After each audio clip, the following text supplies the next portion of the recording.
Day number 3 of competition. Here at the ICHINOMIYA ICHINOMIYA Chiba, Japan. at the Chiba Open, powered by GoPro. And we are kicking off today in some pretty good waves, Matt Pitts. It's a little smaller than yesterday, but still pretty good. Well contestable. We've got a hot heat to start the day. Yesterday was another great day in competition. Today, looking forward to it again. Working here with Carl Bell Warren. Thanks, Matt. He's a Just a bloke who's got some surfing happening live. This is Michael Dunphy from the east coast of America. Calls Virginia Beach home. And he spent a lot of time in Cali. And he started his heat quite strong, Matt. The conditions today are tough. They're a touch smaller than what we saw yesterday. Forecast for the remainder of the event isn't really setting the world on fire. We've had some great waves over the last few days. So I think we're going to see some slow heats, maybe a couple of down days. And then we're going to look to close out the event in some pretty good waves again here at Shida Beach. Yep. Yeah, I thought you're dead right. It might just back off a little bit today, and then you never know. Tomorrow might be flat, and then swell should kick in from the south again over the weekend. But I was going to say, you're more than just a bloke. You're a wealth of knowledge when it comes to heats and surfing and all the rest of it. It's fantastic having you here in Japan to help out with the commentary and Thanks, Matt. keep everybody informed on, obviously because you're travelling the world, informed on what's happening worldwide that we don't get to see because we're not there. So scores coming through for that first of Michael Dunphy. This is heat number 15, round number 3. So this is the money round. This is the top seeded round here at this QS 6000 event. Highest rated QS event we've had in Japan for a number of years now. A long time. Michael Dunphy opens with a 4.67 for blue. So that's our benchmark score for potentially, well, at least for this heat and potentially for the rest of the day. So the judges are expecting incredible surfing from these guys. As you can see with Michael Dunphy, series of nice backside snaps, drops a 4.67 to open. So there's plenty of room to move above that. And I dare say we're going to see a lot of numbers come in below that as these conditions deteriorate on the dropping tide. So here's Michael Dunphy up and riding again. 2 waves under his belt at this stage of the heat. And yesterday we saw, contrast to tactics where some guys were waiting, and then it seemed like the guys who got busy early, got started and got some waves under the belt, it usually paid off for them. Today's going to be pretty critical with the conditions being a little smaller. And up and riding here in white, Victor Bernardo. Aggressive Brazilian is Victor. And behind him, beautiful backside snap. So we've got this little left bank. Looks like it's going to be a preferred option for at least this heat, maybe more. Hopefully the tide stays on the bank. And as we see live is Nelson Clorec from France finishing off. So we've seen Dunphy with 2 lefts, Clorec with 1, and Bernardo with 1. We saw a lot of good rights in the free surf. So we'll look to see guys splitting peaks potentially. 4-man priority here today, Matt, which means no hassling on the peak. Beautiful. Well, we hope not anyway. Oh, there shouldn't be. We saw that interesting interference call yesterday afternoon between the 2 Japanese surfers. That tore my heart out, Matthew. I'm sure you were watching that heat with intent and thought, oh my God, it's all over right there and then with 1 interference. Lose your best wave, lose your second scoring wave, and it's pretty impossible to get through on 1 ride. If you're wondering what we're talking about, local upstart, my pick for the event, Hiroto Hara, dropped a priority interference against Takumi Nakamura. And Takumi hammed it up a little bit, but Hiroto was in the wrong. He shouldn't have bottom turned around the surf with priority. Yep. And priority interference went to the number 1 pick for the event, my number 1 pick for the event. And I think judging by the crowd on the beach for Hiroto Hara's heat, he's definitely the local favourite. So that was sad to see, but that's how these surf contests work. It's quite hard often to win in your hometown. But as you said, with the 4-man priority system in place, we shouldn't see too much hassling. And yesterday we saw such a critical situation between our number 1 domestic ranked Japanese surfer, Takumi, against arguably our number 1 worldwide ranked No, he is the number one ranked in the world at the moment for Japan. Yeah. On the QS. Or Hara. So it was an interesting rival battle between the two. You could see that there was a bit of grip between the two of them. And Takumi, in my opinion, played a perfect heat there. He used all the tactics. He closed the heat out with priority over the third place surfer. And he really surfed a great heat. So far, this heat, best score, Nelson Cloarec from France in the yellow. Opened with a 7, so that was that left behind Victor Bernardo. We saw Victor Bernardo from Brazil drop a 6 on his first. Right now we've got Dunphy in blue in the lead. His second ride, a 3. But the man in the driving seat right now, just over the 18-minute mark, is Bernardo and Cloarec. We talked a lot yesterday, Matt, about those building scores, the 6s and the 7s that are the real keepers in these conditions. Yep. And that you're dropping 12-point totals, you're looking pretty good. Sort of that 14 and above, you're looking safe. So the 4s and 5s, while Dunphy is in the lead early, they're not really the scores you want when it comes down to the end of the heat. Because those 6s and 7s with 17 minutes to go, that's a lot of time to build, into that 12, 13, 14-point total that'll statistically get you through the heat more often than not. This is the replay of Nelson Cloarec's 7.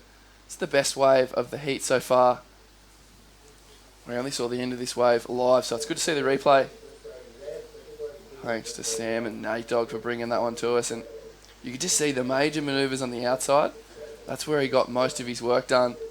Live now, Victor Bernardo, the Brazilian, look for him to take to the sky. Opts to drop the wallet. Stick to the face, high percentage. And a little bit lower risk. But I dare say that's another building score. Add that to his 6-point ride. He will get the 1.01 he needs to go to second. Yeah, Victor, as you said, a real little power pocket from Brazil in this heat. Weighs a little smaller. He's got small in stature, but a lot of power in his surfing. That first left we saw him ride, he looked really spicy and very sharp off the top of the wave. We just saw him on a small right-hander. Didn't off him too much, but he managed to get in 2 nice turns, throw a bit of spray, and that'll be, as you said, a little building score for him, a 4.0 to back up his 6.0 at this stage of the heat. It's like we've got a few little waves just starting to push through. Whoa, off screen, there's quite a big set rolling through on the southern pier here at Cheetah Beach. And you were telling me yesterday, Matt, this wave's traditionally sort of right off the southern pier, about 100 metres to the right of screen. Yeah. This is quite an unusual little rip bowl in the middle. And it looks like Evan Geiserman, another man from the east coast of America, has found himself quite a nice bowl. So the man from New Smyrna Beach has got he's got a lot of spice in these small waves, Matt. Being from Florida, he's certainly not surfing big waves every day. And you can just see the polish that Geiserman has in those real tricky slow sections. Yep. So that'll be an interesting score. A lot of lateral surfing, but a lot of tight, whippy surfing. So our benchmark so far is the wave of yellow Nelson Cloarec. Judges will be thinking, all right, better or worse? If it's worse, they'll probably think about Victor Bernardo's wave, better or worse? Maybe worse. They'll think about, Dunphy's 4.67, better or worse? What will be better? And the number will be slotted in somewhere amongst that. That's how judging works, really. Trial and error sort of as a... No, trial and error is a bit... Well, maybe not trial and error, but just kick that one out, take that one out. Okay, we've got the 2 comparable rides sitting right here. Where do we go with it? Higher or lower? So I'm really interested to see where this score of Cloarec lands. Of Evan, Geiserman lands. We saw Victor split that peak with Evan just on that last exchange.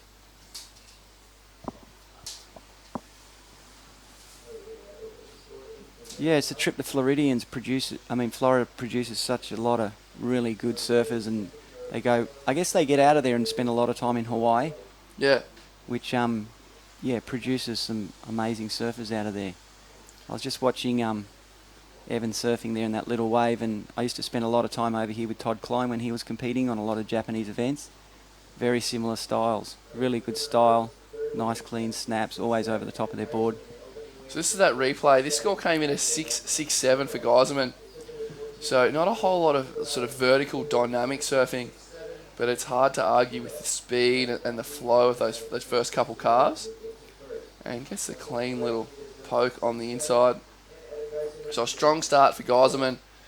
Gets him in the mix with Bernardo and Klorek. So right now it's Dunphy in blue, who's sort of on the back foot. He is in second, but he hasn't really got one of those real keeper scores, so that 6 range and above to really build on. He's still going to probably need another 2 scores. He's Dunphy. So 6-6-7 for Geiserman. And going back to that Florida discussion, spent a lot of time with Damien Hobgood over the years, and he said the reason that the Floridians are so good in good waves is that when they go somewhere and there's good waves, they surf all day. So we got Geiserman freeing the fins. He's shifted about 40 to 50 metres to the south of the other competitors, heading down towards that break wall we were talking about earlier. But yeah, Damien was telling me that when they leave Florida, everything's good. So they just surf all day because it's way better than home. And I think he thinks that's one of the keys to their success, not only in like waves of consequence and good waves, but just in all-round surfing. You know, they're happy to grovel every day at home. Anywhere else they go seems to be better, and then they surf. And they surf, and they surf, and they surf. And, well, on the 11-time world champs out of Florida, it seems to work pretty well. And back in the day, you had Frida Zamba, then you got Lisa Anderson. So in the women's as well, there's a lot of really great women's world champs out of Florida as well. Second score for Red, that little blowtail into cutback, 4.23. So we've got a bit of a situation that we can really report on, just under 12 minutes on the clock. So Bernardo is still our heat leader. His last wave, a 7.67. So that was the wave he split with Evan Geiserman. So 7.67 for Bernardo, matched with his 6, has put him well out in the lead. So second is Red Geiserman. His low score is a 4.23. He's looking for a 7.01 to move into first. And the way these heats work, Matt, 50% progression, so we're going to see third and fourth say goodbye. Right now in third position, Michael Dunphy. Dunny needs a 6.24, so well within his range. It's sort of, Geiserman hasn't blown this heat apart, although as you can see live right now, he's working his way into this southerly wind. Strong snap out of the top, and if he can get some work done on the inside, he's going to be looking at another strong score. He's only looking to better that 4.23. And Matt, my mate, what do you reckon? Better than his 4.2? I reckon it'll just come in a little bit above that. So it's interesting how we got the 3 surfers sitting up here and there's no waves coming in where they are, looking up the beach and going, there's Geiserman just clocking up a few little backup scores, and it'll definitely get them thinking. But it's interesting, Geiserman with 4th priority sitting down here getting busy, while the other 3 are sitting there trying to hold their position with priority. Once again, you never know. They might sit there for too long. So, strange place, Shooter Beach. I don't really understand it, wave-wise, but we're going to throw to a local weather forecast that'll hopefully help us make sense of what we're going to expect for the day. おはようございます。波伝説専属気象予報士の唐沢俊也です。QS6000 一宮千葉オープンが釣ヶ崎海岸、通称しだしたポイントで行われております。大会2日目の昨日は胸から肩のうねりが1日を通して続き、風の影響が大きく強まることはありませんでした。大会3日目となる今日25日の気象波予報をお伝えします。今朝は東うねりは若干弱まっております。ただしですね、風は南西のサイドオフショアでコンパクトでまとまっており、波質は悪くありません。今日は移動性高気圧は中心を東海上に移し、北日本に気圧の谷が進む予想です。風は朝のうちは弱いままでしょう。ただし次第に北日本の気圧の谷に向けて吹く南寄りのサイドショアが強まりそうです。また東海上を遠ざかる低気圧やはるか東海上の高気圧を吹き出しとする東寄りのうねりは今後も何とか続くか、もしくは若干弱まる可能性があります。以上、波伝説専属気象予報士の唐沢がお伝えしました。Well, interesting little forecast that. Didn't really help make a whole lot of sense for me, Matt. I have absolutely no Japanese up my sleeve, but as a man who's spent a lot of time in Japan, I'm hoping you can break that down for me a little bit.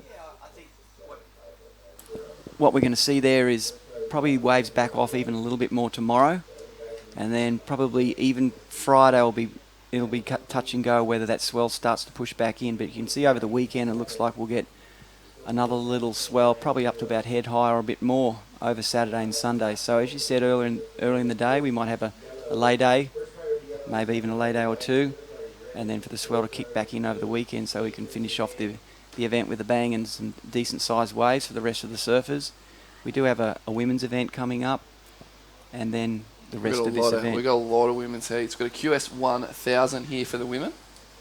So we've got a lot of heats to get done between now and Sunday afternoon. Yeah, well, we've been powering through it. We've had 2 really good days under our belt so far. Big days. Yeah, so it's pretty I mean, it's a great atmosphere here when you've got waves and good weather and, you know, good people to work with. It really makes the event enjoyable. So, yeah, big days, not a problem. Yeah, well, there's only a certain number of heats we need to run in this event. Yeah. Whether you run them all in one day or you spread them out over 7. Yeah. Take your pick, whatever your preference is. While we were at that weather update, saw a few waves ridden. Nothing of real note. We saw a couple of backside snaps for Dunphy. But the major score we've seen, this is Dunphy's last, came in at 3.97. So you can see surfing's on point. And unfortunately that wave not really offering anything major, keeping that score in that average range. The major score of note was that Evan Gosselman left earlier, where he got work done on the outside and the inside. 5.9 for Gosselman, so that has extended his hold on second. So right now, 6.5 minutes remaining. Bernardo is still our heat leader. He's looking to better a low score of a 6. Gosselman in second now has a stronger 2-wave total. Gosselman needs a 7.01 for first. But what he's done with that 5.9 has increased the requirement for Dunphy and Klorek. So Nelson Klorek is in fourth. He has first priority, which means whenever a wave comes, it's all his. Hi, KL Warren. This is my boy Matt Pitts over here. Good morning, everyone. Ohayo gozaimasu. Minasama, mata ganbarimashou. Yep. Yeah, what you said. Yep. Hey. Hey. So yeah, fourth right now is Nelson Klorek from France. He does have priority. He's only looking for a 5.57. So he's sitting on that strong single score of a 7. As we see Dunphy under priority. He's looking to work over this right-hander as it moves to the north here at Cheetah Beach. And he's really pleading with this wave to give him some money, give him some steep section. And, well, the man from Virginia Beach. Virginia is for lovers. Hi, Donk, if you're out there listening. He can carry speed through those dead sections. That's what he's been brought up with. He's grown up in surfing waves like this, little running rights off first jetty there at Virginia. Don't know if that's going to be the 7.9 he needs, but anything better than the 4.67 will see that requirement drop. We are down to 5 minutes. Matt, this heat has flown by. It has flown by, and Nelson Klorek still looking for his second wave, but it could be the nail in the coffin for the other boys. So he's been very patient. He's sitting with priority, so he's got 5 minutes with priority, a reasonably strong position, you would think, with that 7 as his best score at this stage of the game. But yeah, as you said, a 5.57 is all he needs, which is very doable out here, considering that first wave he caught was a mediocre wave and he managed to squeeze a 7 out of it. So looks like there's a few waves moving towards the surfer in yellow, Nelson Klorek. With priority, we could see him. So this is Dunny well and truly to the north. And you can see this wave, Matt. It's giving him a couple more steep sections, open up some major manoeuvres, and Dunphy finishes on the inside. So this is live Geiselman we can tell you opened this wave with a pretty rad air reverse pits. Yeah, he was a little off screen when he did that, so that's going to be a great score for him again. And did you see out the back, we saw Nelson Clarek paddle and not get the wave. So it looks like he's going to blow his priority that he had. They haven't changed the discs just yet. The boys up top. This is Gosman. So we saw a 5.9 for a blowtail into some good face work. And that to me is a more dynamic air. And then we're seeing that strong, that light-footed face work from Gosman. So this score, he only needs a 7.01 to go to first. Score it will definitely rival his low of a 5.9. The priority still with yellow. His priority still with yellow. So Clarek had a look, didn't commit too much. Judges have deemed you've kept priority. You can look, you can actually point to the beach and paddle, but it's that committed paddle that I want to catch this wave paddle that will see you lose priority. But if you have a little sniff, there's a couple little tricks you can paddle sideways and stuff. Yeah, he looked like he was in the Molokai race when I saw him. But anyway, maybe Eben Gosman down the beach when he popped that air captured everybody's attention, and to the left it sort of went under the radar. But anyway, let's see what happens there. We've got 2.5 minutes left. Last score for Blue, that left-hander for Michael Dunphy at 5. So that has strengthened his position. That is his best wave so far. Dunny is an absolute legend of a bloke. I've done many a year on the QE staying with him. Great bloke. Good, honest, trustworthy guy is Dunphy. But when this score for Gosman drops, we're going to see this whole heat turn on its head. So we'll wait for this last of Gosman. He's looking for a 7.01 to go to the lead. And indications are he's going to go above that number. So aerial into face work. Matt? Yeah, he really squeezed everything out of the end of that wave just to give that aerial a little bit more spice as far as the judges' scores go. So last to red, 7.5. We have a new heat situation. Evan Gosman from the United States of America is our heat leader. The Brazilian Victor Bernardo has slipped to second. He needs a 6.5 to go back to first. So Dunphy's got another score dropping, a 4.8. So again, that mid-ranger that's not really the strongest platform for him to build from. Dunphy's in third, now needs 8.67. And the man, Nelson Clarek, started with a bang, started with a 7. And he sat with priority for the next 23 minutes. Yeah. Clarek is in fourth in yellow, needs a 6.68. So interesting times for the Frenchman. 45 seconds on the clock. God, he'll be kicking himself just going. Well, not really, because he's going to need close to a 7 for his backup. Yeah. It's a big score, so he's going to need a decent wave. There hasn't been 1,000 good ones, as we've seen from Dunphy and Bernardo. You know, Bernardo's only had 3 rides, 2 are keepers. Dunphy's chipped away with 6 waves, and nothing over that 5.5 range. But we see a big paddle. We got Dunphy and Victor Bernardo having a look at this one. Bernardo uses priority, blocks Dunphy. We also saw Clarek on a closeout off screen, so not what the Frenchman was after. And, well, it doesn't matter what this score comes through for Victor, because in taking this wave, he stopped Dunphy, who is in third position, getting a score. So, regardless of what happens there, Gosman is safe. Victor Bernardo is also safe. So, we're going to say goodbye to our boy Michael Dunphy from Virginia Beach, on the east coast of the United States of America. And catch you later also to Nelson Clarek, who's going to drop a 1 for his last ride.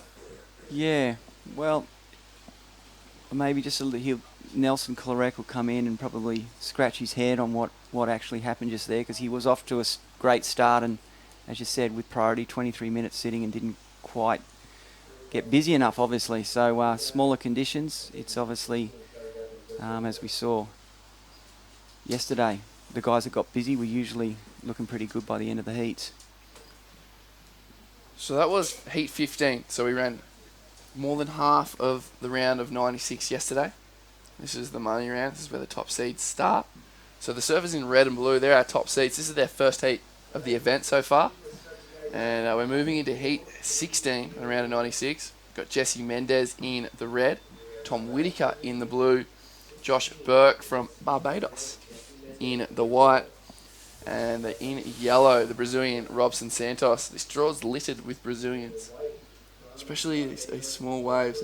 They just make heats. It's pretty impressive.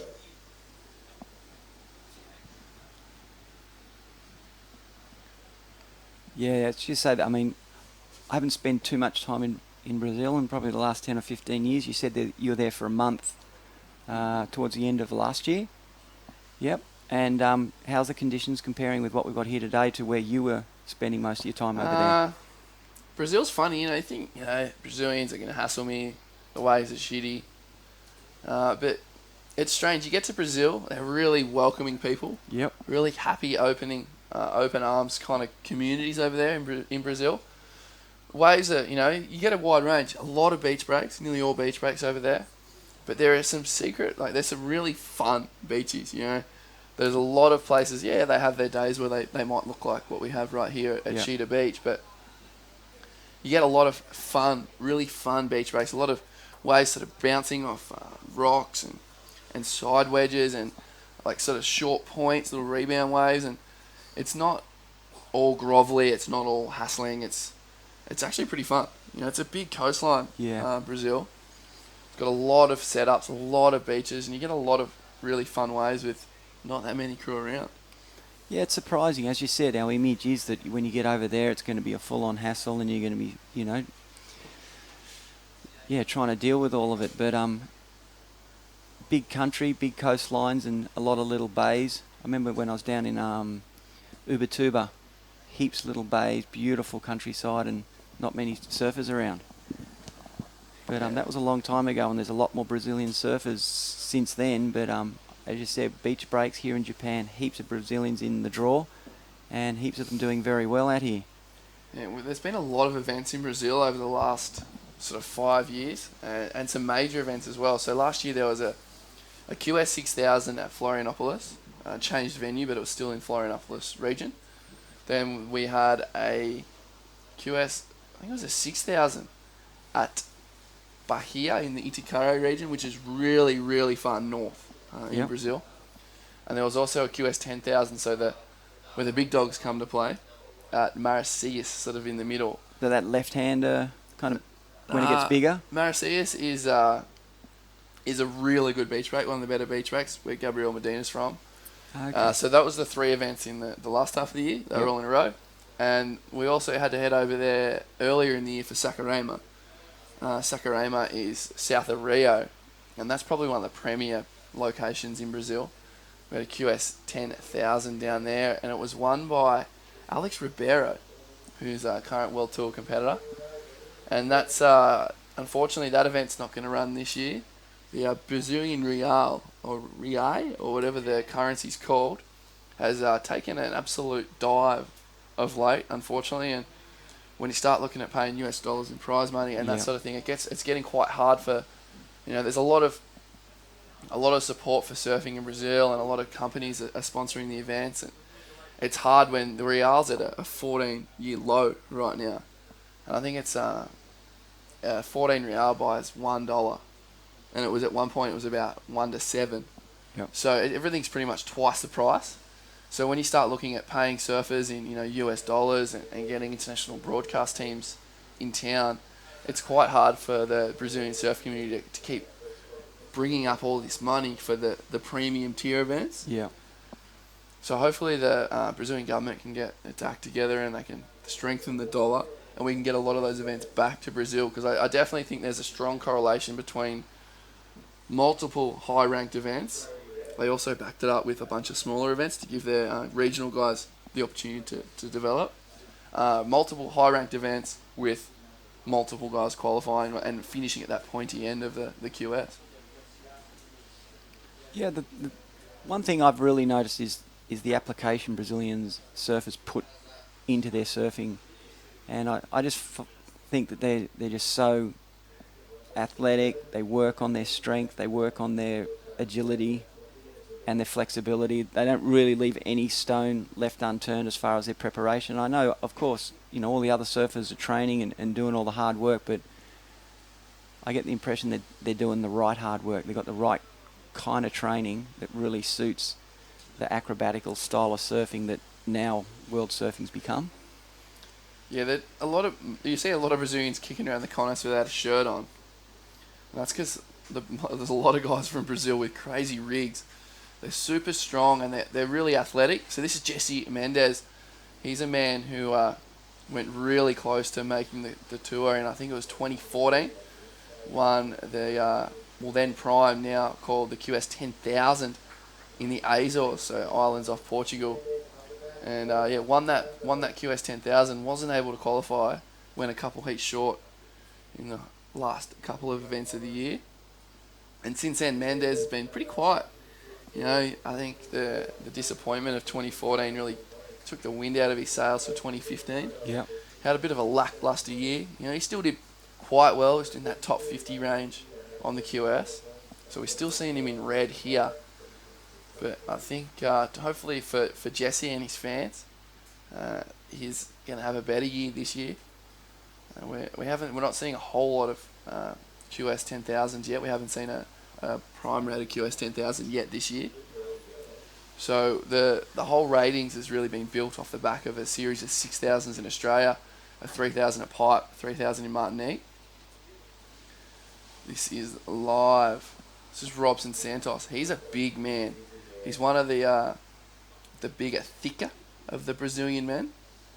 And he's got a deadly forehand carve, especially at places like Saquarema. Big open face waves. But like we talked yesterday with William Cardoso, it's fascinating how the big, thick, heavier Brazilians can grovel so well. Yeah, he just milked that thing all the way through. And as you said, William Cardoso, again, getting through in these smaller conditions and going against the grain of the big body size guys in the tiny waves. It was amazing the way he just was so agile in these little waves. And it's interesting, you're talking about Jesse Mendes and how he came so close but seemed to have the wind knocked out of his sails and hasn't been able to really get back up to that top ranking that he had.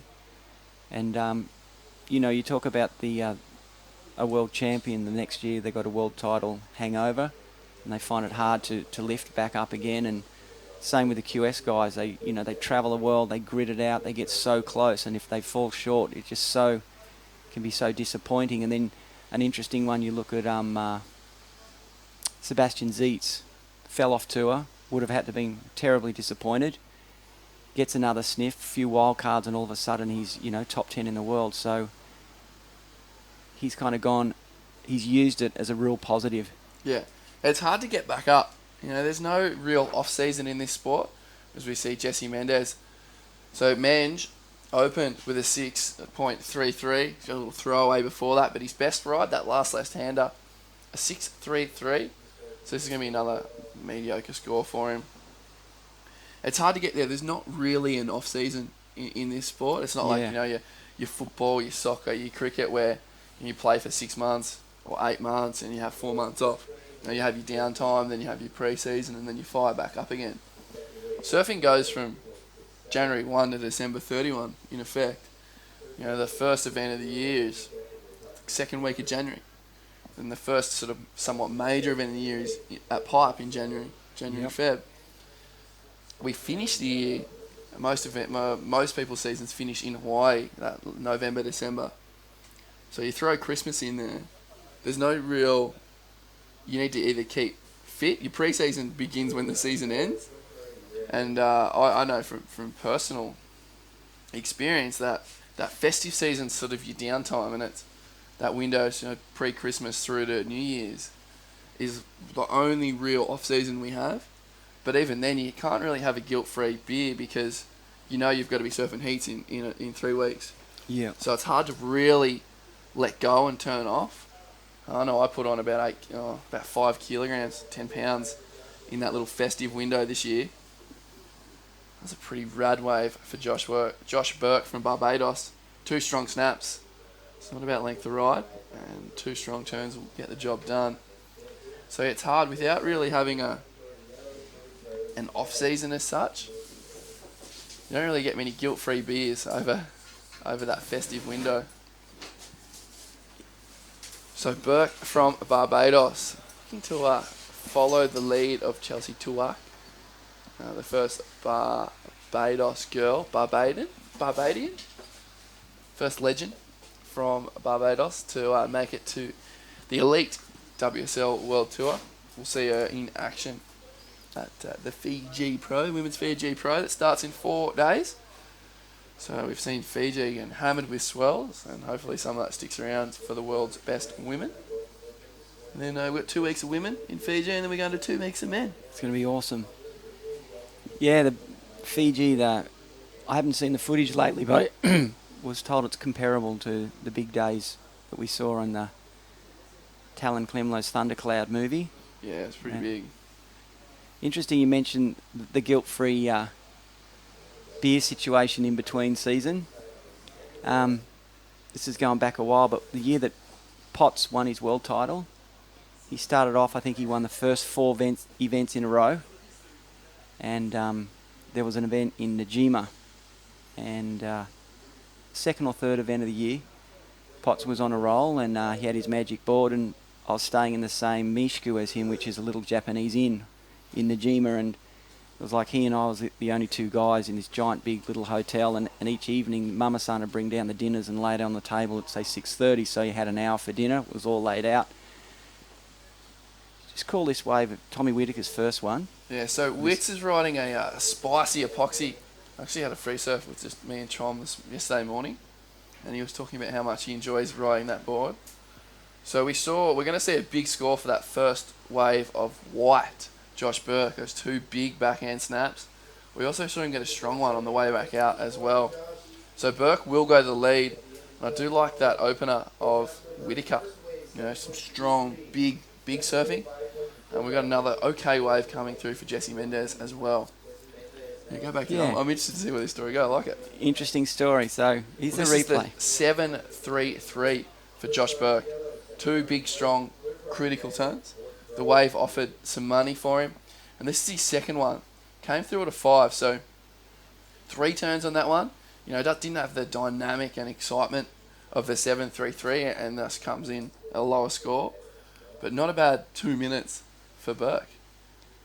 So here's the big Brazilian. Oh. Big, heavy hack up in the lip. So Robson Santos, he'd have 20 kilos. He'd have like 45 pounds on, say, someone like Jessie Mendez.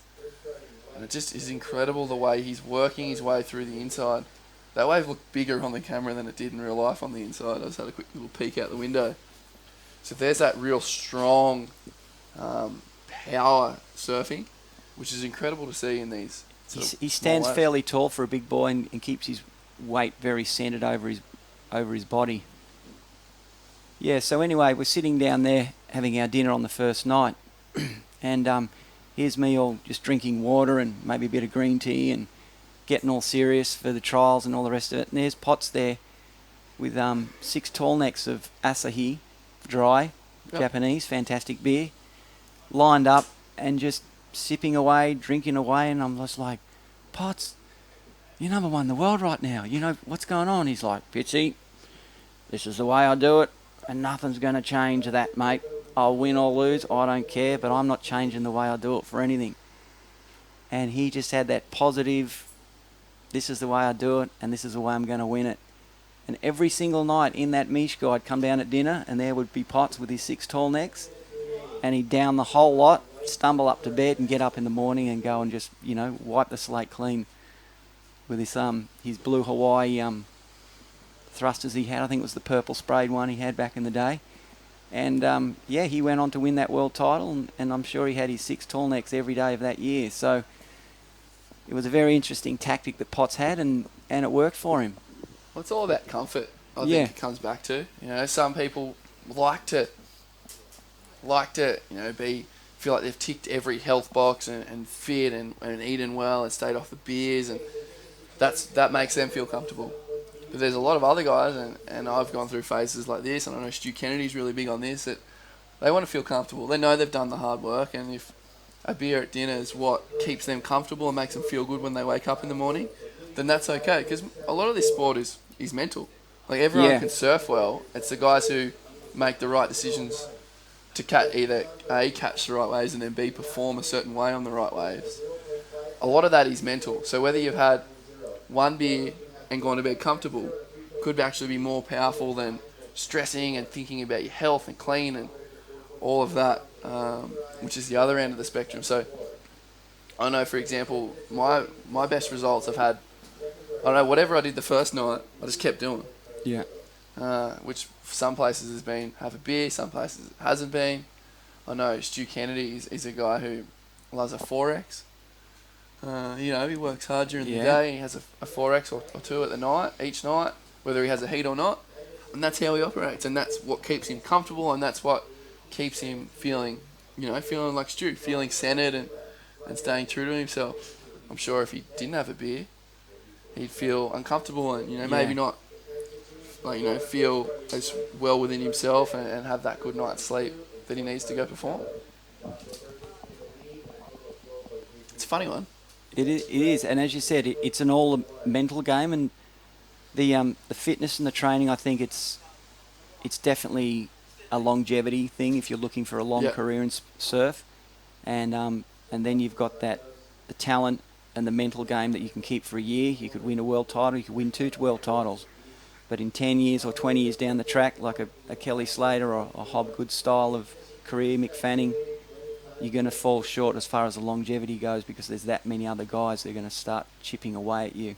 And I think at that particular time, Potts' level was way up above everybody else. He knew that, and he was comfortable in that. Yeah.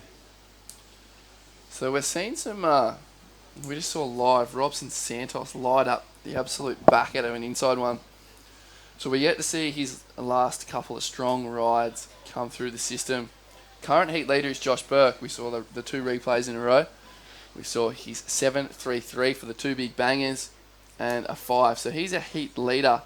Jesse Mendez has gone to work. His best ride so far is 6.33, and his low score, a 3.9. So Mendez is in second, although we have a couple of scores coming through for yellow Robson Santos.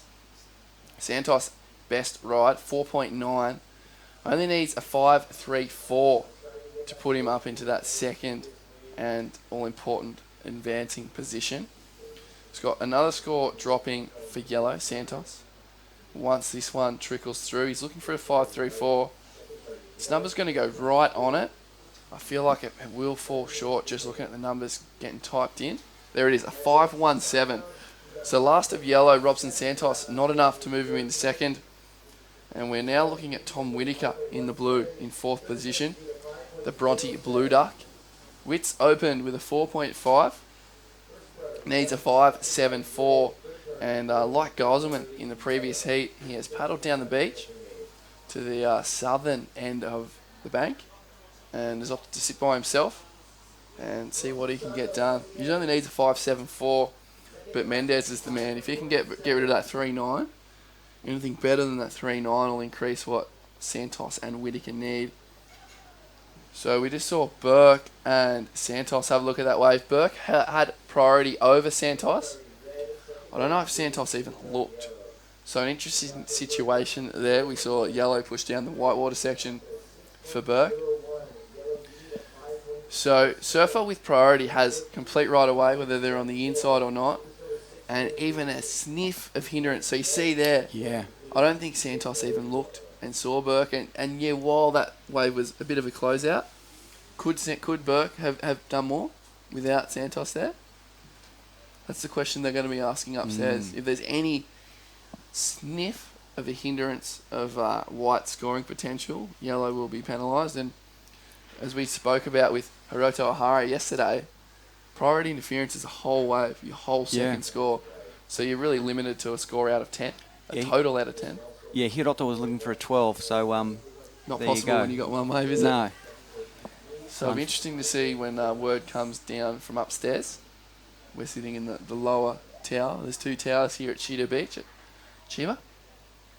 There's 2 towers. We're in the officiating tower. So We're at the bottom floor. Above us is the judges. And then the next tower over, we've got a really nice competitors area. They're enclosed inside, and it's nice, and they've got food and water and all that kind of thing. And above that, I think, is media. The VIPs. Oh, VIPs for the sponsors and the local Chiba dignitaries. Good on them. Because most of the sponsorship for this event comes from the Chiba prefecture. And the Chiba prefecture, after the Brazilian Olympics, when they announce whether they will include surfing into the Olympic Games in 2020, the Chiba prefecture is definitely going to vie for the position to run the event here. And this is all a part of that campaign building. Wave pool or in the ocean? Right here at this beach, quite possibly. Whoa. Yeah, so there's a few locations in Japan that's definitely under the microscope right now if that is to happen. And then I think a part of this is the campaign that Chiba Prefecture are putting forward to the Olympic bodies to say, we want the event and this is why we should do it right here. Wow, so we're really, on behalf of the whole Chiba Prefecture, one of the larger prefectures, one of the larger of the 47 prefectures in Japan. Yep. That's all I know about Japan.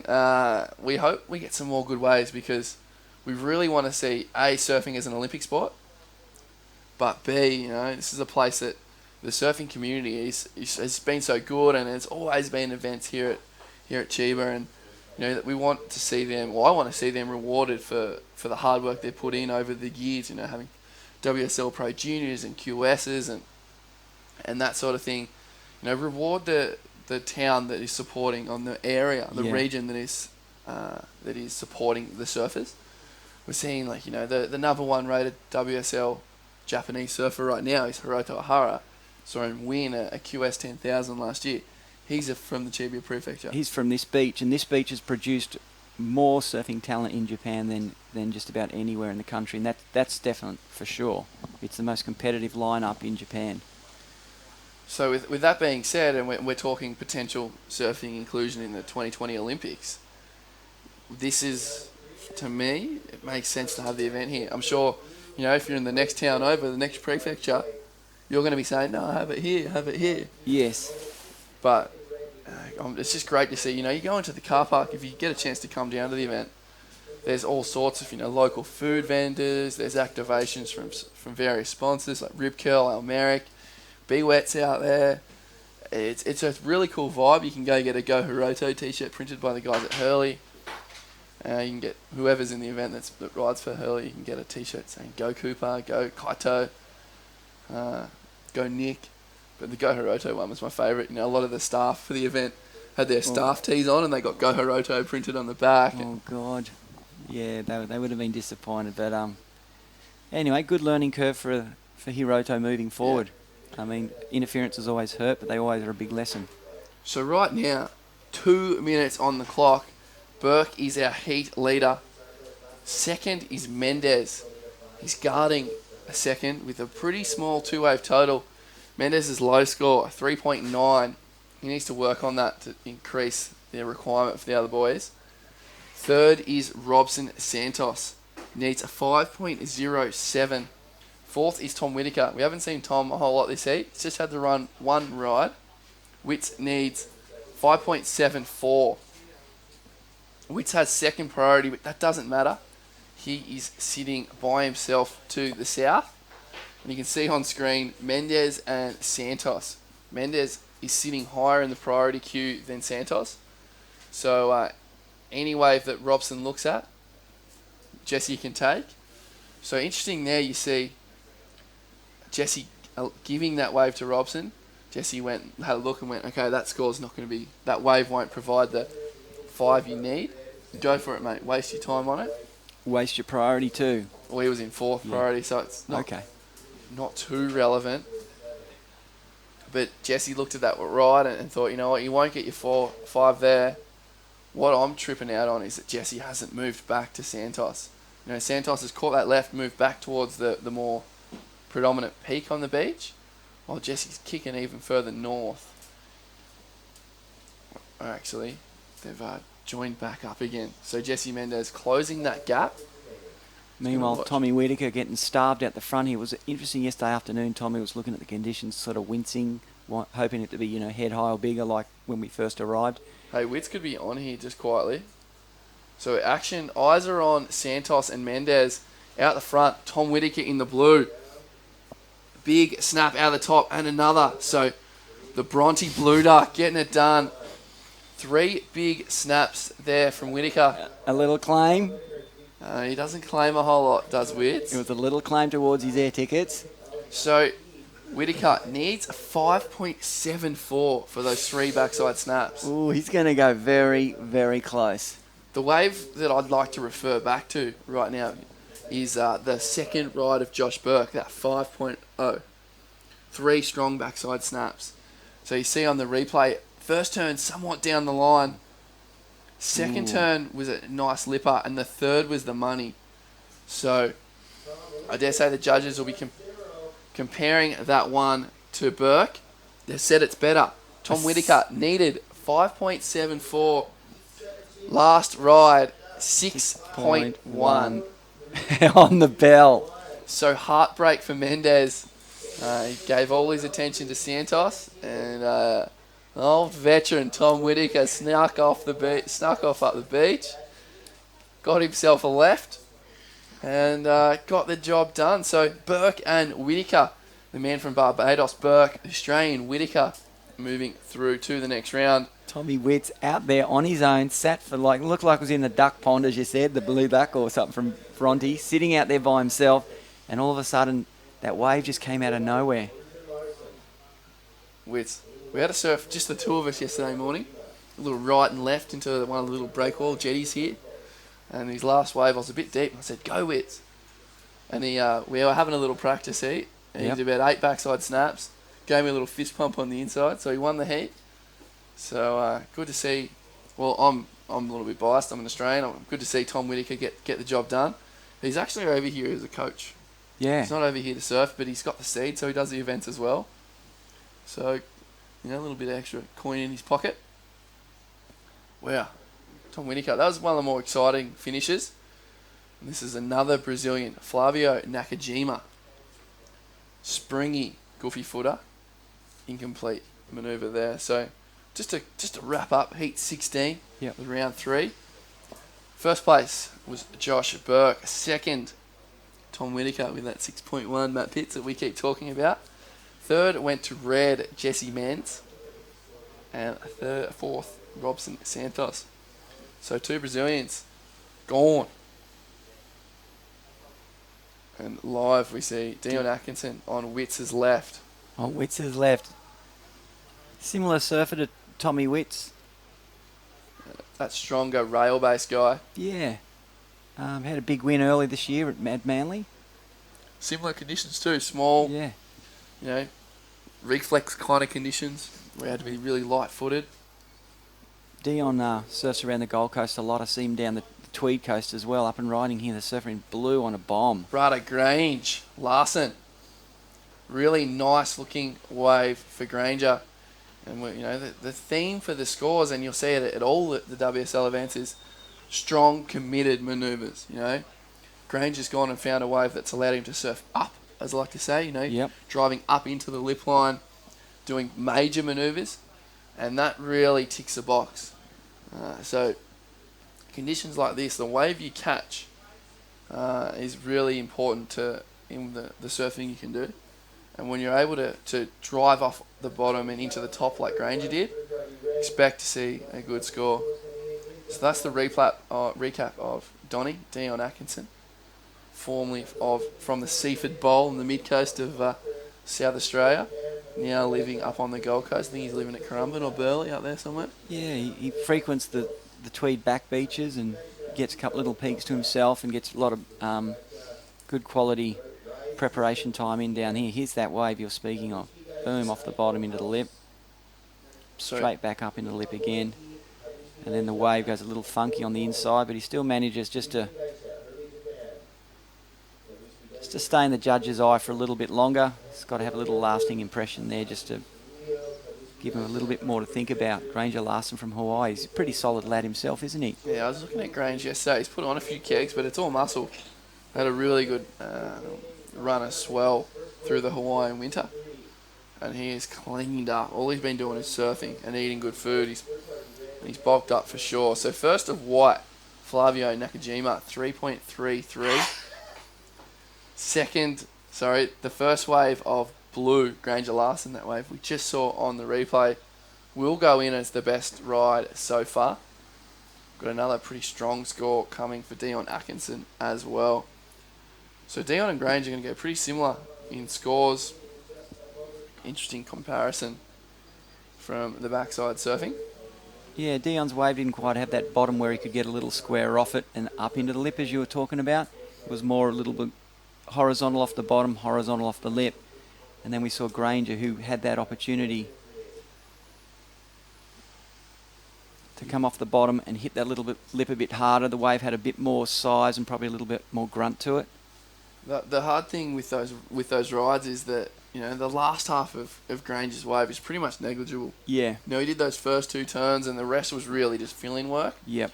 Whereas Atkinson maybe didn't quite have the major manoeuvre that Granger did, but he had a series of connected, strong manoeuvres. So, from start to finish, you know, Atkinson's was maybe a cleaner performance, but Granger had those two strong ones at the start and then the connecting work through the inside. So we've got one more judge to type their scores for red and blue. The way it works here is that we've got 5 judges upstairs. They all type in a number, throw away the high and the low, average the middle 3. And those averages came out as follows. Granger Larson, as we predicted, Matt, best wave of the heat so far, 6.33. First of Dion Atkinson, a 5.67. So we have the benefit. We see the judges as they type. You know, the viewer at home just has the WSL score at the score player, which just, you know, shows the score once it's typed. Hover your mouse over the score and it shows you what each judge has typed. But we can see the numbers as they're typed by the panel. So we get a little advantage, you know. Little insight. But it was interesting how, you know, you broke down those two waves and then the scores were relevant too. And as you can see here, the judges rewarding straight off the takeoff the bigger, punchier manoeuvres. But Dion still making good work of the opportunity he had on his wave to post a 5.67, which is going to be probably a decent score in this heat considering the conditions that we've got here. Yeah, pair of 5.6s would have surpassed Jesse Mendez's and Tom Whittaker's total in that last heat. Yep. And that was a progressing total. It's not a safe number, that 10, 11. You can progress with it. We talk about the 12, 13s, you're looking pretty good. You're hitting 14, 15 points for your two-wave total. You should be right in these conditions. Here goes Granger Larson on his second wave. Drops in just a touch behind the peak, and that one runs off without him. So, a small score in for Granger. He's a heat leader. We get to see everyone's favourite surfer, Mason Ho, go to work. Where is Mason coming up in the... He's in this heat. He's in this. Ho, he's been quiet. He's been very quiet. We're only 8 minutes in, so Mason does have priority. Second priority sits with Flavio Nakajima. Nakajima's a Japanese surname, isn't it? Yeah, there's a lot of Japanese influence in Brazil. Yeah, okay. Big time. You can see you find a lot of Japanese names, family names in Brazil, and they call it a second K or a third K Japanese generation that is built in Brazil. Yeah, so there's a big Japanese influence over there. Flavio's definitely a Brazilian first name though, isn't it? Yes. You're not going to see many Flavios in Australia, that's for sure. Same with Hawaii. A lot of Japanese Yeah. blood over there for sure. No, the Flavio. Mason Ho, yeah, it's unbelievable. As you said, here we are chatting away. Dion, Granger, putting all our concentration and into them. And there's Mason sitting away, the little quiet achiever. He's got something up his sleeve. He always does. So I'm sitting with my mate, Matt Pitts. Good morning, everybody. Former Australian come Japanese professional surfer. Uh-oh. Huh? Yes. That's you. Yeah. No, that's a surprise. But yeah, I spent a bit of time over here surfing and spent a lot of time surfing at home as well, and still do. Yeah. It's a lifestyle you never stop, hey? It's good to be in Japan. I love this joint. A lot of my buddies bailing today, heading back to Tokyo. All the boys that have lost. Oh God. Head back to Tokyo, go scope around the sites, go see the scenery, and then maybe you'll slip into Roppongi for a night out, and then wake up in the morning, catch the incredible train system to the airport. Costs you not a whole lot, and you get everywhere you want to be. I got here on the train from Narita for $14. Jeez, that's good. Yeah, it's real good. When you look at it in Sydney, if you get the train from Sydney Airport down to Wynyard or somewhere, you're looking at 24 just to get to there. It's only about 7 miles. Wow. So Dion Atkinson has lit this wave up. So we spoke about his last ride, having the strong connections, maybe without the major manoeuvres. I feel like that wave he turned it up a notch. Each manoeuvre was that bit more dynamic, bit more intensity. So it'll be a good comparison score. I'm going to throw it out as potentially better, just off the back of the quality and the commitment in each manoeuvre. So Atkinson sitting by himself on the southern side. But yeah, Tokyo is the sickest joint. Like, I would come to Japan purely to hang out in Tokyo and see everything, let alone have fun waves like we had the last couple of days.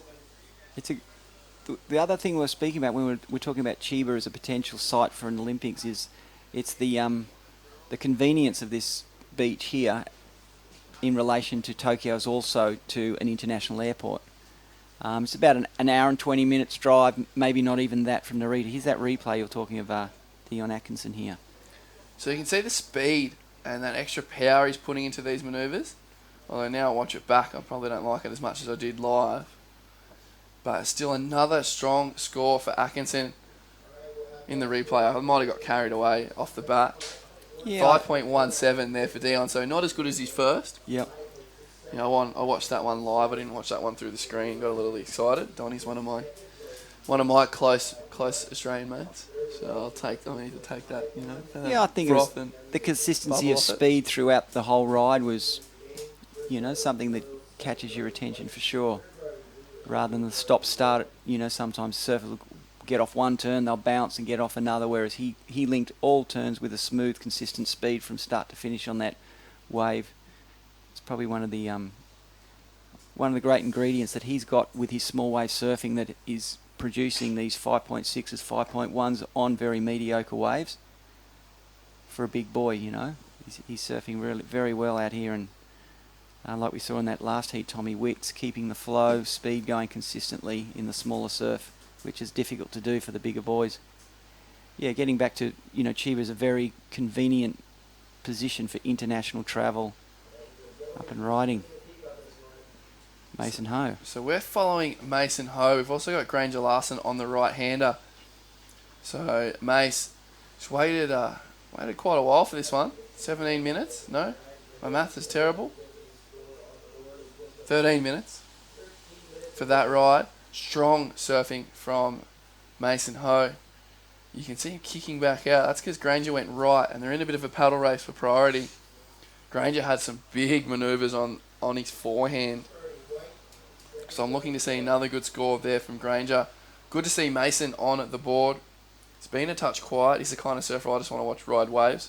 I don't want to watch him sit. I want to watch him catch as many waves as possible, because he's such an entertaining surfer. So it'll be interesting to see who gets priority right now. Nakajima has first priority. He hasn't caught away for a while. Second priority sits with Atkinson, but that's somewhat irrelevant. He's 30 metres, 40 metres to the south. And Mason's not going to wait for the priority call. He's going to catch this left-hander.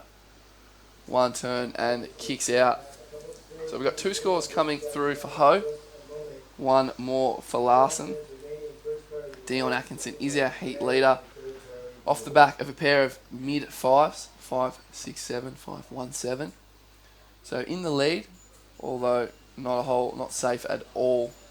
So here comes Granger Larson into the lineup here, just moving. Oh no, he's sat up now. So I wonder how many times Mason and Granger have surfed heats against each other, what their strike rate is against each other. It'll be a lot through the NSSA days and the Hawaiian domestic series. They do live on different islands, so They may not surfed a whole lot together, but this is 2 strong manoeuvres. It's going to be a good score. Strength and quality over quantity. Yep. So I'm interested to see how that score for Mason comes in. So another wave there for Atkinson. And the wave I really am looking forward to seeing the number drop is Granger Larson. Found a real open, strong right-hander, and he did a series of majors. The last term was a big drop wallet. Threw a lot of spray to finish, did Larson, and looks like he's going to drop the single best score of the heat so far.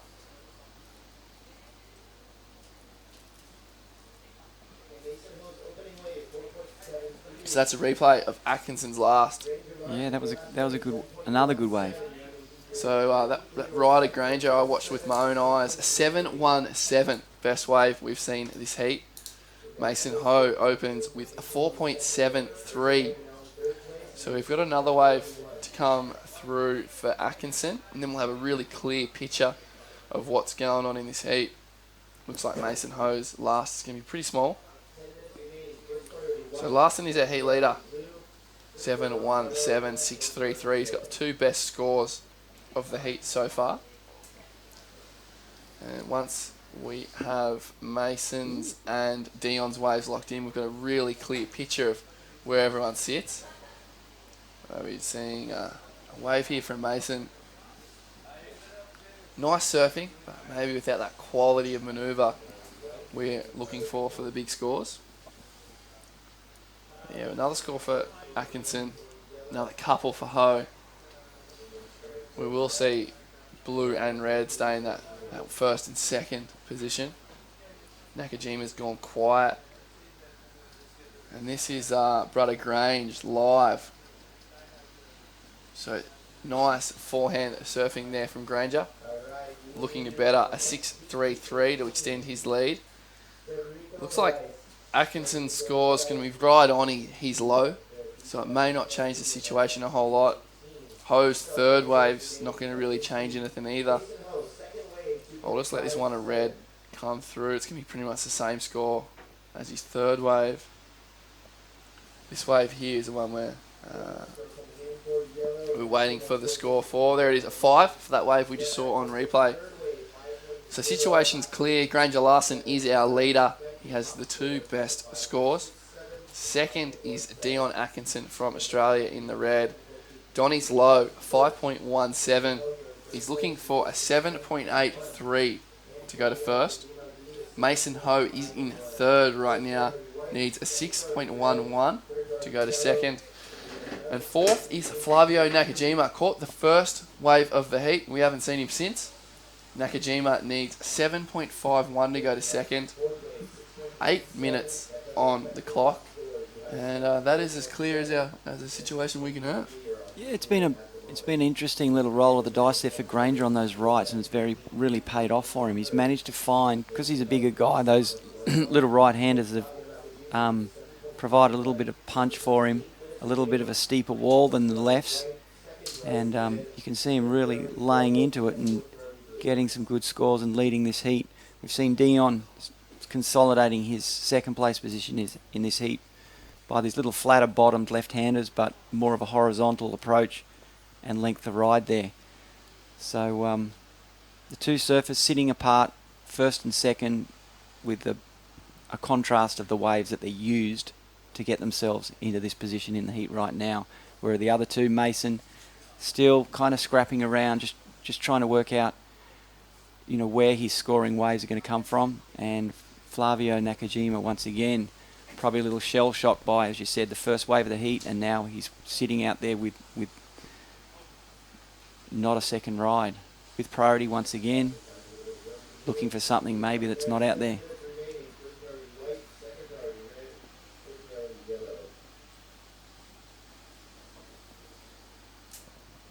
We've seen that actually throughout the morning. We saw Tommy Witt sit away from the rest of the group, on his own, advancing through the heat. Only just got away with it, but only just got away with it. Doesn't matter how you do it, as long as you do it. It works. So we had one off one peak and one off the other advancing. So we're seeing Dion Atkinson. He's just off screen now. He's paddling over to join the other three surfers. He's sitting in second priority. So Dion's gone by himself, got a total he can now defend, and I dare say he's going to use that second priority to not only try and improve his position, but protect his hold on second, mainly against Mason Ho. You know, he's only looking for the 6-1-1. Nakajima's going to need to set the world on fire to get a 7-5-1. So I love what Dion's doing here. You can see him moving into our screen. He's going to move over and sit with the other boys. Coming to spoil the party. He is sitting in second priority, second position in this heat as well. But he has a superior priority position to Mason Ho. So here we go. Does Mason head down now? Because we saw Geisel will get through down there as well. Well, look, in there the goes prior. Mace. Yeah, Mason's like, all right, I'll take that. I wouldn't be upset if Dion went with him, to be completely honest. If I let him back. And this is Dion thinking. Got Nakajima going one way, man in fourth going one way. He's got Mason Ho going to the other bank in third position. So really interesting. I love the cat and mouse. 5 minutes on the clock. Looks like Atkinson's going to drop anchor on this main peak slightly to the north. And it's dangerous. It's dangerous leaving a surfer as good as Mason Ho and as creative as Mason Ho to go sit by himself. Only needs a 6-1-1. That's well within reach. Yeah. He's not, we saw Geisman getting sevens for single, for aerials with a couple flicks afterwards. We saw Tommy Wicks get something like that on his last wave. Run of the mill backside snaps. Dropped the 6-1. So he needs Witz's last wave in effect. Tom Whitaker got a 6.1 on the buzzer. Just a series of strong turns. One with that extra emphasis. Look at Dion. I know he's just going, I should go back. I mean, it's going to be too blatant to paddle all the way back down and then paddle all the way back up again. And It's sit hard. on him. Mason's such a good dude too. You don't want to, you always feel bad sweating someone who's such a legend in and out of the water. But, Mason's not going to hold it any ill effect towards Atkinson if Donnie does paddle back over. But the interesting thing here is if Dion starts paddling now, he's got 30, 40 seconds to get to Mason. Chances are they'll probably, Murphy's Law says there'll be a set while Dion's in the middle of the banks. But Mason Ho, all by himself, about 50, 60 metres. How many, what's that, 200 yards? Yeah, it's 200 feet to the right of screen. 3.5 minutes remaining. So Atkinson in second position, in second priority. First priority is held by Nakajima. 3 minutes left in the heat. Mason now sitting up alone up the beach. Dion down the beach.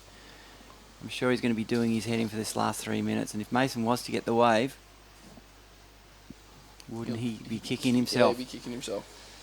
Yeah, back in the day at Newcastle one year, Robbie Page and Derek Ho were in a situation where Robbie went and sat on him. And just call this wave here, the surfer in white, using his priority, second wave of the heat. Not going to do it for him. I don't know, my friend Matthew. You sit there for 20 minutes of priority and take that wave. We've seen that happen quite often. You're almost better off not taking off than catching a wave like that. Yeah. It's a tough one for Nakajima. He needs a big score. What he's done, though, is he's given himself some space. He's heading off screen. Our camera is with Mason Ho all by himself. And Mason's been paddling backwards and forwards, trying to find something. 6.11 yellow Mason Ho needs. Nakajima locks in 1.57. So you'd have to say the big threat right now to Atkinson in second is Mason Ho. Ho needing that 6.11. I dare say Granger's safe in first. I can't see two surfers getting those big scores to tip Granger out of this heat. No, I reckon Granger's got first place solid, but it's just Dion who's going to be sitting there once again, as we said, just sweating it out and doing his head in until the final siren goes.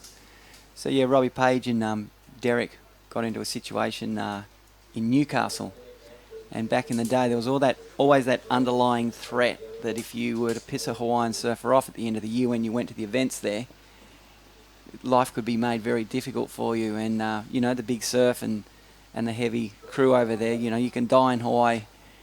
So yeah, Derek was saying, oh, but because it was in October, just before the Hawaiian leg, and Derek was saying to Paigey, hey bro, you know, you better settle down. Hawaii's just around the corner, brah, just around the corner. And Paigey was going, well, we're in Australia right now. So, you know, they had a verbal battle. Here's Mason. So Mason left by himself by Atkinson. 2 big snaps there from Ho. It's not about what he didn't do, it's about what he did. 2 really big first turns from Ho. Nakajima's gone rotor guy, helicopter boy, spinning on the inside. I love those old stories. But right now we are in Japan, and Mason Ho by himself, needing a 6-1-1, 2 big backside snaps, incomplete third. So this is the rotation from Nakajima. I'm going to throw it out there and say it won't be the 7-5 he needs. And we saw better aerials from Evan Gosman earlier go a lower score. And now Mason's got another opportunity on camera. Goes the rotor and goes down. We got Atkinson up live as well off screen. So this is Atkinson's last chance. So that wave's not going to change anything for Atkinson. And we're going to have to go on hold for a bit here. Let the judges sort out this score. So Dion paddling up to the other bank actually worked out to be pretty useless in the end. Well, I could see what he was trying to do. Yeah. You know, he's using his superior priority position to defend his second position. Although Mason paddling back meant that Dion's change actually didn't defend anything. So while we're going to sort out these numbers, we're going to go through a quick recap of yesterday. Yesterday was an exciting day here at the ICHINOMIYA CHIBA Pro. It was a big day of surfing. 24 heats were run. 24, 25 minute heats. Doozy of a day. I think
はい、それではラウンド3ヒート18の方が、スタートしています。残り時間23分のところです。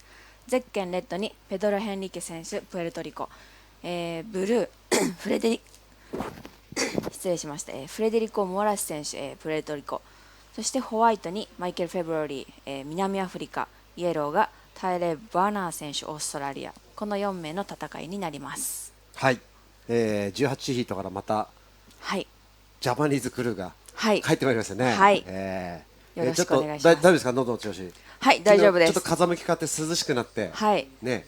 いや昨日日本人選手のヒートでかなりエキサイトしてねもう喋り倒したのでほとんど実況になってませんでしたよね。はいもう感情入りまくりました。はい、そしてラウンド3、18ヒート、昨日からの続きですね。昨日14ヒートでストップしましたので、今日、15、16、17と、そしてまあ4ヒート目、第18ヒートが現在、スタートしたところでブルーの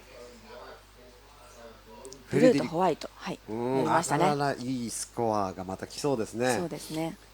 今日のこのしだしたポイント、昨日に引き続きちょっと風が変わって本当にストレートの、結構強めのオフショア、はい、波のフェーズがシェイプされて非常にいいんですけども、ちょっとその分やっぱり向かい風になるので波がね押されて少しサイズダウンはしてしまいましたけど、綺麗ないい波ですよね。綺麗ですね。朝の練習風景を見ていても、かなり各選手素晴らしい演技を、フリーサーフィンで見せてくれたので試合の方も楽しみですね。やっぱりこう前半3ヒート見ていると、やっぱセットが来て、そこでスコアリングしてこう順位がどんどん変わっていくというところなんでね、はい、まあ逆に言うとセットの数が少ない、まあ、前のヒートに今ホワイトの選手がまだ上がりきれてないぐらいの感じですからねまだ入ってますね、あれはメイソンですか。あ、違いますね。中上さん、ブラジルの選手ですね。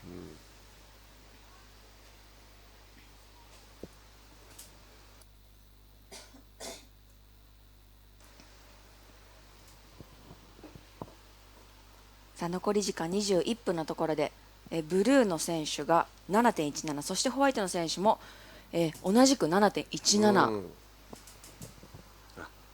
あれだ、はい、ブラジルの中島選手、中島選手、中島昨日すごいノリノリでね勝ち上がってきたんですけどね。そうなんですね。惜しくも残念ですね。メイソンも負けちゃったんだね。メイソン3位で、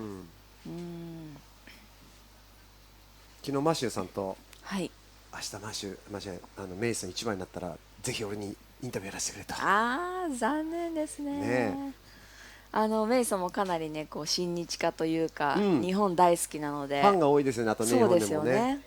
で現在大原の高橋健人君のところでお世話になっているそうで、もう10年以上の付き合いって言ってました。健人とメイソン、愛嬌のある顔立ちでね。そうですよね。ちょっとメル・ギブソンな感じが、ね、わかりますシャイな感じと、はい、残り時間20分を切ったところでブルーとホワイトの選手7点7点、これかなりいい得点ですよね。そうですね。グッドレンジに入ってくる。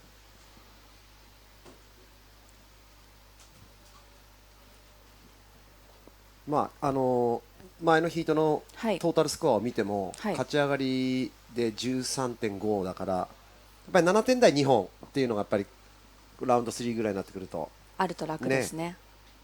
今日ポジショニングは左側の、昨日からメインポイントになっている、棚のところに3人、レッド、ブルー、ホワイトで、右側で1人イエローのティール選手が待ってます、そのイエローの選手に波が来まして、乗りましたね。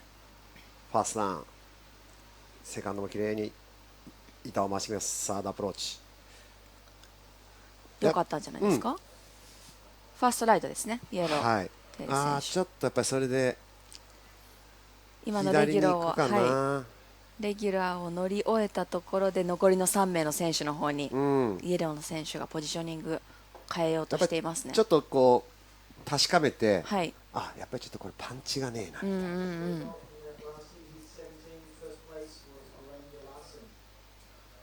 さあここはファーストプライオリティを持つホワイトがいきます。バックハンドナイス、いいですね。3発目、綺麗にこう腰を入れてきますよね。今日試合3日目で、もう本当毎日コンディションが変わってるんですけど、初日は確かもう頭オーバーの、かなり見応えのある、そうですね、パリッとパキッパリッとした波だったんですけど、まあでもどうです、大会でオフショアでこう面が揃ってる試合ってあんまないですからね。ないですね。ただこの9数6戦というグレードでもうこういう選手たちが来てるから、もうちょっと迫力ある波で見たいですけどね。これでも十分このリッピングいいですね。スピードをつけながら、はい、こうまさにコーツつけがたいというか、はい、差の開かせ方が多分このジャッジの見方としても大変でしょうね。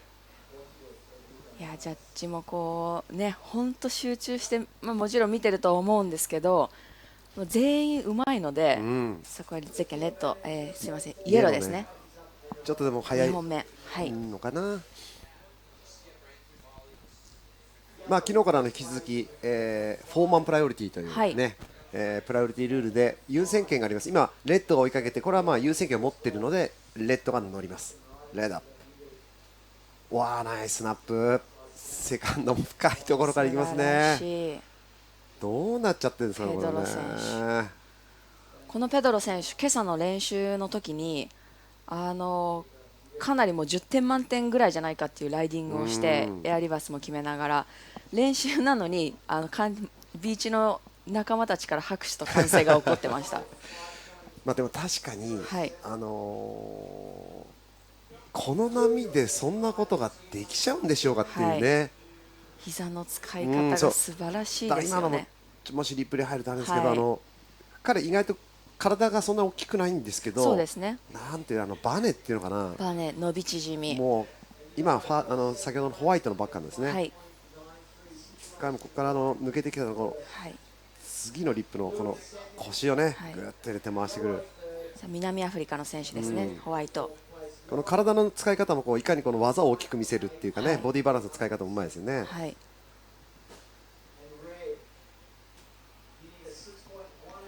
で今団子状態になっている中でホワイトが一番いいセットが来た優先権で、はい、ホワイトが選ばない波は他のプライオリティ持ってない選手乗れますけれども、はい、昨日の最終ヒートの中村拓海選手とロトル選手のプライオリティの使い方、はい、あれもかなりトリッキーだったんですけど、何人かの一般サーファーの方とその後話したときにフォーマンプライオリティというのがやはり皆さんまだ理解できてない部分があり、その4名フォーマンプライオリティの中でも1人だけがプライオリティ持ってて、あとはもう何もないだとか、はいはい、その順位がどう変わるのかっていうところとか、まだやっぱり日本には浸透してない感じがしますね。そのルール上っていうかルールが広まってない、はい、実は僕も、はい、今年2016年からツアーのまた放送の方久々に戻ってきたんですけど、はい、前回の、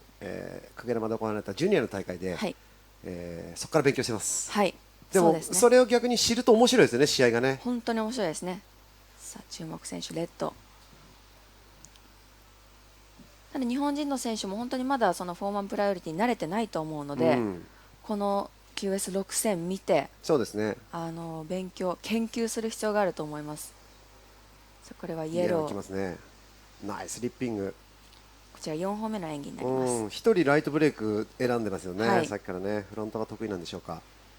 現在第1のポジションにホワイト、第2のポジションにレッド、第3のポジションはブルー逆転に必要なスコアは 3.57、第4のポジションにイエロー逆転に必要なスコアが 6.25 となっています。で今このライブ見てる皆さんにも、はい、プライオリティって赤い札が出てるんですけど、はい、今白の選手にしか入ってないから、はい、白の選手だけ、ね、優先権なのかなと思いがちですけど、実はですね今セカンドプライオリティがブルー、そしてサードプライオリティがレッドで、今イエローは乗ってまだラインナップポジションに戻ってないので今優先権を持ってないんですね、はい、で例えば昨日の場合で優先権を獲得してない場合でインターフェアをした場合は、はい、セカンドのポイントがハーフなんですよね。優先権を与えられてのにそのインターフェレンスをしてしまうと、もうハーフカットでもなくもう1本カットになってしまう。そうなんですよね、はい、だからそれだけ優先権ってことはあんた理解してますよねと、はい、そういうルールのことをやってるのに、優先権違反はちょっと罪重いですよと、そういうことですねっていうことなんでしょうね、はい。いやこのサーフィンの25分の中でベスト2ウェーブでカウントするじゃないですか、そのベスト2の1本がカットされてしまうと本当に苦しい戦いになると思うんですよね。もう、昨日の大原選手の場合、1本でコンビネーション12点っていうのはまず出せない不可能な数字なので、インターフェアプライオリティ持ちながらのインターフェアは必ず避けたいそうですね。だとからころですね。まあ1回戦とかではい、4.23 と 3.67 トータルスコア 8.25 現在1位のポジションっていうんだったら、可能性バーンって10あるわけです。点満点出しちゃえはい、ば1本でも勝てるんですけど、はいまあ、ラウンド2、ラウンド3になりますとね、なこのかなかね。辺の、はい、シードになってくると難しいですね。さあペドロ選手、ここはちょっとね波がこはい、うよれてくるというかね、で大会初日から今日3日目になりますけれども、まあ、大体潮の動きが一緒で、今ちょうど朝のうちは潮が上げている状況から引きに向かっていくんですけど、ちょうど今ねみんな選手4名が向かっている棚から、まあ、右側に崩れてくるレフトブレークが大体の主戦場になってるんですけど、ちょうどね中間のあたりがみんなね処理が難しくそうなんですよて、ね。ちょうどレフト乗ってきたミドルセクションのところでこう、うん潮が出てるというのか、もしかすると若干深くなってるのかもしれないですね。あそこで、なんかねはい、ここら辺がわしゃわしゃ地形のところが、しててね、はい、あんまり釣りとかやんないんですけど、はい、魚が釣れそうな感じですはね。い、私もよくわからないですけど釣りのわかん部ないんだ分じゃわわかんないんだっかんないんですたら言うなってけれども、感じだよね。はい、まあ例え話ですよ。はい、例え話ね。そのはいレフトのそう緑のセクションで皆さんこうスピードが止まってしまったりと、で今レッドの選手が乗るんです。ただ彼は4番目のプライオリティなんですけど、みんな大きなセットを待ってるから手前のこの波でスコアを上げていくとか、はい、さあブルもう大きなト後ろでブルーップカービングターン、かっこいいですね。ファーストターンかなり大きかったですね。そしてセカンドのフィニッシュもきっちり決めてきました。そしてホワイトの、マイケル選手は 7.17 を持っているということで、沖の方でじっくりと待ってますね。ファーストプライオリティ持ってます、ゼッケンホワイト。今のフェデリコ選手の3本目もどうでしょいいんじゃないですか、ねえ彼のベスト2には間違いなく入う。ってセカンドがきそうです。 3.1 なんですかね、はい、今先ほどのペドロこれ1個前だね選手そうですね。でこの後ろからホワイトが乗ってきたんですよね。あ、すみません、ブルーですね。で今ブルーが乗ってプライオリティがないんですけれども、今戻ってのこれですね。これですね。このフィニッシュもかなり良かったです。この前にファーストが大きいのこういうの入ってるね。そうです、カーはい、ドね。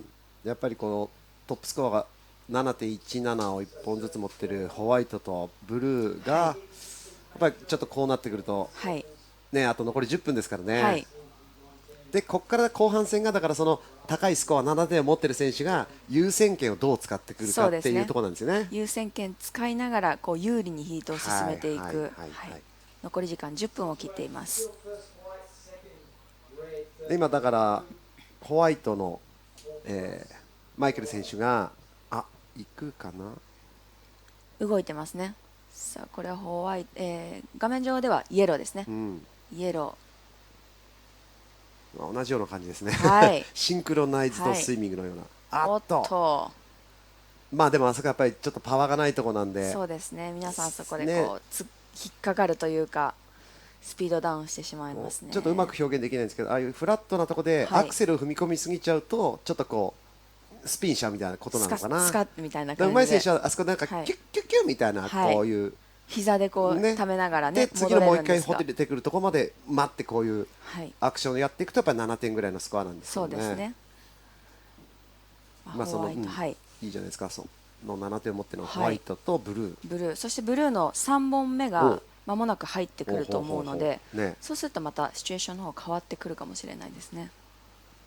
で今また、セットが入ってこないフラットな状況で今プライオリティをいくと、今ファーストプライオリティがレッド、セカンドプライオリティブルー、サードプライオリティがホワイトで、フォースプライオリティがイエロー、だからまあ4番目の優先権の人は波が2本3本来ても乗れるチャンスがないから、あえて少しちょっと離れてポジションしてるのかもしれませんね。そうかもしれませんね。で彼はどっちかというとみんながレフトを狙ってる中、少しずれてシフトして入ってきたライトを狙ってますね。さあイエローの選手は逆転に必要なスコアが 5.58、 そしてブルーの選手逆転に必要なスコアが 3.57 です、そして現在ブルーの選手待ってます。はい、軽くチェックターンです。セカンド深いとこ、タイミングがないかな。イエローの選手 5.58 出せばもう逆転できるので、非常にこれ僅差ですね、このヒートね。はい、ただやっぱり今みたいなところでスコアを上げたいんですけど、はい、やっぱりちゃんとしたセットじゃないとやっぱりどうやっても詰まってもスコア良くても5点とか、そうですね。ですからね、エクセレントは出ないですよね。やっぱり7ポイントレンジを出すには優先権を持ってセットをうまくゲットしないと、する必要がありますね。ね、だからそういった意味でやっぱり最初の前半戦の優先権がないうちに、そのセットをどうスコアするかっていうのが意外とね、はい、重要になってきますね。はい、キーじゃないですか、今日のキー。さあそれで、ブルーの3本目スコア出ました。 5.97 ということで3位の位置から一気にジャンプアップ、ファーストのポジションに上がってきました。現在第1のポジションにブルー、セカンドがホワイト、3位のポジションにレッド逆転に必要な 5.68、 イエローの逆転に必要なスコアが 7.08 と、イエローの選手逆転に必要なスコアが伸びてしまいましたね。ちょっと差が開きましたか、はい、まあ、ちょっと素人目に見てるとレッドのペドロ選手がすごくこうちょうどレフティーだしこの波のリズムに合っているような気がするけど、ちょっとスコアが伸びてこないですもんね。伸びないですね。よりも、まあ、セット待っても数結構乗ってるもんね。そうですね、レッドの選手乗ってますね。朝の練習のサーフィンをすれば私はもう10点満点出ると思うんですけど、やっぱり試合はね、それがなかなかできねえんだな。そうなんですよね。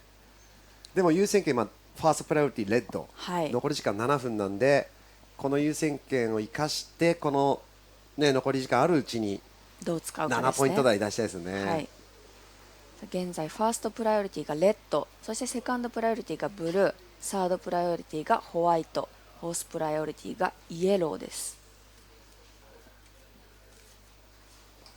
現在イエローの選手がかなり左の方にポジショニングしています。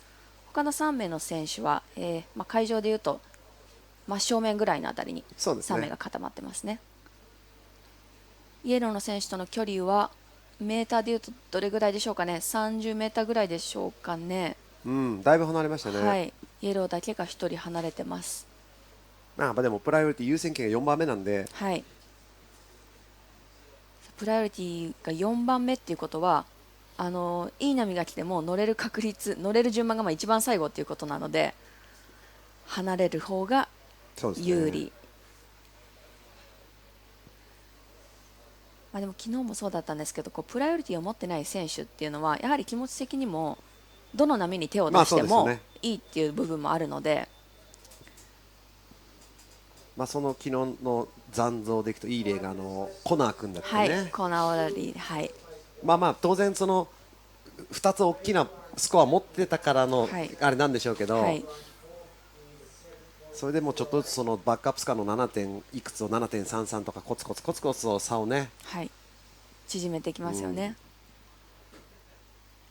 あともう一つフォーマンプライオリティで必ず皆さんに知っておいていただきたい点が、プライオリティを持っている場合に波を乗ろうとして漕ぎます、でもその波はやっぱり良くないのでやめました、ってなるとプライオリティはその時点で失う、ここもかなり大きなポイントです。ライディングしなくても乗ろうとしたよねっていう行為がもう、あなた順番ダメよと、プライオリティあなた使いましたねっていうふうに見なされます。ただその見極めも難しいんだよね。そうですね。よく行こうかなやめようかなみたいな、なんていうジャストウォッチですか、ジャストウォッチ、見てるだけさ、っていうのの駆け引きもあるんだよね。そうなんですよ。でセカンドプライオリティ持ってるやつがこいつに行かせさせといて俺をファースト取るぜみたいな、駆け引きも昨日最後中村拓海選手がねうまく使ってましたからね。面白いですよね。心理作戦、プレッシャーを与えながら相手の選手に、例えば今奇跡的に一番左から頭半ぐらいのセットが来て、イエローの選手が4番目のプライオリティなんだけど、一番奥から乗りたいなと思っても、プライオリティの高い選手がそれヒュッと乗っちゃうとね、そうです。ダメなんですよね。イエローの選手はもう乗る権利はなくなるということです。さあ今こういうことですね。今乗りませんでしたけども、これいい波になりそうですね。走ってからのファーストマニューバーか。あとやっぱり他の選手が選ばないだけ、やっぱりみんな波を見てるから、そのクオリティがね。残り3分。残り3分。あっという間ですね。ペドロ選手これ優先権を持ったままあまり持ちすぎても今度あれなのかな。固まってしまいますよね。やっぱり優先権持ってるとどうしてもこういい波を待ってしまうっていう落とし穴があるので。でも、はい、スコアが 5.68 だからそんなにビッグスコアそうなんですよね。早めのうちに乗った方がいいんじゃないですかね。乗ってもらいたいですね。そしてファーストプライオリティ持ってるにもかかわらず、今レッドのペドロ選手かなりみんなより手前にいるっていうのが私はすごい気になるんですけど、それはまあ攻め方としては、はい、お前一番奥で持ってた方がいいんじゃないのっていうことですよね。そうですね。そうなんですよね。時間を気にしてますね、はい、セカンドプライオリティのブルー、はい、現在第一のポジションのブルーが今残り時間、はい、セカンドプライオリティでここなんですよね、はい、俺はファーストじゃないけど、はい、1位のポジションでもペドロが怖い、はい、あいつ乗させると、今のスコア自分 5.68 で分かってるので、はい、ああいうとこのこのあれなんですよね、どう残りのこの2分を組み立てるかっていうのを。でも来たかなこれ。今ラインが何本か見えてますね。あとはペドロ君がどうするかですよね。そうですね。こういうことですね。はい、そうです。奥にイエローがいるけど、はい、俺の波これジャストウォッチ、これ乗らないです。ブルーが乗りました。逆にここは現在第1位の、はい、いいな、いいターン、差を広げたいところですね。はい、ナイスリピン。さあ落ち着いた試合、はい、試合運びですね。ゼッケンブルーまだ乗ってます。インサイドまで。やっぱり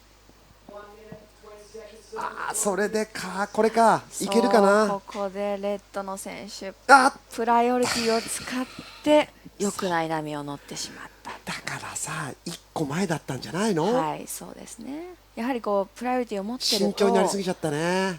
構えすぎたっていう部分はあったかもしれませんね。これで今ファーストプライオリティがホワイトでしょ、はい、残り1分を切りましたよね、はい、でペドロ君戻るけど、もうそうするとホワイトがもう俺だったらあれですよ、はい、もう乗らせないよ、マークですね。乗らせないよみたいな、こういうことですね、はい、こういうことですね。レッドの選手をホワイトの選手が追いかけてますけれども、でも行かせます。さあこれでも出ないだろうっていう判断でしょ。はい、これ飛んでイスタンブール、あらららら、はい、これがどうだろう、スコアこれどうでしょうか。レッドの選手逆転に必要なスコアは 5.68 です。ワンマニューバーか。ワンマニューバー 5.68 はどうでしょう。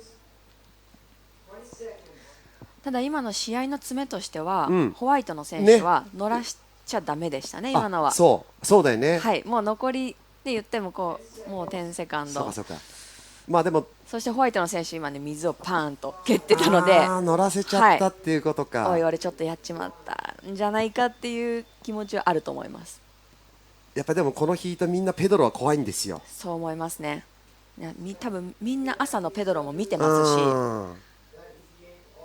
し、いやー面白いですね、はい、こういう心理作戦もね、心理作戦というか、こっち側が見て取る、はい、あとはスコア待ちですね。そうですね、レッドの選手は逆転をしたい、ホワイトの選手は頼むスコア出ないでくれと今祈ってる状態だと思いますね。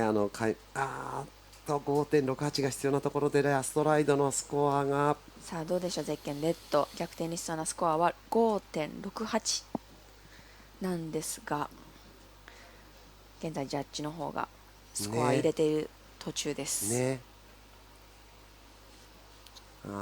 こういう派手じゃないけど面白い試合展開だね。面白いですね。さあ出ました、レッドの選手、4.23 ということで逆転ならずレッド。さあこの18ヒート目はブルーとホワイトの順番でラウンドアップしていきます。この後は続いてラウンド3のヒート19の方がスタートしていきます。1ヒート25分で行われています。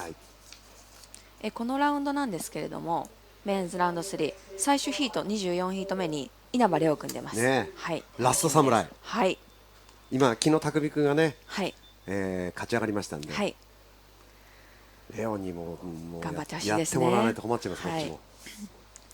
それでは19ヒート目選手の方を紹介していきましょう。レッドマキシマム、ヘスノッツ選手フランスから、ブルーマテイア・ヒクリー選手、PYF って言いますとこれは、フランスポリネシアン領、リユニオンですか。はい、そしてホワイトがノアスイッチャー USA、 イエローにジョナサン・ゴンザレスキャナリーアイランドですね。この4名です。1ヒートは24分で、現在残り時間24分ですね。始まったばかりです。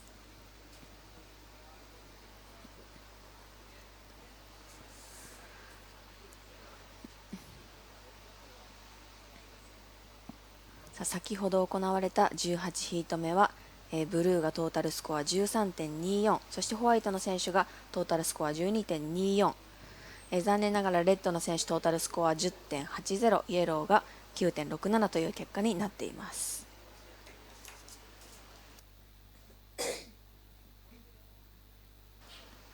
現在演技をしているのはホワイト、ノア選手 USA、 後ろからはゼッケンブルーの選手が乗っています。マテイヤ。このヒートもみんな4名の選手がレフト狙いといいますか、同じポジショニングをしていますね。今日志田の方なんですけれども、これから潮がどんどん引いていきます。潮の動きも大きいので、もう25分刻みでもう波の状況も変わると思っていいかもしれませんね。さあゼッケンレッド。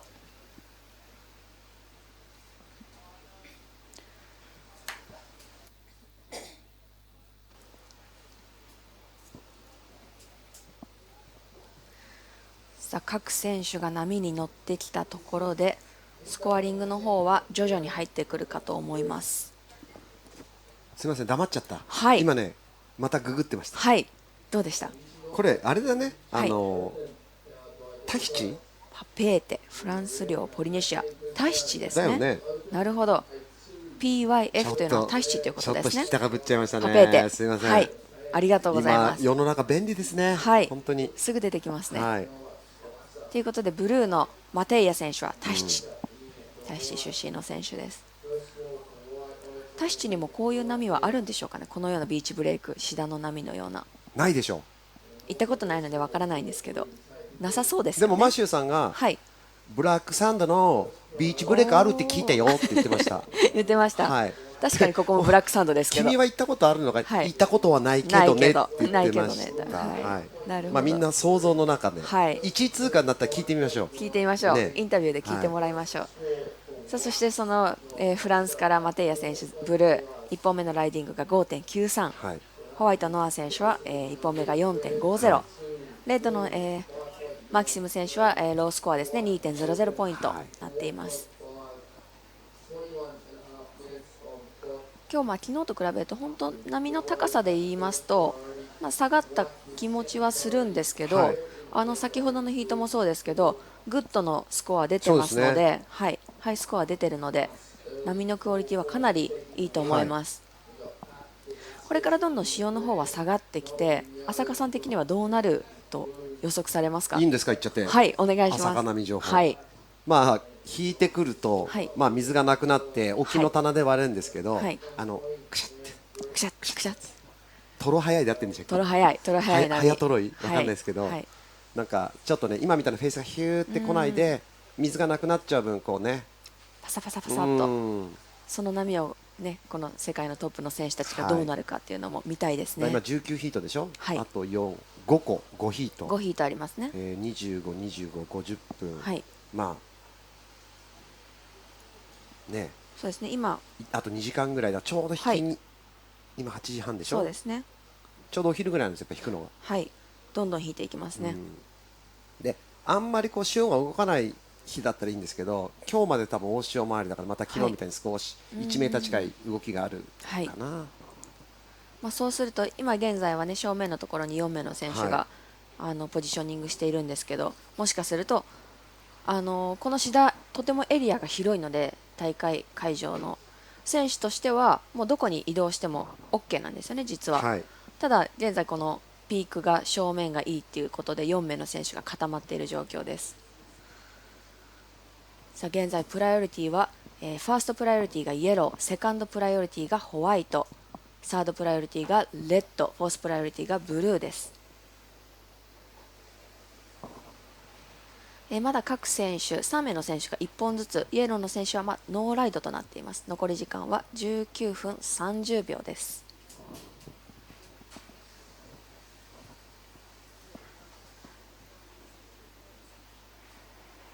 さあ現在4名の選手が右の方向に向かってパドリングをしています。もしかすると緩い流れが左の方向に向かって出ているのかもしれませんね。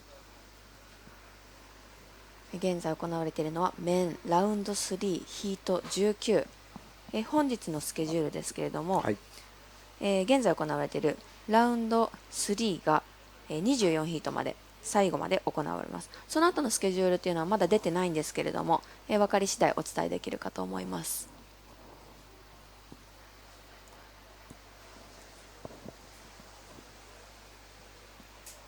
さあ今かなりこの残り、18分あるんですけれども、スロースタートといいますか、波の方が若干止まっている気がしますね。やっぱりこう、風がオンショアでこう海からこう岸に向けて吹いてくると、押されてくるんでね、やっぱり波が高さが出てくるんですけど、逆にオフショアでこう岸から海に行くとね、向かってくるうねりがこう抑えられる形になるんで、どうしてもサイズダウン余儀なくされますよね。海面は綺麗なんですけどね。そうなんですよね。フェイスは綺麗にこう整うんですけど、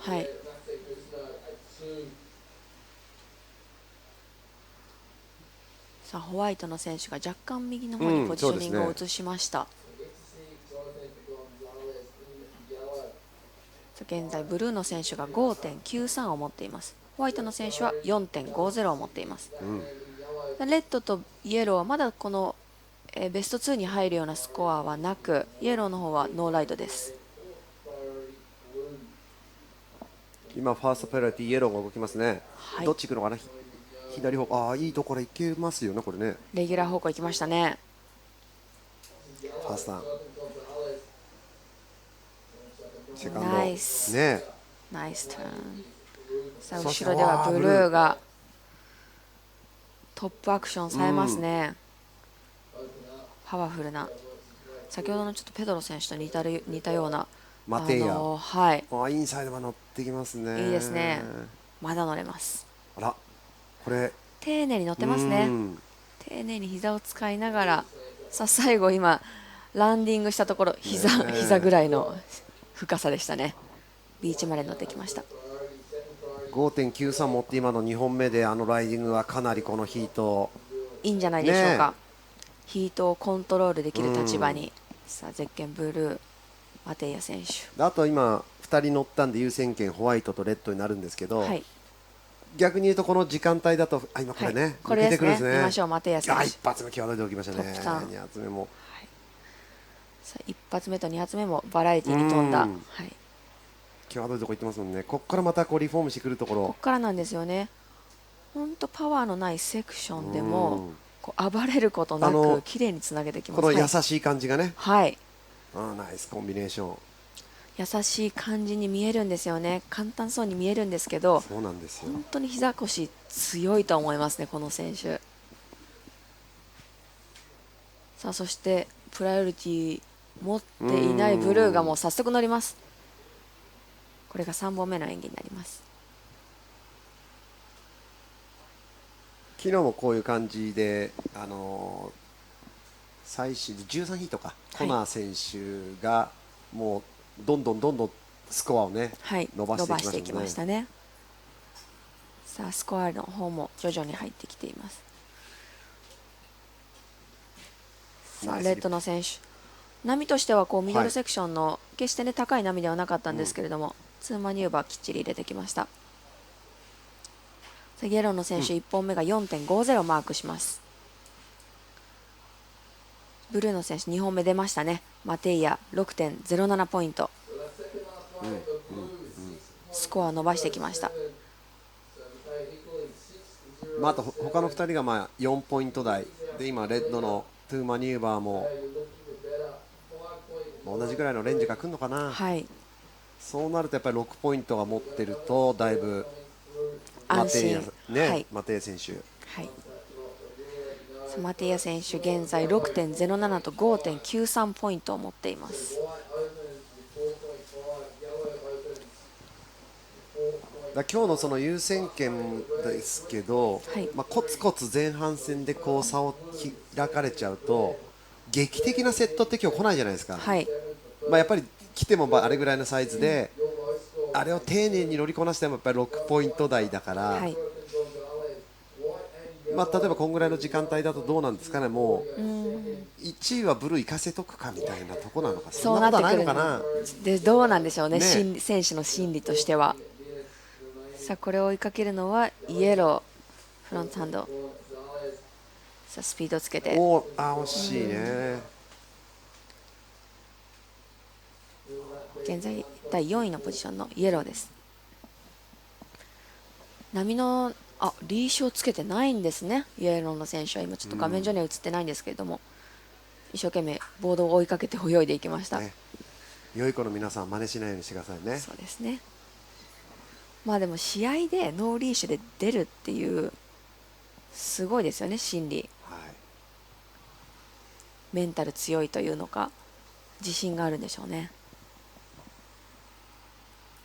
まだノア選手の2本目が出ませんからね、今ファーストプライオリティを持ってます、残り時間13分。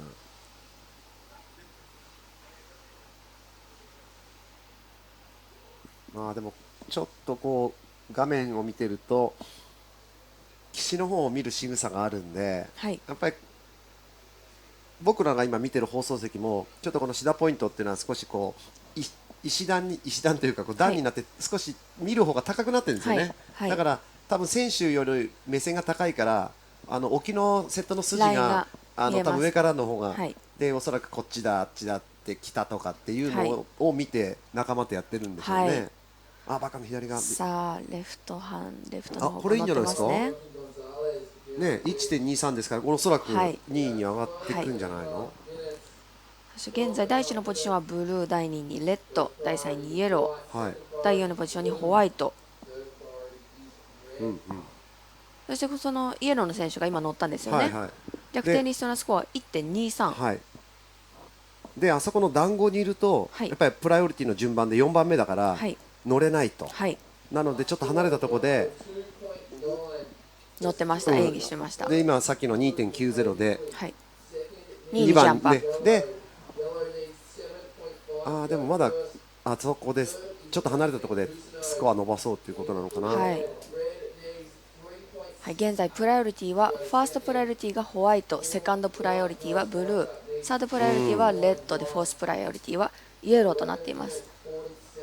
そのファーストプライオリティを持っているホワイトが今に右の方にパッとうねりが見えたんでしょうかね。ホワイトの選手はですね、現在第4位のポジションなので、なんとかしていい波をつかみたいっていう、やっぱりこっちちょっとちらっと見ての、見てますね。逆にでもやっぱりジョナサン選手があそこでコツコツタイプですね。さあこれもかなりいいです。スピードをつけた縦へのアプローチ、セカンドターン入りました。こういう作戦もありますね。これつながってきてフォーマニューバー、素晴らしい。なるほど、お見事じゃないですか。素晴らしいですね。一人離れたポジショニングで、セットではないですけれども、スコア伸ばすための波を確実に捉えてきてます。あれ大作戦ですよね。今日のフォーマンプライオリティであんに固まって4番目のプライオリティじゃ勝負にならないから、離れ、数を波数乗りながら、現在第1のポジションにブルー、トータルスコア 12.00、 このマテイ選手が若干こう抜けた感じでしょうかね、トータル12ポイント。第2のポジションがイエロー、トータルスコア 7.40、 そしてレッドの選手は逆転に必要なスコアが 3.68、ホワイトの選手逆転に必要なスコアが 2.91。 なるほどね。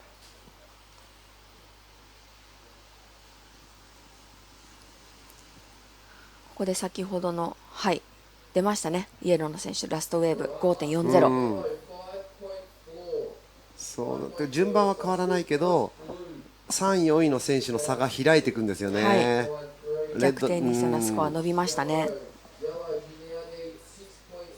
だから優先権を持っている選手たち、次がだから勝負になりますよね、それで、5、6ぐらいのレンジ出せればいいけど、でもそうすると多分そのまたイエローがみんな乗っちゃうと優先権なくなるから、イエローが優先権第一プライオリティになってヒューッと戻ってきて、最後後半戦みたいなことなんですよね。残り時間がねもう間もなく9分になるっていうところで、もしかするとそのねイエローの選手がみんなのところに戻ってきて、最後かき回すじゃないですけど、プライオリティを使いながら来るかもしれないですね。それかあそこが気に入ってるか、はい、あそこが気に入ってるか、俺はもうここで最後まマイでポイント乗ると。はい、ジョナサン・ピークジョナサン・ピークかなりやなんです。さあゼッケンレッドマキシム選手、逆転に必要なスコアが 6.17、 ホワイトちょっと早めに乗りたいよね。そうですね。ノア選手逆転に必要なスコアは 5.41。 ちょっと右側に、おっとイエローの選手がもっともっと離れていきましたね。左の方に見えなくなっちゃいましたね。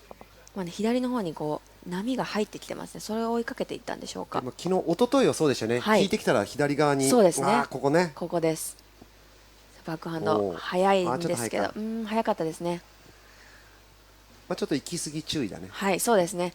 昨日あそこのポジションに林健太選手がいて、行き過ぎてちょっとはまり、スコアをメイクできなかったと本人はだいぶ悔やんでましたけれども、その後話しました。なるほどね、ちょっと離れちゃったもんね。ちょっと離れて、来たこれさあ正面波入ってきていますね。うねりが何本か。でも多分ここチャンネルのとこで割れるやつやっぱり波ポイントが出る。来たよ。はい、ホワイト現在第4位のポジショニング。ナイスリップ。ノア選手セカンド綺麗ですね。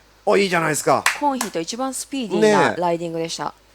さあ後ろからはレッドがこれを乗りません。で 4.50 持ってますからね。はい、これでぐっと戦いやすいんじゃないですか、後半戦。いいんじゃないでしょうか。ホワイトノアさん、今のライディングは本当にこうスピードに乗ってこうスカンスカンとこう目の覚めるようなライディングでした。はい、ノアシュウェイさあ左奥からジョナサンイエロー、ジョナサン・ピーク、ツーマニューバー目です。これがジョナサン・ピーク一人旅。ファーストマニューバーかなり良かったですね。ファーストターンが。さあここでイエローのジョナサンはバックアップスコア伸ばしていきたいところです。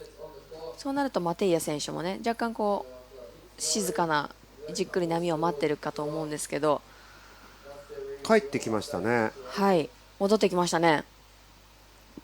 残り時間6分45秒のところでイエローの選手が他の3名のところに戻ってきました。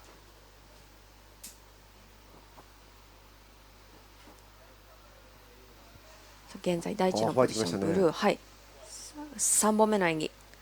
逆にこのプライオリティが解けて、はい、呪縛から解かれた感じで、イケイケな感じで、やっぱり持ってるとスコアしなきゃいけないっていうような気持ちが強くなっちゃうんだろうね。今日特に波数が少ないんでね。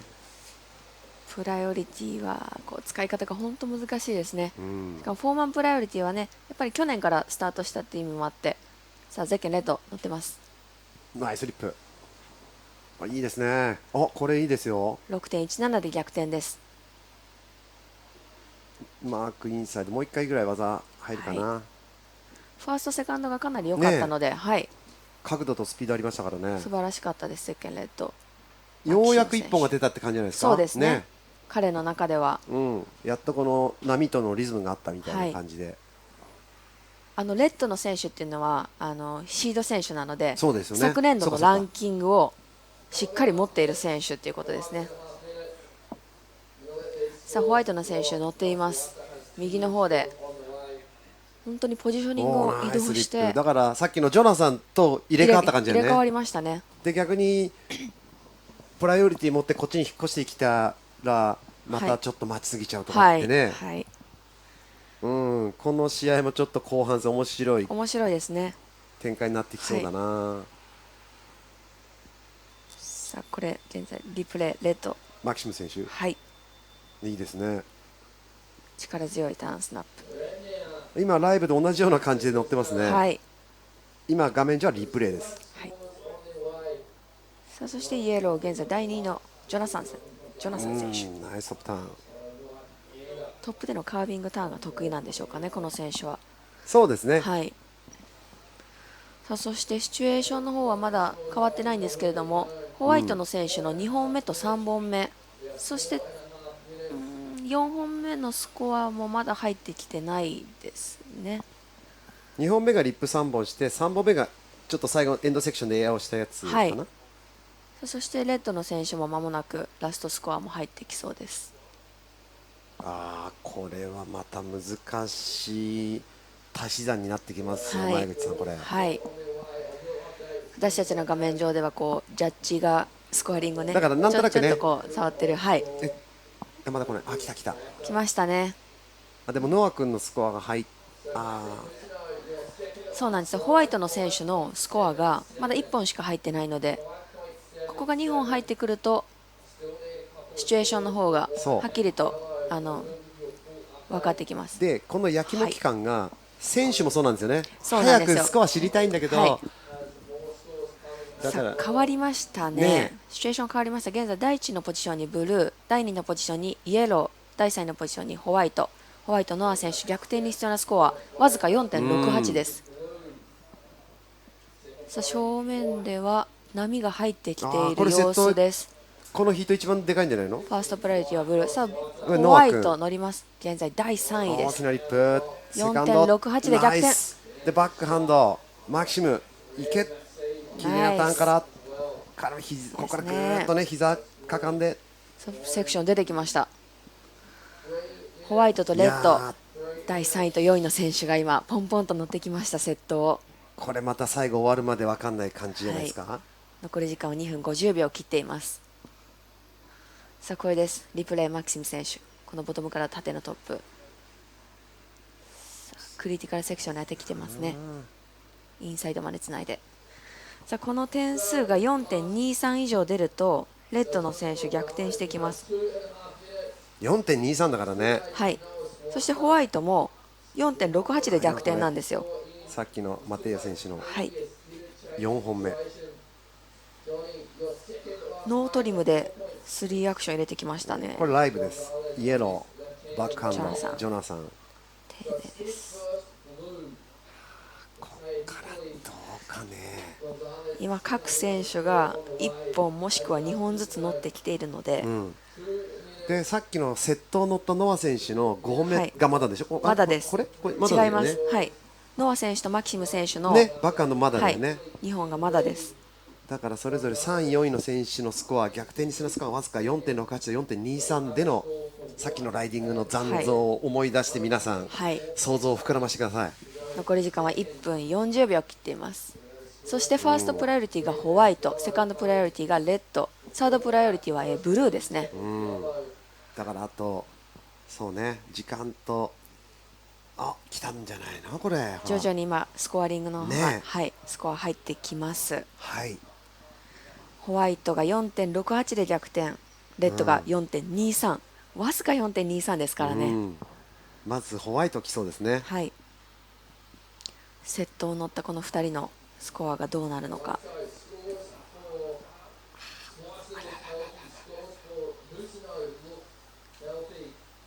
さあ残り時間1分を切っています。であとプライオリティがホワイト、レッド、ブルー、イエローだから、逆転すると後半残りどうなるんでしょう。イエローの選手はもうかなりもう離れていってしまいましたね。これもみんな分かんないからどうしようもないでしょ。乗るしかないですね。もうこうなってくると、そういうことですね。セカンドターン、サードターン、ノア選手、いいですね、いいですよ。いいですね。セカンドさっきの 5.80 で2位に上がって、さらに今でここで差を広げるっていうところ、残り時間20秒切ったところでホワイトの選手が逆転しました。でマキシム選手 5.37 出るかな。逆にイエローのジョナサン選手は逆転に必要なスコアが 5.74。コツコツやってきたけどね。さあ残り時間10秒です。カウンティングダウン入っています。届かないか。さあそしてラスト、これカウントしてます。でもここトロイセクションでしょ。 5.74 出ませんね。ラスト1分でまさかイエローの選手が第4位のポジションに、ああいう努力型嫌いじゃないんだけどな。そうなんですよね。ジョナサンポイントでこう稼いでたんですけどね。あとはマキシム選手は出なかったですね。4.90。逆にノア選手がお見事だったんじゃないですか。ノア選手良かったです。かなりスローヒート、スロースタートだったんですけれども、後半で追い返してきましたね。そうですね。はい。一瞬はずっと4位でね、そうなんですよ。プライオリティに泣かされてましたけど、はい。さあこのヒートはどうやら1位はブルー、第2位がホワイト。さあそしてホワイトのノア選手、ラストウェーブスコアがまだ入ってきます。これで1番に上がっちゃったりするんじゃないですか。かもしれないですね。そういうことですよね。はい、そうですね。さあヒート19、第1のポジションはなんとホワイト、ノア選手。そして第2のポジションが、ブルーですね、という結果になりました。残念ながらレッドが3位、4位はイエローという。届かなかったですね。はい。さあ続きましてラウンド3、ヒート20の方がスタートしました。はい、さあ注目の選手来ています。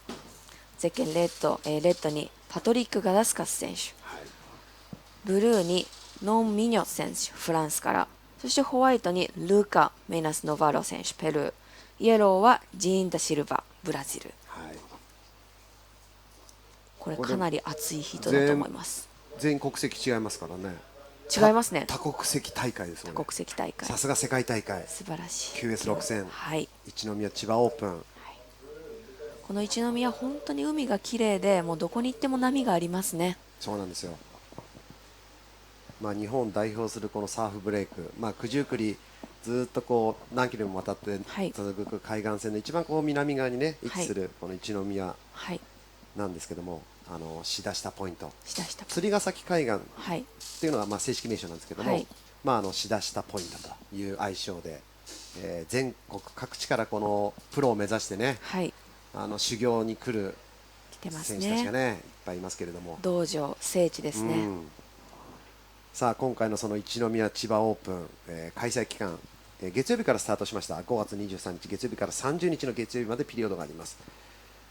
開催場所が千葉県長生郡一宮町釣ヶ崎海岸、賞金総額が QS メンズ6000、 US の15万ドル、 QS ウィメンズ1000、US2500 ドルです。主催ワールドサーフリーグ、参加人数は270名に上っています。公園千葉県一宮町観光協会一宮町サーフィン業組合、特別協賛としまして GoPro 協賛、リップカールジャパン株式会社大塚商会、株式会社紫スポーツ、株式会社ピートガチャ、株式会社ライズシステムビーチコミング、株式会社ナイトーハウス、英和貿易株式会社マックスコアフォーム、有限会社ハーレージャパン、株式会社ブルーエコシステム、協力アサヒ飲料株式会社、波伝説、 JPSA 一般社団法人日本プロサーフィン連盟。読み終えたところでね、ファーストライド綺麗ですね。ブルーが来ました。そしてホワイトがいいんですか。左側画面映ってませんけど、さあブルーはノーム選手、スタート3分切ったところでいいですね、ホワイトとブルーの選手が乗ってきました。この前半戦でこれスコアできるとね楽ですね、選手としては楽です。気持ちも落ち着きます。で一番さっきからフォーマンプライオリティって言ってるけど、一番最初は誰も持ってないですよね。そうなんです。普通の試合と一緒なんですよね。はい、ホーンが鳴った時は誰もプライオリティ持ってない状態ですね。で今、ホワイトとブルーが乗ったから、先に沖に戻った方がプライオリティがもらえるんですけど、この場合ちょっと見てみましょうね、パネルの方を。こういう場合はイエローとレッドのどっちに優先権が入るんだろう。これはまた入らず、多分3、4のプライオリティから入れていくんじゃないでしょうか。ああ、そういうことか。そうですね。そうだね。今ファーストプライオリティ、セカンドプライオリティはないんですが、サードプライオリティにホワイトが入りました。そしてフォースプライオリティにブルーが入りました。でなぜホワイトのが先かっていうと、先にラインナップポジション、ライディング可能なポジションに先に戻った方が先に、もらえるんですね。そうですね。っていう判断でいいんですよね。そうです。さあそしてそのホワイト乗ります。バックハンド。先ほどのジョナサンポイントですね。これ。いいですね。かなりいいんじゃないですか。2本目です、ルカ選手。あそこのレフトのセクション、本当速い高速ウェーブなんですけれども、1本目の向こうに行った波も結構良かったしね、はい、ちょっと僕らの放送席から追い切れなかったんですけど、はい、ファーストセカンドターンぐらいまで見れてもう向こうに行っちゃったんですが、ホワイトの選手のスコア気になりますね、1本目と2本目。意外と左好きかもしれない。かもしれないですね。左に戻っていきましたね。正面ではイエロー、ブルー、レッドの選手が波待ちをしています。ホワイトのルカ選手、さあ1本目が 5.00 で、5.00 マークしました。そしてブルーの1本目が 3.67、はい、プライオリティはサードプライオリティがブルー、フォースプライオリティはホワイト。ただホワイトの選手がかなりその3名の選手と離れているので、プライオリティっていう面ではそこまで気にしない、まあだからさっきのジョナサンと同じ戦い方だよね。はい、離れてます。さあそしてそのホワイトのところに波が、うわいい波来たね。あります。ね、早いかな。3本目です。うわすごいナイス。ファースト、セカンドで釣りマリバ。ナイス。いいですね。1発目はこう縦へのアプローチ、そして2発目こうカービントップターンのような、で3発目でローラーコースターと、それに引っ張られるようにちょっと他の3名がなんかね徐々にこう左にポジショニングを移した気がしますね。これちなみにイエローとレッドの選手の方が、はい、優先的に乗れるのこれまで。どうなんでしょうね。そのブルー第3位の、プライオリティを持っている選手と波が重なった場合っていうことですよね。そういうこと。当然やっぱりまだ一歩も乗ってないから、あの2人が先に乗る権利があるんですよね。ちょっと確認しましょう。確認しましょう、そこは。はい。さあ奥でゼッケンホワイトの選手、ホワイトルカ選手、5本目の演技です。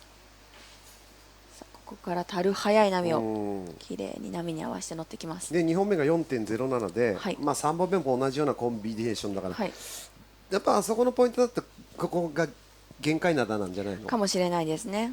もうよほどそのセットが入ってこない限りなんかそんな感じ。エクセレントは狙えない気はするんですけれども、ただ確かに今みんなが待ってたあそこがちょっとくしゃくしゃってなってきたもんね。そうですね。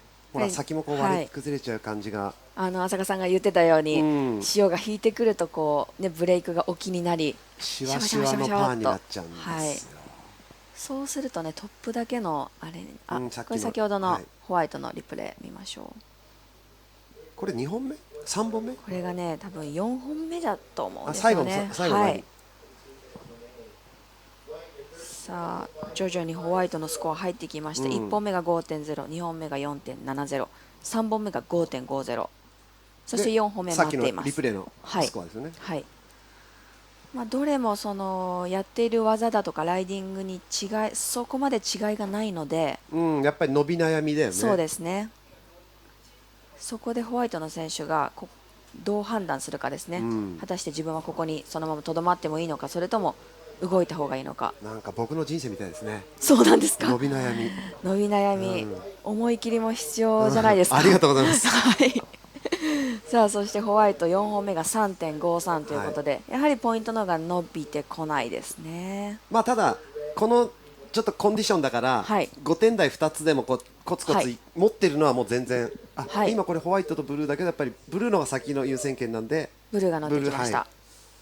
さあ2発目縦へのアプローチ、1本目はまあ若干ハーフターンだったんですけど、2発目で、しっかりしたターン入りました。ブルー、レッドのパトリック・ガダスカス選手と、そうですね、イエローのディーン・シルバ選手、まだノーライトです。ちょっと一発目詰まってますけど、セカンドは、セカンドはしっかり入ってますね。もうこのレッドのガダスカス選手というと、もうガダスカス3人兄弟で、もう世界中の人たちが知ってると思うんですけど、兄弟ですか？これパトリックでしょ？はい。昨日出てたんだっけな。気のせい？ガダスカスターナーですね。出てますね。このラウンドで。これ勝ったんでしょうかね、ガダスカス。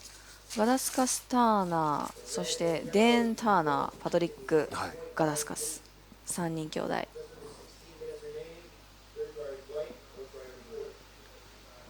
さあプライオリティはまだファーストとセカンドがついてません。サードプライオリティにホワイト、フォースプライオリティにブルーです。残り時間はまもなく15分30秒となろうとしています。2組にもいますからね、ガダスカス3兄弟。3兄弟います。2組にも3兄弟、この次第にも今来てますね。はい。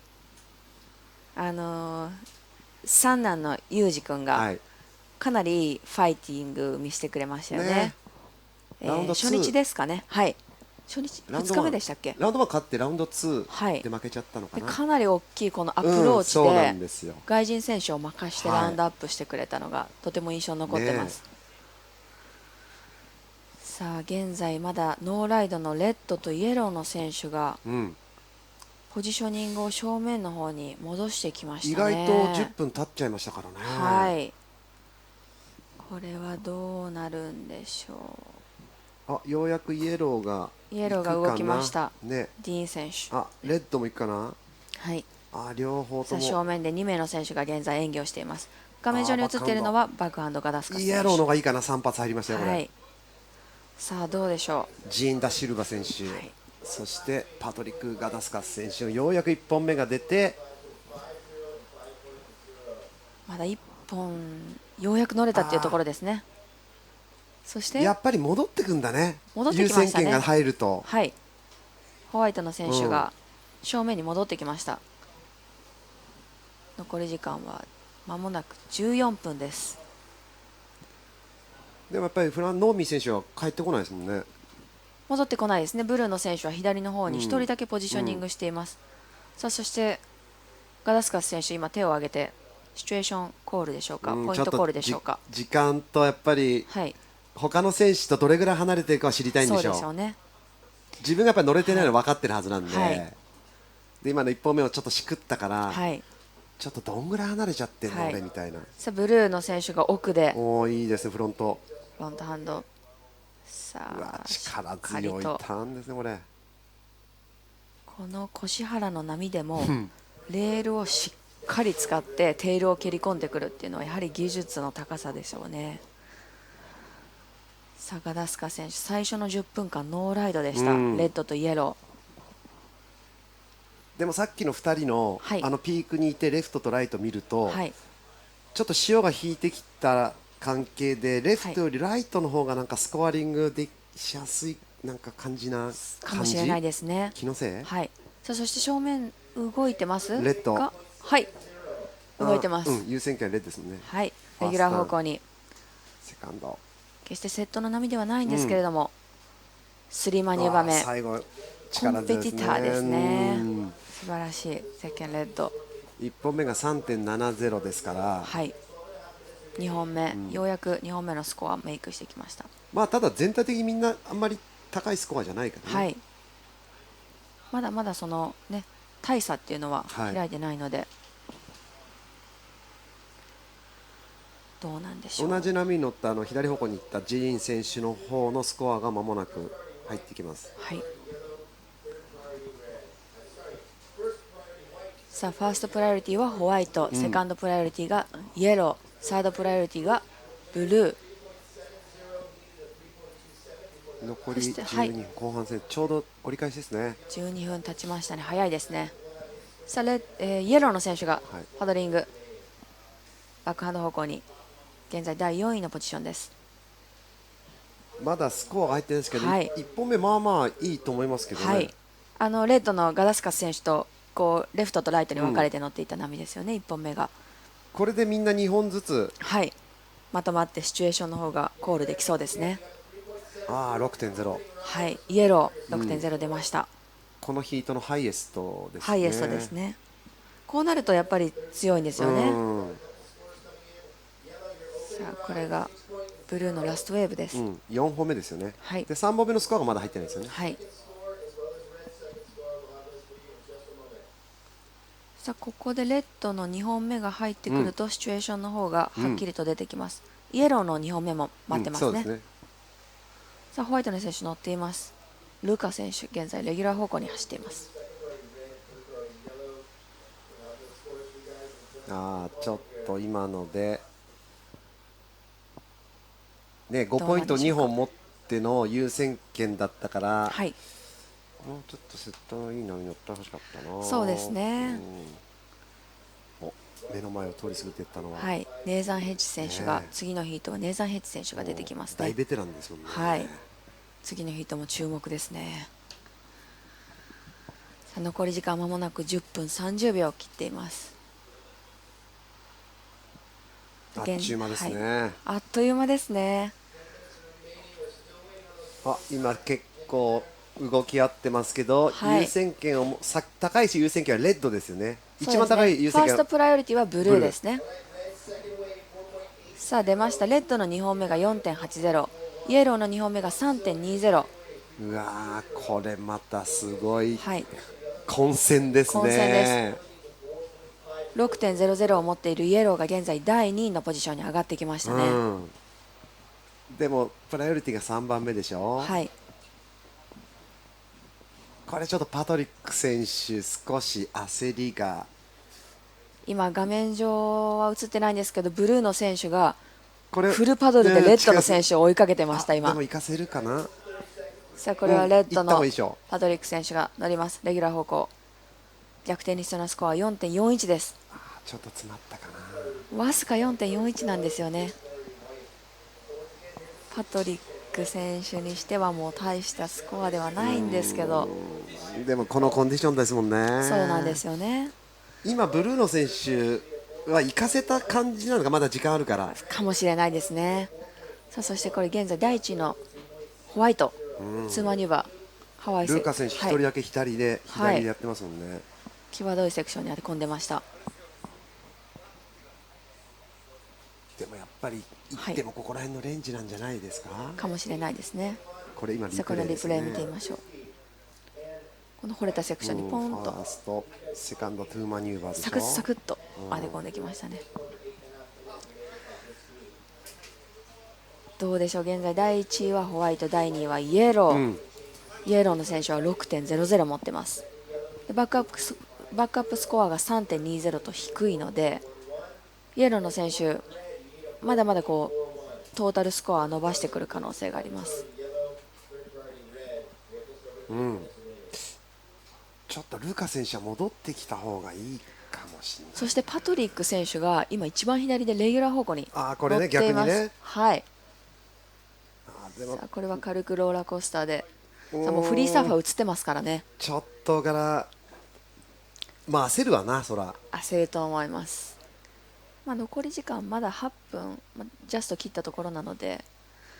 でもほら、はい、波のそのポテンシャルと波数と、であとプライオリティ優先権、これやっぱりこっち行ってもそうなんですよね。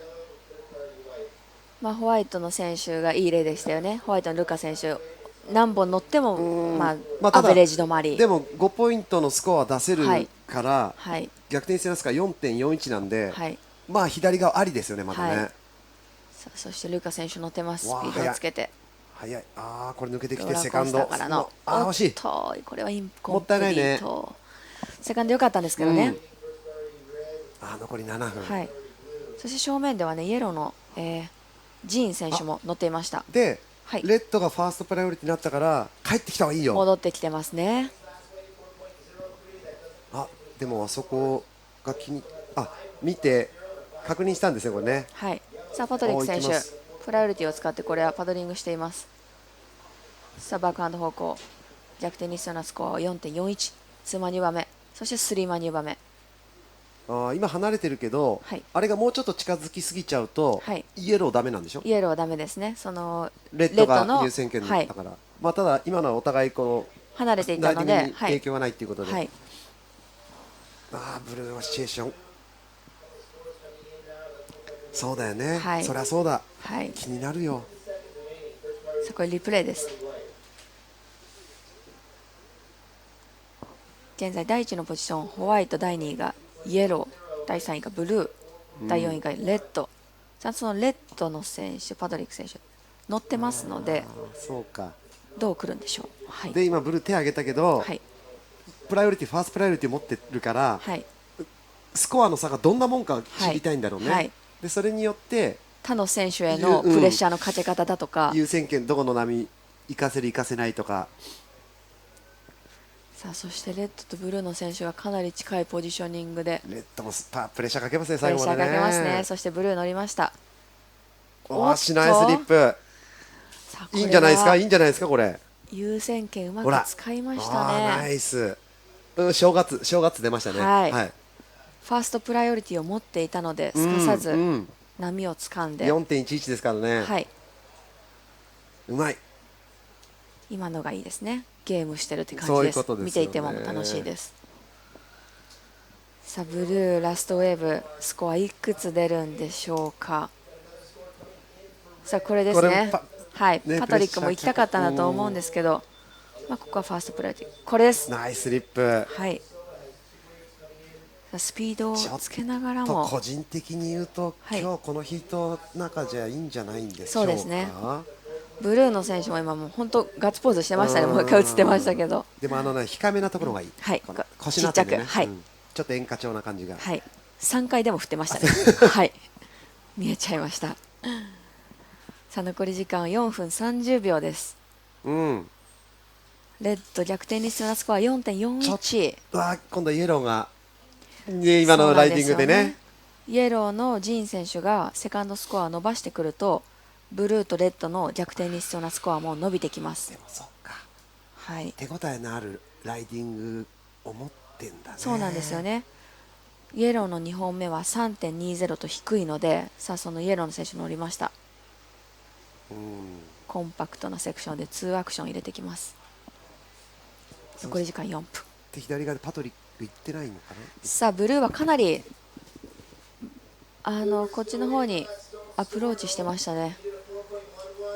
こうストレスアウトしてる感じで、ブルーがこう、分かるよ、分かる、だってそうじゃん。はい、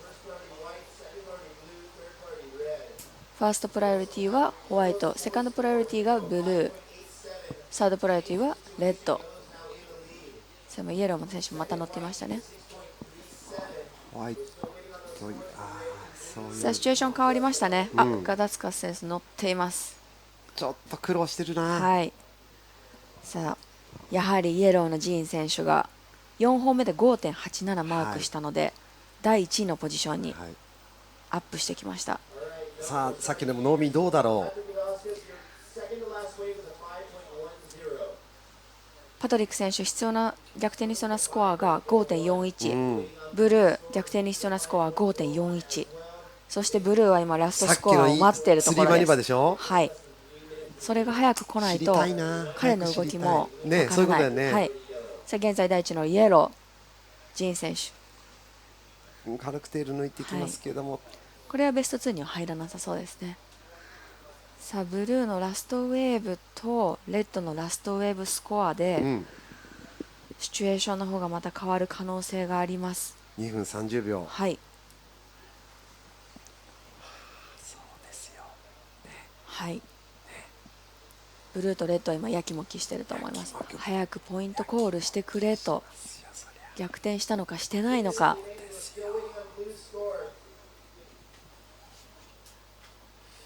プライオリティがホワイト、ブルー、レッド、イエロー。来た。来ました。さあこれレッドのリプレイです。まだスコア出てないやつですよね。はい、最後のまだ出てないです。7本目ですもんね。今のレッドのリプレイのライディングで 6.5 以上出てると逆転できます。でもノーミ選手やりましたよね、見事ね。やりました。逆転に成功して 6.50 出して第2のポジションにアップしてきました。逆にルカス選手逆転してますから 6.11 でパトリック選手が 6.50 とちょっと離されて、はい、さあイエローの第1位のポジションなんですけど、シチュエーション他の選手のポイントも気になるところですね。だってトータルスコア 10.87、11.87、11.60、10.50 ですもんね。もうこれも接戦ですね。本当に接戦です。レッドのラストウェーブスコアはまだ出ていません。ホワイト来た。いい波乗ったよ。 6.11 必要。ファーストターン。さあファーストターン良かったですよ。セカンドターンも丁寧につないでいきます。でも開いてからいけるのか。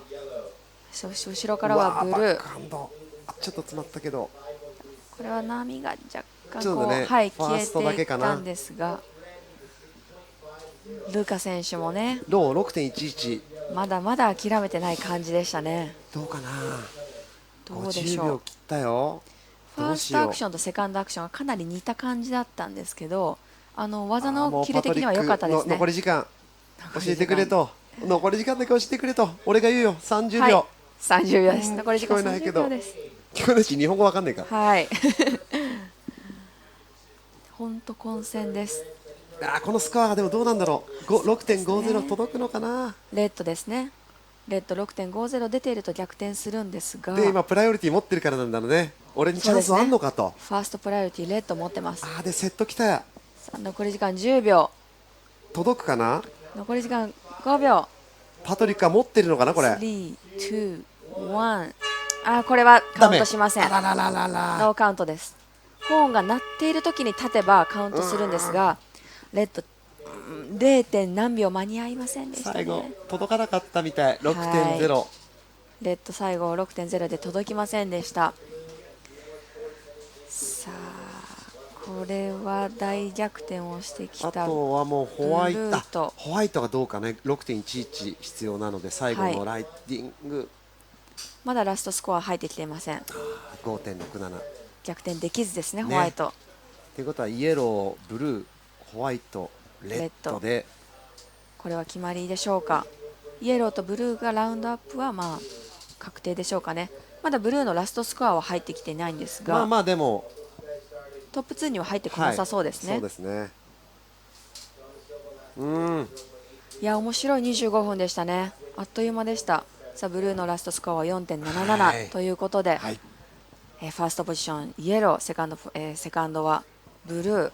これね、これまた混戦の20ヒート終了しました。はい、面白かったです。この次のヒートもネイサン・ヘイチ選手出てくるので、皆さんぜひ引き続きご覧ください。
Last one was absolute banger between John De Silva, Nomi Mignot, Lucas Messinas and Pat Gadauskas.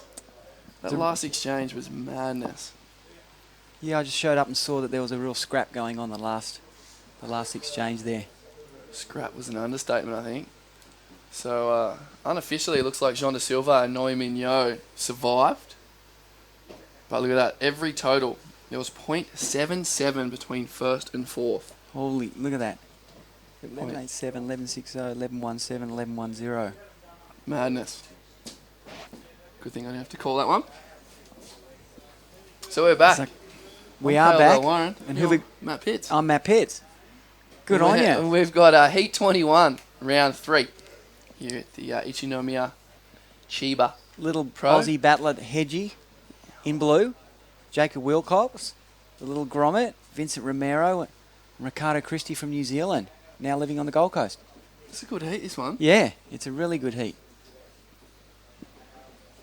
It's with this dropping tide, Matt, it's gotten quite tough. Although we've seen Nathan Hedge open this heat with an absolute banger. 6-8-3 first to blue. Vicente Romero 4-8-3. And this is Rick Boss, Ricardo Christie, the big Kiwi. Rookie on tour last year, and he's dropping hammers as well. So, exciting start to this one. And Jacob Wilcox has also got a good score. So, I've got the text line, the hotline's flying in. You know, Connor O'Leary's is hitting me up. He wants to know what's happened for the rest of the day, and I can tell you, Pitsy, there hasn't been a call as to whether we will run women's round 1 or men's round 4 next. It's a tricky one because, you know, the last 2 heats prior to this one, things were looking pretty slow.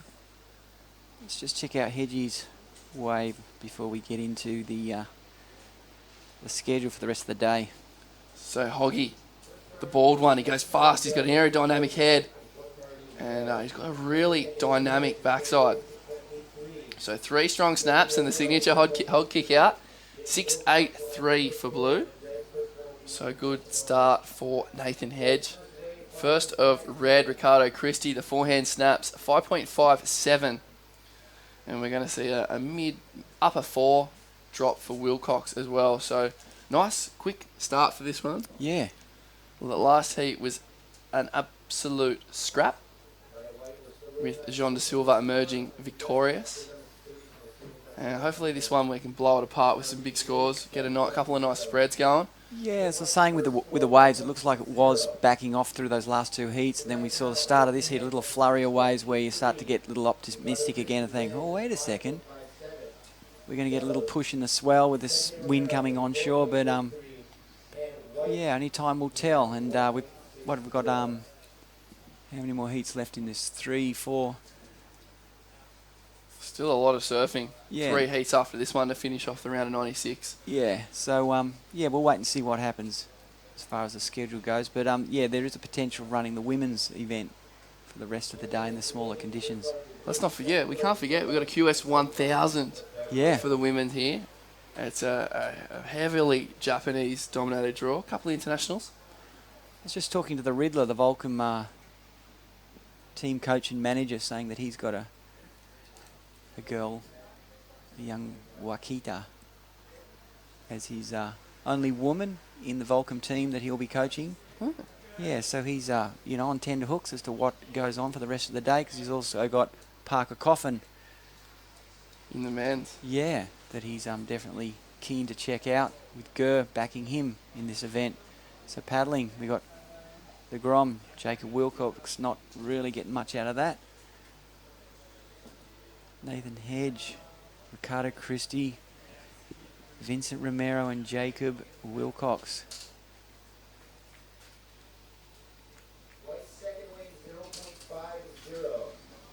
So Ricardo had a couple of you know, flashes of brilliance on last year's tour. Couldn't quite put it together for the whole year, and finds himself back on the qualifying series treadmill. But nice guy, great surfer. Great surfer.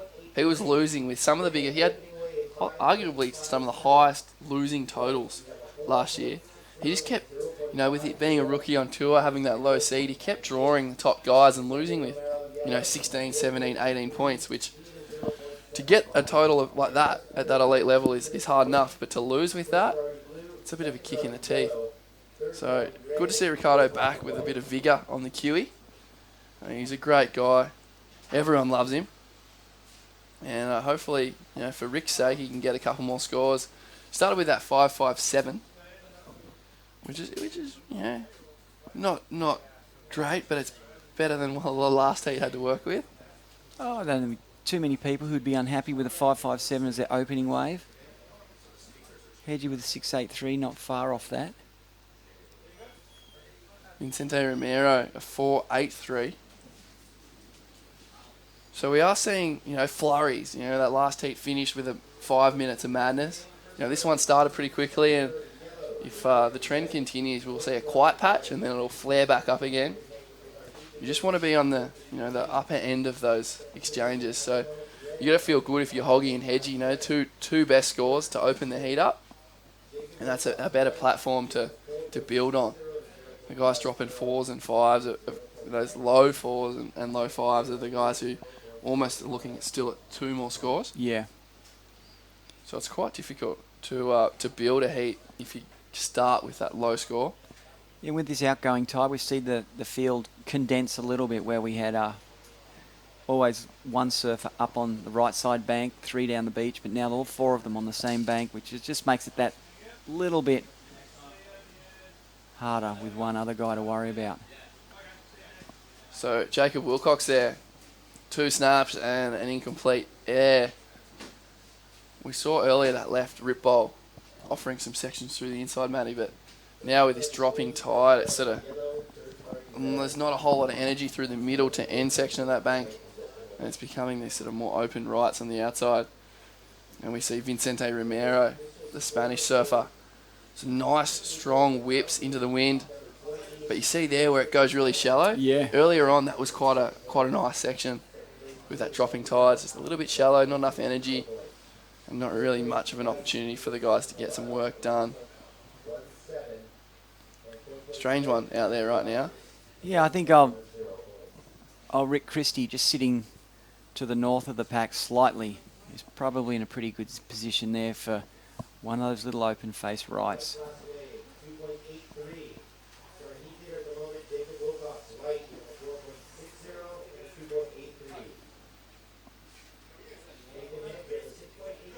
So here's a replay of Vincent.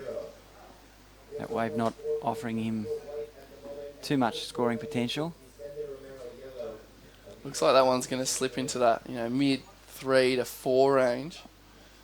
He only needs 2 to go to second.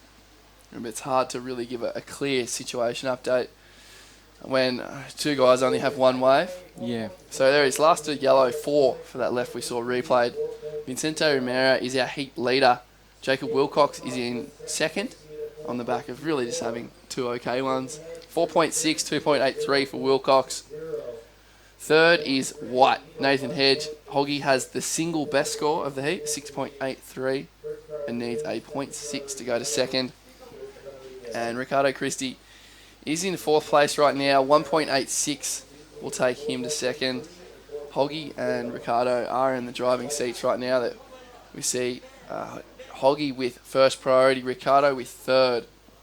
So we're in a good position in this heat. It's just a matter of, another one of those juicy sets coming through.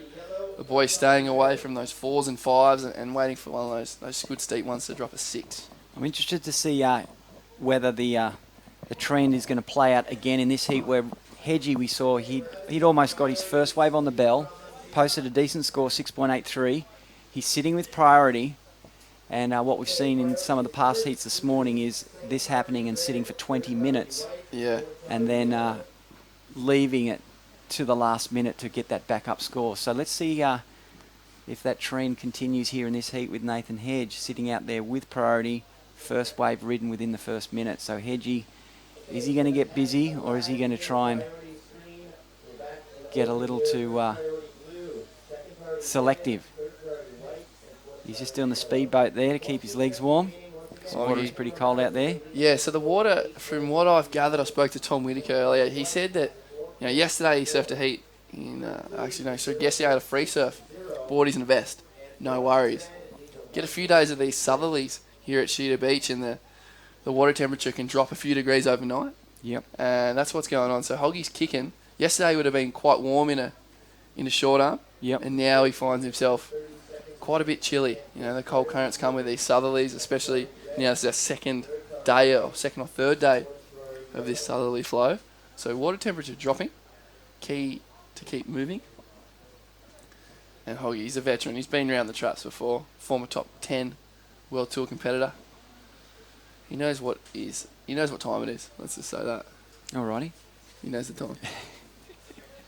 Yeah, I'll never forget that heat where Kelly was going for the world title in Brazil. Andy and Hedgie paddled out. And Andy was the last guy left in contention to knock Kelly off his perch, and Hedgie won that heat. And Kelly won the world title. But it was pretty emotional win for Kelly there. But Hedgie was the man that put the final nail in the coffin for that world title of Kelly's. It was a big heat, and Yeah, those clutch moments. And Hedgie's one of those guys that can pull through. He lives for those Lives clutch for that. moments. Yeah. He breathes pressure. Sprinkles fire on his breakfast. He's a very healthy man these days, Hoggy. Very, very healthy.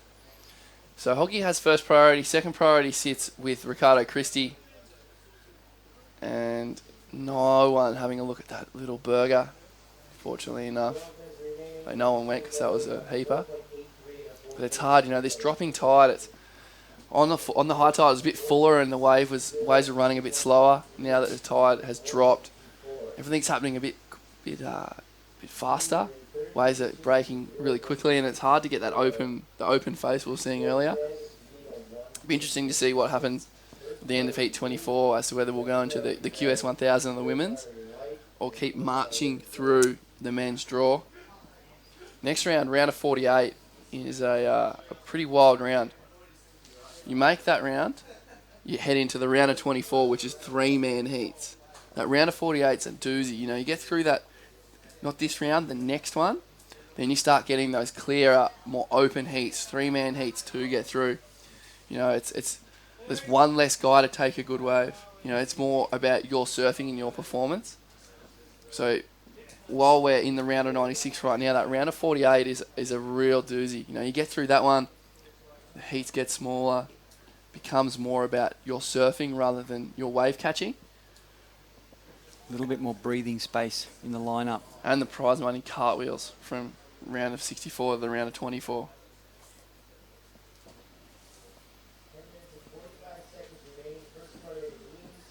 We're due for a flurry here, Matty. Yeah, we're down to almost 10 minutes. Once again, this heat has flown, despite the fact that there hasn't been that many waves ridden. Must be all your interesting conversation. Kyle, what do you think? No. No. No, I've been getting heckled. Anyone listening has been heckling me. Jacob Wilcox, this man will go 12 o'clock on a dime. Watch this little poke here. Wilcox, top Australian junior, coming off the back of a couple of really horrible injuries. He's back and he's strong. He's back on the QS and he's looking really good. WSL wildcard into this event off the back of his great run through the Australasian leg, through the 1 stars in Australia. So Wilcox in second. He's got a couple of average scores, 4.6, 2.83. Matty, you reckon this one's going to better the 2.8? I think so for sure. And it's interesting because Jacob, he knows he's obviously catching small waves, but he's figuring, well, it's better than just sitting there doing nothing. So he's keeping busy. He's clocking up a few little mediocre scores, but you just never know with dropping tide and a mediocre swell here. It just could be a heap where nothing comes through, and those little ones are the ones that actually will get you through. And it's hard too. Sitting on that peak, they are in the right area.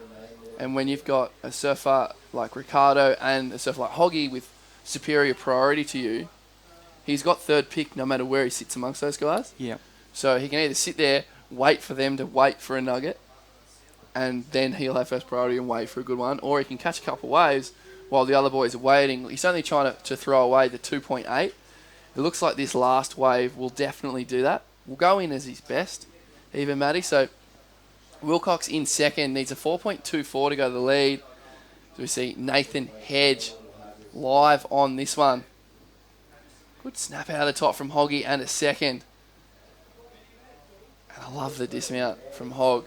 So now Ricardo Christie has first priority. Wilcox has a good score dropping. He will go to the lead prior to that wave of Hedgie. And we got another little nothing dropping for Vincente as well. 8.5 minutes, Matty. Interesting contrast between Wilcox's last waves and Hedges, where Wilcox had multiple turns on a smaller wave, and then Hedgie with 2 solid exclamation backhand snaps there. It'll be funny to see. It'll be interesting to see where those waves come out. Looks like Wilcox is going to get a pretty healthy score for his last. Got one more judge to type. We have the benefit of seeing as the judges type. 4 typed in so far. And it's going to come out, in that upper average. Won't be in the good range just quite. But it'll definitely be what he needs to jump Vincente Romero in the yellow. So here's a replay of Hog. Enters the wave with a lot of paddle speed. Nice backside snap. Board above lip. Keeps the down the line momentum and allows him to do his biggest turn of the wave to finish. So strong surfing there from Hoggy. And it's going to come out, really similar to that wave of Wilcox. We've got Wilcox up again. Getting that down the line momentum. And there's the exclamation at 12 o'clock. He almost gets to 1 o'clock. Old Goofy. Little Jacob, once again, a smaller wave but more turns, as opposed to Hedgie. Slightly bigger wave and 2 bigger turns. Yeah, it's hard. Wilcox is so fast and lightning. He is. He's quite a tall kid, though. I mean, you look at him, we call him a Grom, but he's actually a decent sized, pretty big kid. Mm.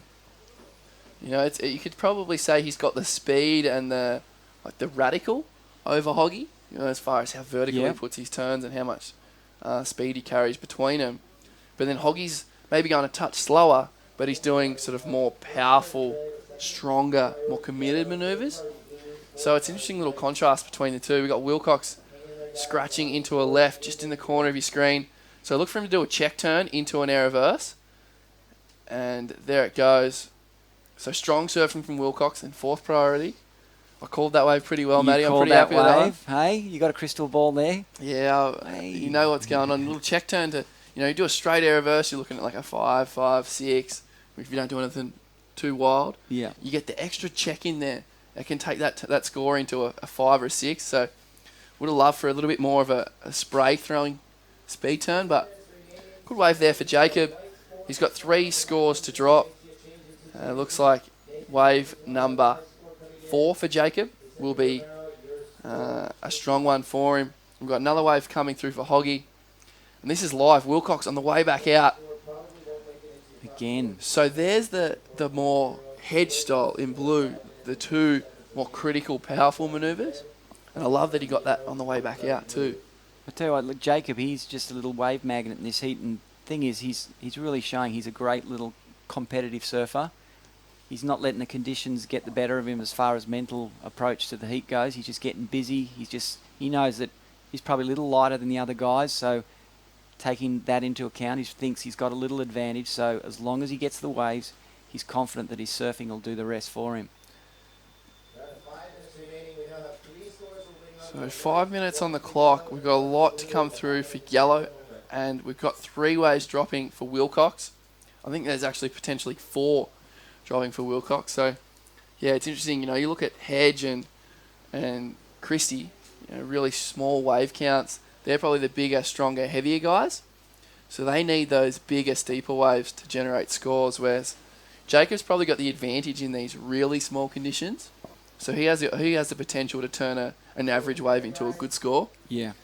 So it's interesting, the heavier veterans are sitting and waiting and need the good waves for the scores, whereas Wilcox with his spice and that lightning speed he has can create opportunities. The one thing is, though, are these guys underestimating their ability? Should they be just catching the waves that Jacob's getting and potentially getting just as good as scores? Sometimes, that's the bit that, sometimes, that's competition, isn't it? And the way the tactics play out. Because Rick Christie, he's a big boy, but he can look very light on his feet. Yeah. 4 minutes to go, and we've got a lot going on score-wise. As you can see, the timer's frozen, which means that we have a little technical glitch. So the boys upstairs are sorting through that. Just going off what the indications we have, I think Hedge will move into the lead. He will maintain that single best wave score of the heat. And you'll have something around that low good range. Wilcox will go into second. So Wilcox will go into second. I think it'll be his last 2 waves. So the forehand air reverse and then the 2 backside snaps will be his keepers. And this is for Christie. Been waiting 21 minutes for this one, Matty. He's found himself a nice open face. Head snap into a check finish. Just didn't, that second turn, if he could have got a little bit more clean face to pull that off, I think it would have been a decent score. His first manoeuvre, threw a bit of spray, laid a little bit of power, a little bit more than what, the other 2 backsiders have been doing. And unfortunately that wave just crumbling down on him. and making that second turn a little bit iffy. It's hard because he's building on that 5.43. You know, those we're talking about, those sixes and above are a good platform. The 5.43 leaves him a little bit vulnerable.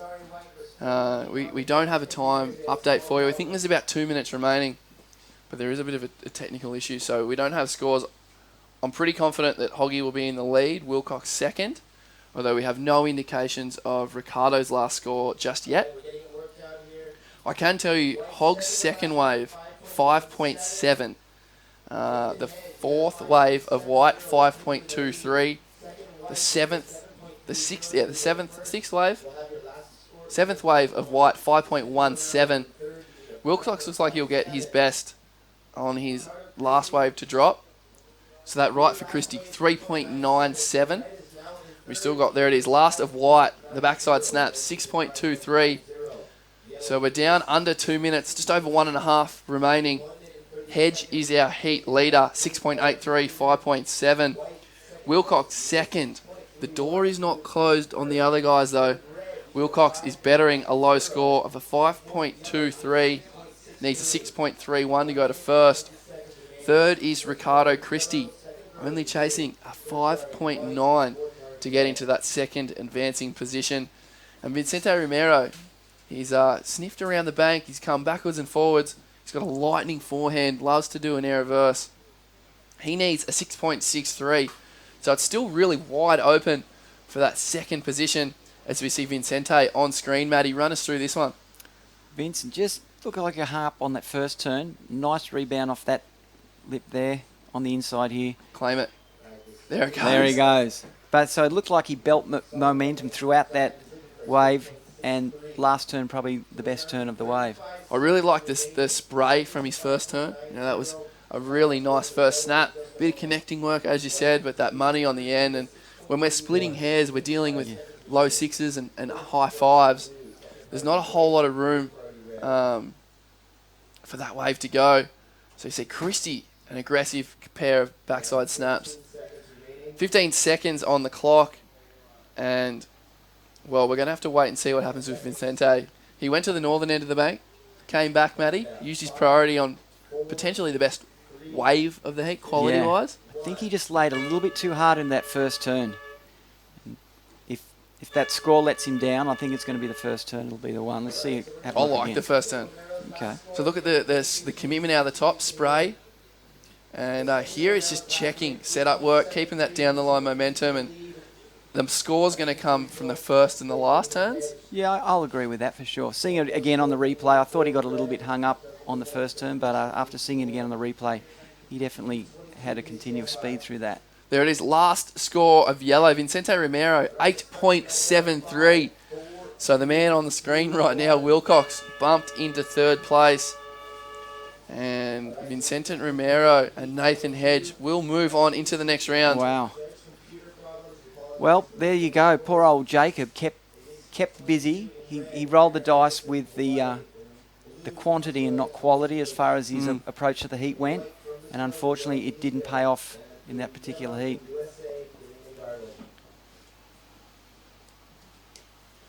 Moving on, though, we're into heat 22 of the round of 96 here at the ICHINOMIYA CHIBA Pro, powered by GoPro. And Tanner Hendrickson from Hawaii, Thomas Woods from Australia, Luel Felipe from Brazil, and Killian Garland. Killian Garland. That's his name, yeah. Thomas Woods, South African, come Australian, and he's a long-time Burleigh Heads resident now. Looks like he's riding an epoxy, nice and sharp and white. And this is Garland as well in the yellow. So incomplete finish there for Killian. We're motoring through this event, mate. Absolutely motoring, Matty. Killian Garland. You know much about Killian Garland? This is the first time I've seen him in Japan, and I'm sure I had a shocker with his name in the first earlier rounds. I know he's from America. He's quite a tall guy. Loves good conditions. But he's really been working on his grovelling. He's chipped out through the 1000s and the 1500s to work his way into these 6 stars. He spent a lot of time as an alternate or that first guy missing out on these events. So it's good to see him get his opportunity here at Chiba. And this is the hammer, Tanner Hendrickson, on a beautiful looking left. So 3 strong turns for Tanner Hendrickson. Finished second to Hirota Ohara at the US Open of Surfing last year, the 10,000 QS at Huntington Beach. So he knows what it takes to perform on the big stage. Beat Felipe Toledo in knee-high rights, which is no mean feat. And Luel Philippe. Luel Philippe is for me the dark horse of this heat. Well, not the dark horse. He's an awesome surfer. When he comes to Japan, he always surfs well and gets good results. He won a 1-star in Shonan last year. And pulled some amazing air reverse manoeuvres. That event had waves too. Typhoon hit that event, didn't it? Yeah, by the final, it was marginal, but it was still about occasionally head high, and he read the conditions really well. Just that, born and bred beach break Brazilian surfer. When the waves did become marginal, the Mitch Parkinsons and a few of the other kids who had a heap of talent but not quite the tactical skills fell by the wayside, and he just powered through the event and won, reasonably convincingly in the final. So once we get these scores through from that first exchange, we'll let you know. Got a good number through for Woods, and early indications are that Hendrickson's going to get a good score as well. See all the boys sitting on that predominant peak. It's been a while since we've seen someone head south. This dropping tide is not so flattering on the southern bank. Hendrickson looks like he'll get the best of the opening exchange. Luel Philippe's going to get a couple of mid-range scores. First of red though, that left-hander, those 3 to 4 strong backhand snaps, 6.83. So very, very good start there for Hendrickson. Matches the start of Nathan Hedge in that previous heat. For Luel Philippe, 3.83 on his first, 4.6 for Killian Garland. And we're just waiting on it, one more number to come through for Thomas Woods. So that first exchange, we've been talking about it over and over again, Matty, that building score, from 6 and above, sets a really good platform for the rest of your heat. Those 3s and 4s and even low 5s, they're good, but as shown with Jacob Wilcox, you're not safe in that sort of 11-point total range. Outside now, Killian Garland looking for the backside air reverse. Throws it and sticks it. It's clean. I like that. So yeah, we saw surfer in red. Tanner also looking for a backup for that 6.83. Just coming that little left shorey section where it just bottomed out on him after his second turn. But he still managed 2 little punches, but probably won't end up in his 2 top scores by the end of the heat. But obviously just trying to stay busy, keep positive. There's nothing worse than those heats you see where the guys post the bomb score and can't back it up. There's those heats where guys get 10s and they end up losing. And little Western Australian guy was notorious, wasn't he? Yeah, Nico. Yes. I think it was that it was in Hawaii he did it, and everyone was just going, come on. Yeah, more than anyone, he was just so disappointed. But so Tanner Hendrickson, 6.83, just a small wave to back it up, but just staying busy. 20 minutes still on the clock, plenty of time. And this is Thomas Woods. Love the spray and the down-the-line speed he's keeping in these waves. And spectators on the beach love that one. So Woodsy, he's renowned for his fast forehand. And that epoxy under his feet looks really white, but 2, it's got a lot of spice. Luel Philippe, throwing the fins, incomplete second manoeuvre. So the boys are only scored for what they complete, not what they don't. Looks like Woodsy's getting a lot of squirt out of his board. You can see him pushing his weight onto his back foot, and it's just squirting that board up into the lip. And as you said, it's epoxy, probably with not much rocker in the tail. Yep. And each time he puts his weight on that back foot, you can just see him getting that little squirt. So the difference in a lot of these guys is the spray thrown. So while those first 2 turns weren't overly committed, with the timing that Woods has, he throws quite a lot of spray. So you look at that compared to that first turn of Philippe. Yeah. Didn't quite have the spice, an incomplete second turn. So another sort of nothing score there for Luel. We got a pretty solid number coming through for Killian Garland's backside air reverse as well. So once all those scores are in, we're going to have a really good picture of how the rest of this heat will play out. Still plenty of time, 18 minutes and change on the timepiece. Interesting to see what happens once these scores come through. Thomas Woods will be our heat leader. Second, a wave of yellow, the backside air reverse, 5.07. Actually, no, sorry. Second wave of yellow was for a right. We saw him do a drop wallet to finish. So that was the 5.07. The air reverse was the 6.17. Thomas Woods' last, a 6.07. So situation, Matty, 17.5 minutes remaining. Thomas Woods is our leader. Second, Killian Garland in the yellow. Needs 5.57 to go to first. Third is Tanner Hendrickson. Hendrickson with the best single score of this heat. Needs a 4.41 to go to second. And fourth right now is Luel Philippe, needing a 7.41. So Luel, his best, a 3.8. It's going to need to be thrown out completely. And he'll need 2 strong scores if he wants to feature at the end of this one. I've got a question for you, Matty. How good have you seen this beach as far as conditions wise? What's the best you've seen it? Be honest. I don't want any gravy on top. There's no gravy. It's always a little tricky as far as, the waves are quite quick out here. I haven't seen it like where you'd say, oh, mate, it was like South Stratty or Deba. I mean, there are days when it is like that, but it's always a little bit lined up. The right off the wall here, there's been some great days out there. But it's best at around about that 3 to maybe 4 foot size. Anything over that, then you start to get things shutting down fairly quickly. But it's just a very consistent surfable place. It's not an epic one. You go to Najima Island where we used, go out there and, there were some epic days out there, 4 to 6 foot, blue water, white beach, and just big peaked up wedges where, guys would freak out and just go, holy, Japan is pumping, and it really was. Here's more around that 3 to 4 foot size is its perfect size, and you get your offshores in the afternoon on the higher tides, and there's some really great surfs, but just comparable to just a good beach break back in Oz where, pretty much dime a dozen in Australia. Yeah, I think this place is really similar to, say, Manly. Yeah. I think on its best day, here could be better. Yeah, from the footage I've seen of Hirota O'Hara. That's a great comparison. It is. Like, the Australian Open surfing at Manly, it's like this. It's pretty much the same as this without the breakwall.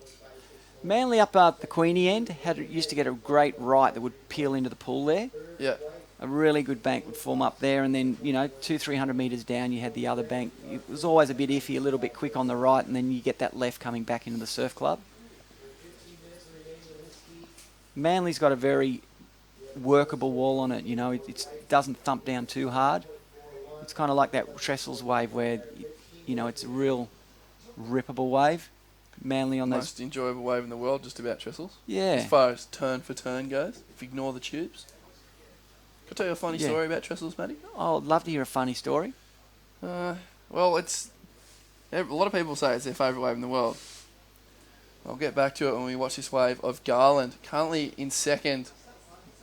Nice snap and a second, so throwing plenty of spray is the American and gets the clean finish. So yeah, Trestles, best wave in the world, often quite crowded. Most fun. It's probably the funnest wave I reckon I've ever surfed. Gets pumping, gets really crowded. Can be a bit lully, but there's a lot of waves break out there, and in the crowd it seems to handle the crowd. Lefts and rights, in far, out, wide, deep, whatever. I know a guy who had a heat out there, 30-minute heat. Probably looking forward to it as much as any other event. If it's not hollow, you want to have a heat at Trestles. Yep, for sure. I know a guy who surfed a heat out there and caught one wave in 30 minutes with priority, 4-man priority. Oh, I saw that on the Gold Coast too a little bit. Guys going out, wanting to surf snapper with no one out, getting too wrapped up in the heat and forgetting to surf. Do you know who that guy was while we're on camera? This salty peanut. One wave at Trestles. Absolute pelican. Oh, Caught God. 80 waves in a 4-minute free surf and proceeded to go and catch no waves at Trestles. What? How? I should have just surfed. You should have just surfed. And had fun and lost, but it's a game we play, isn't it, Matty? You know who's notorious for that? Is Dingo at Snapper. He'll paddle out in a free surf. He'll catch every bomb out there. And there's 100 guys in the water. He'll paddle out in the heat. He'll think to a match. He'll sit there and... wait for something that will never come. Whereas when he's free surfing, seriously, he's on every bomb out there. So don't feel too bad.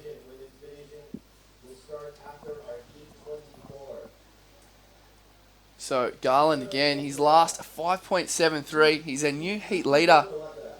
Takes the air for a little straight air. Not sure that'll factor in. So Killian Garland from America is our heat leader. And, Thomas Woods now in second place. On camera, we're going to follow. Looks like Luel Philippe on this left-hander. Hendrickson didn't go too mad on the right. So probably neither score will change anything. So Garland, our new heat leader. Woods needs 5.84 to go to first. So third is Tanner Hendrickson. Hammer Hendrickson, as the boys call him. Hendrickson only needs a 4.91 to move into second. And it's Luel Felipe with no real scores of note. He's best, the 3.9. He needs a 7.84. So 12 minutes on the clock. I dare say Felipe's looking at catching a couple more waves. Yeah, he's not having a great heat. I've always seen him surf really well and was expecting him to do, very well in this heat. There's still plenty of time, as you said, but up until now, he's had a shocker, you could pretty safely say. And Killian Garland, he's real unassuming surfer. His style, very relaxed. He's not huffing and puffing or anything, but he's getting the job. The house down. He's getting the job done, isn't he? Yeah, I'm impressed with Killian. Loves a hollow wave. Seen him pull into some absolute beasts at places like off the wall and backdoor. Not scared. He's going. Yeah, he's seriously, he's got a very unassuming style, and he's, as you said, he's on that 6.1 that he got. Just, throwing a big spray, nice big turns, using the rail well. Here's an interesting fact about Thomas Woods. He's got engaged. Yeah, right. About 6 months ago. Good on him. So when's he going to get married? I don't know. We were talking about that yesterday. I'm not too sure. Good story about the Woods. He's got an awesome, really, really good surfing brother in James. And they moved out from South Africa to Australia when they were about 13, I'm pretty sure. Yeah. Here we go. This is red on screen. Tanner Hendrickson needs a 4.91 for those two backside snaps.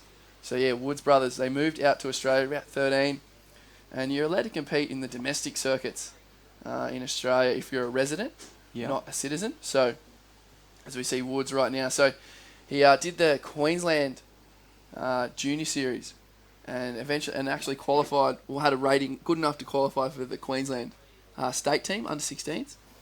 And the Australian titles that year were held in Ballina in New South Wales, and the Woods brothers had to get a rushed citizenship and passport sorted so that they could then compete at the Australian titles. So as citizens and residents, they were allowed to compete, but they couldn't go to the Australian titles unless they were Australian. So they got their passports. It was always the plan. They got their passports, and then I think both brothers that year ended up representing Australia at the World Juniors. Wow. And there have been Australians ever since. Jeez, so good thanks on for 'em. coming, boys. Adding more depth to the Australian talent pool. Good guys too, Thomas and James. I always get their names mixed up with Woody, who lives down James Wood. Yeah, who lives down at the Taipan. Yeah. Who lives down at Ballina there. Funny man. So you got James Wood is the Taipan, and James Woods is brother of Thomas. The Taipan used to come over here quite a bit and compete. Had a bunch of Japanese sponsors, didn't he? Yeah, he'd clock up a few sneaky points on the QSs down there in Miyazaki.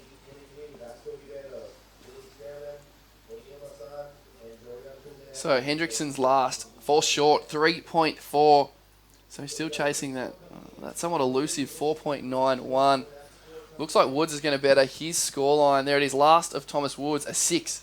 So we have a new heat leader, Thomas Woods in blue, back in first place. Killian Garland in yellow, now in the hot seat in second. Garland needs a 5.9 to go to first. Third is Hendrickson. The requirement has increased ever so slightly for Hendrickson. He now needs a 5.07 to go to second. And Luel Philippe, the tough time continues for him. Now chasing an 8-point ride to move into second. You lose here, take home fourth place, takes home 370 points, $450. Third place takes home 400 points, $550. So depending on where you live, the US is a pretty handy thing to win. It's funny, you know, you travel the QE, and especially if you start going to places like America and Europe, everything's expensive, and you want to do well because you need the US dollar to pay for your trip. If you start losing in places like America and Europe, it becomes quite expensive because not only are you forking out your own sort of inferior currency, you're not making any money either, and the entries and the insurance on the WSL website are all in US as well. So the prize money. Yeah, you always keep those US dollars stashed in your wallet. When you get home, you don't cash them in. You keep them. You know you're gonna have to pull them out again. Yeah. Well, it depends. It's a hard one. It's funny how you wouldn't think as a professional surfer that all the politics and economics behind currency would actually matter. But when you start entering, 8, 9, 10 QS events a year, you start looking at 300, 400, 500 US an event. And if your dollar is poor, like the Aussie dollar right now is kicking around 73 US cents, that's an extra potential 1,000 or more Australian dollars you're forking out a year in entries. And it was like one for one not so long, a year, 2 years ago. And if you're not making heats, you're not making prize money, so you're not getting the benefit come back in. So there's little added pressures that the QS has. There's a lot of financial. Everything seems to come back to financial pressures. I'm too worried about the family and friends. It's about the finances. A lot of guys living from prize check to prize check, living off credit cards, looking for that next big result to crack. Pay off that credit card debt, get the insurance, get the interest down. The family and kids equation is one to really add to the pressure of that for sure. I'm probably the most single bloke you'll ever meet, partly because I do the QS and I need every cent I've got to keep travelling. That's why I'm in the commentary box, mate. Got to stack that yen if you're not making heats. Oh, for sure. The yen's a great little number to have in your pocket for sure. Doesn't go too well down the Janjuk Milk Bar, but no. If I can convert it back to Aussie, I'm looking pretty good. It's all good. Here we go. Luel Philippe, best score 3.9, and gets a 3-turn left. You're going to have to hang on to your yen for when you come back here again. Well, I don't know when I'm coming back. There's a few more. I know there's a few 1500s, QS 1500s, and QS 1000s later in the year. Smaller events for sure. You never know. This might be on again next year. Yeah, but I'll deal with that when I cross that bridge. Here we go. Killing Garland. He's our current second place holder. Nice full wrap from Yellow.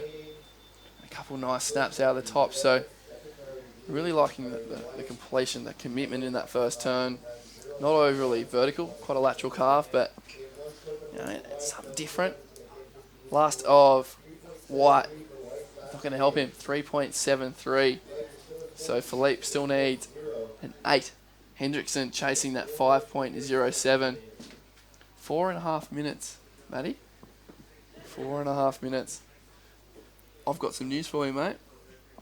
A little birdie has just whispered in my ear that following this round, we're going to move into round 1 of the Women's QS 1000. Yep. So we've got, this is heat 22. We've got heat 23, Bat Palette, heat 24, and then from there, women's action, QS 1000. The women will be able to take advantage of our incoming afternoon tide where we saw the waves really improve and that nice little peak right in front of the comp area here. It's quite a flattering high tide here, isn't it? It's funny, every day, we've been talking about this quite a lot, Manny, as our job is to talk to each other. We've been talking about, you get here in the morning and each day we've been somewhat pleasantly surprised by the conditions.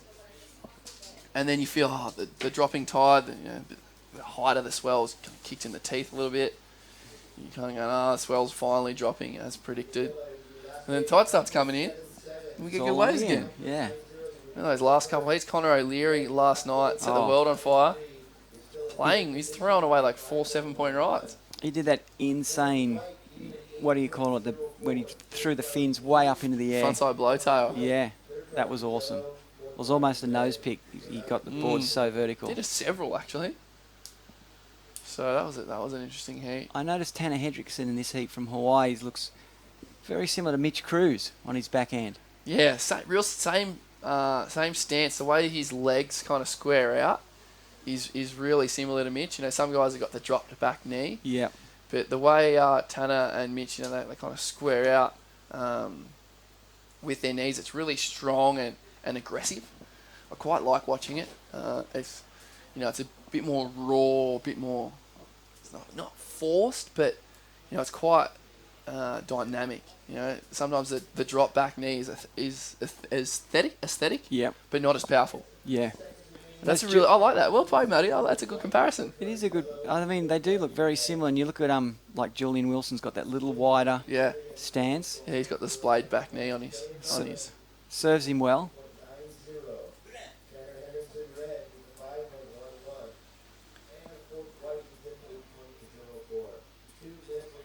So on screen right now, you've got heat leader Thomas Woods. He's moving very quickly to the south. Interestingly, he might pull up stumps halfway. He's going to keep going. Oh, he's going to go back to the other bank. Look at him. He's right in no man's land right now. Now he's kicking. So what we have happening right now is Hendrickson's tried to break away, needing that 5.11. He's gone to the southern bank, joined by second place holder Garland. But I think Woods has realised he's not safe in first position and that there's a real potential for both Hendrickson and Garland to get a score. So Garland letting Hendrickson go on that one. And Hendrickson, couple of strong backside snaps. We've got Woods live action as well. So he flares the fins a bit on his second. Got Luel Philippe. Poor run for him continues. Yeah. Incomplete air reverse. And he's lost his board off screen. So when you haven't, sometimes things don't go your way, Matty. Luel Philippe lost his board. It'll be interesting to see if Tanner Hendrickson can pull off the Tommy Whitaker here with that little left. Completely off the bank, paddles up the beach unexpectedly, grabs the left. He only needs a 5.1. It's going to go close. I don't know what Garland's just done. He's just got to close out, use his priority and gone in. Hendrickson's back in the lineup. So I feel like Garland might have made a little bit of an error by having caught that wave. But hey, 25 seconds. He's left it in the judge's hands. It's not a place you want to leave it, is it? You want to be clear, concise winner. You don't want to be leaving anything to chance. Yeah, sometimes though you come in, you don't know, and when you find out you've done it, you go, it feels that much better. So we're going to count this heat down. It doesn't look like we're going to see another wave ridden. So Thomas Woods, prior to that last exchange, I think he'll be safe. He might drop to second, but I think he'll be safe. Yellow's the one that's going to have to worry. So Yellow in second. Hendrickson needed 5.11. We saw him do a series of strong backhand snaps. And then Garland caught a wave in. Woods may have bettered his situation as well. Very interesting. I love this sport, Matty. I love the games that go on outside of the obvious surfing and scores. And especially on these little beach breaks when the waves are small and the stress level is just a little bit higher. I'll tell you what, there's a few boys calling for a late day tomorrow so we can hit Tokyo tonight. It's not many, a lot of places on the QS you go and you lose and you're like, get me out of this hellhole. Oh, this is most certainly not one. Everyone likes hanging here. You don't see many people change their flight home when they lose in Japan. They just want to, change their hotel to somewhere in Tokyo. Go hang out. So Hendrickson needs 5.11. And Matty, early indications are it's going to be right on it. So far we've got 2 scores over, 1 under. And the ones that are over aren't far over it. Looks like Woods is going to better his situation. Woods would win. It's going to be a hair either way. You can have it, Woodsy. Woodsy's safe. First place, Thomas Woods. Last of yellow, last of white. I'm going to do it. We've got another one under for Hendrickson. Hey, I think this is going to come down to the mathematical average here, Matty. So we've got 2 under, 2 over. Wherever this score goes, 5th number, it'll determine Hendrickson. So red needed 5.11. Last score is over. So Hendrickson drops a 5.17. Turns the heat on Garland. Matty, Wow. these low scoring heats are pretty fun, I reckon. Oh, I tell you what, poor old Killian Garland would just be going again at the end of that one. But once again, Tanner Hendrickson. Getting it done. Doesn't matter how you do it, Matty. No. Got to get it done, mate. And he didn't fist pump at the end of the wave either. I did an all body flex. Was it? That's a secret new claim. It's just contract every muscle we've ever had. So Woods finished with a 6.93. And we can officially say it. Thomas Woods and Tanner Hendrickson are moving on. Tanner worked hard. He really forged those scores out of there and deserved the every point he got. And KL Bell Lawrence is heat 22. Sorry, heat 23 is about to start. Heat 23. G'day everyone. Former resident pro at the Ocean Dome. What the Sabu? Sabu? Sabu was my name. So, do you have to have a Japanese name to surf in the Ocean Dome? I had a character name there called Sabu. Did you wear an outfit, like a superhero outfit? We had an outfit. We had a shield. We had a helmet. No, had you a didn't. sword. And you had to surf with it all? I got rid of the helmet and the shield, and out I went. Saved the day, slayed the dragon, saved the girl. No, was that the actual storyline? Yeah, that was all in a day's work, all in 45 minutes work. Wow, I need to get on that gravy train. Yeah, you do. It was a sad thing when the wave pool shut down. We actually got a reunion party there this year in October for all the staff that worked there for the 6 years it was open. Wow, It was a big crew, 60 American dancers, 60 Japanese dancers.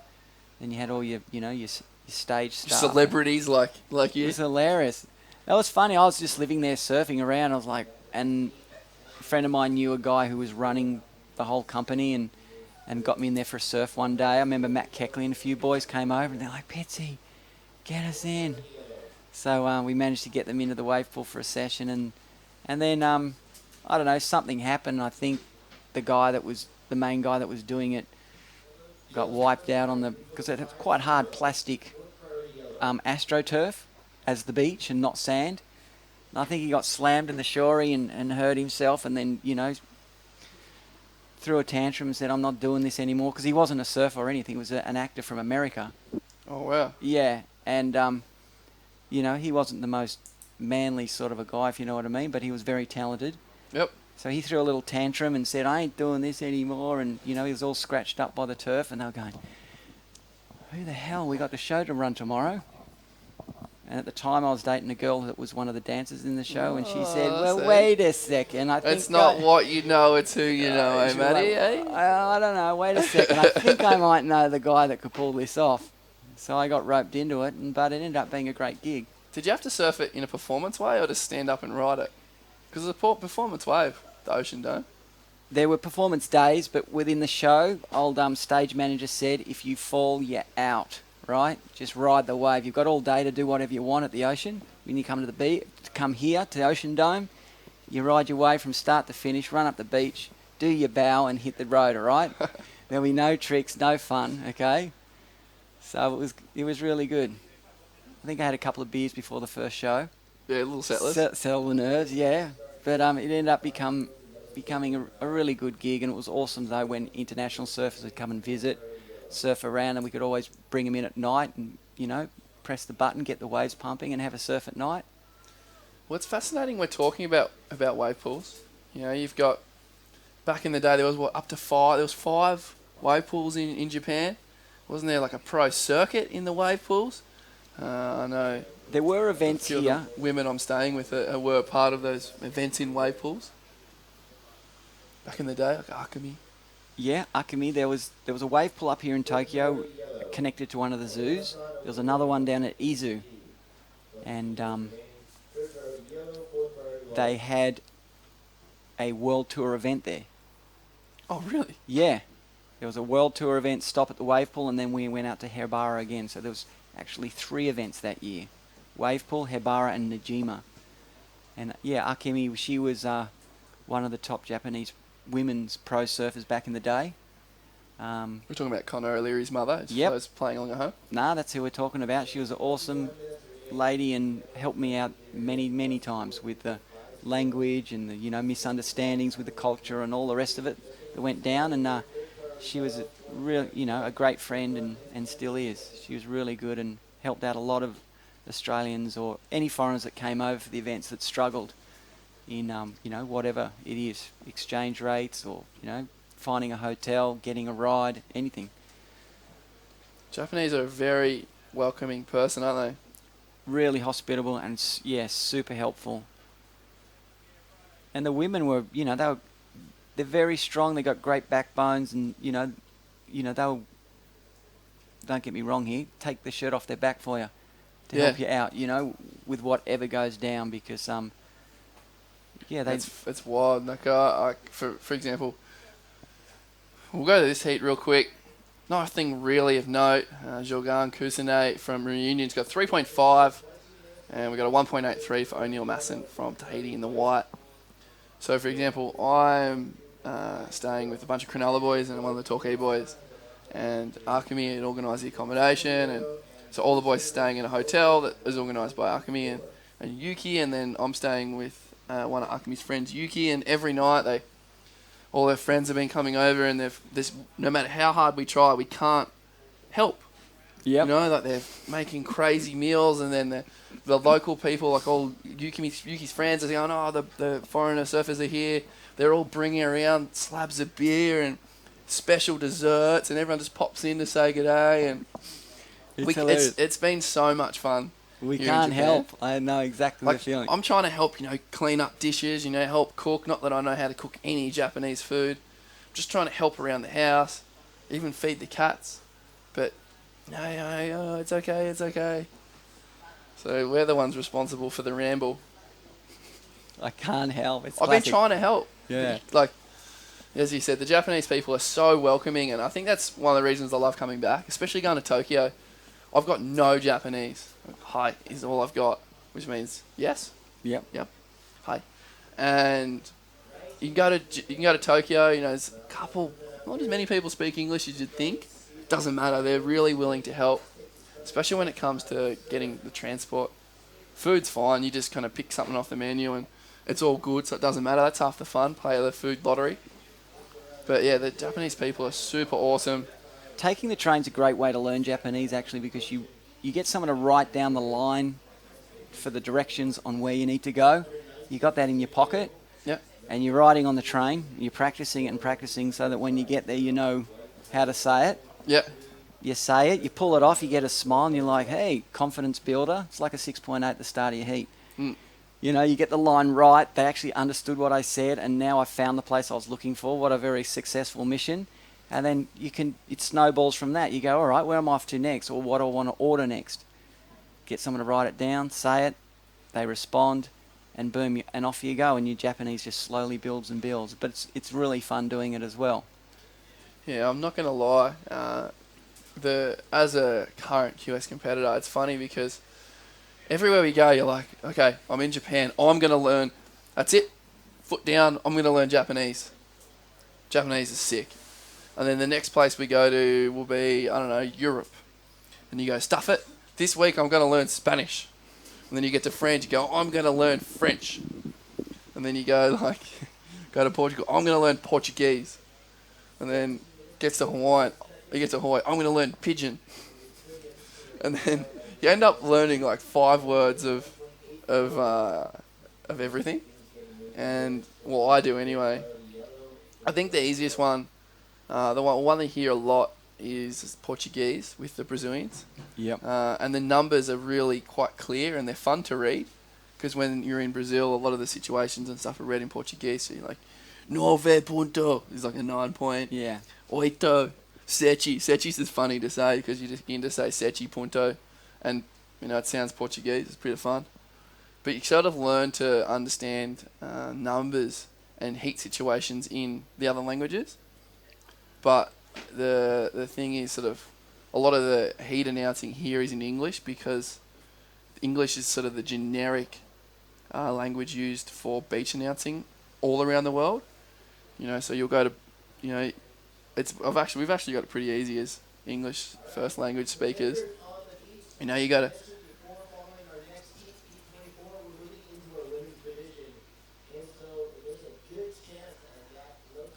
And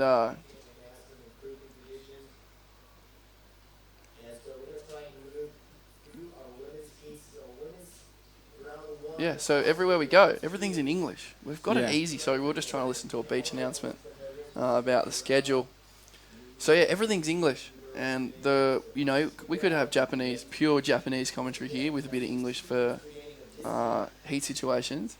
But I was talking to a few crew at the WSL, and because it's English is the generic heat announcing language, it's all the Japanese guys, because a lot of guys getting their first taste of WQS competition here. Yep.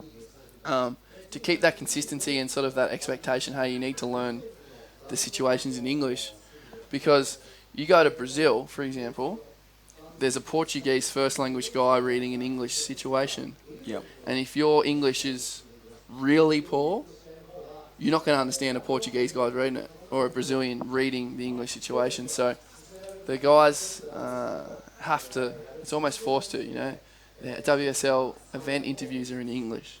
The situations are in English. And back to the whole Tokyo thing and learning languages, because this heat's been a bit of a fizzer. 15 minutes remaining, best score 3.5 for yellow. It's become a real criteria to your World Tour campaign, hasn't it? Well, you need, at minimum, you need to understand the situation. You need scores. I'll tell you a funny story about Nobuyuki Osawa from Chigasaki. He was a surfer, a Japanese surfer. He was competing in this event. He was out at Casuarina for a Red Bull camp, where they were surfing, training with a bunch of guys from all around the world, and from that they were going to choose some Red Bull team members to sponsor on the QS tour. So part of the criteria was your post-heat interview, and Nobu and I were staying together through that, and he was sweating it out as to what he was going to actually say, because he said, I can't speak English, what am I going to do here? And I said, well, now you're going to have to learn, and I'm going to write you out just a little thing to learn. I'm so happy to make it a heat. No, actually, I said to him, what we need to do is your English at this stage is not going to cut it. What we need to do is get you sponsored and then worry about the English then. Yep. So what you need to do... Taught him a song in English. We need to make people laugh, okay? To show you're a character and you've got personality. So let's comment on the lady's shoes. So whatever she asks you, it doesn't matter. All you got to say is, hey, I've had a great time and I actually really like your shoes.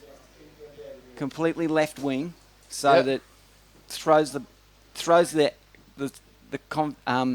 focus off the fact that you didn't actually answer the real question. Because everyone's laughing. Now she's embarrassed, and it you win the heat interview. You win. You win the interview. So it went perfect to plan, and his delivery was awesome, and he still surfs for Red Bull today, didn't he? And he surfs for Red Bull today. Sick. So that was a little tactic we thought we better come up with quickly. So sorry to interrupt there, Matty. Yeah. We are down to 13 minutes on the clock. We are at a surfing competition. Jorgan Kuzinet in Reunion is leading right now with the one score, 3.5. Second right now is O'Neill Masson in the white, 1.83. We haven't seen Billy Stamond from New Zealand or Vasco Ribeiro from Portugal riding.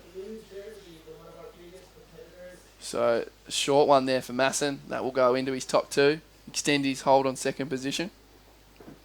Now, with this heat, is it because the surf, we're not getting waves, or do you think it's because the surfers have sort of moved a little bit up here into that no man's land area? White and yellow are probably out of position. Yeah. White's a little bit on the bank. Yellow's in the middle of nowhere. Red looks like he's actually sitting in the best position right now. Vasco Ribeiro. Yeah, red and blue are in the sort of that zone. You can see just on screen, just to the right of blue, the top of the rip.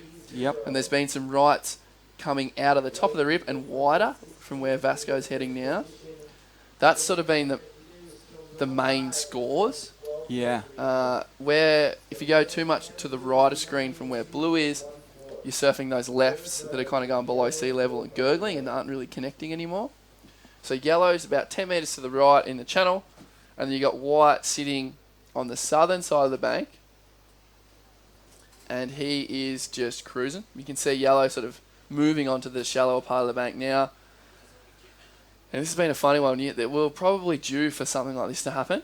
And I've seen Vasco move south, where you would think maybe if he was to go north, he could get those little rights that swing a bit wide off the bank. But blue up on the inside of him. So Billy Stamond, super electric natural footer from New Zealand.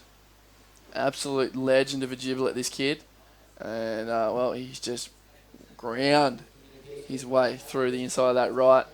So Masson's going to get potentially his best score. Billy Stamond's opened his account with an okay one.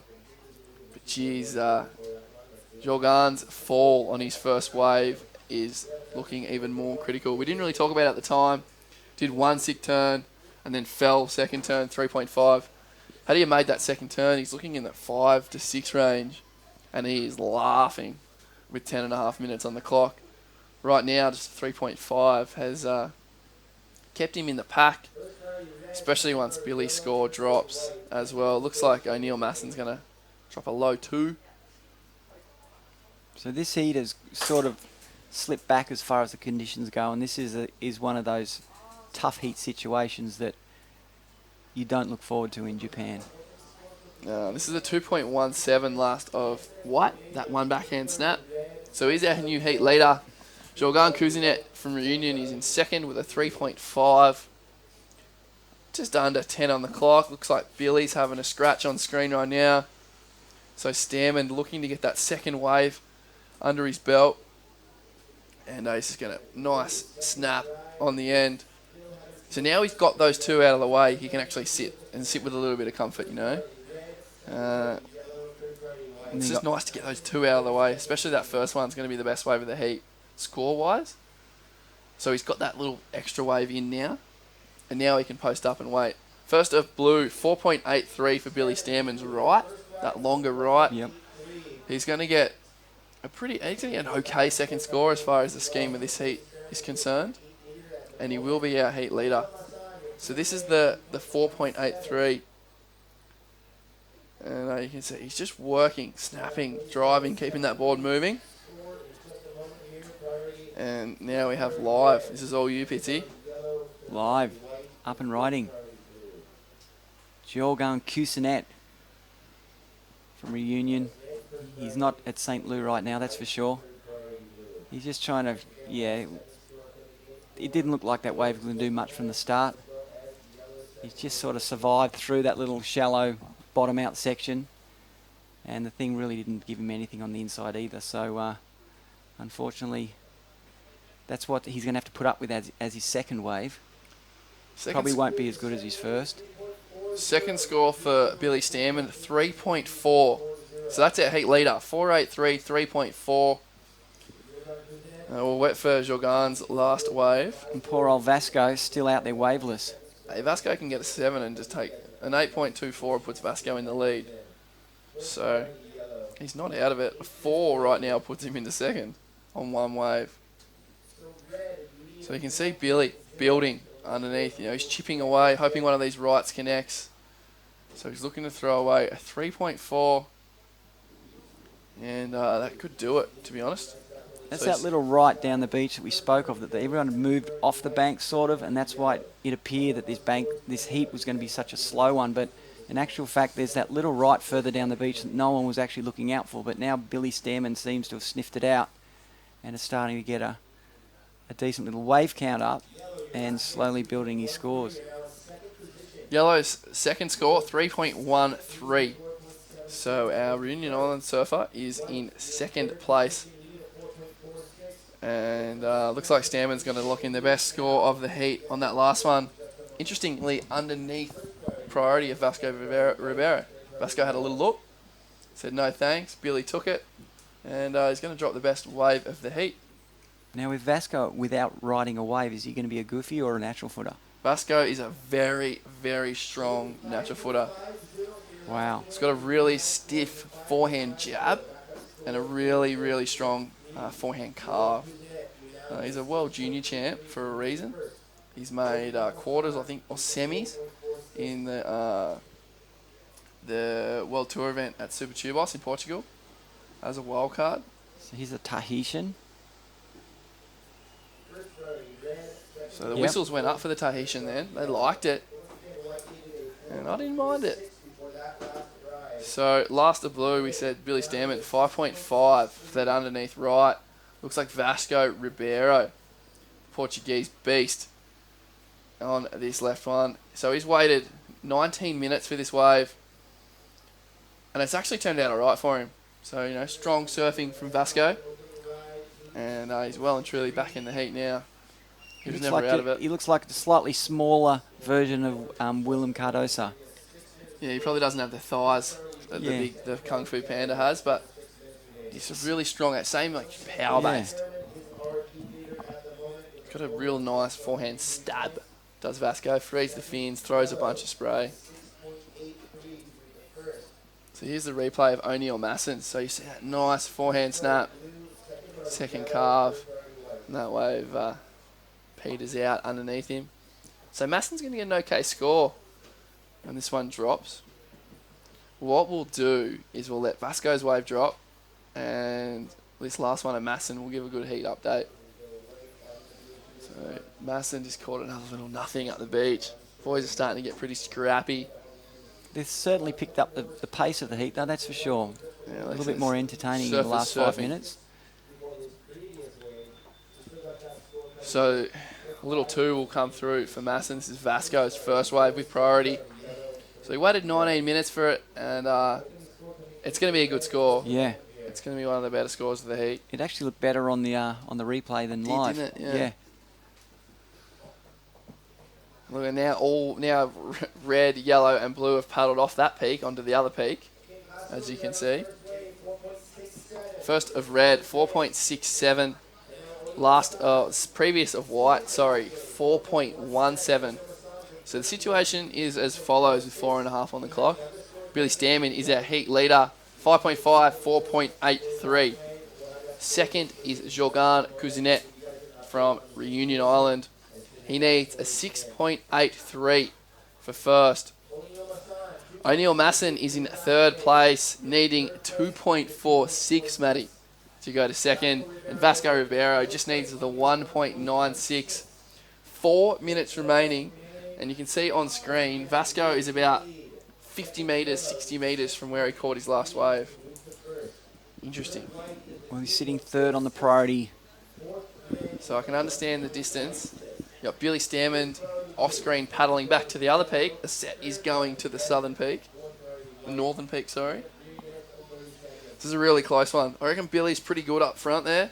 But Jorgan is not safe in second place. Now you can see Vasco, as you said, with his power, he can turn a very average wave into a decent score, and that's what he's figuring, a 1.96. He pretty much just has to get to his feet and do one turn. Hey, a 1.86 is actually a kind of hard score to get, because it's not just a nothing. You kind of need to do something. I was telling a funny story about a peanut who didn't get a second score at Trestles. I'll tell you a funny story about an event at Newquay. I'm just going to say it was me. Peanut, first time to England. I needed a 1.67 for 15 minutes, stood up 4 times and didn't get it. So just because you stand up doesn't mean you're going to crack that 2 mark. Well, here's a Tahitian surfer, and looks like he will improve his situation with that wave for sure. Well, he's trying to better a 2.23. Needs a 2.46 to go to second. I reckon that was his best wave. It's funny how the lowest scoring heats are actually potentially the most interesting. So now Vasco going, the bar's going to get raised. I'll need a better score than what I previously need, the 1.96.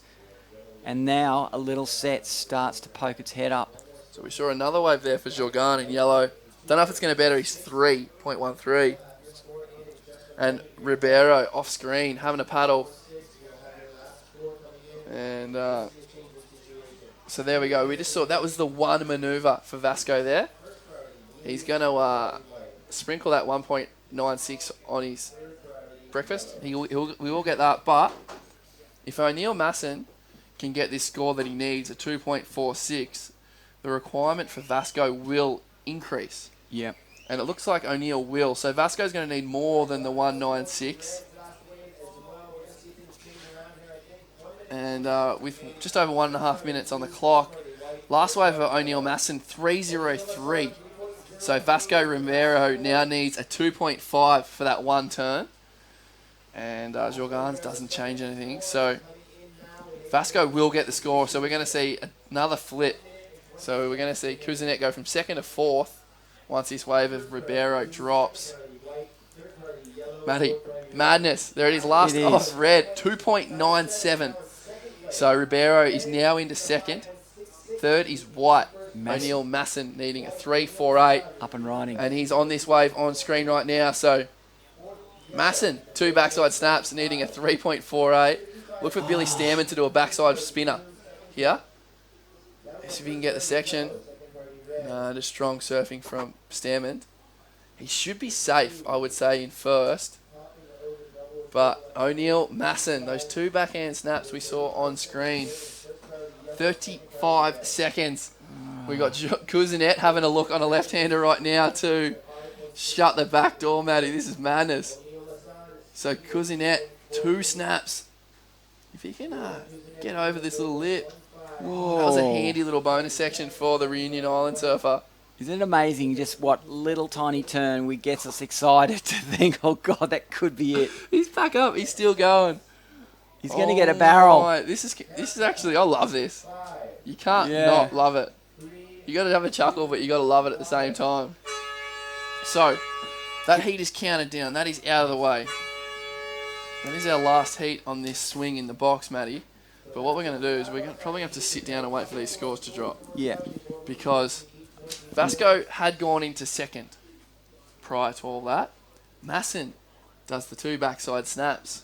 Was chasing a 3.48. Let's just say Masson doesn't get the score. Kuzinet needed a 4.15. If Masson gets a score, Kuzinet's requirement will increase. Vasco didn't ride any more waves, so he's going to finish on 7.64. And it's just a waiting game. Looks like Masson will get the score. Wow. Needing 3.48. It's going to come through. Here it comes, Matty. It will be the 3.48. 4.5 for O'Neill Masson. So he moves to second. Vasco Ribeiro is cooked. He's out of this heat.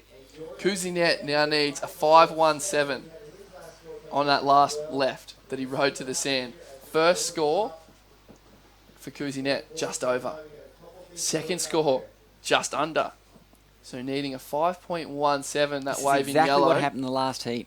I love it. It's exciting, mate. Yeah, 1 over, 1 under. Stammen's getting another score. We don't care because it's not going to change it. Kuzinet. Another score, under for Kuzinet. Another under, that's well under. He's not going to get the score, I don't think. Here it comes. Yellow. Kuzinet needs 5.17.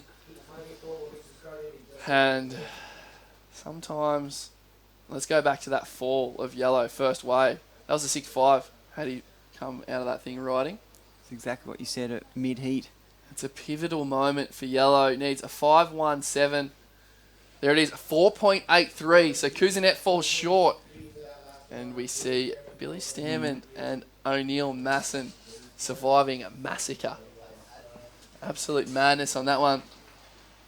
So what we're going to do is we're going to go to a quick ad break. And when we come back, we're going to go to Heat 24, the round of 96 here at the ICHINOMIYA CHIBA Open, powered by GoPro. Good on you.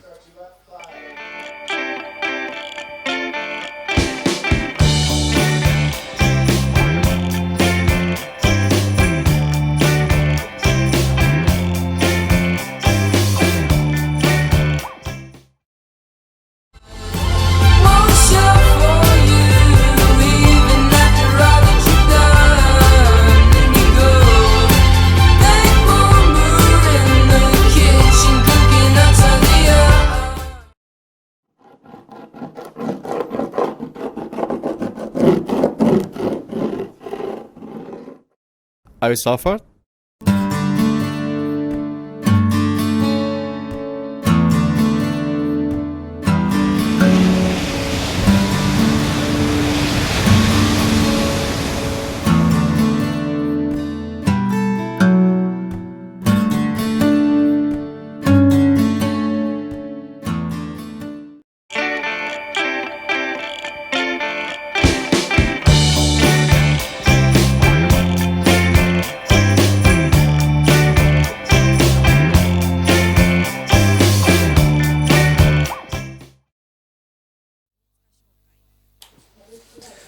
さあ試合の方は QS6 戦一宮千葉オープンメンズラウンドオブ96最終24ヒートがスタートしました、このヒートの選手ゼッケンレッドがケアヌ・アシン、レオ・イナバブルー、そしてホワイトマーロン・リプケ、そして、イエローニック・ボン・ラプンを4名ヒート。早速レッドのケアヌ・アシン行きました、はい、そして左方向バックのホワイトですね。そしてイエロー、ニック・ボン、前半から飛ばしてますね。そうですね。今日のスコアです、ヒート展開なんですけども、13ヒート、15ヒートからスタートしているんですけども、ちょっとやっぱり波数が少ないので、オープニングウェーブ一番最初の波で少しスコアを高くしている人がやっぱ勝ち上がっているっていう試合展開なので、このオープニングウェーブって非常に今までの前のヒートは非常に重要になってきました。なるほど。この最終ヒート最後の日本人稲葉レオ選手出場ということでですね、解説の方に今リプレイ流れてますね。バックハンドニッ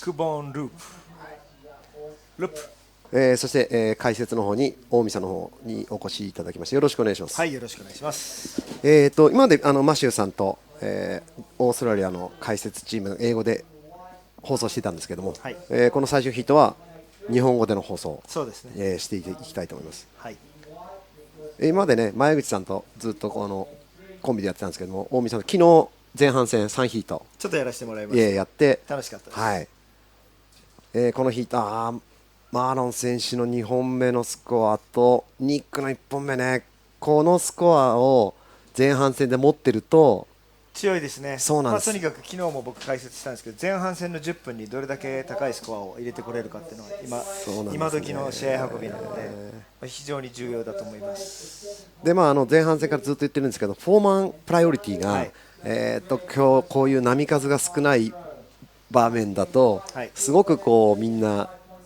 後半戦に向けて駆け引きがいっぱいありまして、さあ今ブルーがファーストプライオリティ、そしてプライオリティ持ってるブルーが選手テイクオフですね、はい、ファーストライドバックハンドリッピングいいですね、落ち着いてますよ。さあレオ頑張れ。地元の期待もそういうことです。大きいと思います。そしてラストサムライ、昨日1人中村拓海君がラウンドアップして、彼にが今2人目最後日本人いけるかどうかというところが今日の一番の見どころじゃないでしょうかね。はい、そう思います。はい、この6000というクラスになるとね、なかなかその日本人とか何人と関係なしにしてとにかくここの上に上がっていくための、はい、そのスキルですかが、必要だし、そのレベルの高さというのはもう世界最高峰ですから。そうですね。そうです。彼らがここまでやってきた全身の力を、ね、そうですね、ここで見せてもらいたいと。その後グレード6000というレベルの試合がまた日本で行われるというのは非常に嬉しいことですよね。もちろんです。これが日本でこの早い前半戦でね、ツアーの前半戦で日本で行われたということは非常に大きな意味があります。はい、うわイエローニック選手キレがありますね、パワーと。1本目に 7.83 スコアして今の2本目のライディング。レッドキアヌ・アシン選手が 2.50、 そして、ホワイトマーロン選手2本目のスコアで 5.0 をスコアしております。さあフロント稲葉君の2本目ナイス、大きく手を広げてアピールします。ナイスリップ、彼のシグネチャーアクションですね、得意技の手を広げながらバランスを取っていいですね。技がやっぱ大きく見えます。会場盛り上がりましたね今ね。鳥がこう大きく羽ばたくように、はいはい、彼の得意技ですね。あれを見ただけで稲葉レオがサーフィンしてるって分かります。いいですね、先ほど前口さんともちょっとインフォメーションもらったんですけど、今会場のものすごく人がギャラリーが増えてきてみたいですね。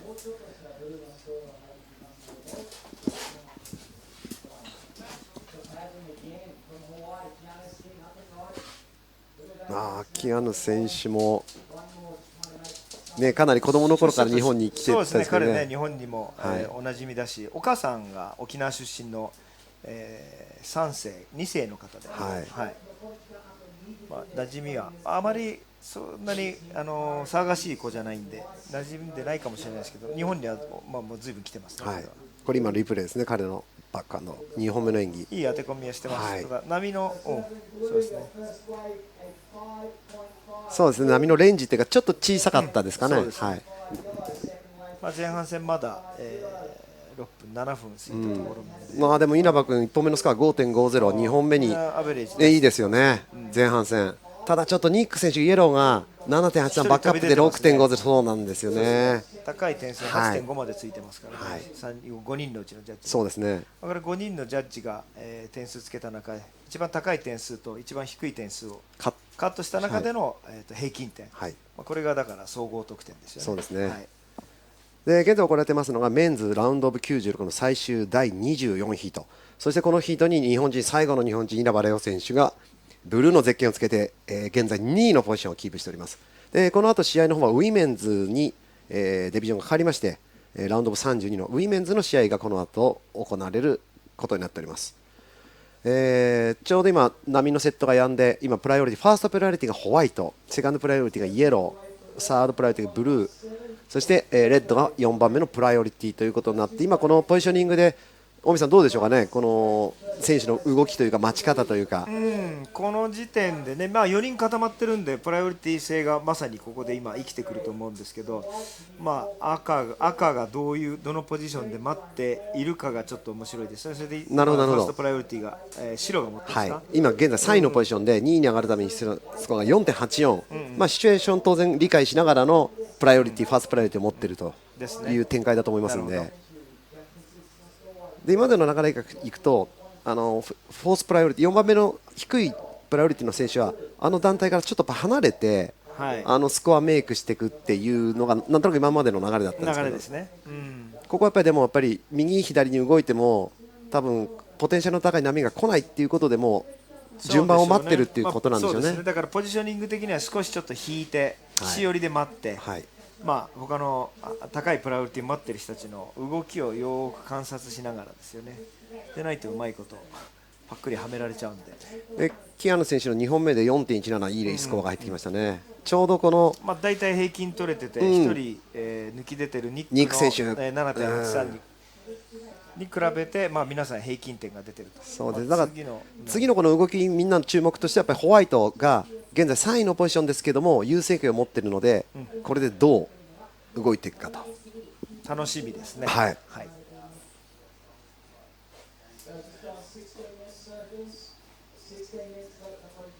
じゃあ残り時間は16分で、他の選手が波を選ばないので手前の棚でレッド、そういうことで、こういうことですね。やっぱりちょっとこう、他の選手が選ばない波だとやっぱり少しね、捨て駒というか捨て波を拾っていって、運が良ければそこで点数が少し上げていくという。ちょっと記憶に新しいところでいうと昨日の最終14の13ヒートかな、プライオリティでもってちょっとアクションありましたね。ゼッケンレッドの4番目のキアナシーン、彼はだから4番目なんで何乗ってもそういうことですね。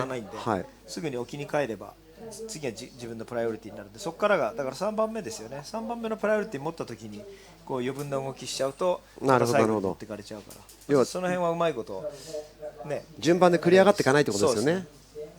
これで頭のいい選手は逆に左右に動いて沖に動いたりしてみんなを引きつけながら、まさにその今3番目のプライオリティを持っているのが稲葉選手なんですよね。だから今2位のポジションで、ただちょっとスコアレンジがまだ 5.5、4.33 なんで安心できるポジションじゃないので、そうですね、この3番目のプライオリティをうまく1、2やらせといてみたいなとこなんでしょうかね。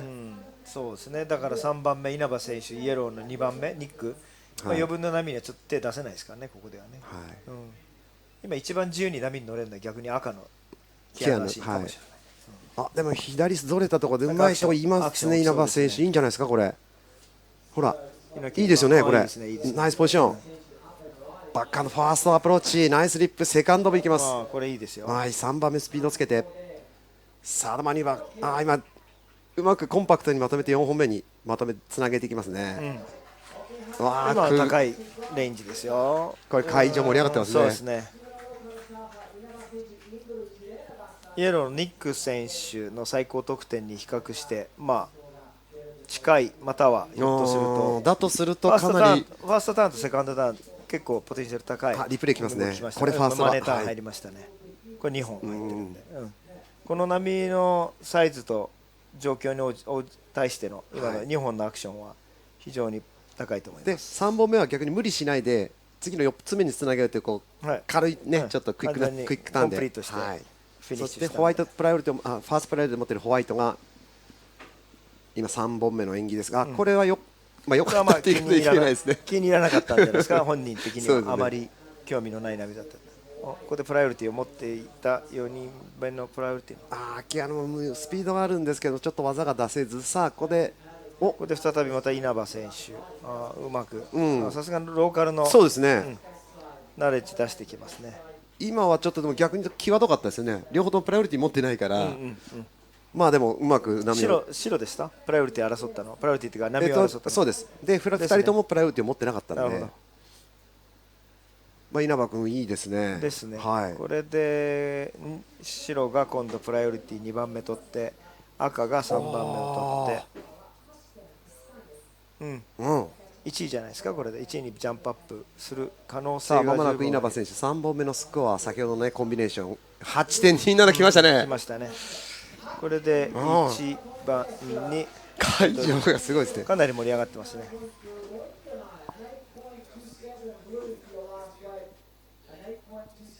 これで本人ちょっと後半戦やりやすいですね。リードしましたね、ゲームを引っ張りましたよ。まだ1位に上がれないですね。イエローがイエローがいいもの持ってるんでね、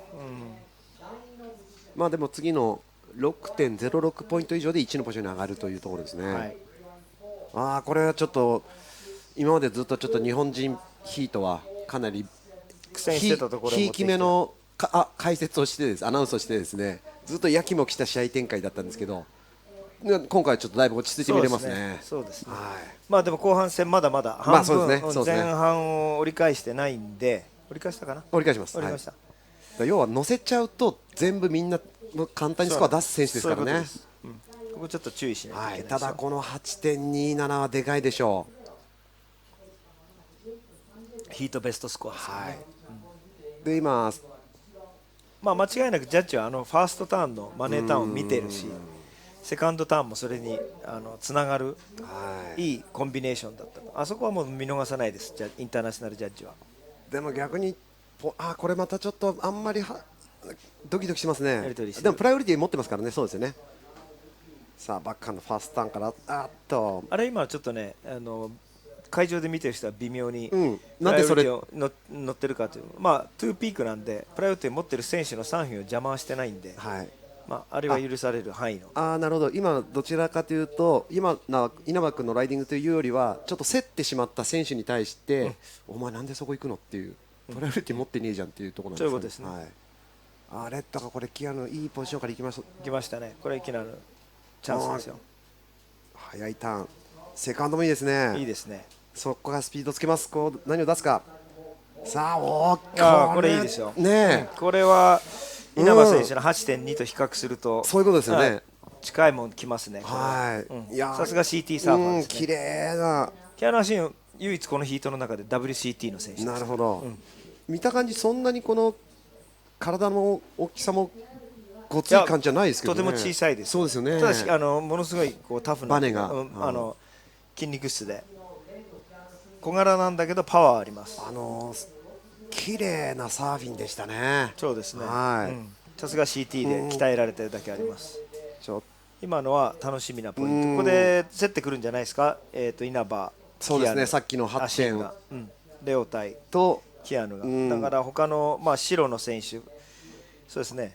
マーロン選手。マーロンがここでどのぐらいの差が出てくるか。なるほど。じゃあ見てます。絶対見てます。あそこは。スムーズで、稲葉のファーストターンの方が、はい、なんていうんですか、垂直に上がって、バックサイドの有利な部分なんですけど、垂直に上がってるんで、はい、ただし、今のキアヌ・アシンのサーフィンはもう3つのコンビネーション、バリエーション、完璧でした。はい、出ました、9.7 です。うわー、すごい、9.07 ですね、はい、ハイエストスコア、塗り替えました。でもバックアップが低いんで、まだポジション的には3番なんですね。そうですね。でこれ今どうでいきますか？バックハンド。そうですね。ここでキアヌ・アシンどう、あともう落ち着いて8分間でそうですね。必要なneed 4.7、これが頑張れば。今イエロー1番のポジションなんですけど、今気にしましてシチュエーションアピールしましたね。だから今ちょっとイエローとブルーがこうちょっと競ってる感じですけども、ここはちょっと稲葉選手あんまり熱くならない方が、今セカンドプライオリティ持ってますからね。逆にまあそのセカンドプライオリティを今さっきのキアヌファーストターン、1本目きれいに決めてます。2本目はここで最後ですね、スピードそうですね。これで何やってくれるって期待しているところで余計なことせずきれいな。なるほど。はい。あそこはスマートです。これがスマートサーフィン。なるほど。はい。まあもしあそこで例えば8点8点とか持ってたらエアにチャレンジとかするんでしょうけど、これが今もう追いつかなきゃいけないってところでもう大事にサーフィンはしちゃいけないんですけど、チャレンジしなきゃいけないんだけど、でもあそこでしっかりと綺麗なターンを決めてきたというのが頭にいいです。いやー素晴らしい。またここから後半戦7分45秒、稲葉選手は現在2位のポジションでも 8.27 を持ってます。このヒートハイエストはレッドのキアヌ・シン選手が 9.07 ポイントなんですけども、あとはこの後バックアップ勝負ですかね。そうですね、はい、次の、波でどう塗り替えてくるか、でまた1回ちょっと波がセットが止む状況で、はい、ポジショニングとしてはどうでしょう。ファーストプライオリティを持っているイエローがまあ一番まあ手前というか、イエローの選手はもうおのずと沖に追いやられますよね。持って次にプライオリティ持ってない選手が当然もう間合いとしては1メートルぐらい手前で必ず構えてますから、稲葉選手としてはなんかいやらしい位置ですよね。ちょっと後ろ でもこれ完璧な今ポジションだと思いますよ、はい、イエローが一番奥の右にいて、そういうことですよね。これまさにこのプライオリティ通りに並んでる、でもこういうふうに並ぶしかないんですよ。でイエローがまあなかなかのクオリティの波だけど選ばなければそれをブルーがあのポジションが乗れるんですもんね。はい。さあこの後の後半戦ちょっと次のセットマッチというところでホワイトが動きます。ホワイト現在4位のポジション、マーロン・リップケ選手、そうですね。ちょっとこれ動きあると思いますよ、この数十秒後に。まあただみんなのスコアも当然会場のアナウンスで聞いてシチュエーション自分のポジション分かってるから、はい、ここはあんまりおとなしくしててもね、そうですね、残り6分ですから、逆にちょっとイエローレッドブルーが落ち着いた方がいいっていう感じですかね。このハイエスト持ってますからね。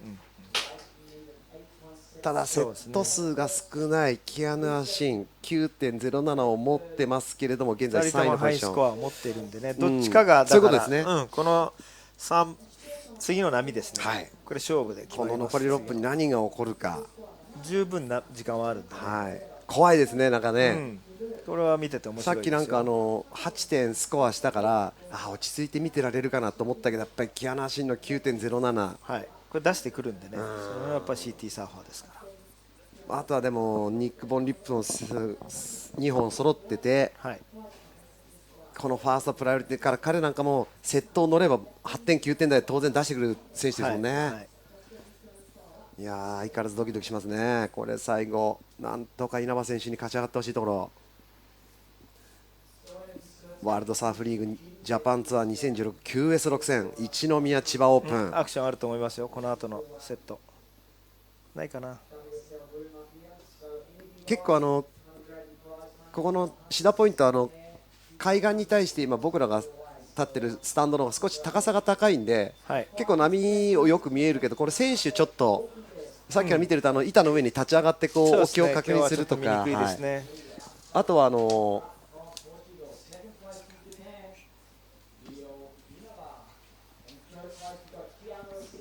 あとは結構サポーターたちが岸から高い位置から見ていろいろサインを送ってるっていうシーンが、まあそれも大事なことだと思いますよ、はい、サポーターは。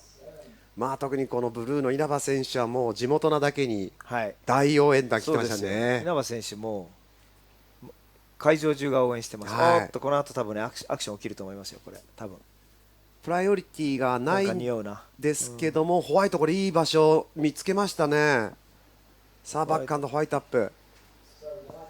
さあこれはインサイドつながってくるがパンピングでつなぐけど、ちょっとあそこのピングだとやっぱりフラットになっちゃうんですよね。そうですね。赤いかない。バックハンド。あっと今のは問題ないです。すぐに戻ればどっちが先に戻るかですよね。でもキアヌは逆に早い段階で小さい波ですけどもバックハンド一発目。ワンマニューバーだとバックアップスコア 4.17 は伸びてこないですかね。そうですね。ああいうの見るとやっぱりちょっとキアヌも少しは焦ってますね。感じですね。残り時間まもなく3分30秒。さあレオがここはちょっと落ち着いて今セカンドプライオリティ、イエローが1位だからまあここはやらしてもいいんじゃないですか。残りちょっとプライオリティをキープして逆にキアヌを抑えたいところじゃないですかね。そうですね。ここはキアヌ対レオのそういうことですよね。それかもうスコアメイクでぶっちぎっていくか。残り3分。キアヌアシン追い込まれてますね。そういうことですよね。プライオリティがでもまだ入りませんねレッドに。もうラインナップポジションいってるんですけど、これどういうことなんですかね。キアヌアシン今最後に1本乗ったからプライオリティ持ってないです。今入りました、はい、4本目に来ましたセット。さあイエローブルーファーストプライオリティはイエローなんです。だけどここはこれは稲葉が持ってるから。そうですよね、もちろん。今そんなに気にすることなかったんじゃないですか。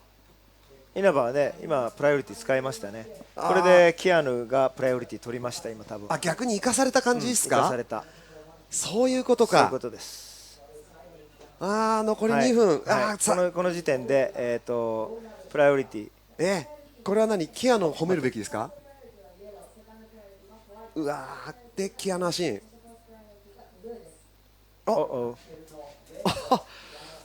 いや手に汗握るって、ここでキアヌアシンもプライオリティを使ってしまいましたね。やっぱりまた同じくイエローホワイト。でもニック・ボン・リップ選手は落ち着いてますね。そうですね、ハイエーストも2人に持たれてるけどもコンビネーションで勝ってるので、これラストチャンスになるんじゃないですか。このまま終わってほしいな。でも、このまま終われば終わりですね。でもそうですよね。キアヌアシン実力あるけど今あれ乗ってしまったんで、そういうことですね。プライオリティ持ってる。レオはやっぱりくっついてきますね。そういうことですよね。そういうことです。いいんですよね。それがもちろん。さすが。残りもうちょっと早く時間が進んでほしい。あとはここからの駆け引きですね。これは活かせんのはきっとポテンシャルがないと判断したんでしょう。しかし分かりません。これバックハンド一発。やっぱワンマニューバー、ナイス。ナイスって言っちゃいけないですよね。それは、なんですけど面白いですね。うまいな。落ち着いてますね。いや50秒。ちょっと焦り入りましたね。そうですね。波に乗る必要なかったな。これよりさっきのやつですよね。そうですね。うまく稲葉行かせた後にもっと待てばよかったの。取引はあったんだけど。追いかけます。そうだ、追いかけろ。いい試合展開。さあこのまま寄り切るか。ホワイト、ブルー稲葉レオ。イエローは結局終始逃げ切りましたね。そうですね。よし、抑えてます。頑張れ稲葉。この芯がいくかな。そこは行かせませんよってことですよね。で10秒、いいじゃないですか。見事。これがプライオリティの使い方でお手本通りですね。さあもうカウントダウンやりました。稲葉勝ち上がりですね。ナイス。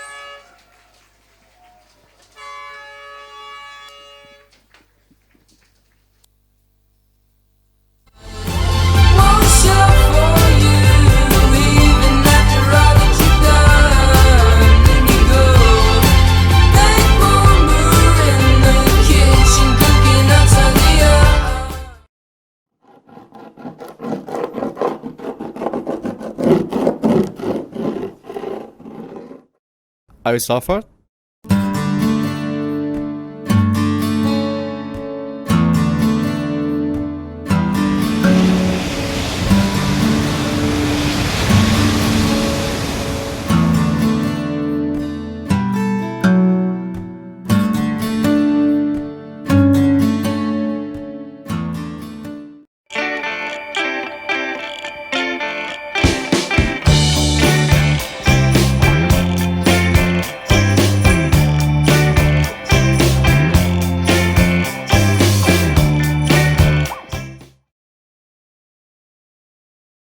Are you suffered?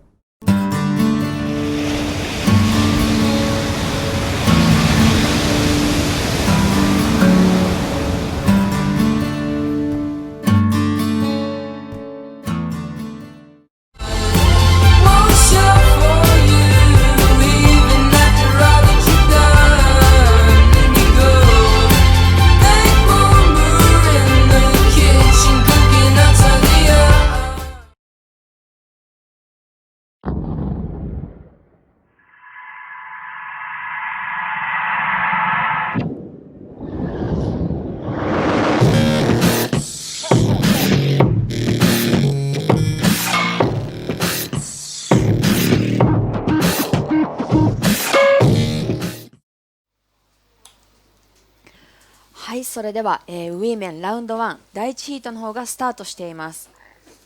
レッドに野呂玲香選手、ブルーに河合みのり選手、そしてホワイトに宮坂里代子選手、この3名での戦いとなります。はい、坂さん、先ほどの両選手のヒートありがとうございます。ありがとうございました。私現場の方で現場の放送の方を担当してたんですけど、もうマッシュも感情入りすぎちゃって、いいですね、マッシュ節炸裂、出てました。もう会場からの拍手と歓声もすごくて、ただレッドのキアヌ選手も9点を出しながら、だから最後本当に今回プライオリティにやられたってやつですよね。いやちょっとね、キアヌハワイなので、私も個人的に言うとキアヌとレオ君に勝ってほしかったんですけど、でもスコア2人取ったら、そうですね、リップ選手を逆に褒めるべきですよね。そうなんですよ、クレバーというか、でも最後やっぱり稲葉選手がその先見でずっとこう冴えながらの試合展開を見ると上手に使ってました、プライオリティ、素晴らしかったです。ちょっと怖かったのが残り2分ぐらいの時に行くの行かないのでやりましたね、やられちゃったじゃないですか、行かされちゃったじゃないですか、乗っちゃいました、プライオリティ失いましたよね、そこで1回。ポテンシャルのない波でちょっとワンターンで終わっちゃった後にキアヌにファーストプライオリティ取られたんだけど、キアヌももうそこ乗らないといけないので、パッて乗ってくれてよかったですよね。そうなんですよね、あれ待たれて、ちょっとこうだって4点いくつですもんね。そうですよね。あれはちょっとドキドキしました。もしかするとワンターンで出るかもしれませんからね、キアヌ。そんなエキサイティングなメンズディビジョン、ラウンド96の最終24ヒートでラストサムライ、日本の稲葉レオが勝ち上がりました。やってくれました。そして現在行われているのはウィーメンです。レッドの野呂選手、第1本目で 4.50 ポイントスコアしています。そうですね。このヒート、1ヒート20分で行われます。これもいいなみたいですか？野呂選手、ボトムターンからトップターン、さあトップアクションもしっかりこうアピールしながら、あそこね軽くなるので難しいんですけれども、2アクション入ったので良かったと思います。普段やってる試合だと、ほとんど決勝戦でぶつかるようなメンバーですね。そうですね。もうこの麗華選手も河合選手も世界戦とかも行ってますし、ASP ももちろん出てきてますし、もうベテランと言ってもいいと思いますね。宮坂里代子さんは、あれ里代子はお姉ちゃん？次女ですね。真ん中か。確か5人兄弟だったと思うんですけど、でコンペティションやってるまだ3人上の3人で、この試合には確か、宮坂桃子長女、桃子ちゃんと、でこれ今、現在やっている里代子ちゃんが次女ですね。でもそのいよいよまさに前口さんの出番じゃないですか、これ。いえもうレベルどんどん上がってますからね。これは現在乗っているのが、ブルーみのり選手、河合選手です。わあ、すっごいレバーさあここでレッドの2本目もスコア出てきてますね。4.00 出てきてます。さあここで、先ほど見事第1位でラウンドアップしてくださった、稲葉選手が来ているので、ちょっとインタビューの方ここで、したいと思います。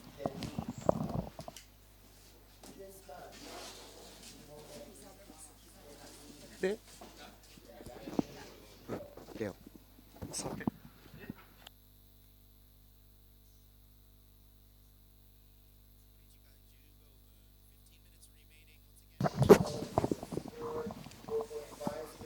さあここで、先ほど、最終24ヒット見事、勝ち上がってきましたラスト3名稲葉レオ、おめでとう。ありがとうございます。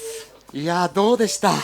ドキドキですね俺は 8.8 ポイント出した時に、やったと、久々に日本人ヒートで安心して見れるかと思ったら木原慎の9ポイント。やっぱ CT 選手はすごいですね。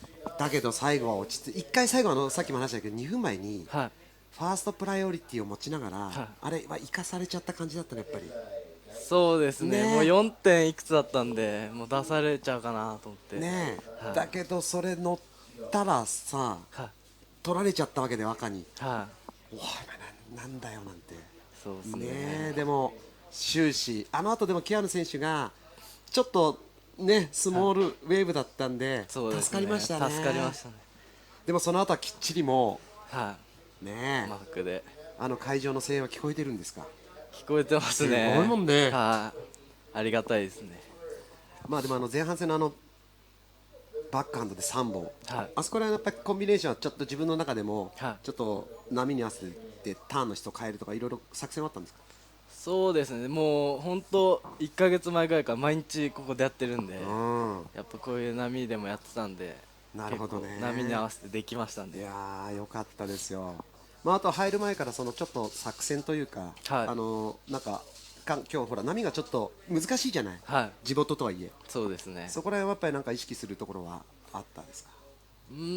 まあ今回ちょっと田中伊月プロにコーチングを受けて頼んで、でやっぱ伊月君も結構波知っててずっと見ててくれたんで、そうですか。結構いろいろアドバイスもらってその通りにやりました。なるほど。いよいよ次さらにね厳しい戦いが待ってると思いますけども、ライブ配信でもかなり皆さん応援してくれてると思いますんで、次への意気込みと一言、皆さんにお願いします。もうこれからもどんどん勝ってってもう優勝を取りに行きます。応援よろしくお願いします。頑張ってください。次も頑張ってください。ありがとうございます。稲葉レオ選手でした。ありがとうございます。さあ、試合の方にね戻ります。今だレオ選手、ちょっと僕の方が興奮してうまくいい質問ができなかったんですけどもね、それぐらい嬉しい勝ちでした。さあ試合の方はリードしているのはゼッケンレッドの、ノロレイカ選手が1本目のスコア 4.50 ポイント、2本目のスコアが 4.0、トータルスコア 8.50 ポイントでリードをしております。2位のポジションは、ブルーの河合みのり選手、ワンライド 2.67、ちょっとスコアが伸び悩んでいるのが、宮坂理央子選手、トータルスコアでも 2.50。彼女もちょっとこの志田がホームポイントですからね、ここでなんとかしておきたいところ。バックハンドはブルー。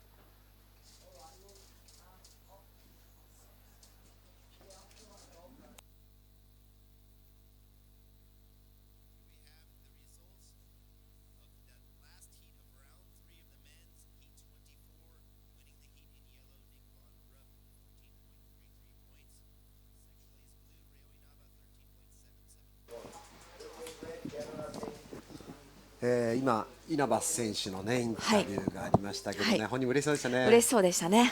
レオスマイルにね、やられちゃうんですよ、みんな。本当に爽やかな、そうなんですよ、キュートな感じですよね。サーフィンあんなうまいんですけど。そうで、なんかもう本当に人を嫌な気持ちにさせないというかね、終始笑顔の、ね、レオも気合が入ってました。次のラウンドも楽しみですね。本当に応援したいところです。さあそして試合の方はここからウィメンズディビジョン、ラウンド32第1ヒート。そうですね。始まってます。残り時間の方がもう11分。そうですね。このヒート20分。1ヒート20分で行われています。現在第1のポジションにレッド、第2のポジション、第1のポジションがレッドですね。第2のポジションにブルー、そして第3のポジションにホワイト。ホワイトの選手まだロースコアのみですね。そうですね。ちょっと焦りが一発目のレイバックとかちょっとパワーを見せまだちょっと焦ってますよね。まあ10分あるので逆転に必要なスコアも 4.80 ということで、はい、まだまだ落ち着いていってほしいですね。まあでもこの1回戦目からかなりその3人とも強い選手出てきてますもんね。そうなんですよ。やはりWSL の試合ということでもう強い選手はもう自分の経験積むためもそうですしポイントをね、ゲットしたいっていうのもあると思います。どうでしょう、前口さん、他に気になる選手って今回エントリーしている選手でいくと。そうですね、オーストラリアにサーフィン留学している、橋本蓮選手、そして、黒川日向子選手、あとはハワイからも参加している選手が2、3名いたと思うんですけれども、その辺も注目していきたいですね。橋本選手は、あれ地元もともと大阪出身の子なんですけれども、四国に、移住してきて、いつも一緒にやってます。今オーストラリアで、もう3年経ちましたかね。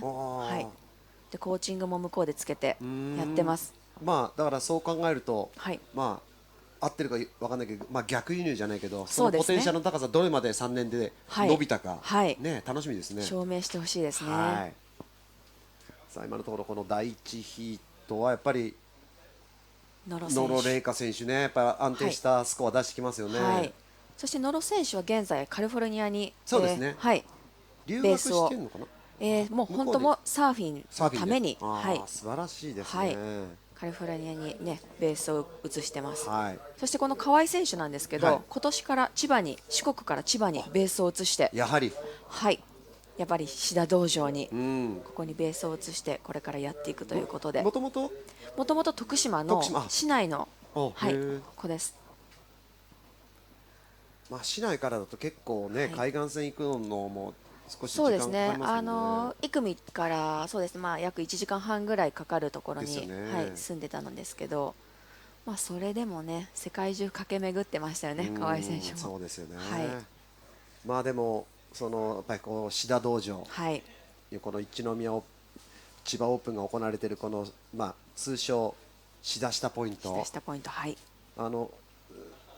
日出てました男子の選手ですけど、渡辺寛選手もなんか九州から千葉の方に引っ越してきたって言ってましたね。ようなことを言ってましたし、やっぱり日本ではここサーフィンのやっぱり道場メッカですもんね。そうですね。やはりもう強い選手はここからもうどんどん生まれているので、その先輩がこの後輩を教えるコーチング、その田中瑞希君とかもね、本当に熱心に厳しく教えてるっていうのは、選手にとってはありがたいことだと思います。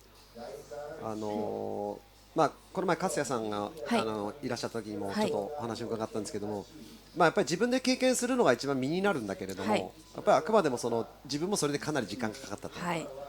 いうことで、そのやっぱり今どんどん選手が若返っている中でその時間を費やせる近道をするにはやっぱりそのコーチングっていうのは必要だっていうことでね。そうですね。やっぱりある程度まで実力が伸びてきたら、もうあとはもう矯正してくれるこの軸をパチッと作ってくれるコーチングっていうのは本当に重要だと思います。まあ一時やっぱり迷う時もありますもんね、一人でやってるとね。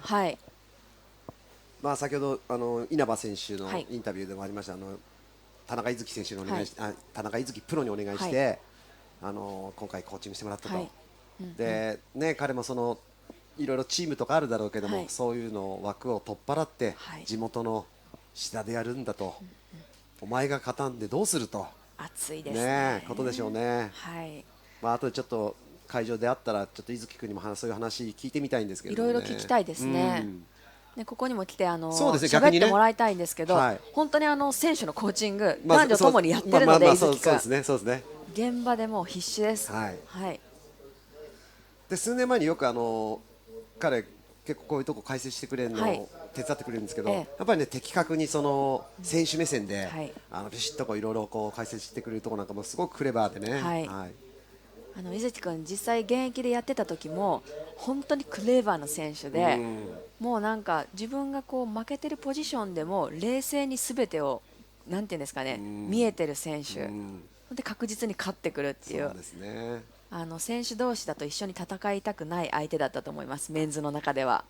田中瑞希君、これちょっとこういう放送で言っていいのか分かんないけど、選手全員の癖知ってるって言いましたもんね。ああ、もう研究してそうですね。ヒート一番最初で、はい、この相手だったら何したらいい、何すべきだっていうのはもう自分の中でも出来上がってるっていうねことも、まあそれぐらいやっぱりこのコンテストっていうのはタクティクスが重要になってくるってことですもんね。はい、先ほど、ホワイトの選手がね乗ったんですけれども、これもいい技をかけたんですけど、ボトムにこう綺麗に降りれず、はい、スコアにはつながらない。やっぱり力みが見えますからね。そうですね。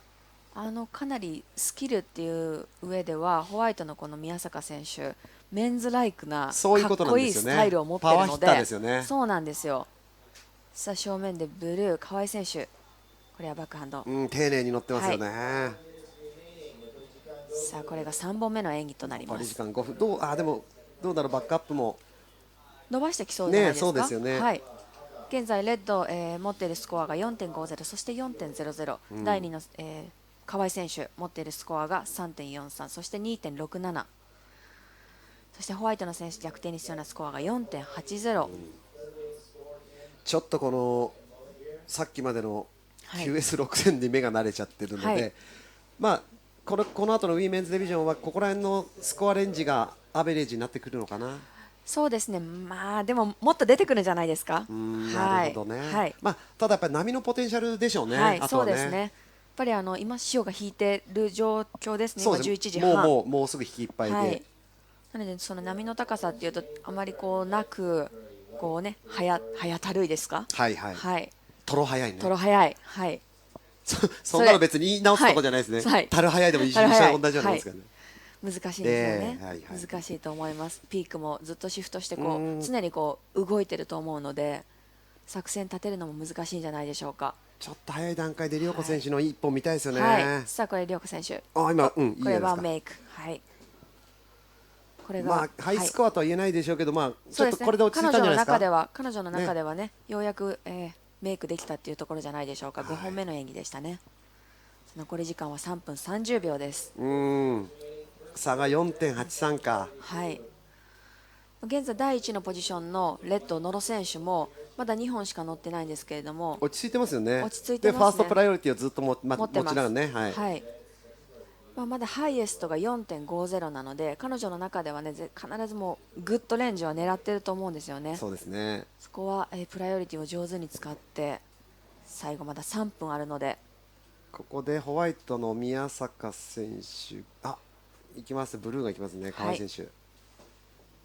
さあこれはトップターン、ちょっとたるいセクションなんですけど、うまく処理しましたよね。今ちょっと波がダブルアップっていうか重なったところもうまく、そこにうまく乗せていきました。ブルー河合選手、今のが4本目となります。はい。これ右のセット野呂選手いいとこに追いかけてますね。ポジションいいじゃないですか。さあこれはロックオンしてますね。どうでしょう。漕いでます。さあこれはトライセクションから早めのプルアウトにしました。やっぱ今もうくしゃってやっぱりなっちゃう。そうですね。あそこのポジショニングが難しそうですね。だからこの後の選手たちもその棚をどこに選ぶか。今リプレイ。さあこれリプレイいいですね。そのスコアが今 2.50。はい。2.50 ちょっとずつ追い上げてきました。はい。現在第3位のポジションのホワイト宮坂選手、逆転に必要なスコアを 3.63 に縮めました。残り時間2分。そして今ファーストプライオリティ持ったので、ここ大事にいきたいですね。はい。ただやはりこのねプライオリティ持ちすぎて固まるとですね。もう2分切ってるので、過去にいろいろ見てきましたね。そうなんですよ。ドラマを。はい。プライオリティを失った瞬間にポイントを出せるようになったとかね、いろいろありますからね。どうでしょう。ブルーセカンドプライオリティがアプローチ、ホワイトが行くのかな。さあこれ漕いでます。これは右と左。はい、分かれましたね。さあカメラもわあすごい。さあブルーの一発どうだろう。インコリンプリートか入ったんですな。が、でもホワイトもちょっと伸びてこなかったな。そうですね。いやブルーの河合選手、今あれボ決まってたトムかららね。の上がり真っ縦に上がって板の返し良かったんですけど、そのまま、波の前に降りれたか降りれないかっていうと若干こう手こずった感じがあったので、ジャッジがどう判断するかですね。はい。まあただ2位のポジションですからね。はい。残り時間1分切ってます。2人とも今プライオリティなく。レッド、これはノロレイカ選手は少しもう安心して落ち着いていいですね。だから逆に宮坂選手は点数を伸ばして3.63出したくて、河合選手は差を広げたい。やっぱさっきのインコンプリートだね。インコンプリートですね。ブルーの選手ですね。インコンプリートってその技がきれいに成功してないと。成功してないとみなされたということですね。残り時間まもなく20秒です。でもこれいいとこ来たんじゃないですか、河合選手。ブルー河合選手、これはレギュラー方向にテイクオフ。今度は行きたいとこからトップターン。でもう一回合わせていくとしっかりレールを入れながら、いいじゃないですか。ローラーコースター決めます。素晴らしい。残り10秒を切ったところで乗ってきましたね。さあカウントダウンです。さあウィーメンラウンド1ヒート第1ヒートが終了しました。そうですね。今の 5.07 以上出すと逆に1番で上がっちゃいますかね。先ほどのブルーのラストウェーブスコアを待ってみましょう。でも野呂選手の4点とか比べるとどうなのかな。どうなんでしょう。かなりしっかりレールも入れていて、セカンドのローラーコースターもスピーディーに良かったと思いますよ。さあどうでしょう、ブルーの選手のラストスコア。あれでスカーンとスコアが出て1位で上がると次のラウンドとか気持ちよく戦えますよね。そうかもしれないですね。気持ちに余裕が出て、おっとか言って徐々に今ブルーの選手のスコアが入り始めています。本当にすみません、感情的で。さあどうでしょう。本当最後、さあ来ましたね。シチュエーション最後の最後で変わりました。6.33 スコアして1位のポジションで河合選手が上がりましたね。河合選手が第1位、第2のポジションがレッド、そして残念ながらホワイトが3位というポジションでした。さてラウンド1、ヒート2スタートしました。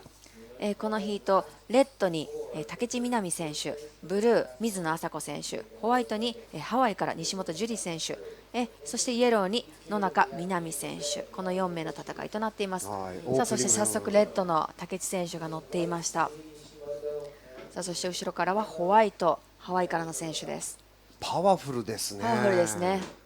いつもアラモアナのボールスでサーフィンされているということで、確かこの、ホワイトの西本選手、西本樹里ちゃん、お姉様が来てましたね。6ヒート目に入ってます。西本エミリーさん、兄弟でこの試合に挑まれています。さあ1分、1ヒート20分で行われています。前口さん、この4人のインフォメーションは、レッドの武智選手は徳島で、よくいつも試合とかの運営も一緒にやったりだとか、徳島大学大学院、弟もコンピューターなんね。そうです、アマチュアで頑張ってますね。武智選手はね、本当に頭が良くてというか、サーフィン部を、徳島県で初めて作ったりとか、サーフィンのスクール設立されたりとか、すごい真面目な子なんですよね。そうなんですよ。とてもいい子です。もう完全にお父さん目線になってますよね。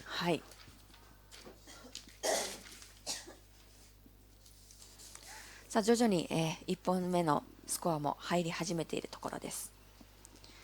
現在イエローの選手以外1本ずつライディングを終えています。残り時間は18分。20分って聞くとね、20分あると思うんですけども、選手からすると本当あっという間の時間なんですよね。そうですね。でブルーの水野麻子選手は鵠沼の湘南鵠沼選手ですよね。彼女ももうね、選手生命長いですよね。そうなんですよ。選手としてもずっと何年もやってきていると思います。もう本当僕も地元鵠沼なんですけど、子供向けのじゃんけん大会とかでね、スケートボード当たったねなんてやってたんですけどね。そうなんですね。そうキッズの試合からずっとやってましたね。大村奈緒ちゃんなんかとね。その辺の世代みんな今日も出てきますね。そしてイエローの野中選手は、野中選手の情報がね、私もあまりなくて、なるほど、ちょっと気になるところですね。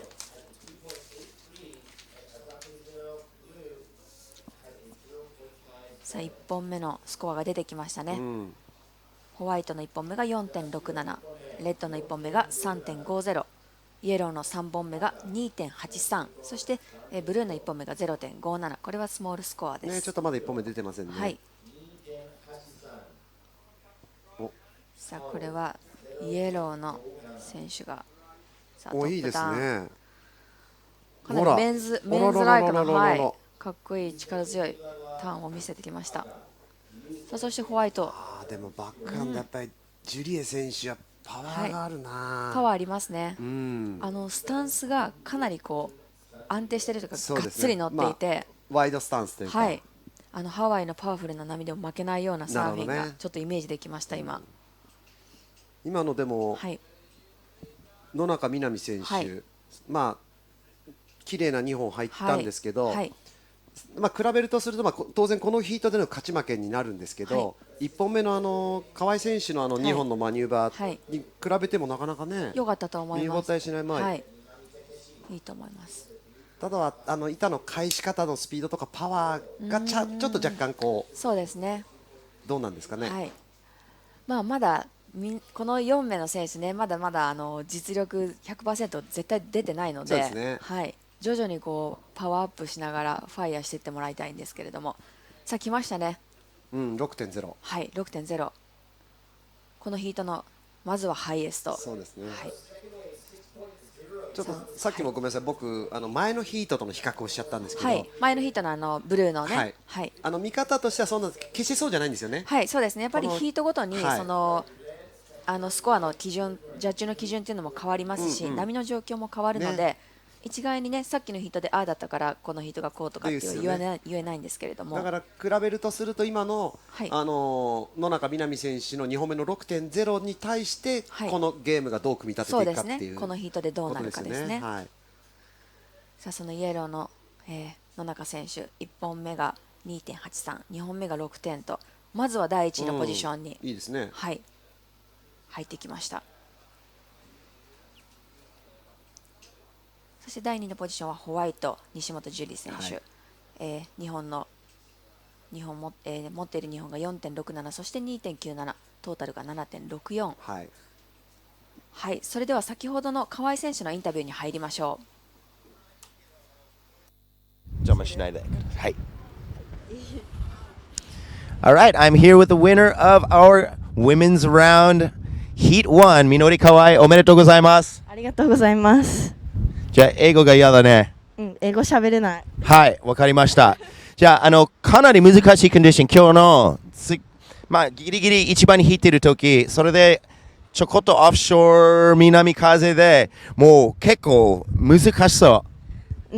本当、最初は全然乗れなくて、どれ乗るかすごい迷ったんですけど、最後にいい波乗れてよかったです。まあ、結構よく乗れた。そしたらこのコンディションでよく走った、インサイドまで。手前のグーフィー、もうずっと昨日もそう、なんかずっとあまりなんか立ってない波けど、もうずっと走れる。あれ、まあよく使ってた。ありがとうございます。じゃあみんなも結構応援してる、みんなビーチの友達とか、まあちょっとみんな友達にちょっと一言。次のヒートも頑張るので応援よろしくお願いします。Alright, ありがとう。Thank you very much. ありがとうございます。Alright, that was Minori Kawai, winner of our first heat, and now we're back in the water over here. さあ、河合選手のインタビューでした。ね、なんかこの3日間ずっとメンズだったので、はい、こうガールズが入るとこう、なんかね、いいですね、和やかな、はい、可愛らしい。はい。まだ幼い感じがしましたけれども。この次のラウンドも楽しみにしたいと思います。はい、さあ現在行われているのはウィメンラウンド1第2ヒート、はい、残り時間は13分を切っています。まだ竹地選手の2本目が出ないですね。はい、ファーストプライオリティを持ちながら、はい、さあプライオリティなんですが第1プライオリティがレッド、はい、そしてホワイト、ブルー、イエローの順番となっています。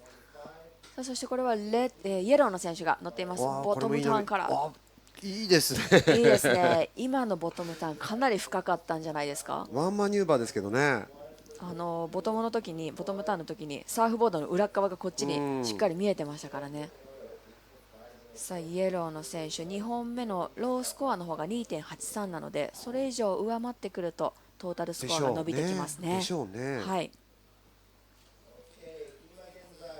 さあ現在は第1位にイエロー、第2位にホワイト、第3位にレッド、そして第4位にブルー。さあそしてホワイトとイエローの選手の3本目のスコアが入ってくるのを今待っています。ワンマニューバーで 4.57 ね。はい、4.57 きましたね。ワンマニューバーですよ。やはり深いボトムターン、レールを使ったターン、パンチがありましたもんね。はい、やっぱりスピードとパワーっていうところで、そうですね、はい、このワンマニューバーで 4.57 がついたんじゃないでしょうか。これは野中選手はもうちょっと安心してそうですね、いけるんじゃないですか。はい、まだ11分ありますから。あとね、みんなこの選手がそうなんですよ。そういうことですよね。一発逆転もあるので、さあそしてこれはブルー、朝子選手バックハンド。さあ綺麗にスプレーを上げて、もう一個行きたかったんですけどね。でもこのちょっとなんていうのかな、薄い波で背中向きっていうのは難しいかもね。難しそうですね。さあ朝子選手も現在まだ出ましたね。朝子選手の3本目が 2.37、トータルスコア伸ばしてきます。さあ現在第1のポジションにイエロー、さあ後ろからこれはレッドですね。カルクローラコーサ、そしてホワイトの選手も乗っています。バックハンド。さあ今レッドとホワイトの選手が、乗っていました。ちょっとセカンドアプローチで今ミスがありましたけどね、ホワイトね。はい、レッドの南武選手もね、アプローチ良かったんですけれどもインコンプリートだったような気がしますね。やっぱりブレークが早いからそれが目に入っちゃうと、いつも通りの動作というかちょっと早めにアクションを起こそうとかっていうことでちょっとそうですね、バランスを崩したりとか、着地で失敗したりっていうのがあるかもしれませんね。セットきましたね。セットきてますね。プライオリティを持っているのはイエロー1のポジション。はい、これもいいポジションからいけそうですもんね。このヒート一番いい波じゃないですか。いいんじゃないですか、このセット。走ってからのうわおナイス。どうなんだろう。どうなんでしょうね、今のは。ちょっと多分インコンプリートだったような、この波の前に出てきたか出てきてないかっていうとスープに捕まった状態だったので、でもそれまでのアプローチがすごかった、かなりかっこいいですね。ボトムターン写真カメラに収めたいですね。ちょっと今大会、注目株じゃないですか。そうですね、イエロー野中みな実選手、さあこの辺りで各選手の2本ずつのスコアが揃ってきたのでシチュエーションの方もね、言えそうですね。現在第1のポジションにイエロー、第2のポジションにホワイト、第3位のポジションにレッド逆転に必要なスコアが 4.15、 そして第4のポジションにブルーの選手、逆転に必要なスコアが 5.27、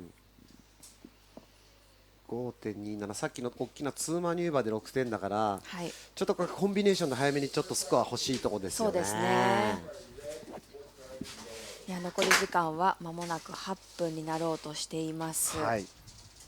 もう折り返しますからね。そうです。ちょっと水野選手ここから、竹内選手もちょっと2本目あれミスしちゃったからな。そうですね、この辺りから勝っている、ファーストセカンドポジションにいる選手はプライオリティを使いながら、そうですね、試合を組み立ててくると思うので、さあどうなんでしょう。現在プライオリティ、ファーストプライオリティはブルー、セカンドプライオリティはホワイト、サードプライオリティがレッド、そしてフォースプライオリティがイエロー。残り時間8分です、この段階でやっぱりブルー水野選手、プライオリティを生かして、いい波を使いたいですね。そういうことですね。5.27 なので彼女のねフロントハンド乗ってほしいんですよね。そうですね、水野選手。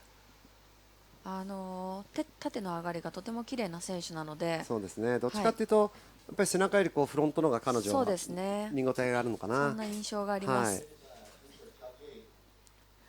さあすべての選手が右の方向に向かってパドリング、ポジショニングを移している感じでしょうか。さっきちょっと3つ4つ前までは、ピークからレフトがね、ちょっと出てたんですけどね、線上だったんですけども、今やっぱりぐーっと引いてきて、ちょうどそこですよ、多分ね、おそらくね。なのでどっちかというと左に行くライトブレークの方が、ポテンシャルがあるのかもなんかそんな感じがしますよね。しれないですね。ただ本当もう引きいっぱいってなると潮が止まって波が止まる可能性もあるんですけど、今何か来てそうじゃないですか、沖の方ラインが。ですか？ブルーの選手動きました。ね、でもこれちょっとブルーの選手早そうじゃない？右も左も。さあ、朝子選手逆転に必要なスコアは 5.27 です。さあボトムから降りてトップに。パワフル来ましたね。いいですね。かなり攻めた一発だったと思います。確実に2本のベストスコア、ローエストは塗り替えてくるんじゃないでしょうかね。そうでしょうね。はい、だからあとはさっきの野中選手のワンマニューバー4点に比べてポテンシャルがどうか。そうですね。もしかするとここで3位と4位の順位が入れ替わる可能性も出てきます。はい。でも武智選手やっぱり2本目ちょっと早く欲しいね。そうなんですよ。まだ武智選手レッドの武智選手2本目が低いので。いきますよ、その武智選手。さあ武智選手フロント方向。さあこれも軽く一発。はい。ここでシチュエーション少し変わりました。ファーストイエロー、セカンドホワイトは変わらず、サードポジションにブルー、そしてセカンドポジションがレッド。でブルーが逆転してのスコアがちょっと詰まって 4.32、はい、そして、レッドのラストスコアが 2.30 でまた3番の順位に上がりましたね、はい、また変わりましたね、はい、なので、レッドの武智選手が2位に上がるために必要なスコアが 4.15 ポイント、そしてブルーの水野選手が2位に上がるために必要なスコアが 4.32 ポイント、はい、まだ分かりませんね。だからジュリエ選手がバックアップ欲しいところですね、はい、残り時間は5分30秒です。でその優先権はホワイトが持ってますので、この優先権を生かしてちょっとスコアメイクしていきたいところですね。そうですね、さあそのファーストプライオリティを持っているホワイトが動きました、いい波になりそうですよ、これフロントハンドフローターから次のセクションを合わせていきます、ナイスマニューバー、素晴らしいです。これは拍手ですね。よかったよかった、フローターでアクションかけて抜けながらもう一発、素晴らしい、速いブレイクでね、冷静な判断でしたよね、そのスコア、今のが4本目のライディング、3本目がまだ出てないですよね。3本目が出てないですね、ホワイト。トップに上がるために必要なスコアが 5.91、今のトゥーマニューバー。どうでしょうね。もしかするとシチュエーションどんどんまた変わってくるかもしれません。スピードがありましたからね。でセカンドの最後の合わせも結構パワフルにね、いってましたからね。いってましたね。どういうスコアが入ってくるか楽しみです。さあ楽しみですね。さあ現在のポジションはファーストがイエロー、セカンドがホワイト、サードレッドが逆転に必要なスコアが 4.15、そしてブルー必要なスコアが 4.32、現在ホワイトの、2本のライディングのスコア待っていると感じですね。3本目と4本目を待っています。来た来た。でもどうでしょう、ジュリー選手の3本目は 2.43、でさっきのトゥーマニューバーがまもなくスコアが入ってくるということですね、5.91 以上ですと1のポジションに上がりますけれども、逆にこのスコアで3位、4位がちょっと差開いてくるかな。逆転に必要なスコアが伸びてくるかもしれないですね。もちろんホワイトとしては開きたい。そうです、レッドブルーは、どうにかして逆転したい。イエローとホワイトはトータルスコアを伸ばしたい。残り時間まもなく3分となろうとしています。うねり来てますか。みんな分かってるよね。さあ現在のプライオリティ、ファーストプライオリティがイエロー、セカンドプライオリティはブルー、サードプライオリティがレッド、そしてホワイトの順番になってます。イエローがいった。ちょっと早いか。これプライオリティ失っちゃいますね。さあどうでしょう。ブルーこれいい場所。早いかな。さあ逆転に必要なスコアが 6.41 に伸びています。ナイスリップ。いいですね。追い上げてきました。セカンドも来た。さあもう一発いけ。インサイドセクション。これスニーバーニューバー目。いいじゃないですかね。6点。先ほどのラストホワイトが 5.07 で差を広げて、2人とも 6.24 と 6.41 が必要ですね、逆転ね。そうなんですね。さあ現在第3位のレッド逆転に必要なスコアが 6.24 に伸びます。そしてブルーの朝子選手逆転に必要なスコアが 6.41 に伸びてしまいます。今ファーストプライオリティがレッド、チャンスありますね。まだチャンスありますね。あとは時間か。そうなんですよ。2分なのでただ今どうでしょう、うねりが来てるね。来てますね。そして竹内選手追いかけてます。いいんじゃないですか。これアプローチかけてます。いいポジションですよこれ。はい。プライオリティも使いながらのレギュラー方向。さあ後ろではイエローも乗ってます。丁寧に乗ります。はい。ここから開いてきて。まだいけますよ。ここからセクション出てきます。さあつないでこれはプルアウト。技が入んなかったな。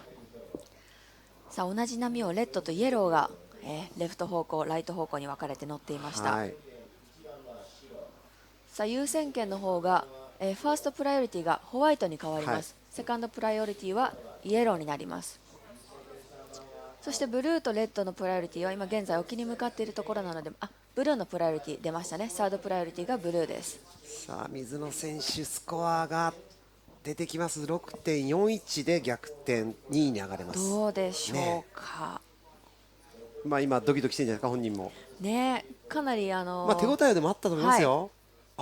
さあ来ました、逆転です。ブルーの選手リプレイ出てますでしょうか。リプレイ、ボトムからのファーストね、このノーズを上げてのね、セカンドが良かったですね。セカンドがしっかりボードが返ってよかったですね。さあなんと1分を切ったところでブルーの、水野選手が逆転してきます。逆にジュリア選手ファーストプライオリティいきます。これ最後のアプローチかな。 5.04 を出すと逆転できます。さあどうだ。ちょっと詰まったけど技をかけたんですが、トップに上がれず、どうでしょうか。セカンドのつなぎの時にちょっと詰まって焦ったかな。そうですね。逆転してますか。 5.04 残り30秒。さあそしてレッドの逆転に必要なスコアが 6.61。 さあ残り時間がもう20秒切っています。いやーラスト1分で水野選手逆転してきましたね。かなりスロースタートだったんですけれども、さあカウントダウン入っています。そうですね。2、1。いやーどうでしょう。もうスコアないもんね。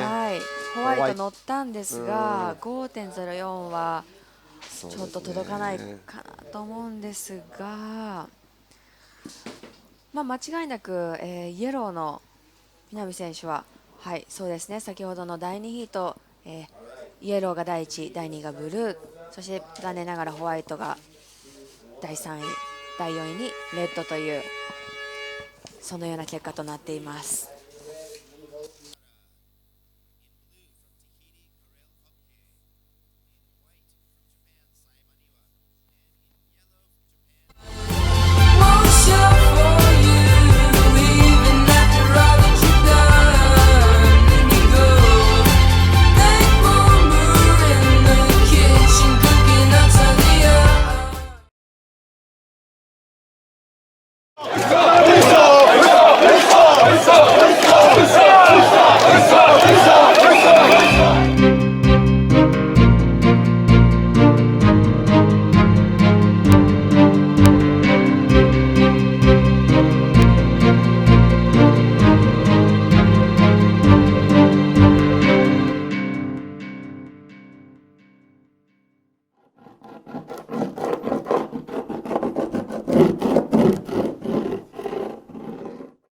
Are you suffered?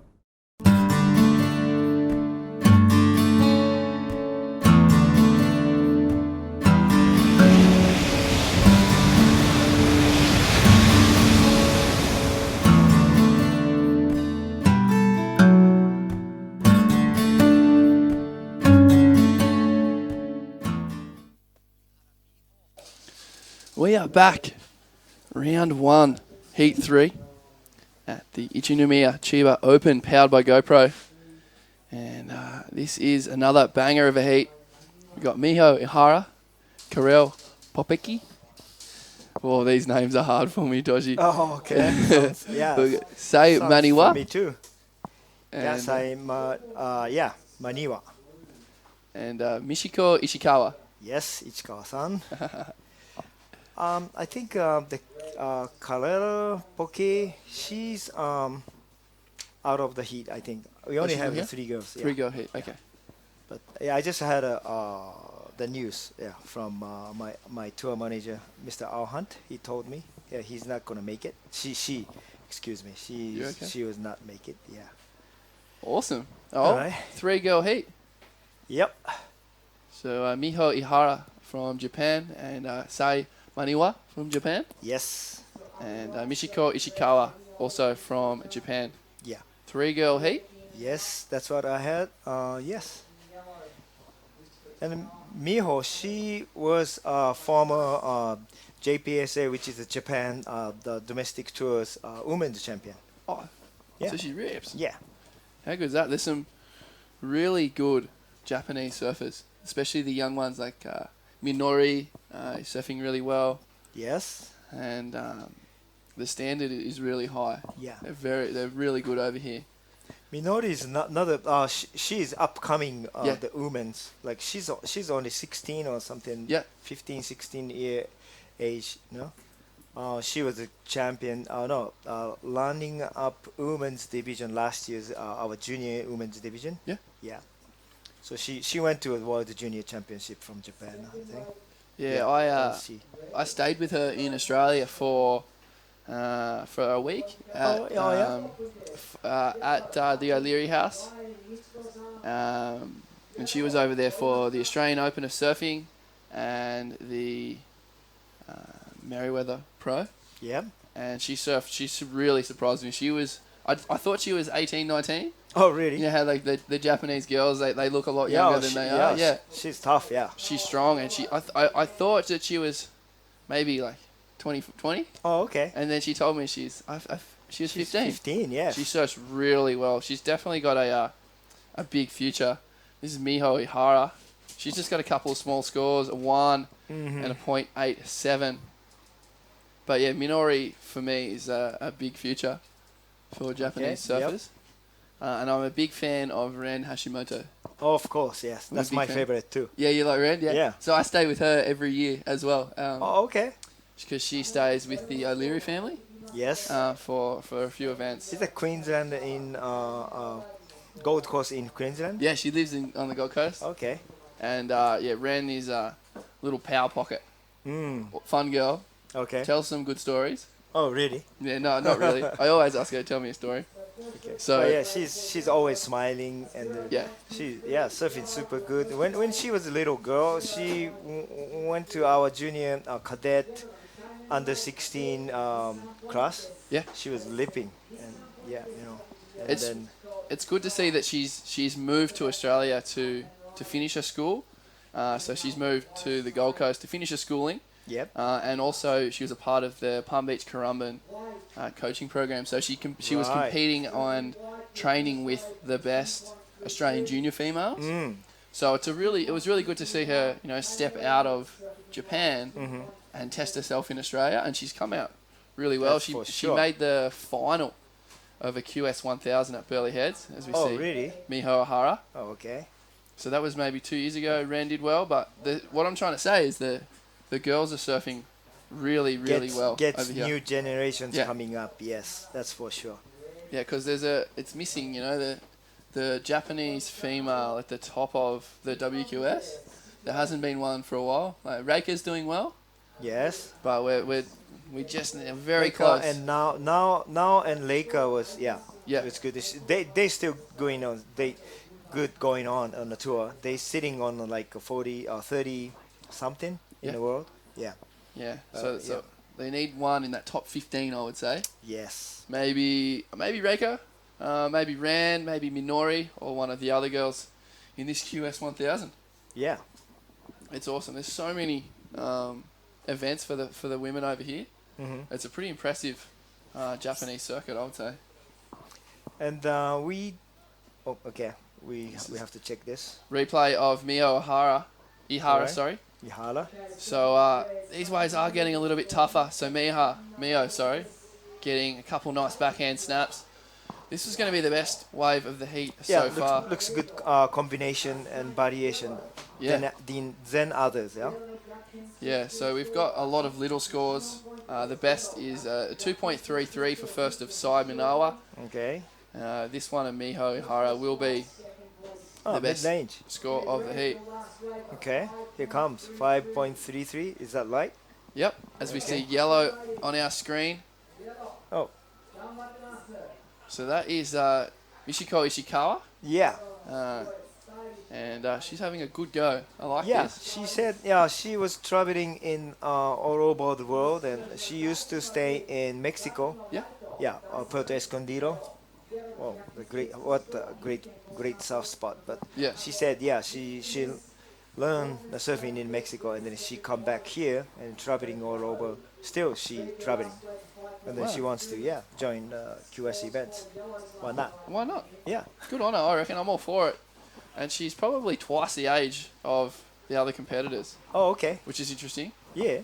I met her in the car park before. She was a cool chick, and good to see her getting a few waves. But yeah, that last one of Miho that we saw replayed, 5.33. That's strong one. That is the best wave so far. Do you reckon you can teach me any Japanese? Oh, teach. Yeah. Oh, yes. What we gonna do? I don't know. 美穂井原さんの得点は 5.33 でした。5.33 means like a 5.33. Yep. Yeah. 5.33. 5.33. 5.33. And that is white. Big snap there for Sai Maniwa. Sai. Sai? Get that right? Sai, yeah. Sai. Maniwa Sai. Maniwa Sai. So that was a big one-turn wave. I really like that one. Yeah. She's young too. I believe so, yeah. She's real upcoming the Grommet woman. Yeah. Yeah. She's from Grommet side. Yeah. There was one girl in the last heat. I think it may have been yellow. She was tiny. Oh really? She was so small and she surfed really, really well. Yeah, we have such a teenage girls on this event because it's the girls events. We used to doesn't have QS women's events in Japan tours. So this is the first year, almost the first year of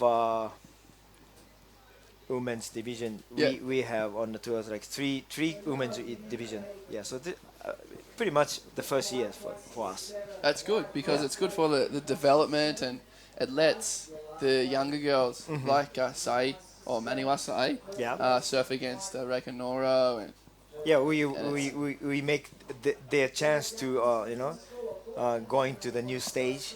Yeah, it's awesome. And then, there's some traveling surfers here. Corelli's not here from Tahiti, but it's a good opportunity for them to get some points. Right. So if they want to go to Australia and do some of the Australian QS events next year, they have a rating. They can make some heats, win some yen. And it's just a really good experience. It's good for the development. Yeah. And then of course we are going to get 3,000 women's event in October. So I think all of the girls, women surfers in the world, they are very interesting about Japan this week, summertime. So it's gonna be exciting year for the women's. Maybe you need an Australian commentator. Yeah, for sure. Just joking. I'm gonna set you up. Yeah, so that was Miho Ihara and another right-hander there for our heat leader. She's surfing really well, but I didn't know there was going to be a 3,000. I think WSL Japan need to be applauded, like pat on the back for all the hard work, because it's really good to see a QS 6,000 for the men, some 1,000s as well. Yes. But then adding the QS 3,000 for the women and this 1,000. Yeah. It's really good for not only Japan domestically, but I think on the big picture too, so they get exposed to the surfers from all around the world. And I definitely think WSL Japan have done that's what we're really looking good for, job. because it's if Olympic game in 2020 in Tokyo, it's possibly have a surfing game in this event, this game. So I hope so. We're going to get surfing games in Olympic game, but it's going to be confirmed on August 2nd or 3rd. Ooh, it's exciting. Yeah, so if we have surfing games in Tokyo Olympic, it's going to be more exciting for everyone in Japan, and So this is Maniwa Sai, big backhand snap. That's good technique. Yeah. I'm big on technique. I do a lot of coaching back in Australia. Oh really? Yeah. Oh, and that's an interesting story. And I would love I wish I could speak Japanese, because I'd love to do some work with some of the girls, because there's some really good surfers coming up, and I reckon that, especially this next generation, the current ones of, say, Reika and Ran, and then going down to Minori and Maniwa Sai and these kind of girls. That snake was so sick. She's tiny, this girl. I saw her in the car park. She couldn't be more than, 13 years really? old. Yeah, it's good, but we needed this generation coming up trying to challenge the world surf league competition things. Yeah, that gets used to. Then she going to gets point in the 1,000 point events, and then next year she can go up to 1,500, 3,000. Yeah.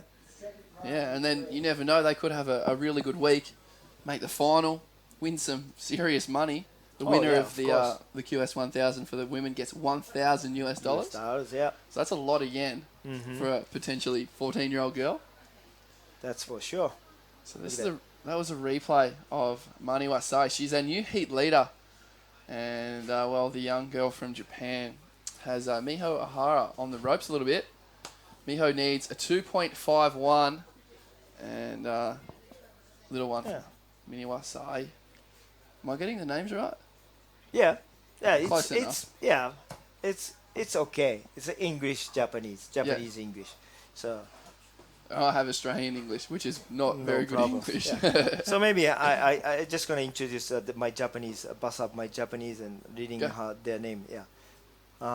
美穂井原選手の今最高得点が 5.33 ポイント。今現在乗ってますね。彼女が 5.33 の今ポイント持っていて、2本目のベストスコアが 1.40、合計の得点が現在いくつですか、7.84、失礼、6.73 ということは、which is Sai, she's got more point than Ihara, but Ihara hasn't the best score on this heat, but not enough. Okay. Yes. So Miho has the best one score, a 5.33. That's right. But, so I have to speak about Japanese about this. So なぜかと言いますと、美穂井原さんが持ってるスコアが 5.33 で一番高いんですが、セカンドスコアの方がちょっと、1.40 と低いわけですね。だから、4.17 を持っているサイ・マニワさんと 3.67 を持っている彼女のコンビネーションポイントの方が 7.84 で今現在リードしているということですね。はい。そうです。ありがとうございます。どういたしまして。Yes. はい。So Kale, so you coaching for the women's or the men's, both the junior and. I've done a lot of coaching with both. Yeah. I've done a couple of years with Carissa Moore at the Rip Curl Pro. Oh really? And now I am the Surf in Victoria, so my region in Australia, the high performance coaching director. So I work with all the athletes from Victoria, and then we have some girls come down, some guys come down. So did some stuff with Isabella Nichols before the World Junior titles in Portugal, because the wave for the Worlds was a similar shape to Bells Beach. So Isabella came down for a swirl, and we did some stuff, Portugal specific training. And then she went on to win the WSL World Junior title. So I was pretty happy with that one. But it's good fun. It keeps me on the beach and keeps me working in the sport as I start doing less and less competing myself. Okay, I answer that for Japanese.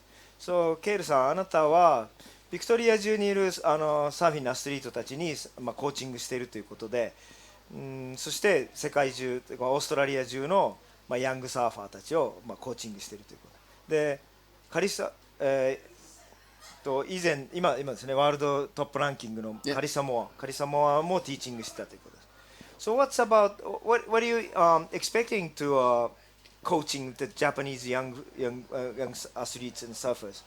What would I like to? Yeah, are you interested? Yeah, so I feel like especially these girls have got a really strong technique. Yes. And then I think for them to go between the top 30 on the WQS to maybe top 10. Yep.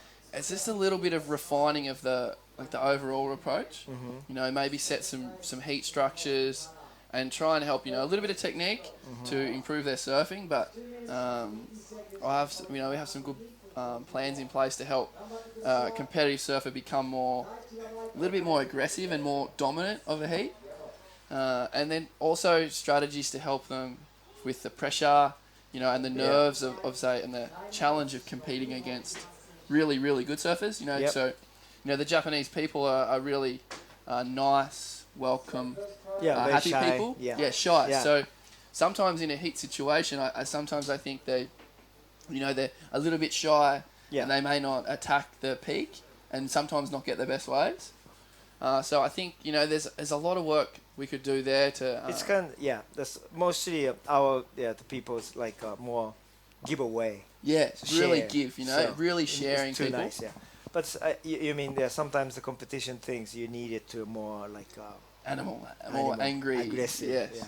Because with priority it makes it a lot easier. It takes the hassling out.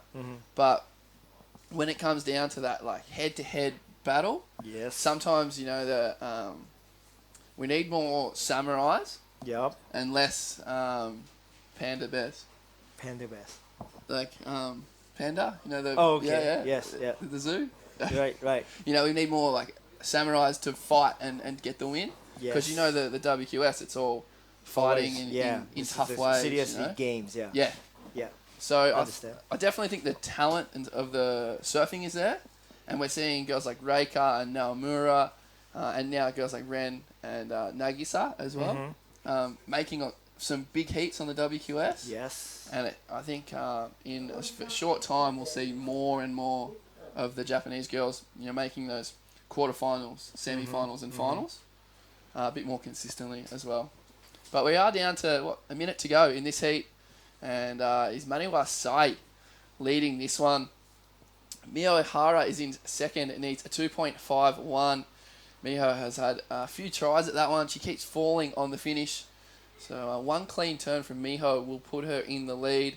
And Michiko Ishikawa, she's just got a couple of small scores, but she's out there having a hell time. Yeah, 彼女はね、ミチコ市川さん、サーフィンエンジョイして、世界中を回りながらちょうどここで泊まってこの街に、寄ったところでこの QS 世界選手権をやってたので、彼女参加したいということで、その旅の経験をここで生かしているということです。Countdown. Wow, we're talking too much? Yeah, that was good. That was good fun. Right. Thank you, Toji. That was good. So that was end of heat number 3, round number 1 of the women. Yes. And we're going to see Maniwa Sai. And do I say Ihara Miho or Miho Ihara? Miho Ihara. Miho Ihara. So both get advanced to a round of what is it? Round of 16, which is the quarterfinal. Quarterfinals. Yeah. So that's a big result for Maniwa Sai. Yeah. So that's good future. Yeah. Awesome experience for the young girl. All right. And it looks like we're going to move into the next one as well. So heat number 4. Yeah, it's coming. You might be able to hear in the background. Okay. What we have. You can read the names this time. Okay. 須田夏樹ゼッケンレッドですね。そしてレイラリコブラノ。Leila Rico Buana. She's from Hawaii. She's from Hawaii. Okay. And then Nana Watanabe. She's from Japan. Yeah. Mana Watanabe. Watanabe. Is that a famous Watanabe? Is that a famous? Watanabe Kan Watanabe's sister, little sister. Okay. Yeah. You know Kan Watanabe? I do. Yeah. He's from South Japan, which is where is Miyazaki Prefecture. Where we used to have Hyuga Pro in October. Yeah. So that's where she came from. I mean, not Hyuga, but Miyazaki Prefecture. She came from. Oh, that's good. So this will be another good heat. 3-girl heat as well. So we've got White. Quick shortwave there for White. That was Mana Watanabe. And nice early start. 20-minute heats here for round 1 of the women. Yes. The round of 32. And I think, are we going to run into the quarterfinals as well today? Yeah, as much we can go on, yeah. So as the tide comes in, the conditions will improve again. Yes. And I think it's possible. Commissioner and head judge. Yep. They are looking for semi-final for this event, maybe. So just having a look at Maniwa Sai walking up the beach. How old do you think she is? She looks She is probably 13 or 14, maybe 12. And winning her first WSL QS 1000 heat. Yes. Congratulations. Now she has to do it. おめでとうございます. She'll have to do an interview now. Okay. That'll Someone do the interview for her. Yeah, hopefully we can get some translation on that one because I want to hear what she has to say. Oh, okay. We can hear that. So Mana Watanabe has started with a 0.83, and you can see in the lineup right now, this looks like Natsuki Suda, short wave there for red. 須田夏樹選手。はい。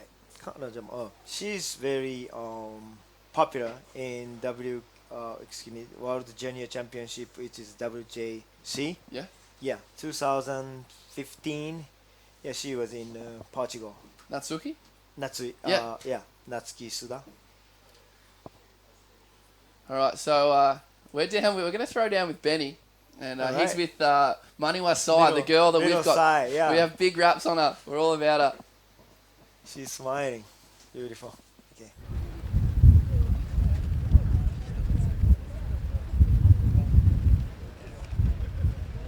All right, I am here with the winner of our Heat 2 of the women's division, Sai Maniwa. おめでとうございます。ありがとうございます。どうでした、ナミは？少し難しかったですが。まあでも、サイは背そんなに高くない、まあたまに肩ぐらい波来ましたね。はい。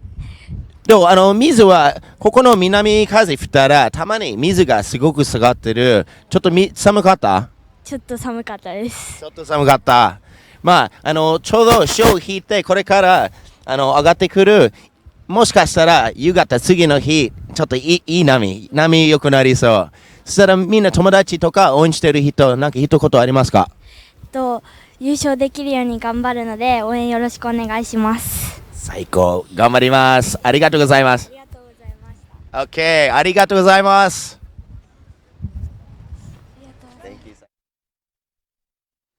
Yeah. That was the best interview we've had. What did she say? Yeah, she said she wants to win this event. So all the audience watching for my live in my surfing, please, keep on watching. Sick. That was such a good interview, and Yeah. that's what I feel.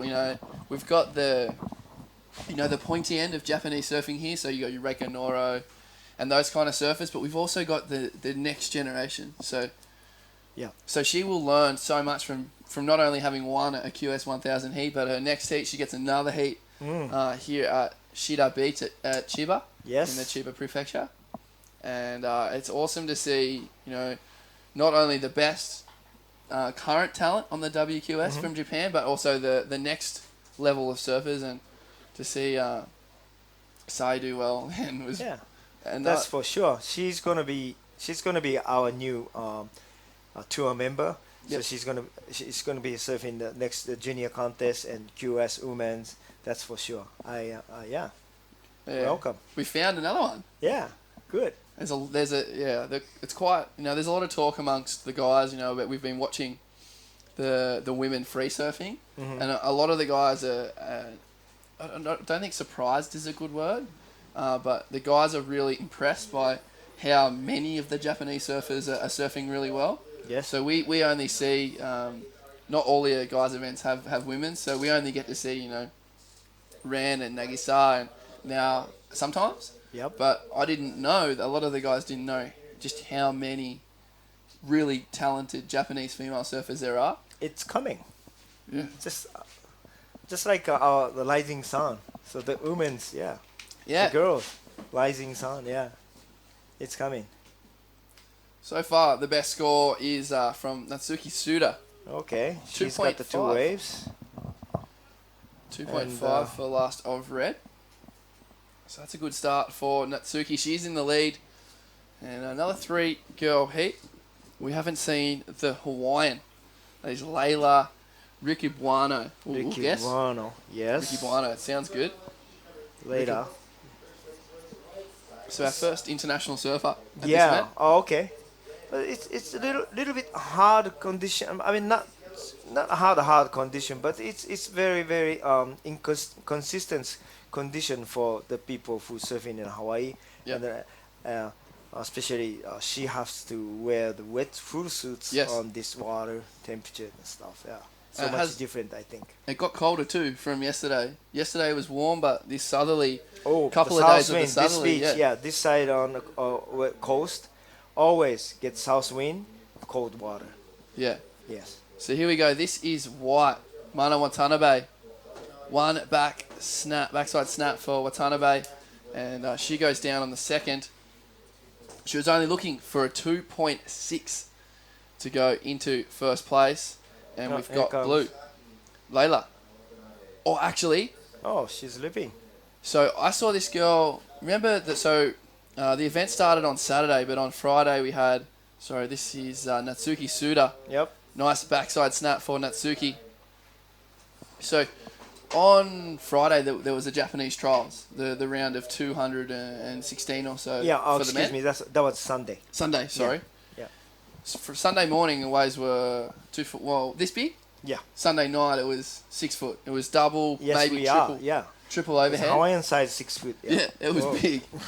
So I've worked out who Layla is. Layla, She was leaping out there. she was out there, and I could not find a wave. It was genuine 5 to 6 foot, like Australian Hawaiian size, and she was sitting dead set, like on the horizon. I could not find a wave, and then Layla on her pink board just came flying past me on like a 6 footer. No way. Like, like I'm having trouble. I'm going straight, and she got two in a row. And a bunch of the boys looked at each other and we were just Wow. like, whoa, Whoa, who's that girl? who is that girl? And then I believe it. Later, she's still young too. Yeah. Another young Hawaiian girl came from in the middle of Pacific Ocean. Is that right? Yeah. I guess. Oh, I think she has a lot of Japanese blood, though. oh okay. Just from meeting her and had a chat to her. And this is Red, Natsuki Suda. So this is a really strong wave here for the girl in red. Mm-hmm. It looks like Layla Ricabuano is going to drop another good number. Okay. Looks like it. So the best wave of the heat will go to the last of Blue. Yeah, I believe it. Her first turn and second turn and finishing a very nice combination and very beautiful finish. So live now, this is Mana Watanabe. So 2 snaps there from Mana. Good to see her ride out of the second.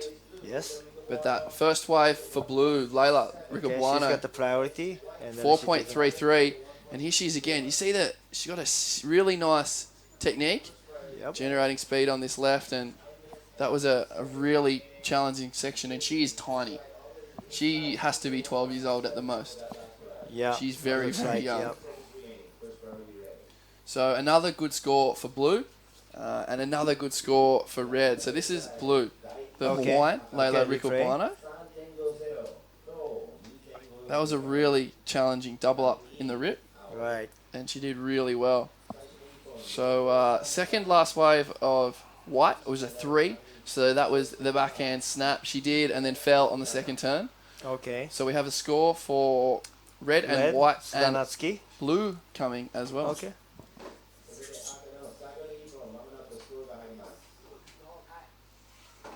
Okay. ゼッケンレッドの須田夏樹 6.50. Okay, she's got the 6.50. So that is the best score of the last couple of heats as well. Yeah, right. Yes. So Natsuki Suda takes the lead with a 6.5. Her low score is a 3.5, so anything better than that will extend her hold on second. On Yep. first, sorry. Second is right now Blue, Layla Ricabuano. She's only got one wave, 4.33. So. And there's one more coming next now. one. So last score of White, Mana Watanabe, a 4.83. Oh, she's got another one. So she has gone to second. However, the last of Blue drops a 4.5 for Blue, Layla Ricabuano. Okay. So she has gone back into second position. So down on 9 minutes. First is Red, Natsuki Suda, looking to better her low score of a 3. So now all the girls get, complete. We need that 2 wave waves. of Layla to drop cleanly. It is in our Okay. system. 4.5. Alright. So situation, first Red, second Blue. Blue needs a 5.51. And Mana Watanabe is in third position. She needs a 4 to move into second. And 2 of these girls will move on into the quarterfinals. Right. And then we have to say goodbye to the girl who gets 3rd. That's suddenly. That's unfortunate, but... But this is good game. I mean, I like this heat because every girl's got more aggressive, trying to catch in waves, and yeah, very good heat. And then the scores gets better than the better. Then first. Yeah. How many minutes we have? That's the first 10 minutes. So we got Red live right now. As you see her through the mist. We've also got Watanabe on a left-hander as well. So Natsuki Suda and Mana Watanabe splitting the peak there, which leaves Layla Rikabuano. Looks like another action coming on. So here goes Blue, Layla from Hawaii. And you see her setting up this end section, and unfortunately, nothing really there for her. The waves are not really complete. So Mana Watanabe was in 3rd before that. Was in, okay. So she needed a 4 for that left-hander. We also saw Natsuki Suda go right. So it'll be interesting. Here comes the score for Natsuki. It looks like Natsuki will improve her lead. And okay. She probably updated. We can't tell until all the judges complete the points. So it looks like Mana Watanabe will get the score too. Oh, okay. So that wave of red, the right-hander Natsuki Suda, 5-point ride, extends her lead. And Mana Watanabe's last, a 4.67. So Mana Watanabe has moved into 2nd. So 6.5 minutes. Natsuki Suda in 1st place. 2nd, Mana Watanabe. She needs a 6.67 to go to 1st. And 3rd is the Hawaiian, Layla Rikabuano. Layla needs a 5 to move into 2nd. そうですね。ハワイのレイラ選手はここで3番に、順位が変わり、2位に上がるために必要なポイントは 5.0 になったということです。So she needed 5 points to get back to a second position. Yeah? はい。はい。はい。そうです。So for those who don't know what I'm saying, high means yes? Yes. Yes. High means yes. はい。 That's その通りです。That's almost the extent of it. That's all I know in Japanese. Very easy. Arigato. Yeah, arigato. Domo. Domo arigato. Domo arigato. That means thank you very much. So it's just like when they say English thanks or ta means domo. Domo arigato. Domo arigato. Arigato means thank you. I learnt good night last night, but I forgot it now. It sounds like open good night. Owasumi. Owasumi. When you see people in the morning, Ohayo. Good Ohayo. morning. So, Owasumi for 3rd place in this heat. We say good night. Oh. To Owasumi to 3rd. Oyasumi. Yeah. Owasumi. Then have to say to the surfer in the 3rd, wake up. Yep. 起きてください. Oh, I love this. This is good fun. So we now have just under 5 minutes. And then the girls gets more exciting to last 5 minutes. So we got Layla paddling in blue. She can't catch that wave. She lost? Oh, no. She was already in 3rd priority. Okay. So red has 1st priority, which means she can catch whatever she wants. White has 2nd priority, and blue has 3rd priority. そうですね。プライオリティ優先権は今赤にあって2番目の優先権を持っているのが白の渡辺選手、そして3番目にブルーのレイラ選手、1番のプライオリティを優先権を持っている須田夏樹選手。 So that wave of red, Natsuki Suda, absolute banger. I don't know how you transfer that to Japanese, but a really good wave. Yeah, of the top ですよね。Yeah. 波のトップに当て込む。Yeah. Yeah, bang it 当て込むって感じですね。Bang it. Hi. So that wave of red move. Belted it, and I'm really interested to see that score drop. 3 really big turns on her forehand, and we're also just off screen seeing a wave for Watanabe, which means Layla Rikabuano is in the lineup with first priority. And this is the replay of Natsuki Suda. 2 nice snaps there. And another one, Toshi. So, good score maybe. 2本の当て込みです。2 banging. So, yeah. I like that. Good wave. That was a nice, big, powerful wave compared to what we've seen. Closing out section, she just make it perfect finish. She said, いいですよ。Awasame to the end section. おやすみ end section. Yeah, good night end section. Bang. Yep. 当て込み section. Bang section. Yeah. 当て込む section. I'm learning. Yeah. So it looks like the last of white won't change anything. Blue still has first priority. She's in third position. Okay. And she was my dark horse for the contest, Layla, when I first saw her surf. Yes. So I am not going for anyone. I just want to see her get another wave because she's little and she surfs really good. Okay. So now they get 2 minutes 30 seconds. So 2分30秒残りで、優先権を持っているのはブルーのレイラ・リコバーノ選手。どうでしょうね。So hopefully come more, you know. Maybe there's a little set coming just now. You can see on your screen. It looks like Layla is going to have a paddle. Got the priority. 優先権持ってます。So Layla Ricobuano from Hawaii, one snap out of the top, needing a 5.0 to go into second. Gets down the double up, and unfortunately no second turn for Layla. Ooh, will that be the 5? And out the back, we see a short wave. Red just running with this one. Natsuki Suda, short wave for red. Another short wave for white. Mana Watanabe as well. So blue will get priority again. She might get another try at catching this Another score. chance. 1 minute 30 seconds. 1分30秒ですね。はい。はい。So blue won't get the score. It's going to come through just under. Reds and whites won't change the situation. So blue has priority and is in third position. We have 1 minute and a little set coming as well. So let's just see what blue can do here.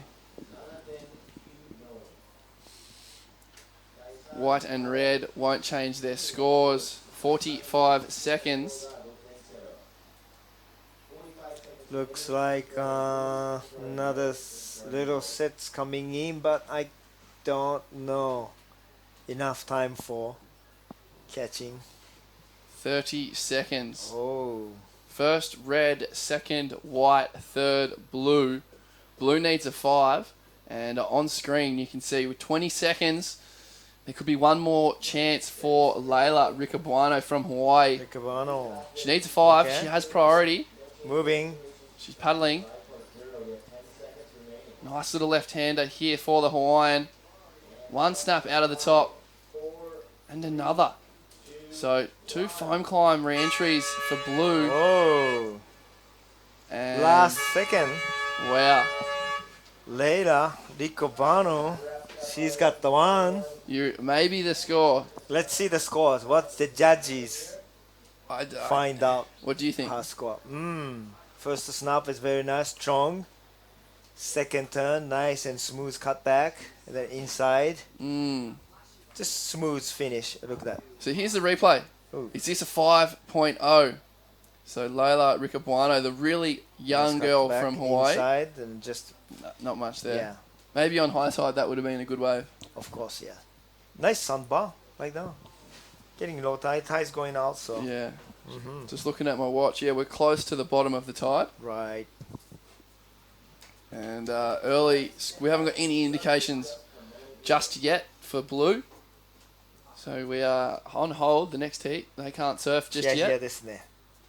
ヒヤヒヤな状況です。What's the result for? So first score typed in by the judges says no. Second judge says no.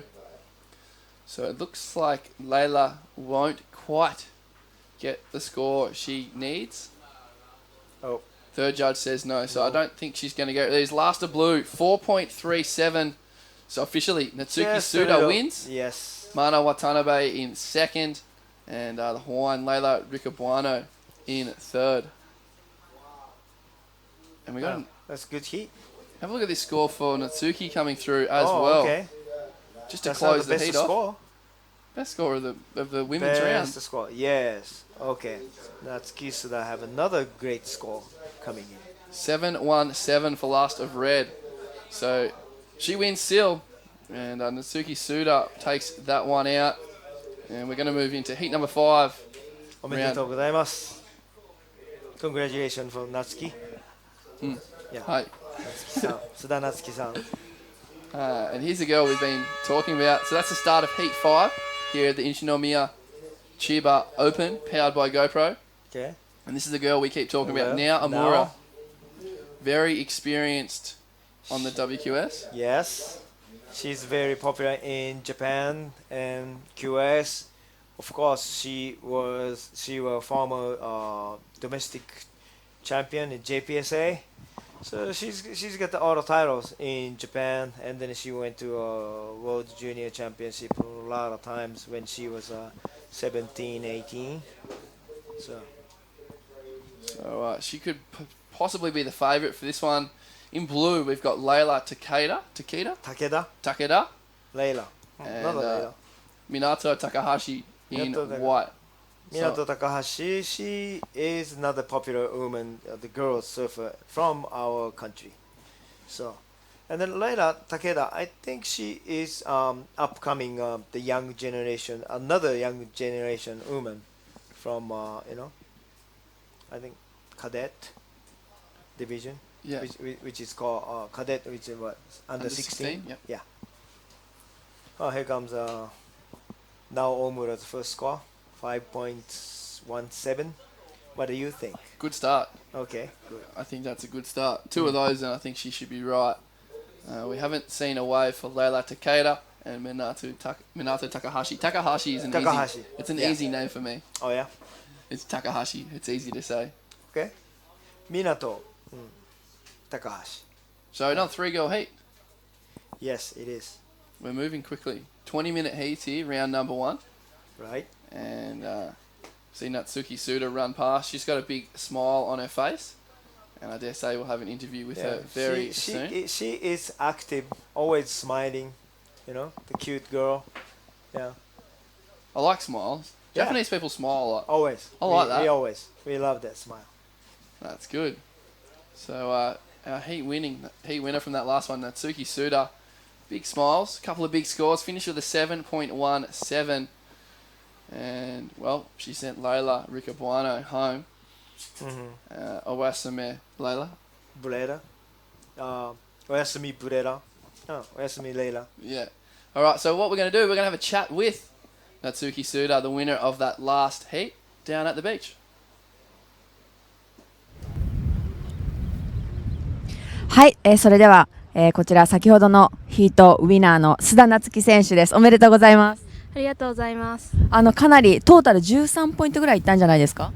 そうなんですね。6点2本は聞こえてたんですけど、でも最初ちょっとポジショニングちょっと迷ってしまって、でも最初のレフトの6点台が乗れてからちょっとリズムがつかめた感じがしました。その多分レフト私見てたんですけど、もうなんかパッと見男の子のようなメンズのようなサーフィンをしていて本当びっくりしたんですけど、普段どこでどういうサーフィンをされてるんですか？そうです。私は育ちが種子島で普段は種子島で練習してるんですけど、最近、QS も回っていて回り始めて今年2年目とか3年目なんですけど、やっぱり海外に出てるとやっぱトレーニングもすごい必要ですし、ただサーフィンしてるだけじゃ上手くなっていかないと思ってて、早くトップの人に追いつけるように日々練習しています。なるほど。今日このままクォーターファイナルまでやるということなんですけれども、ぜひこの次も頑張ってください。ありがとうございます。ありがとうございます。Hi. It's beautiful, yeah. What did she say? She said she came from South Island called Tanegashima Island, so she always surfing and practicing that she growing up there. But like there's islands, not many surfers, so she doesn't have much more exciting surfing to see practicing surfing. So she has to go outside the island and going to traveling over all over the other place, and then she more educating style surfing stuff to getting into top level surfing. Awesome. So this an event. It's another perfect reason why this QS 1000 is a great addition. Yes, to Japan and to Japanese surfing. So while we were speaking with Natsuki, we saw Naomura do a big backside snap. We also saw one really strong turn from Minato Takahashi. This is Minato now. One snap and incomplete second. Yeah. So we've got some scores to come through, and we haven't quite seen Leila Takeda take off just now. She did, or are we missing? I don't think she has yet. Oh, okay. She has first priority. Second priority now has second priority. So we've got some scores to come through. 港高橋。彼女の2本目のライディング、1本目のライディングまだ点数出てないですよね。The first wave is not come out the result yet. Scores. So the way it works, above us are 5 judges. They all write down a number. Head judge checks it. The head judge says yes. They all type in their number. Of the 5 judges, we throw away the high score, we throw away the low score, and we average the rest. So what we can see is we can see the screen where the judges are typing into. So we can see that Minato is going to get an okay score, an average score for her first wave, but we don't quite know until all the scores are in and the average comes out. It looks like now Amura will get another strong score. Okay, そうですね。5人の審査員、ジャッジが点数をつけてるんですけれども、一番高いスコアと一番低いスコアをカットして、そして、その3つの残った平均点で1つのライディングの点数がコンプリートします。So this is blue. Leila Takeda. Leila's first wave. So one nice snap there from Leila in blue. First turn, yeah. First turn's nice. I believe it. So second score for Nao Amura, a 5.67. So she has the 2 best scores of the heat and the lead. Second score for Minato Takahashi, 2.67. And the first wave of Leila Takeda, a 1.5. So we got 13 minutes remaining. Red is winning. She is looking to improve her low score of a 5.17. Second is Minato Takahashi. Minato needs a 6.51 to go to first. And third place is Leila Takeda. Leila has one wave, a 1.5. She needs a 5.5 to go to second and move on into the quarterfinals. そうですね。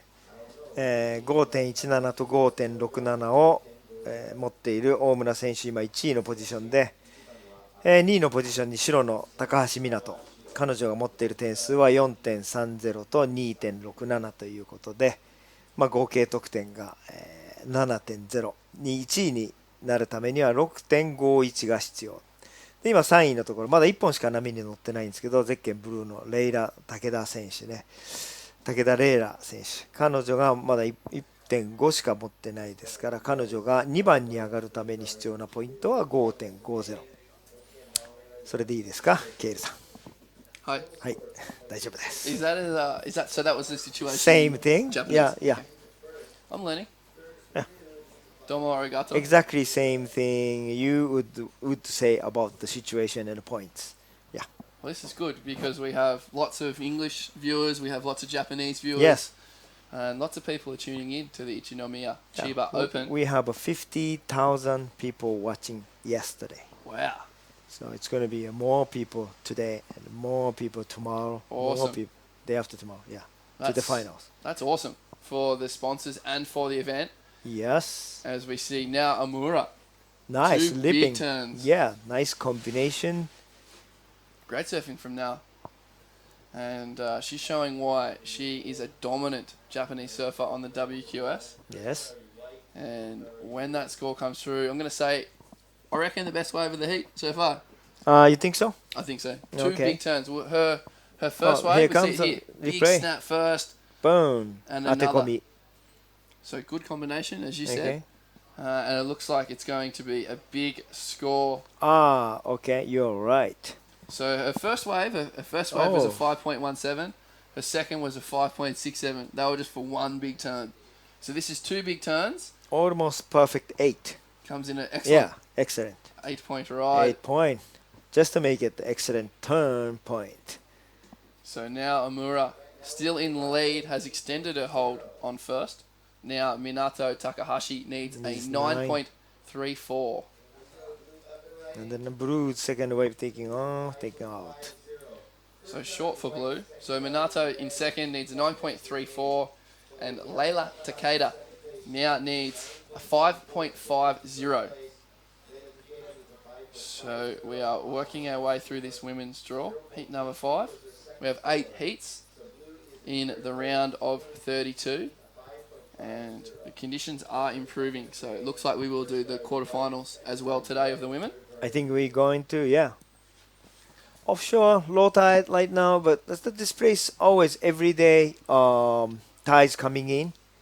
The wave is picking up a little bit more. So the head judge and tour manager, they're looking for that action in this afternoon.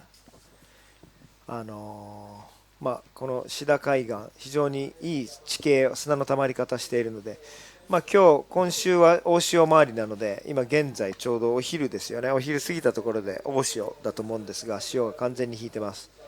そんな中で今乗ってるように、ブルーの選手、引いて、沖への離岸流がはっきりと見えるところでのサーフィンですが、午後になって潮が上げてくると、ここ最近、毎日、潮の満ち込みの時間はいい波だったので、期待できると思います。Hopefully we got the better wave and waves tides coming in, pushing up more waves.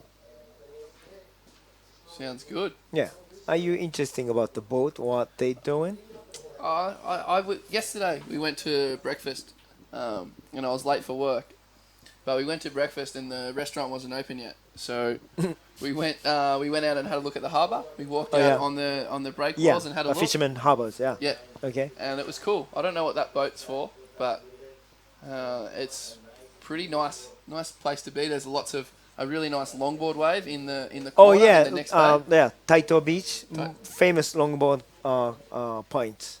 We used to have LQS events in Taito Beach, that beach. Oh, wow. Yeah, world famous like Bongo Perkins, Noah Shimabukuro, who from Australia, I think Nick Jones. All the top longboarders came to the Taito Beach, even Tyler Hansen from awesome. USA, Piccolo Clemente from Peru. All the longboard champions came to that beach, and then they played the best longboard surfing. And when it's big, there's a big side wedge for shortboarders. From big side wedge from the breakwall, which is pretty sick. Yeah, that's right. They make the sounds boom, and then the side wedge, the backwash or whatever they call the side waves coming and then picking up the peak. Yeah, it looks fun. Interesting wave. I checked it on Sunday night. Yeah. And it looked really fun, but I came and surfed the comp bank. Okay. Hi, I'm Cale Bell Warren. We're watching. Hey. Toshi. Yes. Tosh. Omi speaking with Cale. WSL tour manager for Japan. Yeah. The boss of WSL for Japan. He's done a great job in getting QS 1000 women's event up here. And we've also got a QS 1000 men event here. We won't see any more of that today. Right. So Toshi's the man. If it wasn't for him, there wouldn't be these events. No. I mean, no. I am very appreciated you, Kel. You're the very, very nice and beautiful commentator. Beautiful man. Yeah, beautiful faces. I didn't say that about that, but yeah, it's nice commentate for our tours, and then I'm happy with have you. Thank you. No, I lost, and I didn't get any prize money. Oh, I'm sorry about that, but I can't help. maybe next time we sort something out. Of course, yeah. We got plenty prize money. Here goes white. Minato Takahashi. Big float there for Takahashi. Yeah, that was nice light for Minato. So her low score was a 2.67. It's going to be updated for that for sure. I don't think it will be the 9.34 she needs. That's hard to say. about that. But it's going to be 2.697.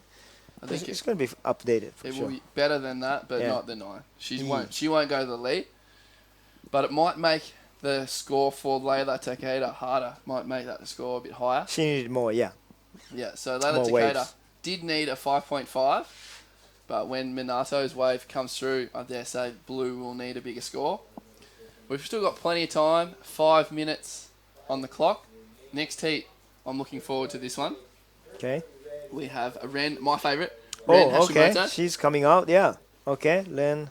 We got Ren Hashimoto, Emily Nishimoto from Hawaii. From Hawaii, yes. Japanese surname, though, I see. Yep. Reina Matsunaga. Reina Matsunaga, yes. Reina Matsunaga and Himena Suzuki. Himena Suzuki. Suzuki is an easy one. Yeah, Suzuki is a very popular name in Japan. And then Himena, she is amateur national champion from NSA. So, and then she was a very good result from last year's junior pro junior series. Yeah, so cool. it's gonna be exciting heat for next heat. We got Lan, we got Emily from Hawaii, the Leina, and Himena. Wow, 4 women's heat. First one for a while. We go red. This is now Amura. Oh, more speed now. Heat leader. Nice cut the back. The high tide is helping these waves hold up and run along the It's gonna bank. be, yeah, very nice waves coming in for Three sure. turns for Ren. We haven't seen a 3-turn wave for quite a while, so conditions are getting better. Of course. Ren's got the biggest score of the women's event so far. Sorry, now, okay. 8-point ride for a previous wave. Oh, something going on. And it will be, I think, last wave will be another good score for now. So Minato Takahashi dropped a 3.83 for her third wave. Yeah, doesn't work to 9.33 she needed. Yeah. But now Layla Takeda needs a 6.66. So Blue now needs a bigger score to go to second. Now Amura is in the lead by a fair long way.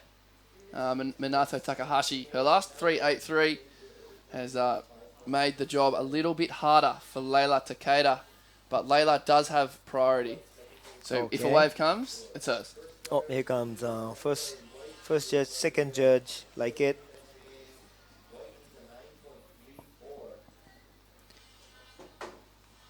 So you have an answer for that boat. That boat bring a sand on top and then moving because of the wind moving the many sands to the harbor. Yeah. So inside the harbor gets shallower, so they shovel up to the boat. Then a boat take the sand, the original location. Oh, That's boat for sand.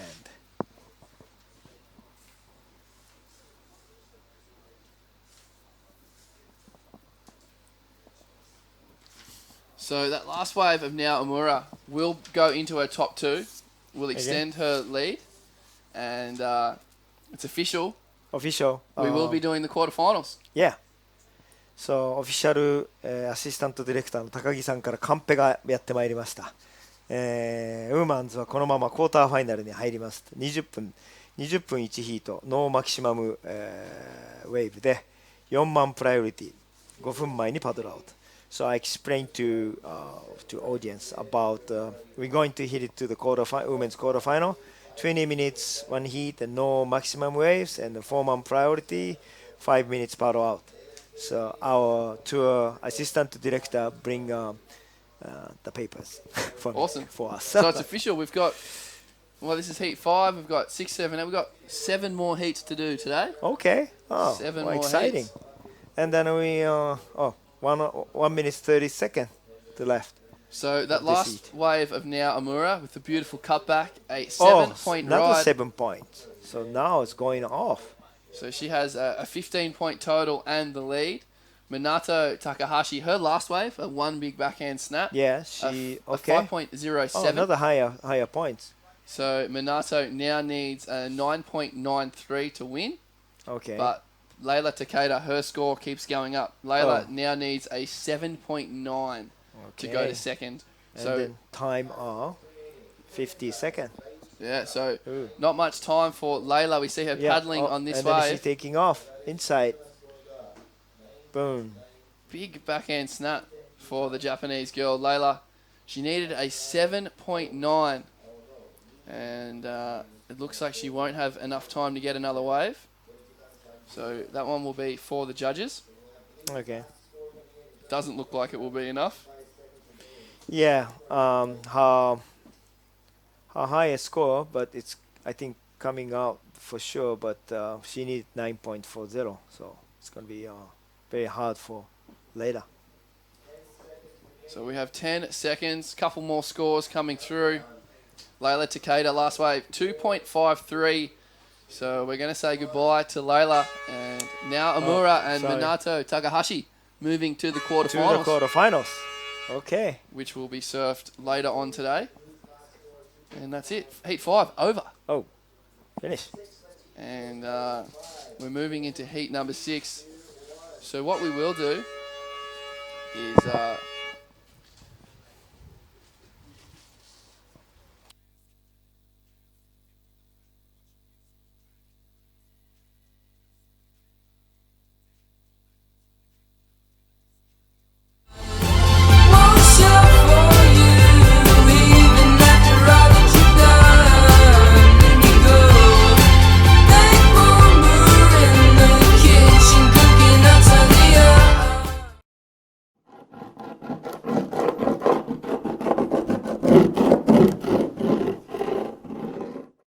Are you suffered?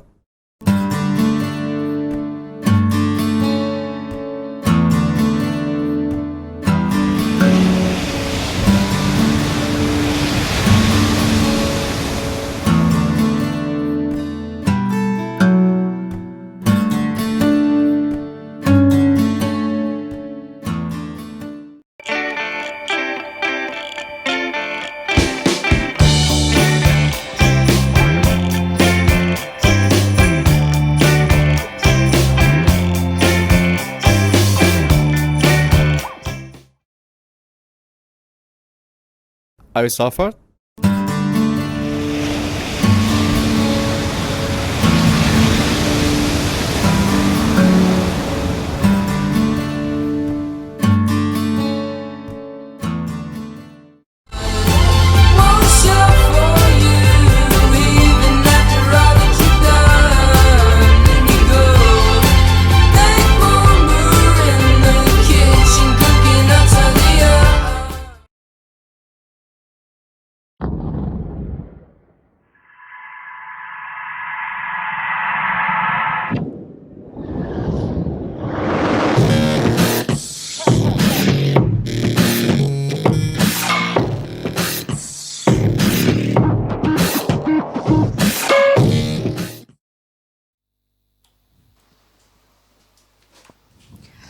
はい、それでは、引き続きウィメンラウンド1ヒート6の方を見ていきましょう。1ヒート20分で行われています。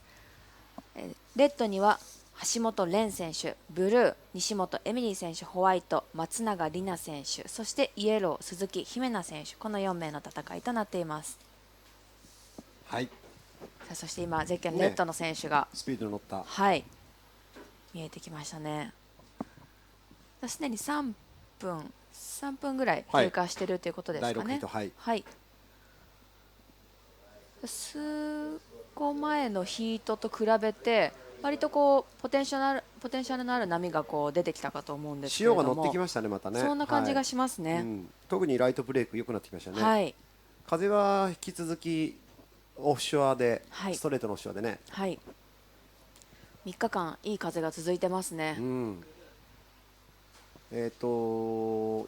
日曜日から、日本人のトライアルがスタートしたんですけど、日曜日が結構ね北東のオンショアが強くて、まあでもそれのおかげで北のうねりで北東のうねりでサイズアップをして、月曜日が良かった初日を迎えたというところで、昨日とちょっとどんどんサイズがダウンきたけれども、まあオフショアによって波のシェイプが良くなってきたというこの大会3日目、QS6 戦一宮千葉オープンパワードバイ GoPro で今日から初めてウィメンズの試合がねスタートしまして1日目ですね。はい。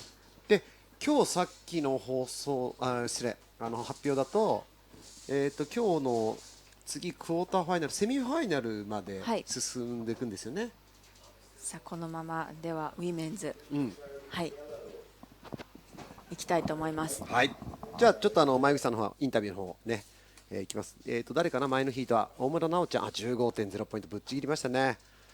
さあ試合の方第6ヒート。1本目の橋本蓮選手のスコアが 3.30 ポイントで、ブルーの西本エミリー選手は先ほどの、第2ヒートに出ましたジュリエ西本選手のね兄弟で来てます。さあセカンドアプローチはレッド、綺麗なトップターン、セカンドも速いターン、クイックターン、コンビネーション3発目が入るか。ナイススリッピング、いいですね、ナイスライディング。非常に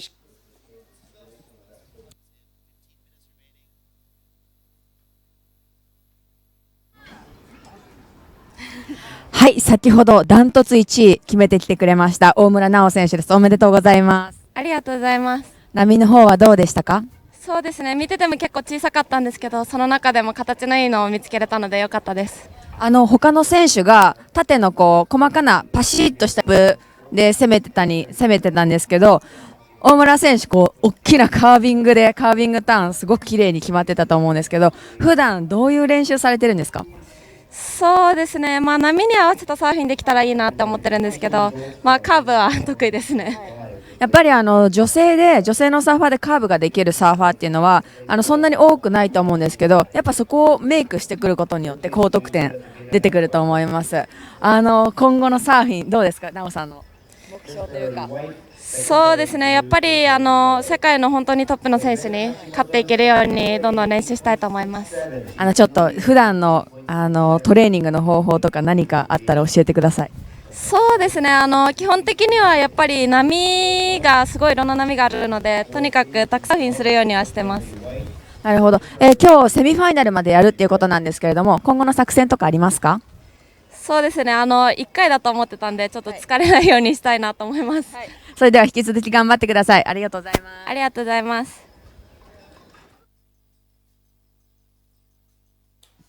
さあ、先ほどの第5ヒートの1位通過大村奈緒選手の、インタビューでしたけども、すごいですね、8ポイントと7ポイント、トータルスコア 15.0 ポイントで1位通過、そして、この第6ヒートのレッド橋本選手の2本目のスコアが 8.67 ポイントをスコアしましたね。ナイスライディングでした。このレッドの橋本選手のボードコントロールが非常に素晴らしい。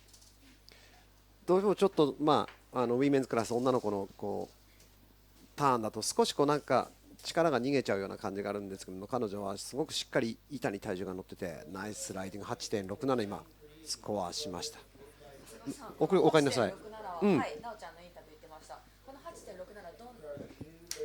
浅賀さん、この 8.67 どんなライディングだったんですか？私ちょっと見れてなかったんですけど、ちょうどインタビュー言ってましたよね、左側に行く張ったレフトのライトの波ですね、トップターンからセカンドを入れてちょっと速いセクション抜けてきて最後、インサイドセクションの崩れてくるクローセクションにうまく当て込んで、ちょ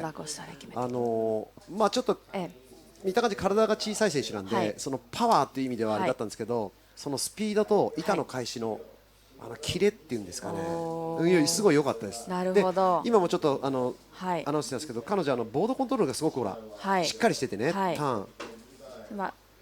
画面に映ってるのはブルーの選手ですね。そうか。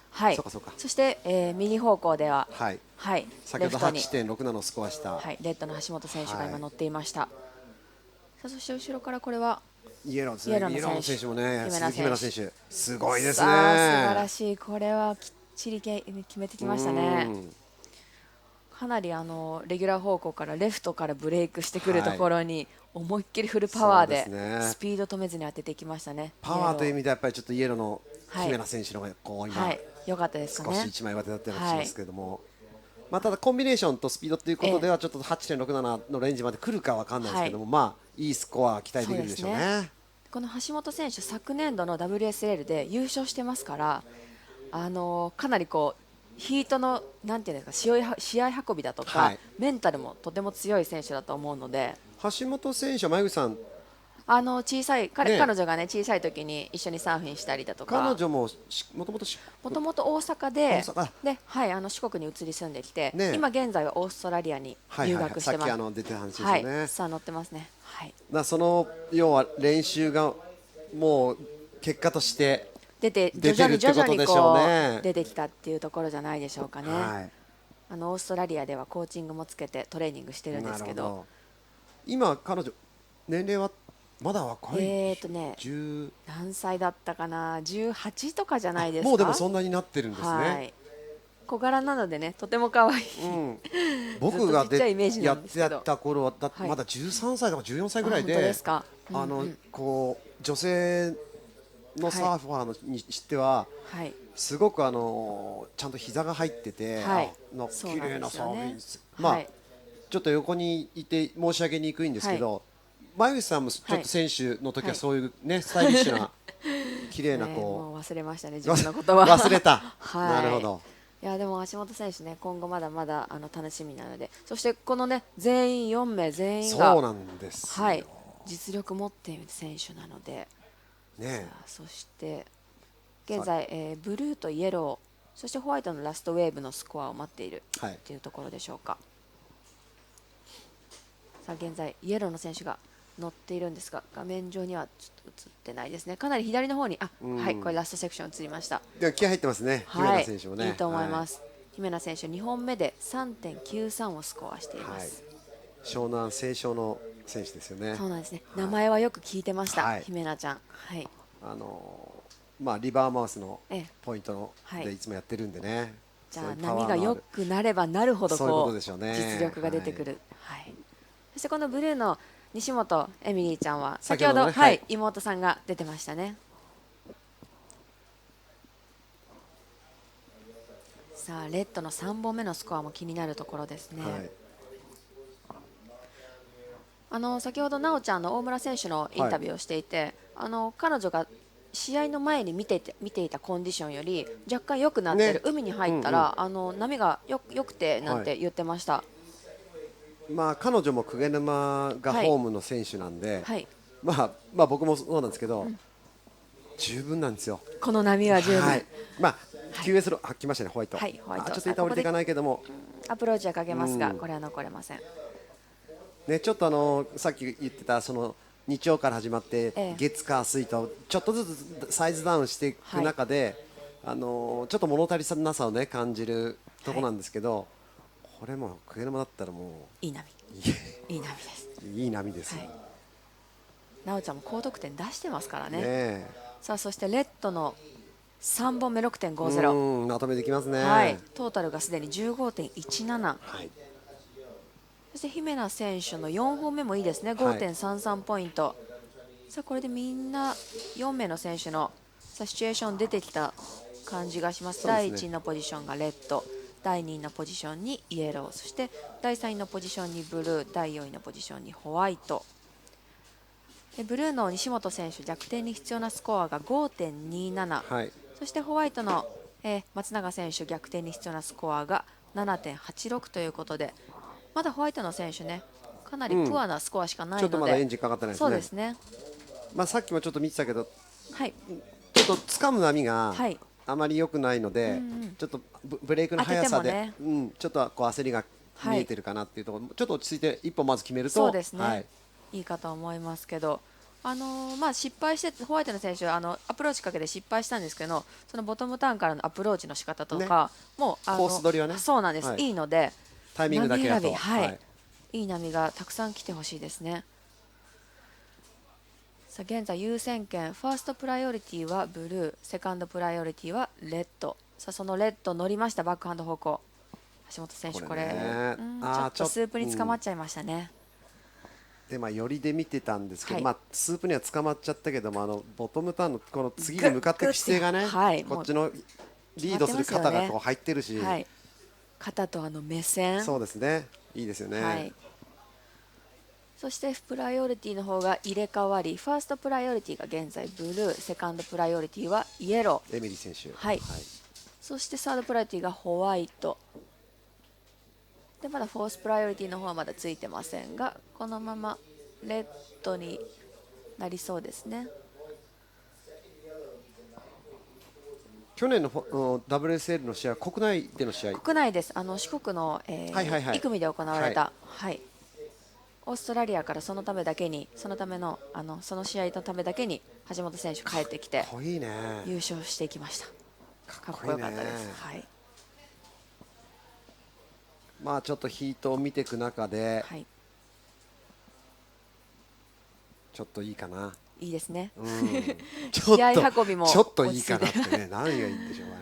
今現在もね、試合会場正面で2名の選手、そしてレッドが右方向にポジショニング、ホワイトが左の方にポジショニング。ここら辺なんかちゃんとプライオリティが下だと離れてからのっていうポジショニングなんかもやっぱりここら辺はもうかもしれないですね。ベテランですね。本当に試合巧者っていう感じですね。さあ残り時間の方5分です。あっという間ですね。あっという間ですね。そして今日セミファイナルまで行われるということで、でもやっぱり波持ちますよね、これ。持ちそうですね。でさっきローカルの地元のサーファーの方に聞いたら、このままこのうねりはそのまま残り、みたいですね。どんどん逆に上げてきて、上げてきて良くなるよって言ってました。なのでなおちゃんももうこのまま試合やりたい、この勢いでやりたいって言ってたので。楽しみですね。でもあれですよね、今日1回戦だけだと思ったんで、これ疲れないようにしますみたいな言ってました。インタビューで言ってました。それそう1回だけだと思ってたからって言って、まあその体力温存だとか、やっぱり自分の体調管理っていうのは本当大切ですよね。そうですね。はい。選手になるとどうしてもね、家に帰るっていうことが少なくなるので、もうずっと出っ放しじゃないですか。毎週末どこかで試合だとかイベントがあるので。あと入ってきますね。はい、ホワイト乗ってます。ボトムターンから。いいじゃないですか。さあ決めろ。ナイス。さあ残り時間4分切ったところでホワイトの選手ようやく1本。ちょっとワンマン2番だと厳しいかな。でもようやく出ましたよね。そうですね。ベスト2は伸ばしてきそうです。さあ現在第3位のブルー西本選手、逆転に必要なスコアは 5.27。ホワイトの逆転必要なスコアは 7.86。残り時間3分30秒、はい、次のヒートの選手たちがね、今ビーチに向かって歩いていってますね。次の選手は日本人あ、レンちゃん乗ってます。さあいい足腰強いですね。大したもんですね。今最後のローラーコースターでボトムに降りた時に板がババババってブレたんですけど、そこをグッて押さえつける。これちょっとおそらくですよ、はい、インタビューじゃないですか。インタビューですね。何か聞くこと。ちょっと俺考えとこう。はい。なんかいっぱい聞きたいんですけど。残り時間あと3分。はい。さあ現在プライオリティはブルーが持っています。オーストラリアゴールドコーストなのかな。ゴールドコーストですね。はい。さあ残り時間2分40秒。ブルー逆転に必要なスコアは 5.27 で、ファーストプライオリティ持っているんですが、波はどうでしょう。来てますか。ちょっとね、ちょっと近くには静かな感じがするんですが、でもイクミもビーチブレイクで、このいい方じゃない。これいや、これはいい方です。でしょ。はい。イクミでこのラインナップが来たら私速攻入ってますね。いい波ですよね。はい。やっぱりそう思うと考えると、シダっていうのはこの本当にクオリティがいつも高い気がします。やっぱり潮の流れが強いから、常にどっかにサンドバーがあるんですよね。なるほど。はい。そういうことなんですね。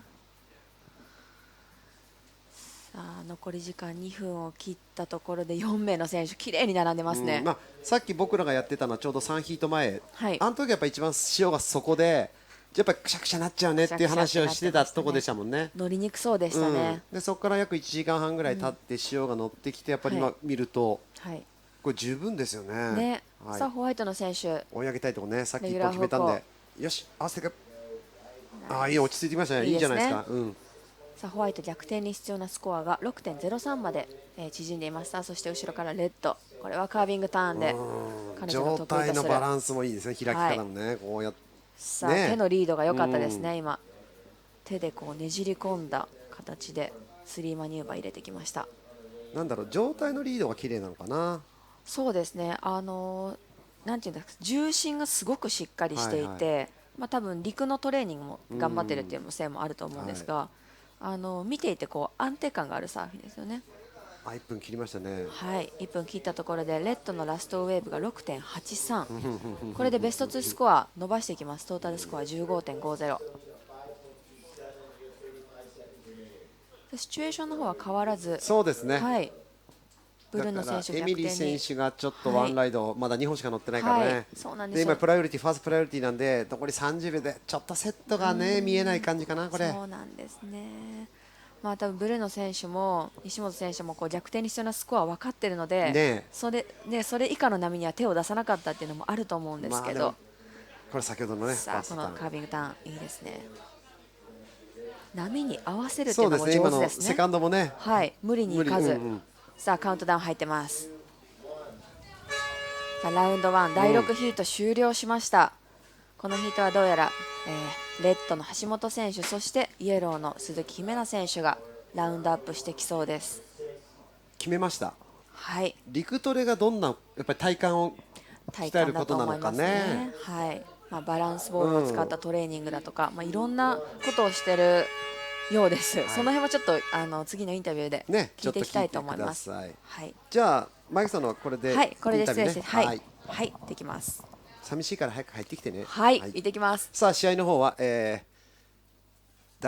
7ヒートがスタートしました。ゼッケンレッドが田代渚選手、ブルー黒川日奈子選手、ホワイト松田志乃選手、イエロー脇田沙羅選手の4名です。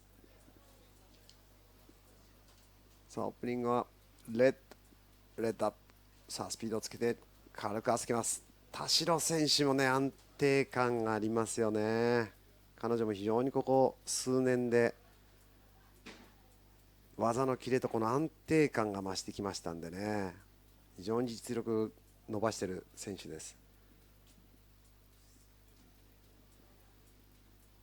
今日のこのウィメンズの試合の方は次クォーターファイナルで、その次のセミファイナルまで、進んでいきます。大会3日目になります。 WSL ジャパンツアー QS6000 一宮千葉オープンパワードバイ GoPro。 さあ今大会ですね、月曜日からスタートします。5月23日からスタートして、来週の月曜日までねピリオドがあります。ちょうど今日だいぶ3日間で試合がコンスタントに進んでいっているので、この後のスケジュールがちょっとどうなるかわからないんですが、この千葉県長生郡一宮町釣ヶ崎海岸ね、下下ポイントで行われております。さあ今大会の特別協賛は GoPro、 協賛リップカールジャパン株式会社、株式会社大塚商会、株式会社紫スポーツ、株式会社ピートガチャ、株式会社ライズシステムビーチコミン、株式会社内藤ハウス、英和貿易株式会社、マックスコアホーム、有限会社ハーレージャパン、株式会社ブルーエコシステム協力、アサヒ飲料株式会社、波伝説、 JPSA 一般社団法人日本プロサーフィン連盟、そして今日の水曜日5時からですね、ホテル一宮シーサイド大塚にて、国際サーフィンシンポジウムが開催されます。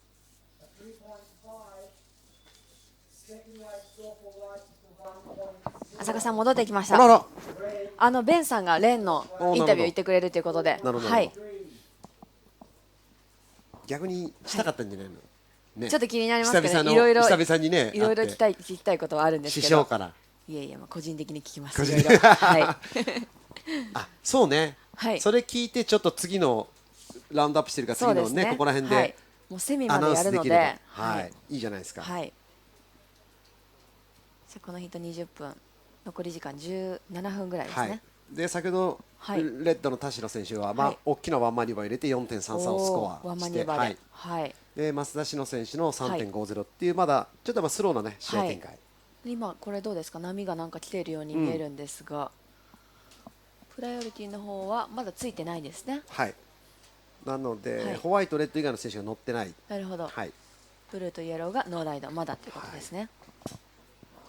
いやこのヒートも強豪が集まってますね。そうなんですよ。わお田代選手もね、もう日本のツアーではチャンピオン、ね、連続で取ってますからね、はい、そして黒川選手はオーストラリアに在住、素晴らしい。あと脇田選手もね、先ほど太一が頑張って、はい、96ではちょっと敗れてしまったんですけれど、はい、日本人のトライアルから勝ち上がって70名の中からの4名に残ってね、素晴らしかったです。1回戦、2回戦と勝ってきたんですけどね、はい、まあ、2回戦まで進んできたんですけども、はい、さあこれはどうでしょう。レッドとイエローの選手がうわ、渚もすごいパンチがあるのこれ。男ですね、かっこいいです、サーフィンが。はい、それではインタビューの方行きましょう。All right, I'm with the winner of our last heat, Ren Hashimoto. Ren, nice to see you again. Thanks. I see you up here at the winner's stand a lot. And have you gotten taller? No, I think I shrank. You shrank? That's crazy. You're not old enough to shrink yet. So you did some amazing surfing out there. The tide was really low in our first heats. Now we're starting to get that tide coming in. And I think you got some pretty darn good waves compared to our first round. What do you think? Well, I knew the good waves come on that spot, so I was sat there and then waiting for the sets, and then finally I got good ones, so I was lucky as well. And then you got a good one, you got another good one, you kept stacking up good ones. Even though you didn't need the points, you just kept moving. Were you cold out there? Yeah, I want to get like more high score, so I was like keep catching the wave. You're a warrior. Not really. Yeah. Yes, you are. All right, so I know you got a lot of fans out there, and you got some great sponsors. Look at Darren Hanley gave you a pink stringer here. Man, what a guy. So how's that board work? It looks really good. Yeah, I made this one like talk, and then like I'm pretty. I needed speed, so I told him about that, and then he did like really good board for me. So I just want to say thank you to him and all my sponsors and family and my friends. That's lovely. The board looked like it was working really good. Nice shape there, Darren. I thought you were going to say that you shaped the board. Nah. We look forward to seeing you in the next round. We're actually going to go all the way to the semifinals today. So you have to just keep punching on through, and we look forward to seeing you again. Yeah, I want to see you again too. Thanks, Ren. That's sweet. All right, thank you guys. We'll get back to the beach. いやもう完璧な王子なまりですね。完璧な王子英語。可愛いね。笑顔が。はい。はははニコニコニコと。で言ってることもさ、振るってるじゃない。はい。身長伸びたら縮んだかもみたいなベンとの掛け合いも最高ですね。いやーね。まあでも陸との表情と変わって、コンペティションのパフォーマンスはすごかったね。素晴らしかったです。トータルスコア 15.50 橋本選手メイクしてきました。さあそしてヒート7の方、戻りましょう。全員乗ってますね。先ほどまではブルーとイエローがまだノーライドだったんですけれども、やっぱ田代選手がスコアね、さっきも 5.33 伸ばしてきましてますね。この2本目の田代選手の2本目もこれもワンマニューバーでしたよね、確か。違いましたっけ？一つ入ったかな。でもやっぱ最後のクロスセクションの一発が大きかったよね。あれでですね、5.33。さあこの波を追いかけるのはイエローさん乗りますが、これはちょっと早いか。サラちゃん。はい。さあこのサラ脇田選手もこの1、2年で劇的にサーフィンが上手くなってる選手なので、本当会うたび見るたびにこうスキルがアップしてるんですよね。でこうなんだろう、ハワイで暮らしてるかなのか。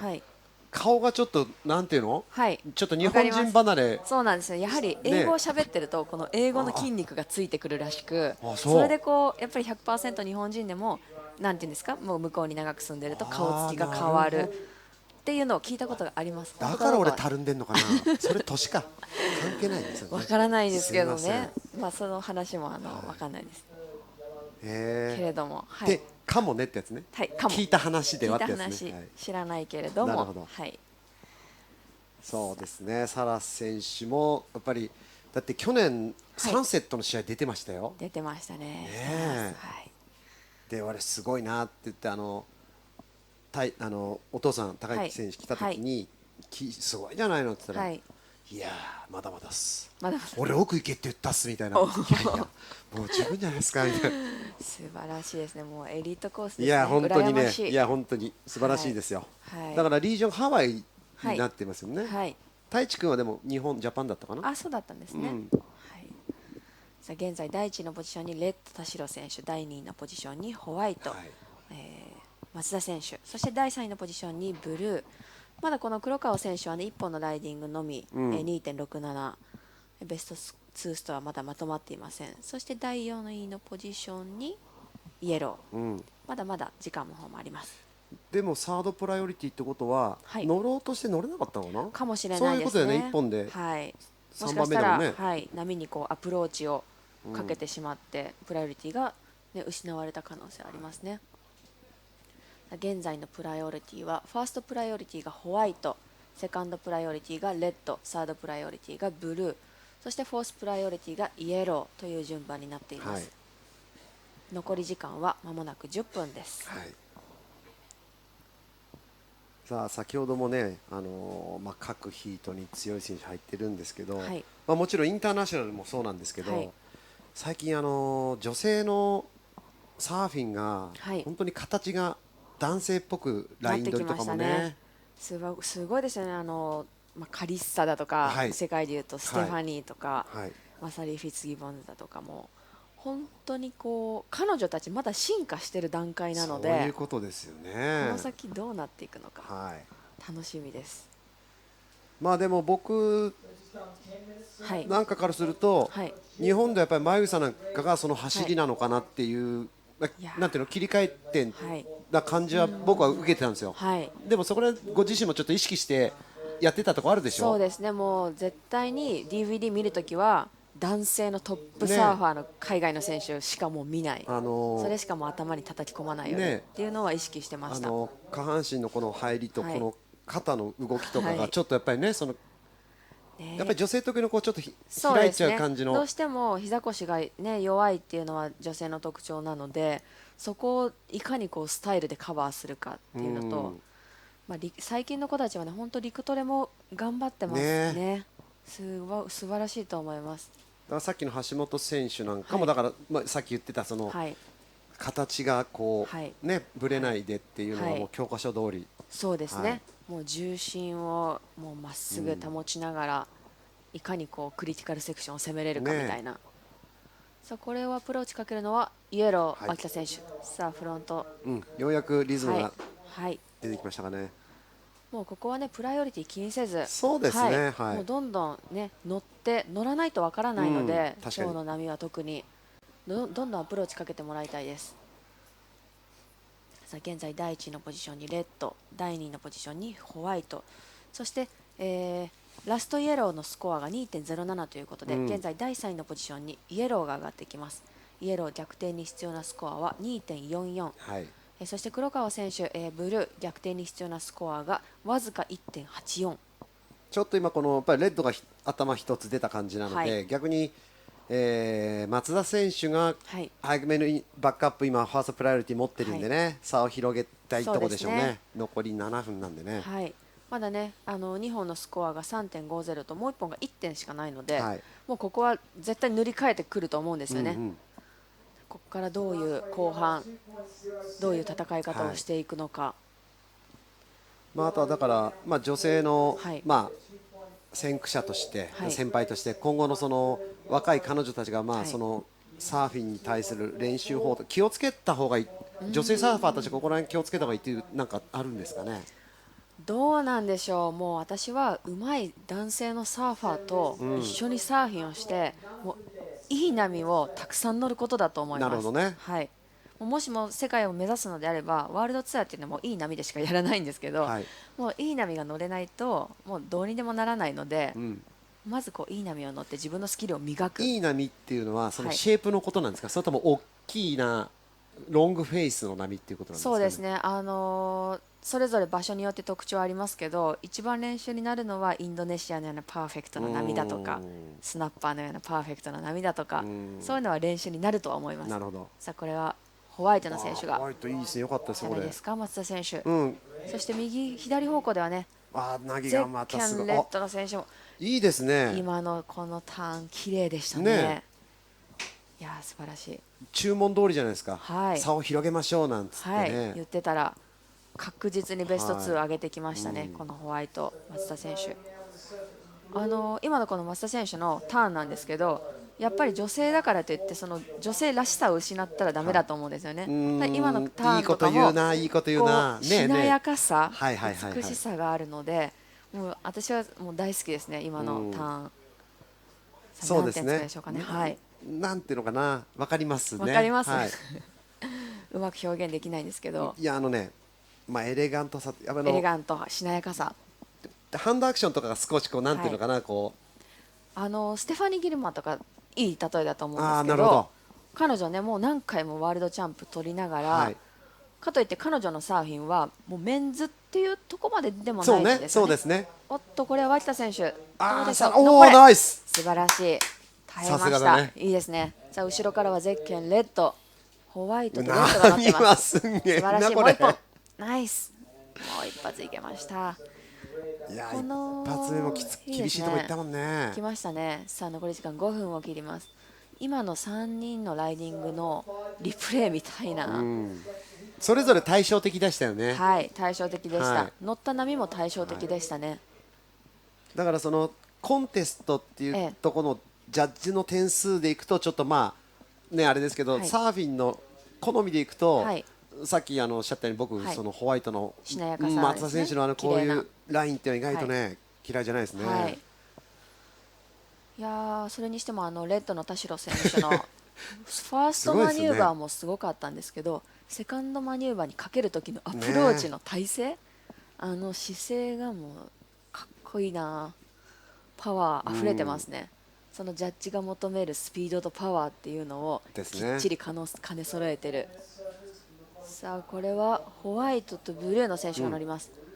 さあブルーの選手もパツンとホワイトの選手も決めてきます。黒川選手逆転に必要なスコアが今画面上では 1.84 なんですが、松田選手のさっきのバックアップっていうかそのスコアが入ってないからね、まだね。ホワイトの3本目がまだ入ってきていません。そしてレッドの3本目のラストウェーブのスコアもまだ入ってきていません。でもブルーようやくこれで2本目出ましたからね、よかったですよ。さあ残り時間の方は3分40秒。さあ渚選手ポイントを重ねてきていますね。現在プライオリティの方がここでイエロー乗りました脇田選手。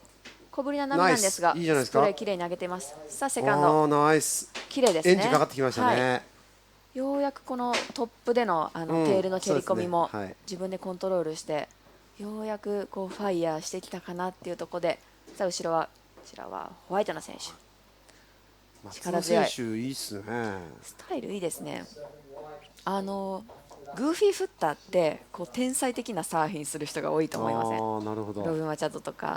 そうですね。はい、一概には言えないかと思うんですけど、センスのあるサーフィン。もともとグーフィーっていう呼び方からしてね、かっこいいですよね。ちょっと変わり者じゃないけど、普通グーフィーレギュラーに対するイレギュラーみたいな扱いですけども、そうです。グーフィーフッターっていうと、さあこの辺で田代選手の3本目7点、そして4本目が 6.43、さあこの3本目と4本目でベスト2スコア変わりました。 13.43、さあこの辺でシチュエーション変わりましたね。松田選手が3本目の 5.10 スコアして、第2位のポジション、でサードが、ブルー黒川選手、2本目が 3.33、逆転に必要なスコアが 5.27、そして第4のポジションの脇田選手、まだ脇田選手の4本目が入ってきていないので、そちらの点数が出てからですね、シチュエーション、逆転に必要なスコアが変わってくると思います。6だったら4点ぐらいになるのかな。ささあもう2時間が分切ってないからます。ね。そうなんですよ。でプライオリティもそっか3番目に上がったけど、はい、そこで今ちょっと波が入ってきてますか。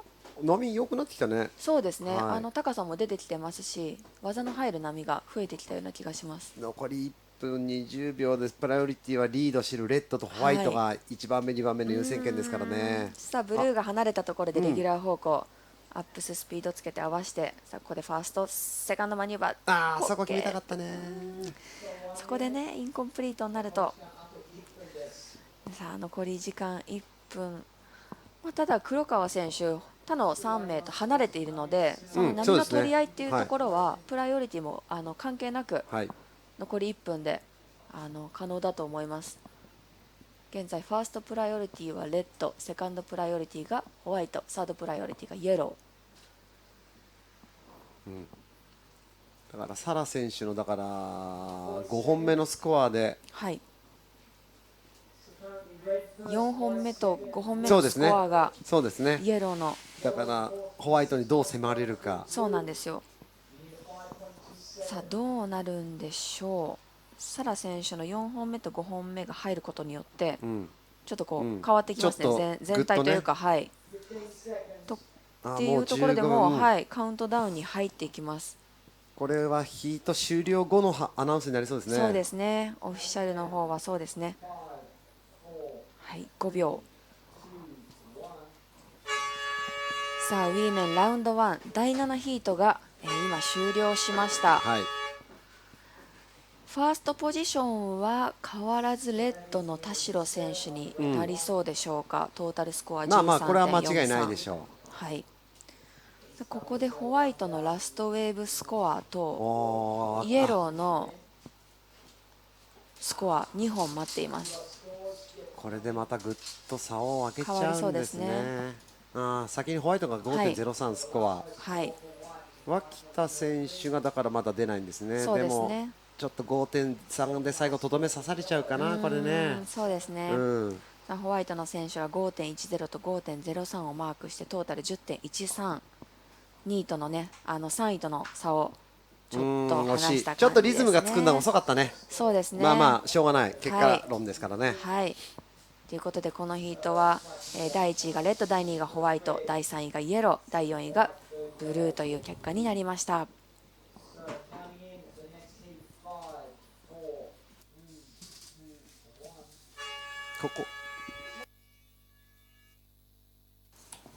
さあ続きましてウィーメンラウンド1第8ヒートの方がスタートしました。レッドにルシア・マーティーノ選手、スペインから。ブルーは北澤里奈選手日本、そしてホワイトに宮坂桃子選手ジャパンということで、宮坂選手は長女ですね。そうですね。バックハンドオープニングウェーブ。はい。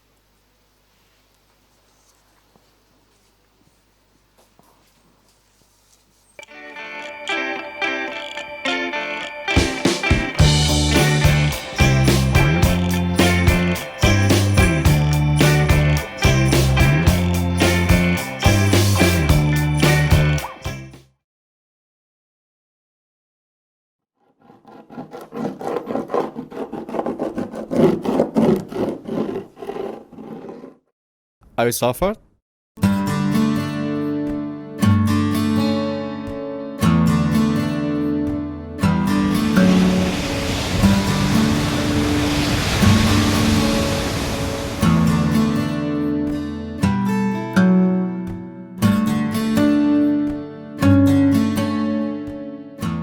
Are you suffered?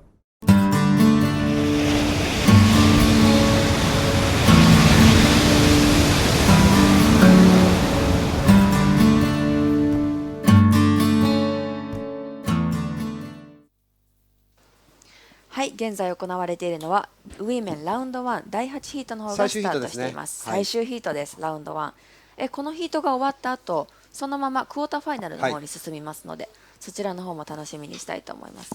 1ヒート20分で行われています。現在残り時間が18分。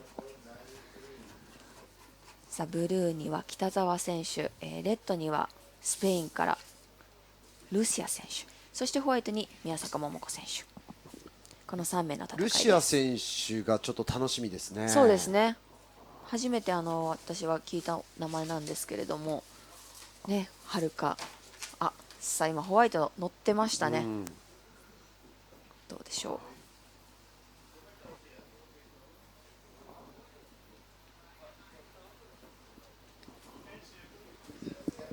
う。さあ波の方も潮が込み上げてきたのと同時に、波の入りも、数も増えてきましたし、このスコアになりそうな波も増えてきました。はい。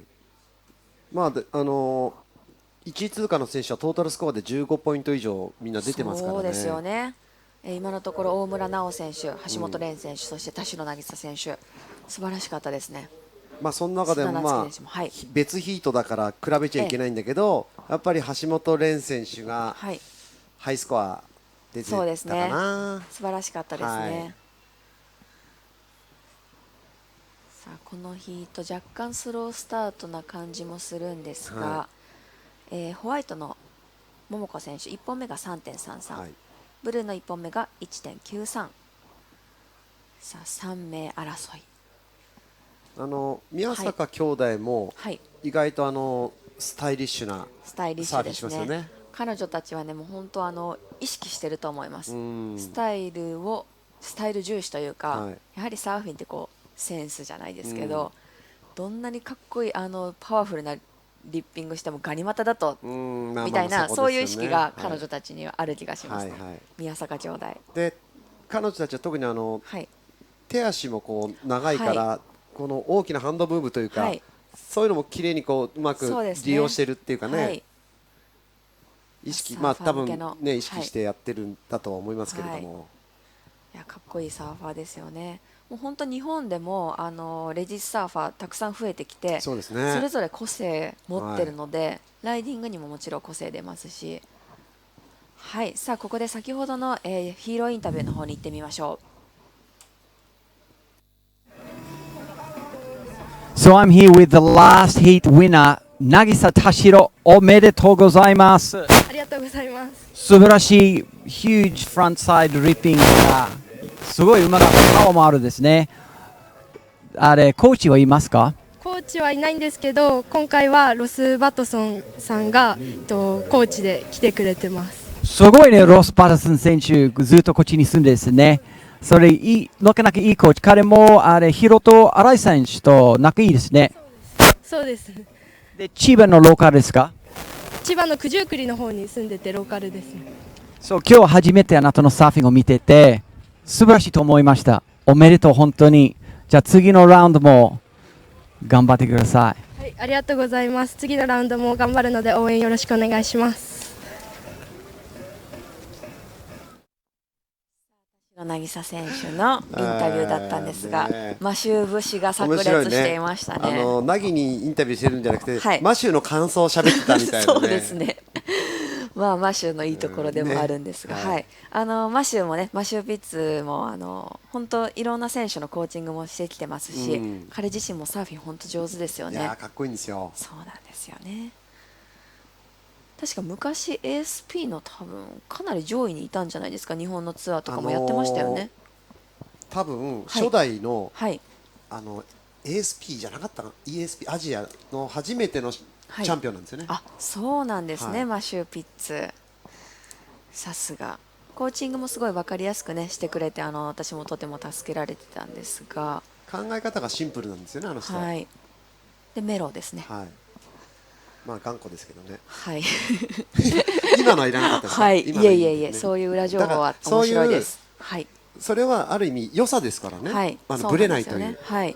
で今ね田代選手も言ってましたけど、コーチしっかりやっぱ今回もつけてるって言ってましたよね。新井宏斗選手と同じロスさんをつけてるということで、やっぱり試合に出ていると、特に海外とか行っていると、新しい初めてのポイントで体調管理もしながら、自分一人で全て運転してチェックインしてとかってやると、本当このサーフィンに集中できないじゃないですけど、いろんなところにこう気を使わないといけないので、やはりこのマネージャーじゃないですけど、付き添いがいるっていうのは本当心強いと思います。まあ特に日本の選手やっぱり言葉の壁っていうのは大きいですよね。そうなんですよね。そう思うとブラジリアンって英語もできないのに、どこでも世界中行って、今回もブラジリアン選手いっぱい来てますけど、日本でもガンガンこうやってますよね。すごいですね、国民性。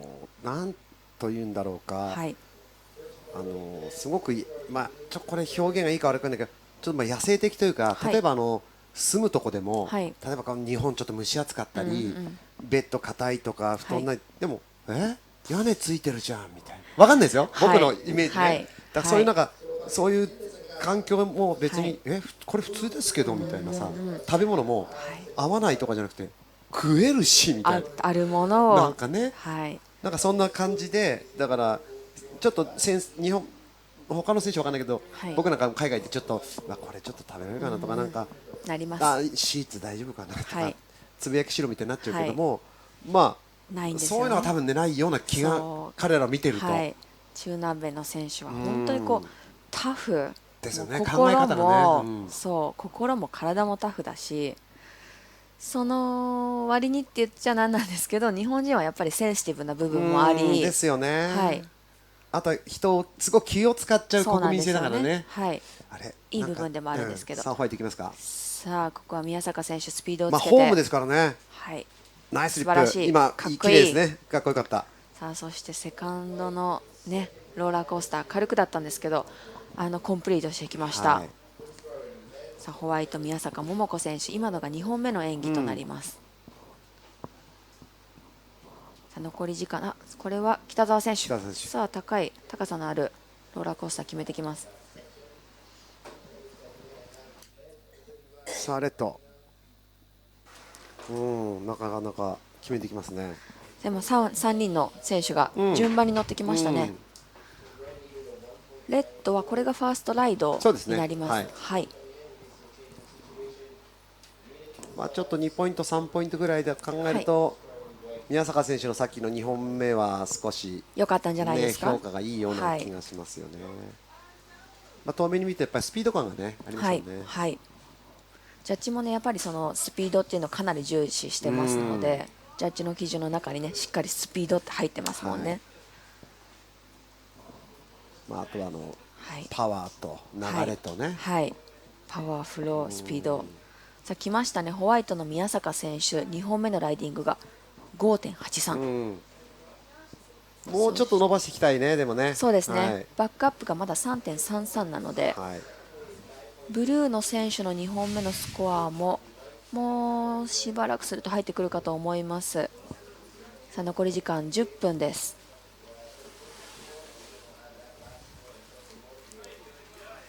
さあ現在第1位は2本をまとめた宮坂選手、トータルスコアが 9.16、第2のポジションにはブルー、そして第3位がまだスコア入ってないですけど、今のところレッドとなっています。さあこれ追いかけるのはブルーの選手、これはレギュラー方向に乗っていきます。ここで1回ふわっと上がり、ちょっとこれはここでちょっと詰まっちゃったかな。そうですね、スピードをつけたいところで若干こう遅れた感じがしました。昨日もそうだけど、上げてくると今度押し返しで降りてこないんだよね。だから男子の部分だとエアーをして最後着地して、そこで出てこなかったり、チュッて止まってしまったりとか、そうなんですよね。昨日の男子も本当そんな感じでしたね。あそこのレフトのところでターンしたと思いきや、そこで波が止まりワイプアウトみたいな、そういうのが何回か見受けられたんですが、俺たちちょっとやってますけど、さあホワイトきますね。これも速そうですね。膝がいいですね。ちょっとこれ引いた時にここら辺のなんていうのかな、地形があるところのね、ちょうど三角形状に、そうなんです、ここの白くなっているところに砂があり、右側のね白くなってないところが深くなってるんですけれども、ちょうどこの境目に多分こっちから深いんだろうね。そこでみんなが突っかかる魔物がいるポジションなんですよね。さあレッドの2本目が 2.74 ポイント。この辺りで順位の方出てきましたね。第1のポジションはホワイト、第2にブルー、ブルー持っているスコアが 3.10、 そして 1.93。 第3位のポジションにレッド、ベスト2スコアが 2.50、 そして 2.47 ポイントとなっています。今北澤選手が右に行く、これがだからこう、ライトで入ってくるんだけども、ちょっとやっぱり深いところに当たってくんで、フェイスが出てるじゃんね。はい、そうなんですよね。いいんじゃないですか。そして北澤選手は、ポジション変えましたね。はい、ポジション変えてます。右の方に移動してきています。でもちょっとやっぱこっちをちらっと見てるから、やっぱり誰かねコーチが指示をしてるんでしょうかね。出してるのかもしれないですね。現在プライオリティの方はファーストプライオリティがレッド、セカンドプライオリティはブルー、サードプライオリティがホワイト。ちょっとどうしたんだろう、どっちなのかっていう。どっちだみたいな。各選手これは20メーターずつぐらい離れてるんでしょうかね。多分優先権これぐらい離れるとそこまで気にしなくてもいいかもしれないですね。あとは3人ヒートだから戦いやすいんじゃないですか、まだ。いやー、1人減るだけで本当に戦いやすくなると思います。波取りの部分もあると思うんですけれども、はい、残り時間7分を切りました。現在行われているのはウィーメンラウンド1第8ヒート、このラウンドの最終ヒートとなります。このヒートが終わりますと続きまして、クォーターファイナル、そしてセミファイナルまで行っていく予定です。その動いた右側にシフトしてきそうだけど間に合わないか。ブルーがだいぶ右の方に来ましたね。あそこがちょうど深くなってるエリアなんですよね。ちょうどこのね、そうなんですよ。今引きで見てると左側のホワイトの選手と右側のブルーの選手のちょうどこの間がチャンネルになってて、割れづらいというか、レフトとライト、でちょっと僕がさっきから、左に崩れていくライトブレークっていう表現をしてるんですけど、おかしな話なんですね、本来ね。左なんだらレフトじゃないかと思うんですけど、サーファーの中ではこのサーファー目線なんですよね、あれね。こう今こうやって越えてくる方向に対して今、左側に進んでるからこれがレフトブレークっていうね。さあゼッケンレッドのいいですね。ルシア選手がいいですね。これ3マニューバー目。あらららら、これ今日一番いいんじゃないこのヒート。ほら。いやうまくつないできましたね。サーフィンがうまいですね。いいじゃないですか。はい。まさにサーフィンがうまいって言える乗り方をしてきました。さあ後ろからはホワイトの選手がインパクト、そしてブルーの選手もいいですね。うまく合わせて。3名の選手が乗りましたね。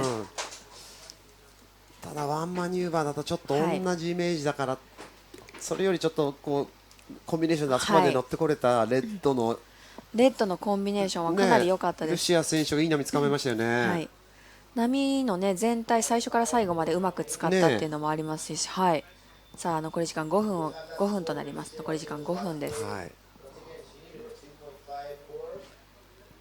レッドのルシア選手はトップで返した時の決めのスタイルがすごいかっこよかったですね。私技しましたみたいな、キュッっていうキュイっていう。さあ徐々に今レッドの3本目のスコア、そういうことですか。3本目のスコアが徐々に入ってきています。残り時間4分30秒です。6.50。さあ来ました 6.50。はい。だから見方としては、このヒートの中でのレンジではやっぱり明らかにやっぱり一番いい良かったですね。波でしたし、その波に対してちゃんときっちりやるべきことをやったっていうことのこのスコアですから。さあそして3位の北澤選手はさっきのやっぱりワンマニューバーは2本目の3点とやっぱり 3.30、あそこのレンジはやっぱり崩せないですよね。そうですね。だから逆転するスコア 5.71 だからやっぱり北澤選手のやるべきことは、これやっぱ棚見つけましたね。ここか、ここがさあ掘れてきます。こけない。ちょっとね。これインコンプリートでしょうか。さあこうなると現在第1位のホワイト差乗ります。ボトムターンからトップターン、ちょっとたるいセクションをでもうまいことやっぱり乗りますよね。まとめました。こっちの手がねこういうのかっこいいですよね。だから北澤選手はファーストプライオリティを持ってるんで、残り3分なんで、さっきのルシア選手が乗ったようなフェイスをまたちょっとあそこのもうちょっと左からバックハンドでこうコンビネーションしないと、そうですね、追いつかないかもしれないですね。多分ライトブレイクのさっきのこのワンマニューバーとかだと点数がちょっと伸び悩む感じでしょうか。さあこうなるとホワイトの宮坂選手がバッバックアップスコアを上げたい。そうだね。はい。レッドにね追いつかれる、ね、1位の座を奪われる可能性も出てきたので、変な話、4本目もあれつながってたら結構、そうですよ、危なかったです。もう1位が入れ替わってた可能性もあるので、さあそろそろホワイトの5本目のスコアが来ました。4.67。これぐっと差を広げましたね。でもまだ 4.0 か、差が。はい。現在ホワイト、第1のポジショントータルスコア 10.50、 第2のポジションにレッドトータルスコア 9.00、 第3位のポジションにブルー北澤選手、逆転に必要なスコアが 5.71、残り時間2分。そうだね、5.7 はやっぱりさっきの、彼女は見てないから分かんないけど、僕ら応援団からすると、ルシア選手みたいな波をつかまないとね。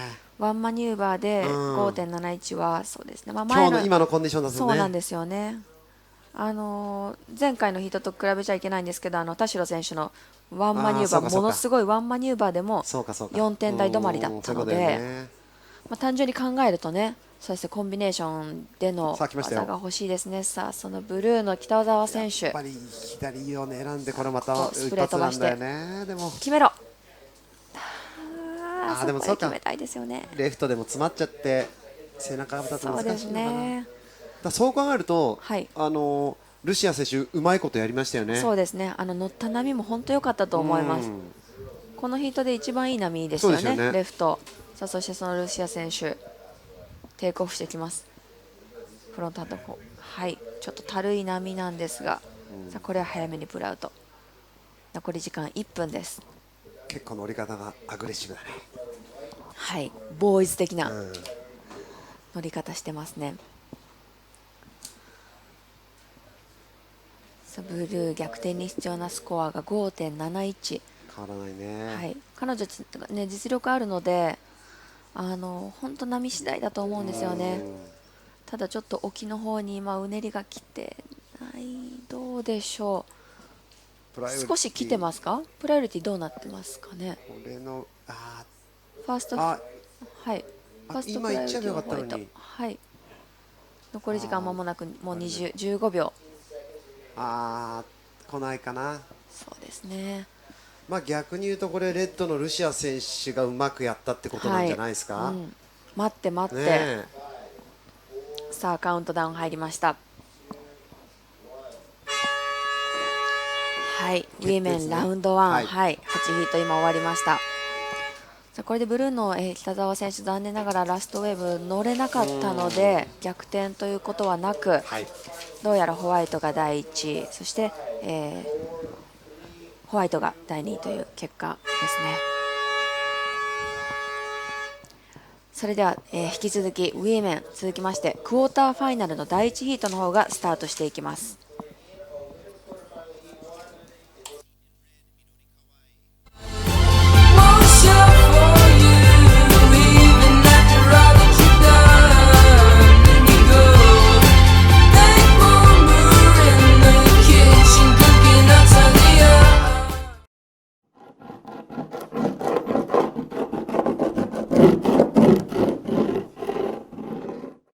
Are you suffered?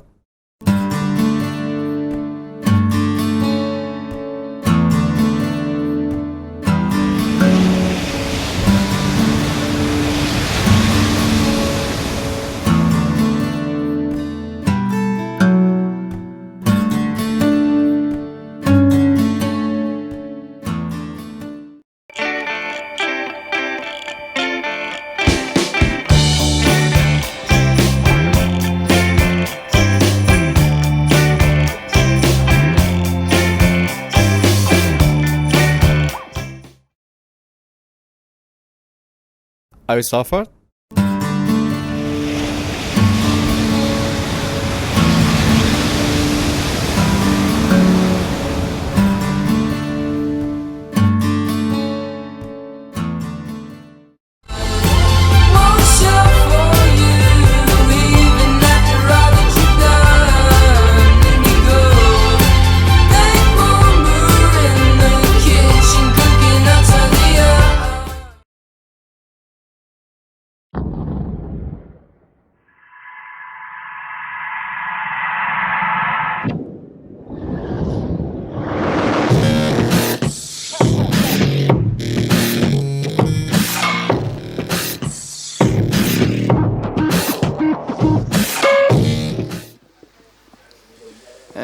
are back.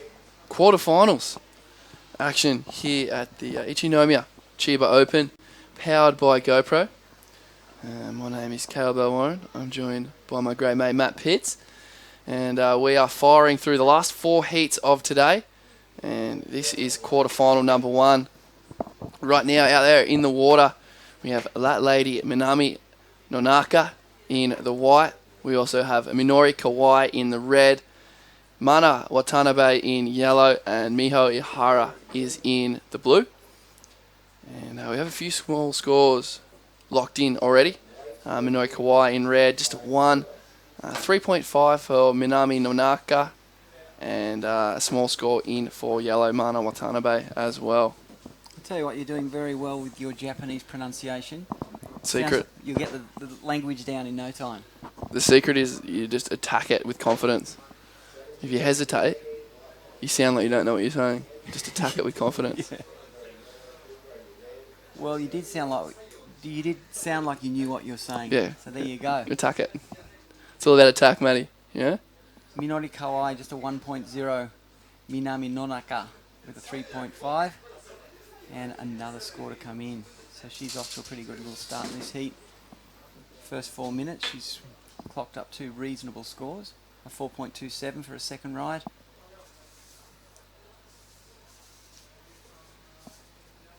We've got Miho Ihara with just a 0.93. Surfing in red, coming up with a decent score here. And Mana Watanabe from Miyazaki in yellow with a second wave score about to get locked in as well. She is sister of Khan Watanabe, who was in the men's division. So 6.33 for red, second wave. A solid score. That'll be one of those keepers at the end of the day. 3.0 for Mana Watanabe's second score. I have a question for you, Matt. Yep. When do you say the name backwards? At what point in time is it correct to say Ihara Miho instead of Miho Ihara? That's an interesting question because either way you say it, it's okay. Sweet. So a lot of the time when you're just saying hi Miho-chan Genki, you know, saying hi, you just call them by their, we call it Christian name, their first name, Miho. And the family name, if you pronounce the whole name, you go Ihara Miho. Alright, well that is confusing. What won't be confusing is Miyasaka down there for a post-heat interview. Winner of heat number 8 of round number 1. Good on her.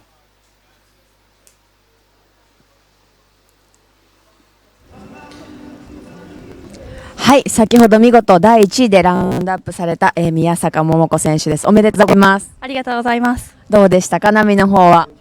意外と見た目よりも波があってすごい楽しい波でした。普段はここがホームですか？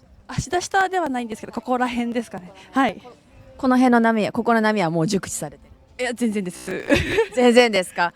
この日、試合の前とかはここで練習されました？何回か入りました。スコアとか超えてました？どうですかね、海の中の心のシチュエーションっていうのはどうでした？放送がなかなか風でちょっとブラブラって感じで聞こえなかったんですけど、でも大丈夫だと思います。落ち着いて試合運びの方できました？はい、大丈夫でした。普段どういうサーフィン心がけてるんですか？かなり今日見ていて、この一発当てた時のスタイリッシュさをとても感じたんですけど。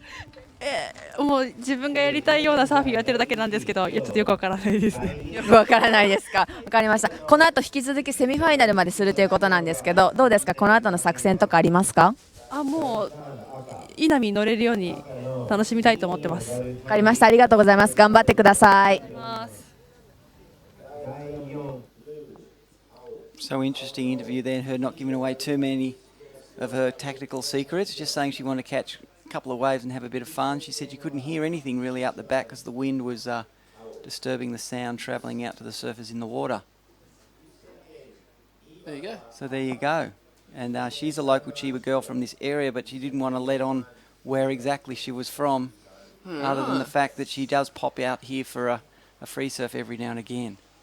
So she wasn't giving away too much information to Kaori-chan there. Well, that's cool because I didn't quite understand it, so yeah, nothing ventured, nothing gained. We saw a quick wave there for Minami Nonaka, and while we were gone, Mana Watanabe dropped a 5. So yellow Mana Watanabe is our current heat leader. She has a 5 and a 3. Second right now is white, Minami Nonaka. She needs a 3.74 to go the lead. Third right now is the lady with the single highest score of the heat so far, Minori Kawai. Minori only needs a 1.44 to move into second. And look, to be honest, Matty, a 2 will put her into the lead. And fourth right now is Miho Ihara, who is one of the more outstanding performers from round 1. So expect big things from the girl in blue. Right now, Miho has priority. And hopefully the girls will work their way into this heat. At the moment, as you can see on screen, they're sort of in between the two little sandbanks. As this tide fills in, it is getting a lot better. Maddie, what do you reckon what's going to happen for the next sort of 4 heats or so? I think you'll see probably that little left shorey start to maybe pop its head up a little bit again, and once again the rights. But as you said before, you can just see the girl here, little Mana-chan, riding into that kind of deep dead zone there and not really getting anything out of that wave other than just a little bit of distance. That's about it. But I think back to the bank, which is a little bit further to the left again, and then hopefully pick up the odd little left with those little rights heading down the beach. We've seen most of the highest scores, even with the women, down towards the left there on that right. So it looks like they're a little bit out of sorts as far as their positioning at the moment.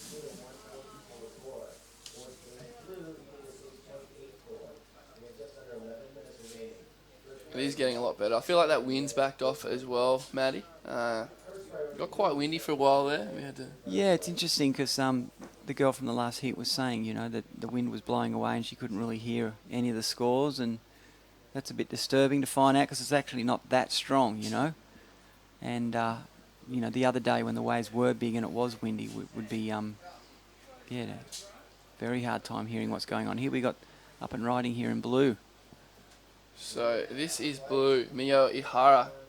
She was one of the better performers, as I said earlier, and she got a lot of damage done on her forehand in the opening round. So that was a good looking use of priority there from Ihara in the blue. And it looks like behind her, this is Minori Kawai in red. So the girls are starting to find their way into this heat. Minori is one of my favourite Japanese surfers. She's seen the look on her face when I said that I was going to do the post-heat interview with her in English. Yep. She just about fell over. She froze. Pretty funny. She doesn't have a whole lot of English, but she's a really strong developing surfer is Minori, and really nice manners, which is a common theme through the Japanese community.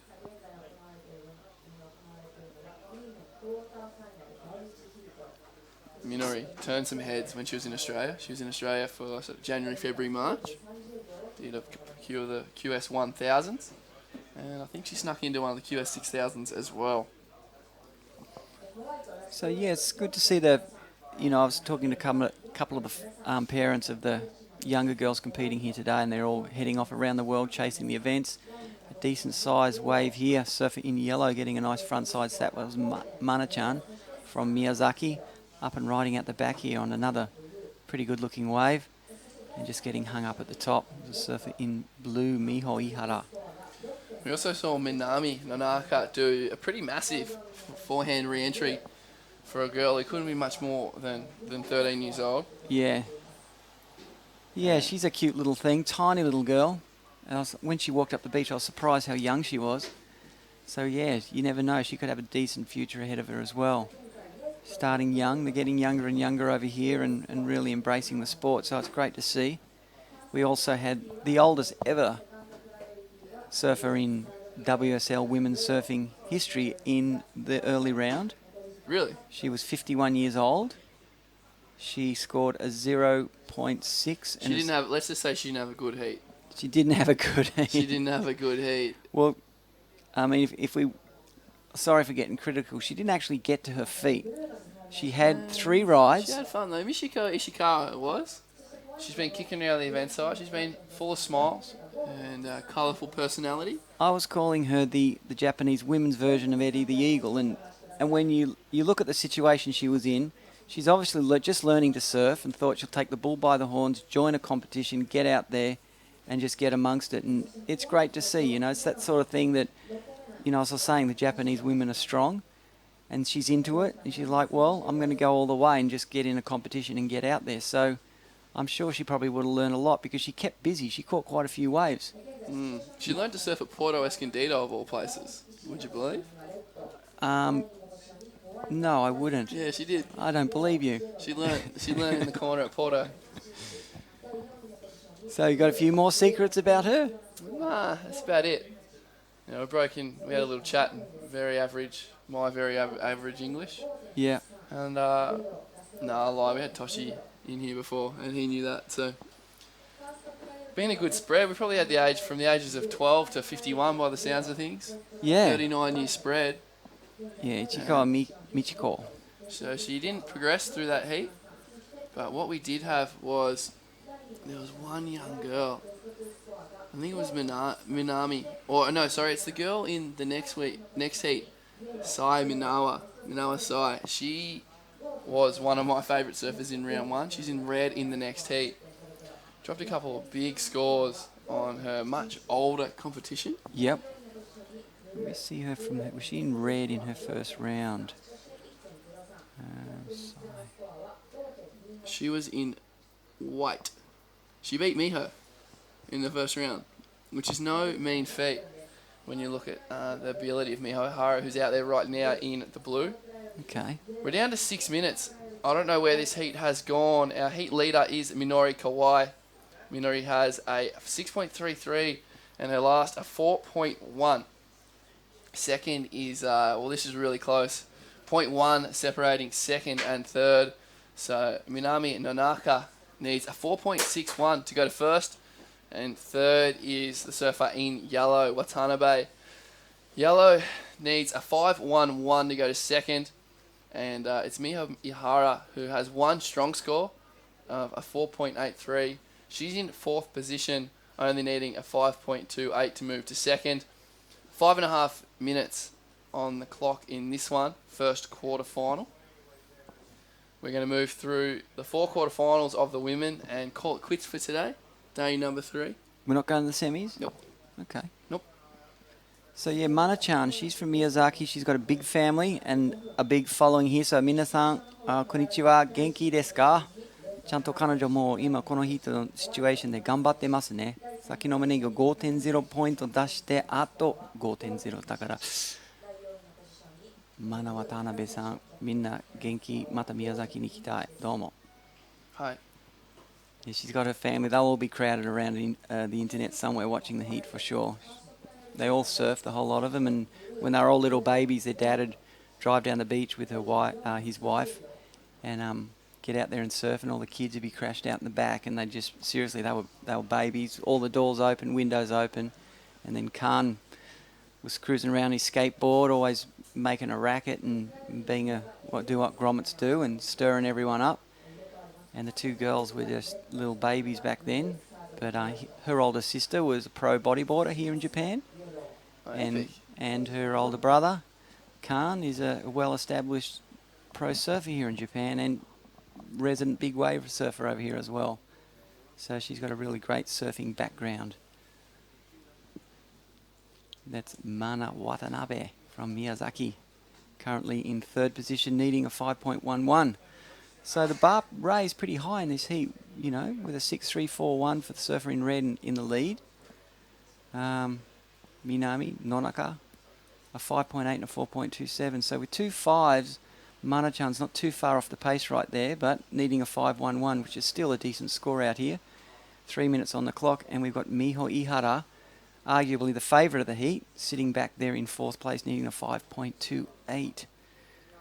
So, heat's gone quickly, Matty. It's gone very quick, and I guess it's, you know, we're anticipating the surfer in blue getting a great ride and seeing what she can do, and I guess because she hasn't, it's, yeah, sometimes that'll happen when you're anticipating something. Time goes fast. Well, the surfer in red, Minori Kawai, has priority and the lead. So she's in the box seat to close out this heat. Miho Ihara, we keep talking about her. She has second priority. And she's sitting just a few meters to the right of screen from Minori. And she needs a 5.28. We got, having a look, is Miho Ihara here on this left-hander. Currently in fourth place. Looking for a strong score to move into second. And that one didn't go the way Miho had hoped. No, then it looks like the nerves has got the better of her right now. Bogged her rail on quarter rail just as she got to her feet, and then bogged her rail on her attempt at the second turn. So clearly not the surfing that we're used to seeing from her. And it looks like the long wait without waves has taken its toll. 2 minutes on the clock, and it's still Minori Kawai in the lead. Minami Nonaka is holding a really slender a lead over third place. It's only 0.1 between second and third. So this heat isn't closed shut at all. And even the current leader, she's only on 10.4 total. So all the girls really close. And Miho, while she is a distance back in points-wise, she's sitting on that 4.83. So it's a pretty strong platform for her to build on. We got Miho having a look at that one there on screen. So 1.5 minutes, girls starting to scratch around, chasing those scores that they need. I can't see Miho. She's paddled herself into that little deep hole in the middle, the little dead zone in between the two banks. So with not much on the horizon.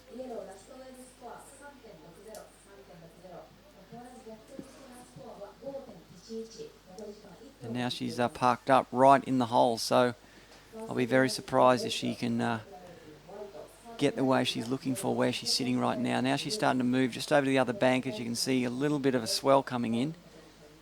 It should get here in time, 40 seconds. She is fourth in priority. It'll be interesting to see if red will go and sit on the inside of her there. So we have a paddle just off screen right now. Blue, Miho Ihara having a paddle for this one. In fourth position, 25 seconds on the clock. Here she goes. She needs a 5.28. A nice big wrapping cutback as this one fills up into the hole. Strong finish from Miho. And behind her, we've got live right now Minori Kawai. So Minori finishing that heat strong. So she'll be safe and moving through to the semi-finals. The question lies within the score of blue. Yeah, a 5.28. So Miho Ihara needs a 5.28 to eliminate Minami Nonaka, one of the smaller competitors in the field. Wouldn't Minami be stoked if she could have beaten Miho in this heat? The next round is the money round too. That's a lot of money for a 13-year-old little Japanese primary school. Well, yeah. no, height 13. She's in high school just. It's a lot of yen. I don't know what a Japanese youth does with a bulk stack of yen. What are the kids around into? I don't know. I guess their parents would probably go and put it in the bank for them. Say, wait till you turn 18. Maybe reinvest it into a board or something. Try and turn it into a money spinner in the future. So Miho Ihara needed a 5.28. Her last score, a 6.23. So a situation change right at the end of that one. Miho did go into the lead, but we've got Minori Kawai with one more wave to drop. So the two girls in red and blue dropping right just at the end of that heat. And there it is, last of red, 6.93 for Minori. So once again, red goes back to first position, and it's all over. Minori Kawai in first, Miho Ihara in second, and we say goodbye to Nonaka and Watanabe, unfortunately. Yeah, zannen deshita. See this little girl when she comes up the beach, she was so close. Oh, well, that's the cruel game we play here, Matty. Well, I'm sure she's got plenty of opportunities in the future ahead of her. I mean, probably got about 35 years left in the Pro Juniors. Yeah, exactly. So coming up, we got Sai, Maniwa, Reiko Natsuki Suda and Asako Mizuno. So Another good heat. This will be a great heat. Reiko Noto and Natsuki Suda, arguably the two sort of QS full-timers, you could say. In this heat especially. Minoa Sai, we had a post-heat interview with her earlier, and she was very happy. Benny had to duck down quite a long way to be able to talk to her, and Benny's not the tallest man himself. So she's just a young little pup here testing herself at the QS 1000, and it's a pretty amazing effort by WSL Japan to get this event up for the women. There is talk of a QS 3000 on the shores of Japan for the women later this year as well. Yeah, that's in Kamagawa in October. So Japanese competitive surfing at the professional level is definitely on the way up as far as size and number of events. And with that will go the performance levels of all of the Japanese female surfers. Exposure to the best on the big stage is one of the greatest teachers I think you can have for a young surfer. And when you get young girls taking on the veterans like we had in that last heat. And nearly knocking them off their perch. Yeah. A very close heat there. So we just had a wave ridden there, surfer in white, that was Natsuki Suda. And we got red taking a look, up and riding on her backhand. Sai-chan. Maniwa Sai has had three nice backhand snaps. And behind her is Reika Noro, Kiwi veteran at the young age of 21, I'm going to say she is. Potentially younger. So interesting exchange between young and old on the backhand. It's fair to say that Maniwa Sai got the most turns in, whereas I dare say Reika probably did the most critical of the manoeuvres. So we'll let those scores drop. White down the beach. Natsuki Suda. Off the bottom. Hitting the lips. Solid little front side re-entry there. Just one manoeuvre, but a solid turn. Natsuki Suda from Tanegashima, which is one of the smaller islands way down south of Japan. White beaches, warm water. Plenty of surf all around the island. It's a small island. Probably about 2 hours to drive right around the whole island from top to bottom. Wow. And there are waves on the south coast, which are awesome, all sandy beach breaks. All up the east coast, a variety of reefs, as well as sandy beaches. And we'll talk about the island south of Japan later on. We're just going to go to a post-heat interview.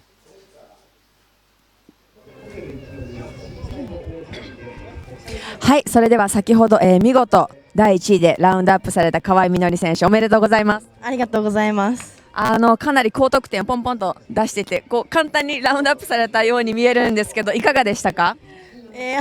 あんまり波乗れなくて、あんま点数出ないかなと思ったんですけど、やっぱ出てよかったです。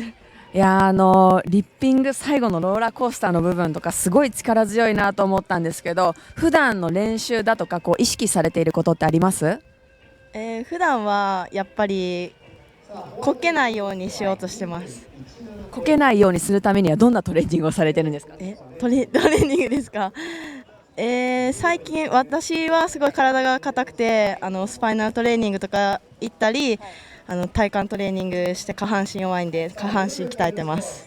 もともと徳島県で、私たち地元一緒なんですけど、最近拠点を移したっていうことなんですけど、はい、もうやっぱり試合が関東ばっかりであまり学校にも去年行けなかったので、波も千葉はずっとあるし、で千葉に拠点を変えました。なるほど、これから千葉の生活ということですね。今日セミファイナルまでやるっていうことなので、ぜひ頑張ってください。はい、頑張ります。ありがとうございます。ありがとうございました。There we have it.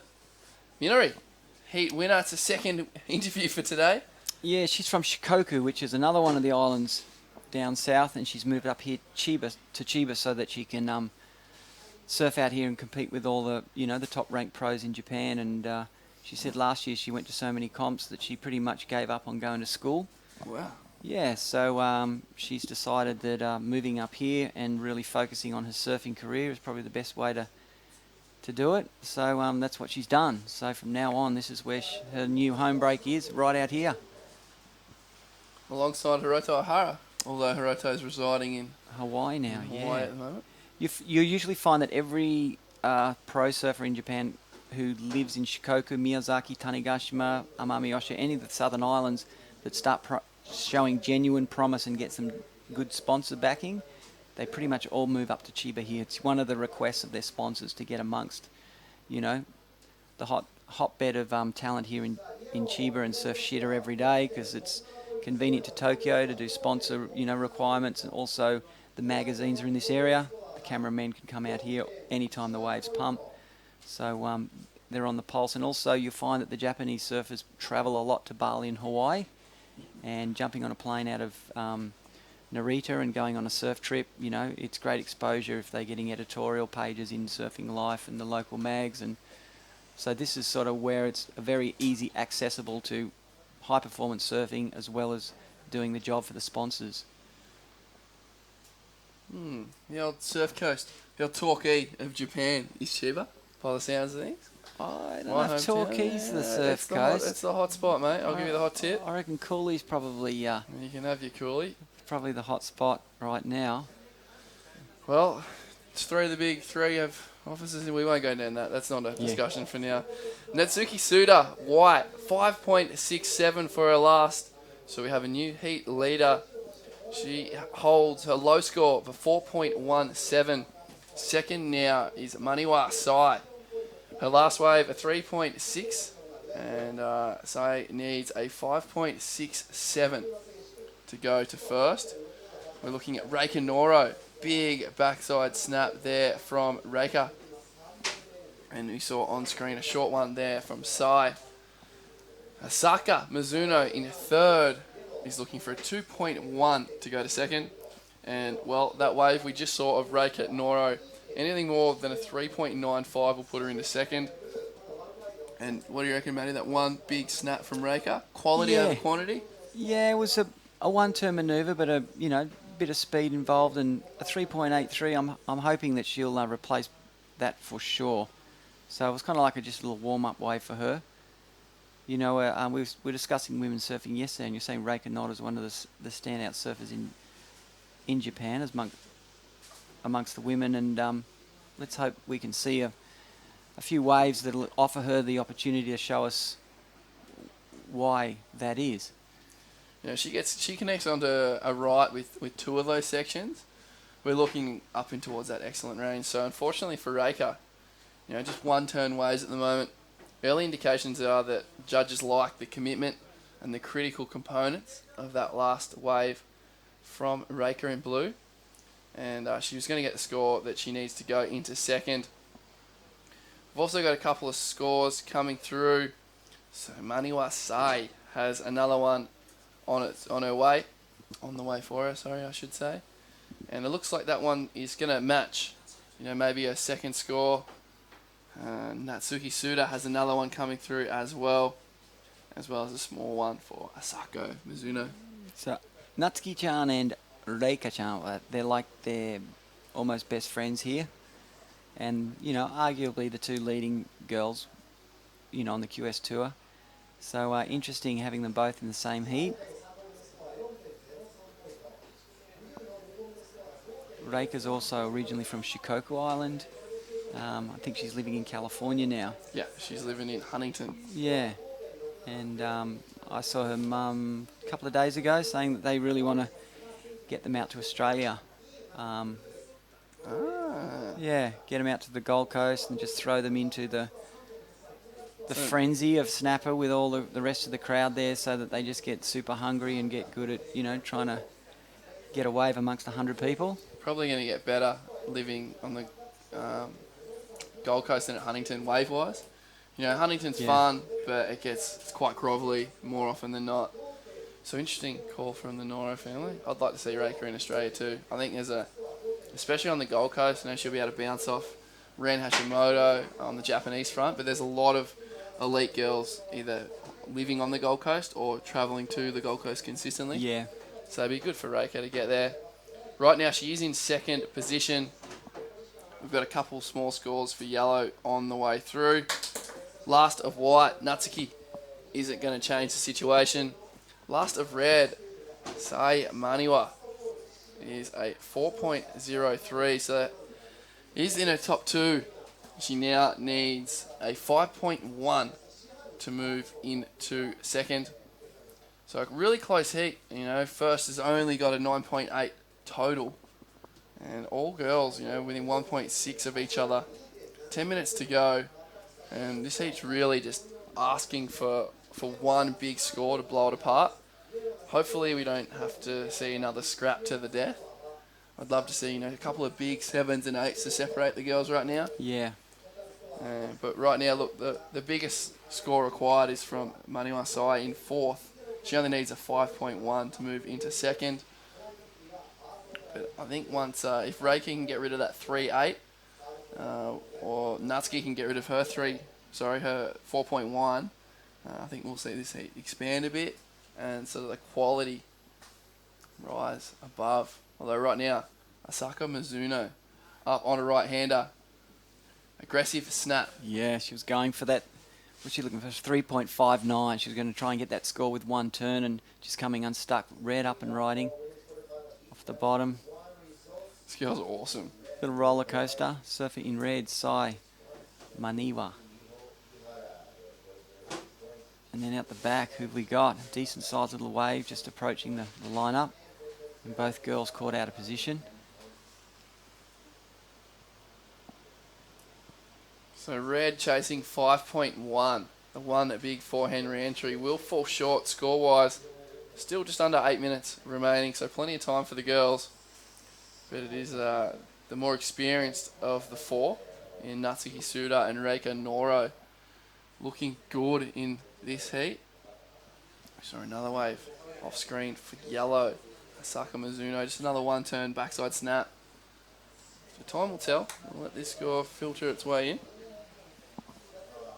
But yeah, this heat is really screaming for one of those bigger, cleaner sets. So here's Natsuki scrapping for a little left-hander here.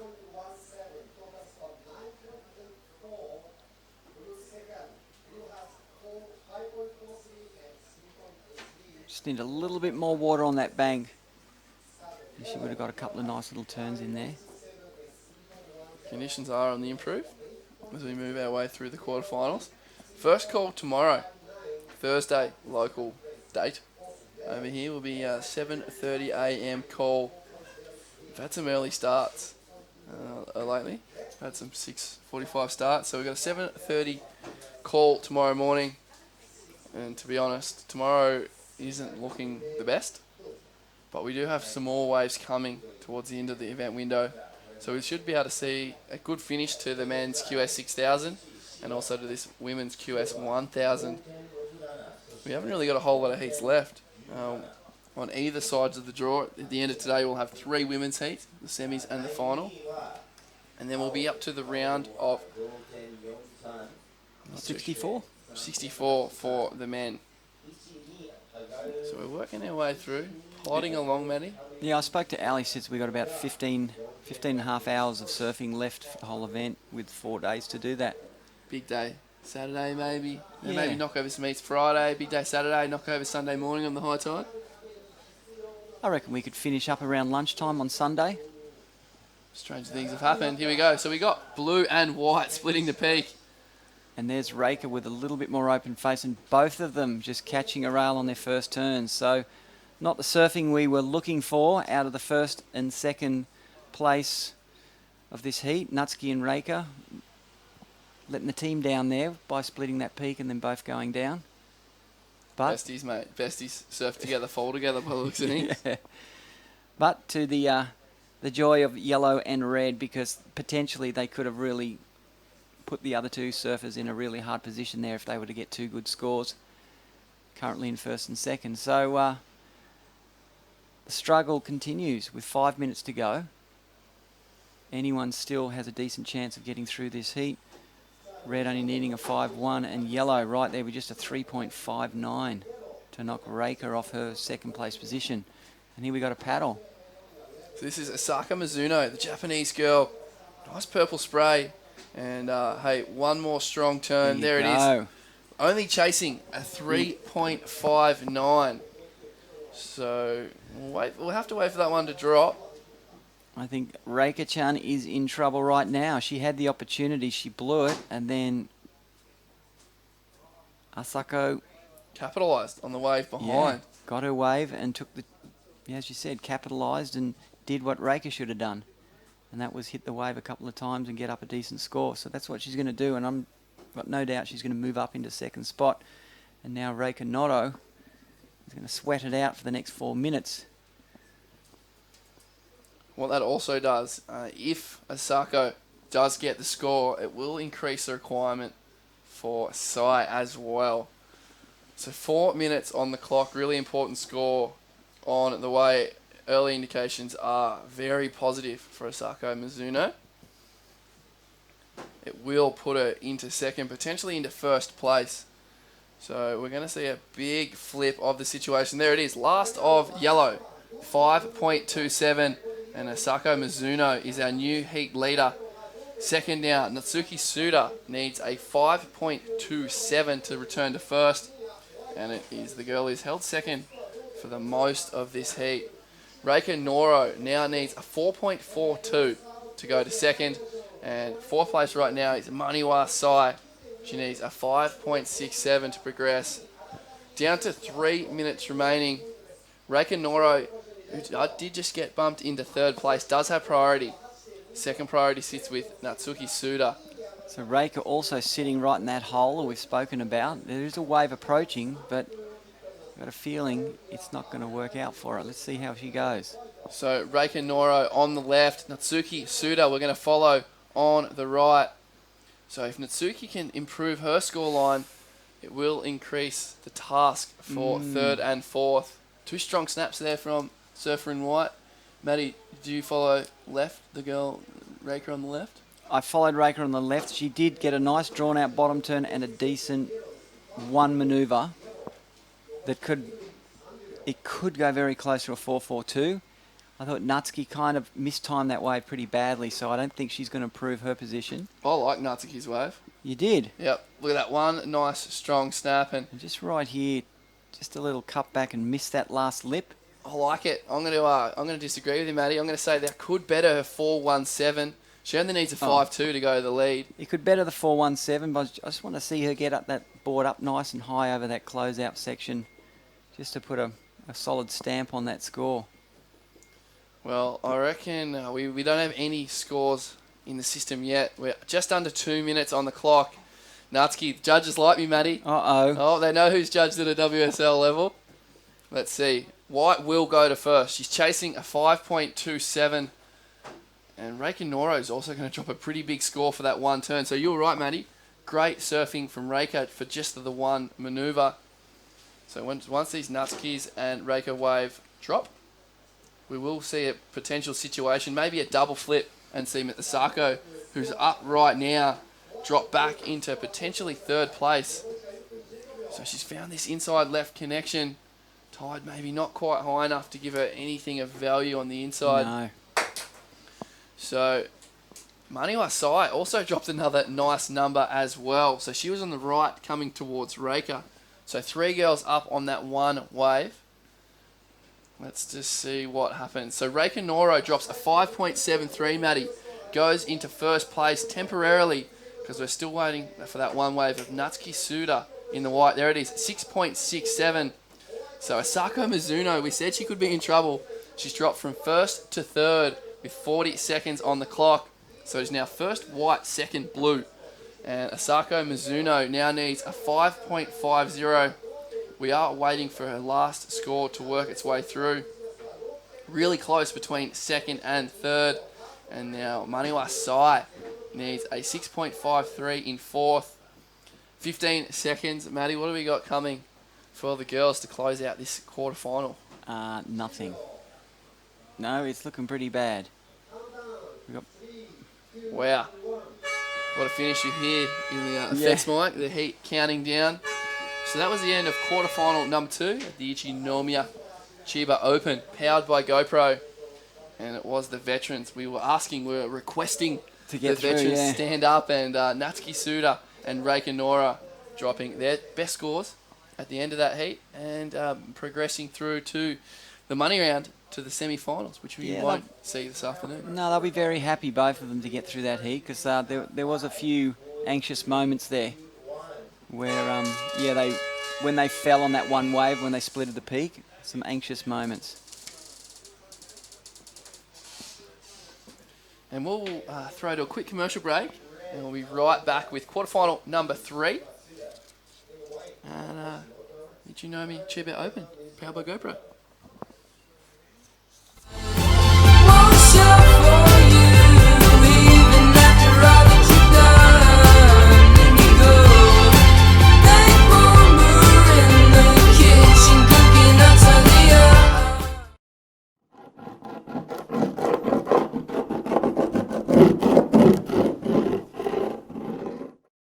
Are you suffered?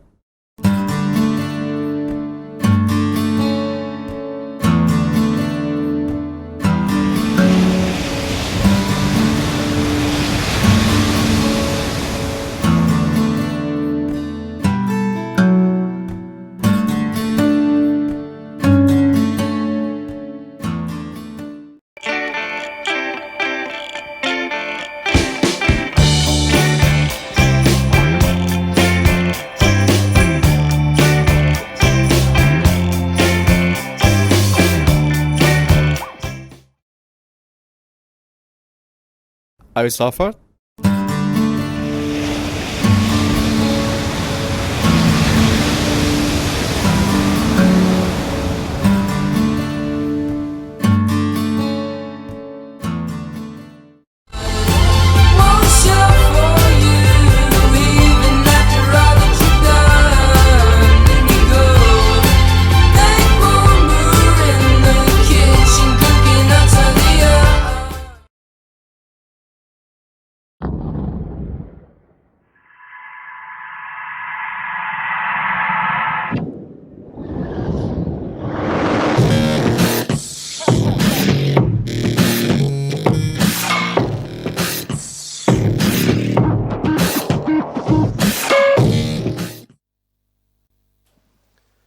さあ試合の方は、ウィメンズクォーターファイナル第3ヒートがスタートしています。すでに2分20秒経過しているところ、ライディングの方はイエローのルシア選手が 2.33 ポイント、そして橋本選手が 1.33 ポイント、そしてブルーのスコア1本目のスコアがまもなく入ってこようというところですかね。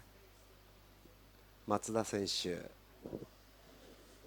そして橋本選手の2本目もいいスコアが入りそうです。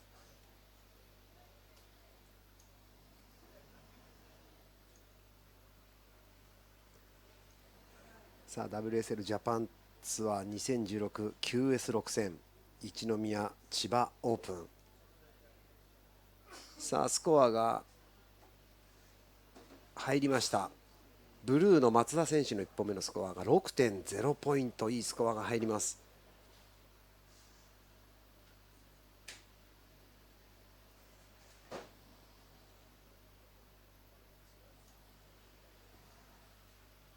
そしてホワイト橋本選手の2本目のスコアもね入ってきました。 6.67 ポイント。そして松田選手の2本目のスコアが 3.17 ポイント。レッド大村選手1本目のスコアは 1.63。 さあそのバックハンドイエロー。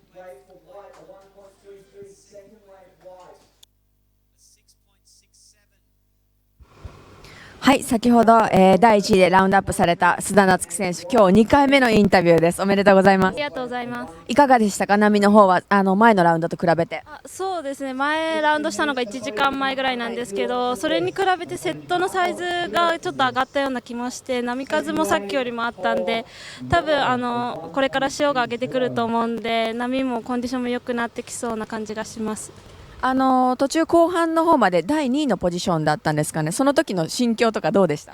そうですね、結構みんなの持ってる点数が同じような点数だったので、でも乗ってちゃんと自分のサーフィン出せば点数をもらえると思ってたので、ちゃんとそういう波を待って冷静にライディングしました。次もうすぐセミファイナルなんですけど、セミファイナルの意気込みを聞かせてください。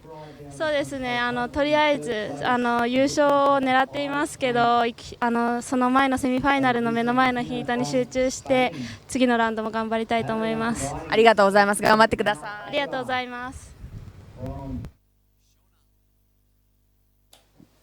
さあ先ほどの第2ヒートのねトップ通過の須田夏樹選手、見事ね逆転しました。落ち着いてましたよね。彼女が言うように30分40分前のヒートよりはだいぶサイズも出てきて、潮がこう棚に乗ってきたというところでね、フェイスも綺麗なブレーカー見せております。さあその中での第3ヒートの戦い、今のところやっぱり松田選手の 6.0 ポイント、バックアップ 3.17 でねリードしてますブルー。そしてトップスコアやっぱり橋本選手が 6.67 をオープニングからスコアしてきます。マヤ口さんお帰りなさい。はい、戻りました。夏希ちゃん、すごいなんかインタビューもさ落ち着いてこうすっごい落ち着いてますね。はい、もうあれが強さの秘訣でしょうかね。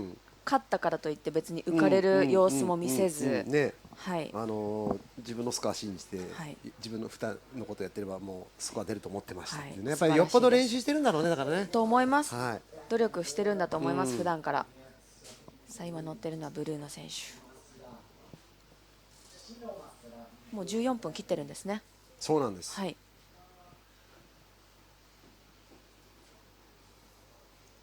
夏希選手も今言ってましたけど、1時間前の、ラウンド1と比べて波が良くなったって言ってましたね。風向きは今日一日中変わんないよね。良かったですね。風向き。はい。ただ各選手言うように、やっぱりその波のクオリティが違うとやっぱり潮はだいぶ大きく影響してるっていうことでしょうね。時間帯で、1ヒートごとに波変わってますもんね。で先ほどまでのその男子の、イエローのルシーダ選手現在第4位の4位ですけどね。さっきも中盤戦で見事逆転しましたもんね、バックハンドで。そうですね。このヒートハイエストはホワイトの橋本選手 6.67、安定してますよ。どうでしたこのライディング。私見れてなかったんですけど、もう僕も見てませんでした。あ、そうなんですね。さあ今ブルー乗ってますね。さあまだまだ13分あるので楽しみにしたいと思います。もうこれ勝ったら次セミファイナル、いよいよ、今日セミまで行っちゃうんですもんね。セミまでやります、この後。さあそしてホワイト、カービングターンでつなげてきます。これセカンドマニューバー目しっかり、これはまだこれ出てきますね、波が。さあ膝を使いながらいいんじゃないでしょうか。ちょうどさっき今のコース取りは、イエローのルシーダ選手が逆転して 6. 点いくつスコアしたコース取りでしたよね。そうね、レフトがね。はい。やっぱり満ちてくるとこの正面のレフトのバンクがどんどん本領発揮してくるというか、フェイスがはっきりしてくる波になりましたね。そして4名の選手が割と近いポジショニングで、さっき右の方にポジショニングしていた選手も戻ってきましたね。さあこれリプレイ、ホワイトボトムからトップ。さあこのハンドアクション、こう体が開いてるから波がよく見えるんでしょうね。そうですね。さあ現在第1のポジションにブルー松田選手 6.00、そして 3.50。第2のポジションにホワイト橋本選手。ただこの橋本選手の今の3本目のスコアはまだ入ってきていません。そして大村選手もまだね、彼女にとっては本当にスモールスコアなので、まだまだこれからっていったところでしょうか。逆にどっちかというと、奈緒ちゃんこのヒートいたんだみたいな、そうですね、ちょっと印象。前半戦、彼女のスタートだしまだですね。プライオリティはファーストプライオリティがレッドの大村選手持っています。セカンドプライオリティはイエロー、サードプライオリティがブルー、そしてフォースプライオリティがホワイト。さあレッドの大村選手はじっくりといい波を待っているんでしょうか。その4名の選手の沖で今、スウェルがなんか見えてますね。どうでしょう。ちょっと女子のそのラウンド1、そしてクォーターファイナル見てますと、あんまりこのプライオリティはあまりこう気にしてない感じですよね。まだそこまでこうバトルっていうのは見てないですね。あとはちょっとライディングで差が逆に開いちゃってるから、さっきより1個前の夏木選手が勝ったヒートも、ね、逆転で、結局最後夏木選手とレイカ選手が勝ち上がった、ワンツーで、まあ乗ってどうなるかみたいなところがちょっとありますね。そうですね、スコアで勝負してるというところでしょうかね。さあこれは本当4名の選手近い位置にいますね。レッドの大村選手はそろそろ1本グッドレンジ。さあこれはプライオリティを使って気にせず、さあレフト、これ波がいいんですよね。はい、ナイスターン。さあしっかりレールを入れながら合わせて、うまいね今の。さあここに当てろ、決めろ、まだいけますよ。ナイス。セカンドの当て方良かったですね。ちゃんと次を考えた。はい、しっかり目線も向いてましたし、腕の振りで大きく縦に上がっていきました。ゼッケンレッドは大村選手。さあこれ今現在ホワイトが1位、第2のポジションにブルーなんですけど、この辺でレッドの、ね、今の大村選手のスコアが入ってくると 4.84 で2位のポジション。はい、さあリプレイ見てみましょう。でここで波にうまく合わせ、そうです、ここ軽くね、はい、見てましたね。で下に降りきらずミドルのターンでスリーマニューバーってコンビネーション綺麗でしたね。あそこでもし、ボトムに降りすぎてってなると、その魔物に取りつかれるじゃないですけど、降りてこないね。はい、そこで突っかかったりっていうのがあるんですけど、よく波を見てましたね。ちょうどミドルラインでスピードをロスしないで乗っけるっていう感じのね、そうです。いいコンビネーションでした。よかったですね。でその後またプライオリティがない4つ目だとっていうことで、棚を1つ開けて右側にかなり離れましたね。大村選手だけ右の方に。さすがですよね。素晴らしいです。スコアなるほどね。はい、だ今のスコアも、高いスコアじゃねえっていうのをだからなんとなく分かって彼女自身は分かってると思います。さあ現在レッドのラストスコアを待っていますが、どうでしょう。ごめんなさい、そういう意味では大村選手はやっぱり一人そのフォーマンプライオリティってことは意識してやってる感じがしますよね。さあそして大村選手もう一本乗ってきます。レギュラー方向、これは彼女特有のスナップを効かせて、ここはちょっと開いてこないかな。で先ほどの、レッド 4.77、逆転ならず、ただベスト2スコアを上げてきます。悪くない、決して悪くないですけど、2人の選手が6ポイント台持ってるからね、ちょっと早い段階でもう10分切りましたもんね。でそこにまたこれはプライオリティイエローですね。そこでイエロー、ルシア選手、力強いですね。いいですね。いいですよ。これまたインサイドまでつなげそうかな。ここが難しいとこですね。ファーストのトップの派手さはジャッジが求めてるものじゃないですか。いいと思います。残り時間もうすぐ7分ですね。逆転、2位に上がるために必要なスコアが 6.43 ポイントなので、でもちょっと評価はやっぱりターンの一つ。そうですね、ファーストのみっていうことでしょうかね。現在第1位の橋本選手は 6.67、そして 6.20 持っています。さあレッドの、大村選手ラストスコアが 2.80、イエローは 3.30。 この辺は順位は変わらないですね。シチュエーションは変わらず。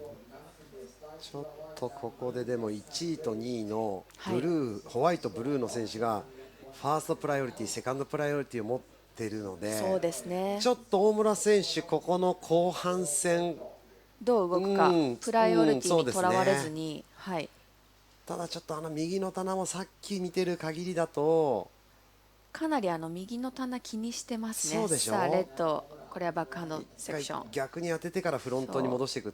やっぱでもワンマニューバーあそこからレギュラーなんですよね。バンク的に言うとあそこはレギュラーのバンクなので、いや難しいですね。だから作戦としては一回逆に振って、ワンマニューバー稼いでからレギュラーに張ってくればよかったんだけど、やっぱりあそこのチャンネルのところでどうしてもそうなんですよね。ちょうどあそこ深くなってるセクションなので、どうしてもこうパワーもなくなりますし、フェースもなくなってしまいますよね。大村選手も自分が何をしなきゃいけない、何点出さなきゃいけないというのははっきり分かっているので、だけにね、そうなんですよ。でプライオリティもね、ホワイトとブルーから離れてさあブルーが今ね右の方にポジショニングそこはスコアメイクでいいんじゃないか今はと思います。まだ5分あるので5分以上あります。でこのセットファーストプライオリティはホワイト、はい、セカンドプライオリティこれ距離離れてるから両方いけるかな。さあホワイト狙ってますね。現在第一の橋本選手、レギュラー方向に、ね、さあ乗ります。ナイスカービング。さあ得意のトップターン。ここからまたセクション出てきそうですよ。これは前に出れない。後ろはブルー。このブルーの選手も松田選手が意外といいですよ、はい、そうなんですよね。でこれまたほらフロントね、そうこのターンです。手がねかっこいいね、はい、かっこいいです。さあ残り時間5分です。ちょっとここは今度大村選手がファーストプライオリティを見て戻りますね、棚にね。はい。さあ今レッド、ブルーそしてイエローも乗っていました。はい、レッドの大村選手のみが、今のねセットはノーライド。優先権はレッドの大村選手です。橋本選手は6ポイント2本持ってるので、はい、まあここはちょっと落ち着いてできますよね。そうですね。あとだからさっきの松田選手がバックアップの 3.50 を伸ばして差を広げたいですよね。はい、でそこでどれだけ差をレッドに対してつけられるか。そうですね。そうするとまたレッドとイエローはプレッシャーかかりますよね。かなり苦しい戦いになってしまうかもしれません。もう残り時間4分なので、ね、だからこのスコアコールで、はい、大村選手がどう動くかですね。まあ、ただファーストプライオリティこれ取りましたからね、はい、次のセットのチャンスはありますよ。まだまだチャンスはあります、大村選手今日はラウンド1でもかなりエクセレントなスコアも出しているので、ただちょうど今レッドとイエローが待っているポジションが本当レフトからちょっとずれたチャンネルのところなんですよね。もうちょっと左だよね。そうなんです。聞こえたかなちょっと今左にでもやっぱり若干ポジショニングコーチがいるんでしょう。そうですよね。ちょうど多分白の選手のあたりがベスポジじゃないの。はい。まあ今の位置からだとうねりが来てそのレフトにパドルで全然戻れる、そのピークまで戻れる位置にはいると思います。これでもプライオリティが白と赤逆だったら、はい、待ち方でいいけど、はい、そうですね、ちょっとなおちゃんもうちょっと左奥行ってもいいと思いますね。あとは時間との戦い、はい、残り時間約3分、ポジショニングの今まで、昨日の、ね、メンズのラウンドとかも見て、はい、レフトを狙うのであれば今のホワイトのポジショニングが一番ベストなんですよね。ちょうどこの僕らはやっぱり、はい、俯瞰で見てるからねよくわかるんだけども、ちょうど色がちょっとこう茶色く水面が変わってるところのもうちょっとこのね左の棚、はい、そこにちょうど三角にこう砂がついていると言いますか、多分あと右側から来るたまに来るレギュラーの残像もあるんじゃないかな、そうですね。これ今追いかけています。イエローはルシア選手、逆転に必要なポイントは 7.67。 逆にルシアのレフトの方がいいかなこれ。そうですね。ほらさあ今そしてはい乗ってます。抜けてこれないか。逆転に必要なスコア 7.67 は無理ですね。そして先ほど後ろでレッドの大村選手がパドルをしてしまったんですね。ここでプライオリティを失います。現在ファーストプライオリティはホワイト、セカンドプライオリティがブルー、サードプライオリティにレッドがつきます。これは橋本選手もうちょっとくっついて逆にプレッシャーかけていった方がいいんじゃないかな。大村選手のそうですね、橋本選手現在第1位のポジションなので、ブルーの松田選手が今はい、さあこれホワイトプライオリティを使ってスコアメイクに来ました橋本選手、さあここでしっかり降りて、これまだ来そうじゃないですか。このポジションが難しいところです、素晴らしい。さあ後ろからはゼッケンレッドもさあどうでしょう、ホワイトの選手まだ乗っています。ここからまだまだセクションはい出てきます。膝をうまく使いながらさあ橋本選手はこれでベスト2スコアをまた伸ばしてくる。さあ後ろレッドどうでしょう、レフトハンド、これは早めのプルアウト。あとは逆に松田選手がセット来ての1分残り、はい、そうね、逆に大村選手は離れた方がいいですねこれね。そうですね、残り時間あと1分です。松田選手のセカンドスコアが 4.97 で、はい、レッドとイエローの逆転に必要なスコアももう、ね、ちょっと開いて上がってしまったので、大村選手も先ほどレッドの、ね、橋本選手が乗ったような、そういうでもこれ来てるんじゃないですか。いいポジションじゃないですか。ただブルーが乗るのを見てここれブルー良わあかったですね。さあここでこけるな。すごい。いやこれは逆にもうあっぱれですね。はい、今のブルーのファーストは、よかった。メンズでしたね。来ましたよ。さあ大村選手がレギュラー方向。これラストチャンス。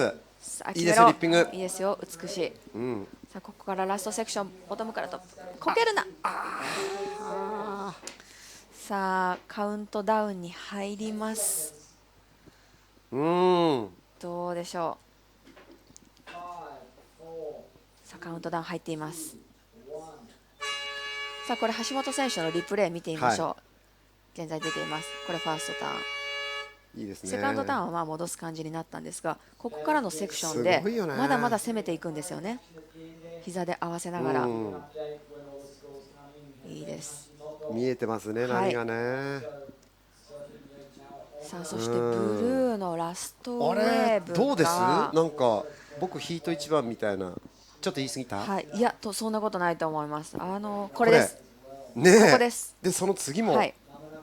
ここです。ちょっとまあ2発目が上がりきれなかったんですけど、ファーストの上がった時の板の返しと膝の柔らかさ、かなり高得点くると思うんですよね。さあ待ってみましょう。レッド、ブルー、ホワイトのラストウェーブ。はい。こちらの点数が間もなく入ってくると思います。はい。先にホワイトのスコアは来そうですね。そうですね。ただ橋本選手はもう6ポイント2本持ってるので、それをいくら伸ばしていくか、おそらく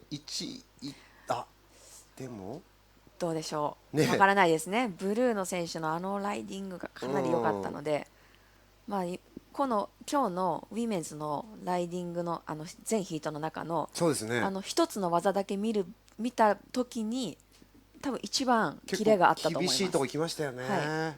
一番深いボトムターンからの縦、もう本当まさにこう攻めたサーフィン。まあ本当評価すべきですよね。そうですね。でもブルーの最後の2発目はハーフターンだったんですけれども、そのファーストだけでもこうポイントをつけてくるんじゃないでしょうか。楽しみですね。はい。あとホワイトとブルーのラストスコア。はい。そしてレッドのスコアも待っています。はい。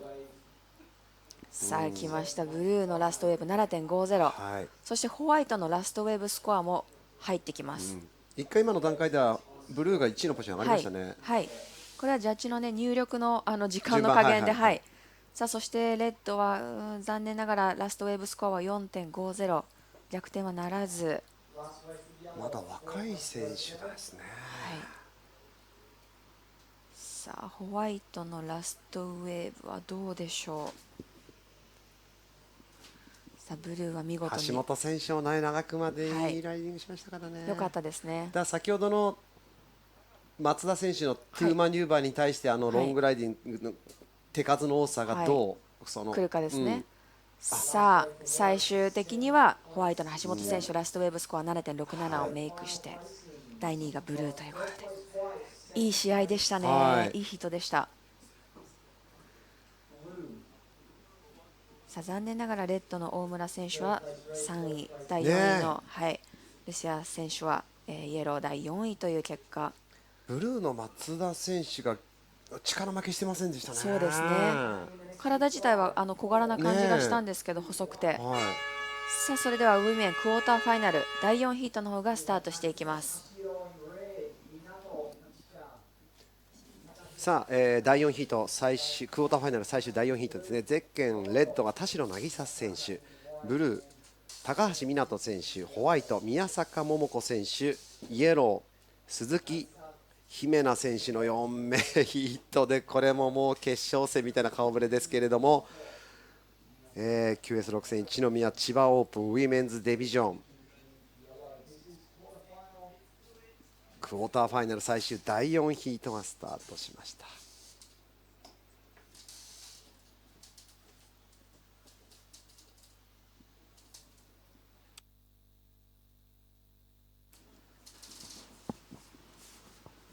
ね、はい。まあちょっともう選手の名前呼び上げたんですけど、もうすでにここで決勝戦ですよね。このメンバーがここに第4ヒートに集まっちゃいましたかという。ちょっと残念な気もするんですけれども、その代わりかなりレベルの高いサーフィンが見れそうですよね。乗って勝負ですよね、もうここは。そうですね、ウィメンズデビジョン QS の1000グレードなんですね。はい、ポイントもつく試合なので、はい、どうですか、ポジショニング。ちょっと先ほどホワイトのね、橋本選手が待っていたポジショニングにみんながいる感じなんですが、若干今こう潮が回ってるようなわさわさした感じが海面に見れます。3時、はい、まだでも上げ込みますかね、はい、イエロー。まずはイエローとホワイトが1本目。今からどんどん潮を上げてくるんですよね。まだ上げてくる。まだ6時ぐらいにまで、はい、ちょうど今ミッドタイド。いい感じじゃないでしょうか、はい、潮でいうと。さあ波が来てますね今、はい、これを追いかけるのはレッド。まだプライオリティはありません。田代選手ですね。田代選手、さあどんな作品を見せるんでしょうか。かっこいいですね。まあファーストマンジはね、はい、今もボトムにフルには折り切らず、加減をしながらリップに当て込んでいく、コントロールしてるのが素晴らしいですね。はい、まあそこ変に2回とかいうよりは調整してのまあ大きく、はい、まず3点4点取っていこうみたいなね、はい、そのスコアでも 2.67 ポイント、はい、さあこれはブルー1本目です、高橋選手。さあそこでインタビューの方に行きましょう。So my ever so tall friend Ren Hashimoto. So what is it? What is this contest? Ichinomiya Chiba Open. I'm just messing with yeah. So there you had your second surf of the day, doing really really well, and it looked like Shino Matsuda and kind of the points kept bouncing back and forth, and then there were some more points that came in the end. Did you know you'd won it? I wasn't sure till like end because like Shino got good ones and I got like an okay one before she caught wave, but I'm happy. Yeah. Another thing is you had the tide coming in. I didn't know the waves were going to get this good. The waves are a lot better than they were at the midday, huh? Yeah, it's way better, but like offshore it's a bit like harder, so it's a bit hard to catch waves. But I was happy for coming fast. And you're so light, you didn't blow away. That's a great thing because we need you. We're going to go to the semifinals next. So are you excited to surf again? Yeah, of course. I hope I can catch a good one as well, like again. So how about all your friends? What time is it in Australia right now? A bunch of friends watching in Australia? I don't know. I hope so. Well, what would you say to them if they're actually awake watching you? Well, I will do best like next semi-final again, and I hope everyone's watching my hand again. Thank you. Excellent. Thank you very much, Ren. We'll see her surfing again in just about 45 minutes, 30 minutes. We'll see you guys soon. Thank you, Ren. Thank you. レンちゃんかわいいかわいい。ははって笑うのがもうかわいいですね。はい。さあそれでは第4ヒートの方に戻りましょう。クォーターファイナル最終ヒート現在やっています。まだビッグスコアは出てないですね。ただ今さっき彼女言ったみたいに風がちょっと強いみたいだね。ね、言ってましたね。ここから見る限りそこまでは感じないんですけれども。降りていかないっていうか。多分風っていうよりも潮の流れかもしれないですね。最後いいスコア出したとこの流れが当たったの印象なのかもしれないですね。さあセットが入ってきています。正面。プライオリティはブルーですか。奥にのホワイト。さあホワイトの選手追いかけてます。これはちょっとたるいか。行きたかったねでもね、乗れたら。そうですね。早すぎない波で、残念ですね。まあただ来てますね。来てますね。残り時間15分を切っています。ただ今ホワイトの選手が追いかけたということでプライオリティが4番目になってしまって、同じ場所にいるブルーがファーストプライオリティ。はい。セカンドプライオリティはイエロー、そしてサードプライオリティがレッドですね。逆にさあレッド乗りますね。今の距離だったら行ってよかったんじゃないかな。さあ次もうねりが入ってきてますが。ちょっと乗りにくそうですね。やっぱり彼女が言ってる風強いっていうのはああいうことなのかな。かもしれないですね。板がこう降りていかない。今ホワイトの宮坂選手はレッドが奥から乗ってきたから、おそらくそのちょっとプライオリティを意識しただったんですけど、あの距離例えば乗ったとしても、田代選手のスコアメイクにあまり影響がなければいいんですよね、距離離れてれば。はい、ただちょっとこう神経質になってるかじゃないですけど、まだ時間まだ早いですからね。はい、さあラストウェーブイエローは 4.83、まずはヒートのハイをメイクしてきました。まあただこのメンバーですとね、いい波さえ掴んじゃうと6点7点すぐアベレージじゃダメだと思います。もうエクセレントを狙っていかないと、もう全員が実力持ってるので、昨日のラストヒートの大原洋人君と中村拓海選手の、フォーマンプライオリティの使い方っていうのを多分今彼女たちも見てたと思うんですけど、そういうのを見てるとやっぱりこう神経質になる部分と、もっともっと選手にはこう研究してもらいたいですね。そうですね、特にQS6000 の男子の方は本当にその駆け引きでしたからね。そうなんですよ。最初24ヒートの稲葉選手もね、ケアのシンとのやり取りね、あれは本当に見てて、そうなんですよ。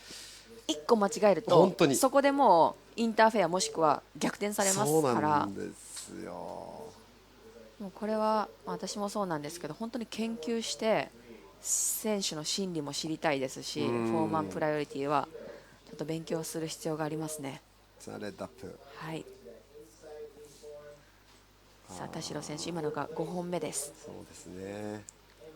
ちょっとさっきスコアがガンガン取れてただけに、ちょっとリズムがやっぱりつかめないと。そうですね。まあそういう場合はプライオリティあんまり気にしないで、どんどん乗っていってリズム作った方がいいかもしれないですね。乗った方がいいと思います。もう今日の波もね、乗らないと張ってくるか張ってこないかっていうのも分かりづらいと思いますし。ただちょっとさっきから僕らが言ってるもうちょっと棚が左なような気がするんですよね。そうですね。メンズの時と比べるともうちょっと左なのかなって気はするんですが、だからちょうどレッドの選手よりちょっと5メーターぐらい左みたいな。はい。海なのでね、その中の海の中に入ってるってなると難しいですよね。潮も動きますし、うねりの見え方で右の方から来そうなんだけど実は左で割れるみたいな。よくサーフトリップ行ってこうバーッと車でついて、バーッと見て、いい波じゃんって入るとね、あら乗れないしみたいな。そうなんです。よくある。目でこう遠くから追うとね、そのさっさってピークをすぐ見つけられるけど、実際海ですぐパッと動けるのって5メートルぐらいだからね。そうなんですよね。やはりパドル力は必要ですね。そう思うと。さあ残り時間11分。ちょっと動きがない最終第4ヒート。そうですね。ホワイトの選手が現在まだ1本のライディング。その1本のライディングも 0.73 ということは、ほぼ彼女にとってはね、ないも等しいということなので、まだまだヒートの方動いてくると思います。さあそのホワイト、宮坂選手、いいですね。ターンつなぎながら、うまくつなげるかな。ちょっと波がたるかったでしょうか。やはりあそこね、チャンネルの深くなってるところなんですよ。やるんだったらもっと左でしょ。そうなんですよね。そうですよね。はい。宮坂選手も千葉でね、地元なので、ただこの辺はそんなに来ないって言ってましたね。この近辺でサーフィンはしてるけれども、いつもシダで入ってるわけじゃないとは言ってました。それだけ九十九里、サンドバーがいろんなところにできるんで、やっぱりシダはやっぱりすごく人が集まるっていうイメージがあるから、切磋琢磨な場所ということでしょうかね。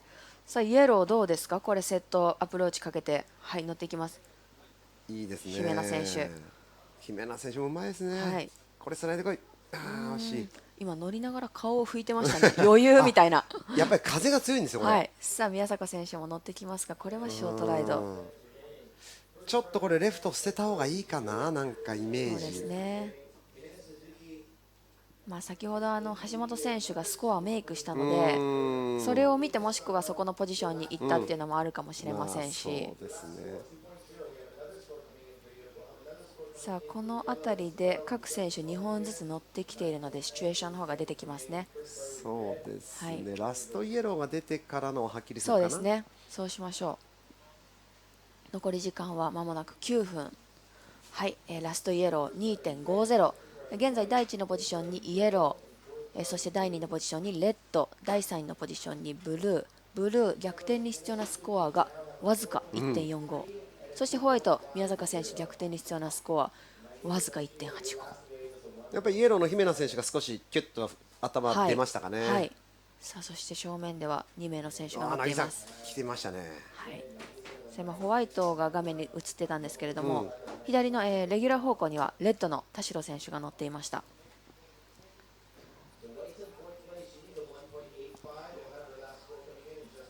そうですね、少し今のでちょっとずつ動いてきますかね。はい、宮坂選手もベスト2を上げてきそうですし、田代選手もベスト2を上げてきそうです。まあ、レッドの中でやっぱり、ハイエースは来るんじゃないですか。そうですね。はい、まあ、彼女の中ではあれって感じだとは思うんですけれども、まあその中でも今できる点数を、ね、マークしていかないといけないので。だからこう試合が詰まってくると、はい、ちょっと前のヒートの残像が残っちゃうとね。そうなんですよね。で次また終わるともうすぐ次、セミファイナルになりますからね。はい、そこらやっぱチューニングしていかないと。そうですね。やっぱ毎回ヒートごとにこうリセットするっていうのはとても大事だと思います。はい、やっぱりあそこの今4人いる棚ですかね。そうですね。今いいポジションにいるんじゃないですか。はい、ブルー、ホワイト、そしてイエローも今戻ってます。さあレッドのラストウェーブが 4.00。 ここからじゃないやっぱりイエローいいポジション。イエローいいですよ。ね、ホワイトも乗ってますバックハンド。さあいいですよ。ナイスリバー。さあイエローまだ耐えて、ちょっとこれはバランス崩すか。やっぱりそうか、レフト。これいいんじゃないですか。こちらは湊選手。落ち着いてますね。ファーストマニューバーでしたけど、かなりキレのあるライディングをしてきました。あとはちょっとみんながメイクできない中やっぱ、メイク成功率っていうのもやっぱり大切ですよね。そうですね。そこでもう勝敗分かれますからね。アプローチはどんだけ良くても、そうなんですよね。やはりね波の前でコンプリートしないとジャッジは点数をくれないので。まさに先ほどのホワイトのバックハンドなんか、スピードつけて入り方も良かったんだけど。そう多分ね画面上ではホワイトのバックハンド映ってなかったんですけど、かなり真っ縦にバックハンド当てに行ってましたよね、宮坂選手。これはリプレイ。ファースト良かったですね。波良かったです。これセカンドも入りますか。ここで降りれなかったんですよね。まあ現在第1のポジションはイエローのその姫野選手、そして第2位がレッドの田代選手。宮坂選手が現在逆転に必要なスコアが 3.98。 そして高橋選手のラストウェーブスコアが入ってくるのを待ちましょう。イエローいいポジション。やっぱりライトの方がいいかな。そうですね、乗りましたね。さあこれはボトムからトップ。ナイスターン。いいですよ、体フルに使って。どうでしょう。さあ後ろでは田代選手がナイス。やっぱり成功率でいくと田代選手に軍配なのかな。姫野選手あれファースト良かっただけに。そうですね、今セカンドきっちり決めたかったんですけどね、そうするとここら辺のもっとグッとそうですね、後が楽になりますよね。さあそしてどうでしょう、湊選手の高知選手のラストウェーブスコアがまだ出ていません。でもいいワンマニューバーでしたけどね、きっちり。さあブルーのラストスコア 4.20 で第3位のポジションに上がっていきます。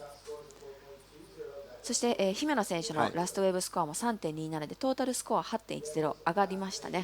さあホワイトの選手、さあこれは早めのプルアウト。トータルスコアが引き上がってきますよね。そして田代選手のラストウェーブワンマニューバーですね。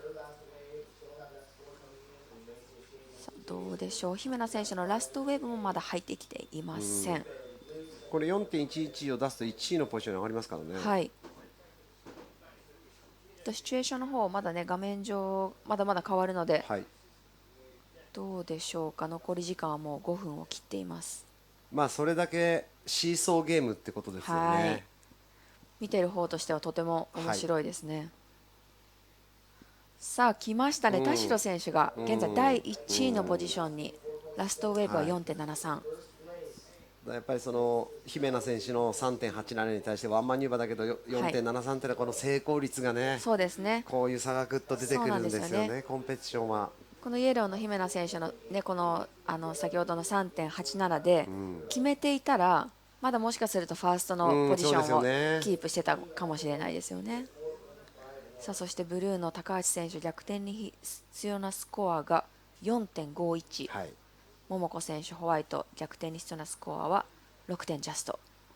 残り時間4分です。宮坂選手は1本欲しいね。4ポイント台。欲しいですね。やっぱりこの今のコンディションで 6.0 はよっぽどこう、はい、決めなければ、ね、セットを取らなきゃいけない。でも今プライオリティが4番目なんで、はい、そうホワイトの選手も技のキレが半端ないので、なんせメイクしないとアプローチはとってもいいんですけど、これイエローの選手がいきますね。さあこれ早いか。はい、ファーストターン、でも、はい、今の一発決めてどうだろう、スコア 4.83 と 3.87 か。バックアップがね 3.87 なので、それ以上いくとそうですね、田代選手と入れ替わる可能性もありますけれども、さあ残り時間まもなく3分です。今の姫野選手が 3.90 以上出すまた1番に返り咲くんですけどもね。そうですね、はい、ここはちょっと逆にホワイト、はい、どうでしょう。優先権は、はい、湊選手も 4.51 ですからね、そうなんですよ。でもファーストプライオリティ持ってますからね。そう持ってるんですよ、優先権を今で。セカンドプライオリティがレッド、サードプライオリティがホワイト。さあ湊選手、このプライオリティをラスト3分でどう生かすか。だからここもでももうこれ待つしかないんじゃないですか。これは、はい、逆に言うと宮坂選手ですね、動かなきゃいけないの多分。そうですね、この距離だとやっぱり乗れないですからね。はい、さあ残り時間2分30秒です。田代選手のベスト2スコアが 4.73、そして 4.00。イエローの姫野選手も田代選手とそんなに変わらないですね。ベスト2スコア、ハイエストでいうと姫野選手の方が高いですね、4.83。だからこう見ていくとやっぱり田代選手も1位になったけども、前半戦のこの苦しみながらの、そうですね、やっぱりここ最後の完成度が高い、ワンマニューバー2ですもんね、これ多分ね。そうなんですよ、ワンマニューバーでこの点数が出てて、彼女のスキルでこうカバーしてきてるっていう部分だと思います。だから振り返ると湊選手いくかな。さあこれは湊選手レギュラー方向、形良さそうですよ。さあトップターン綺麗です。綺麗だね。ここから波が出てこい。どうでしょう。さあ後ろからはレッドの現在第1のポジション、田代選手、これは軽くポンと、はい、早めに切り上げましたね。残り時間1分30秒。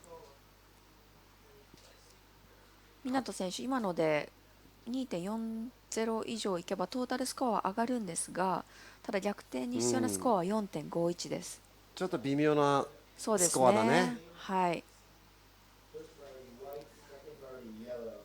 イエローにこうやっぱ行かれちゃうんだよな。イエロー慎重に乗ってます。いいですね。スピードつけるのうまいですね。うまいです。このトップのアクションもいいですね。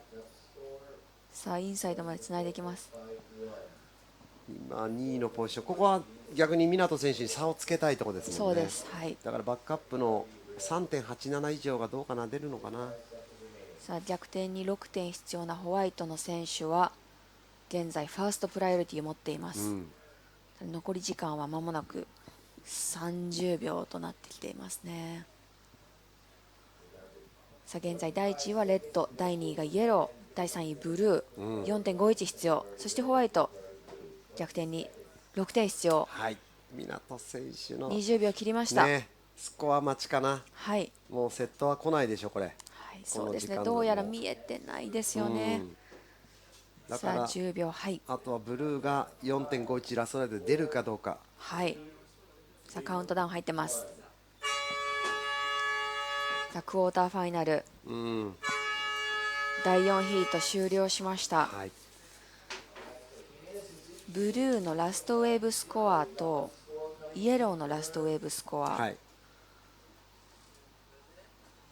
間もなく入ってくると思います、はい、そして、レッドも乗ったんですけど、そちらはスモールスコアで、2.33 ですね。届かないね、4.20。逆に姫野選手が 4.27 スコアして1位になりましたね。はい、はい、どうやら1位のポジションは姫野選手、はい、セカンドがレッド田代選手、はい、3位残念ながら湊選手、そして、ブルーですか、はい、はい、4位という、ホワイトの桃子選手が4位ということですね。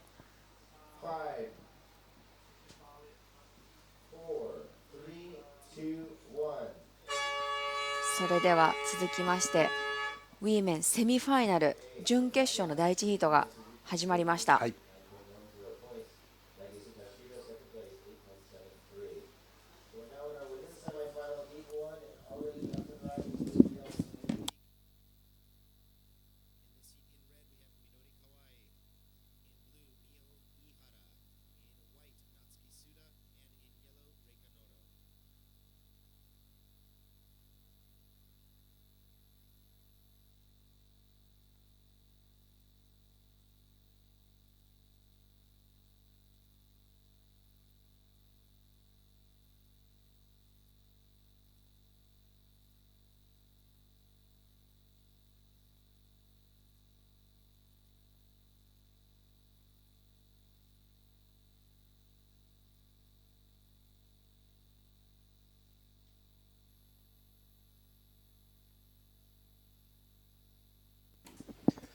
さあセミファイナル第1ヒートがスタートしています。ゼッケンレッドに河合みのり選手ブルー、井原美穂選手ホワイト、須田夏樹選手イエロー、野呂玲香選手の第1ヒート、ここからですね解説の方に能見さんの方にお越しいただきましてよろしくお願いします。はい、よろしくお願いします。戻ってきました。現場をちょっと僕は歩いていろいろと外のサーファーとか見てきました。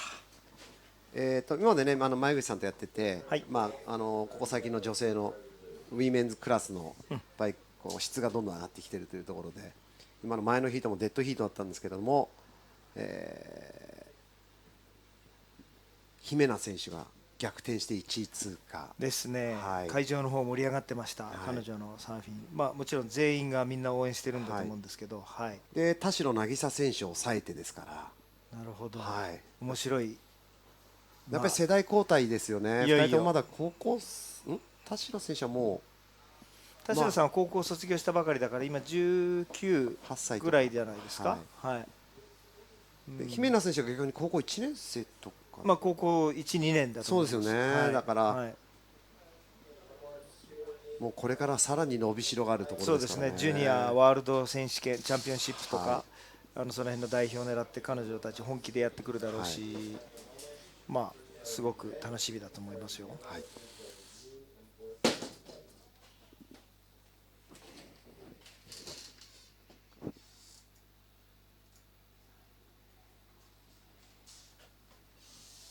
さあスコアの入ります。1本目のスコアはホワイト須田選手のスコアが 3.57 ポイント、イエロー野呂選手が 1.0 ポイント、井原選手が 1.30 ポイント。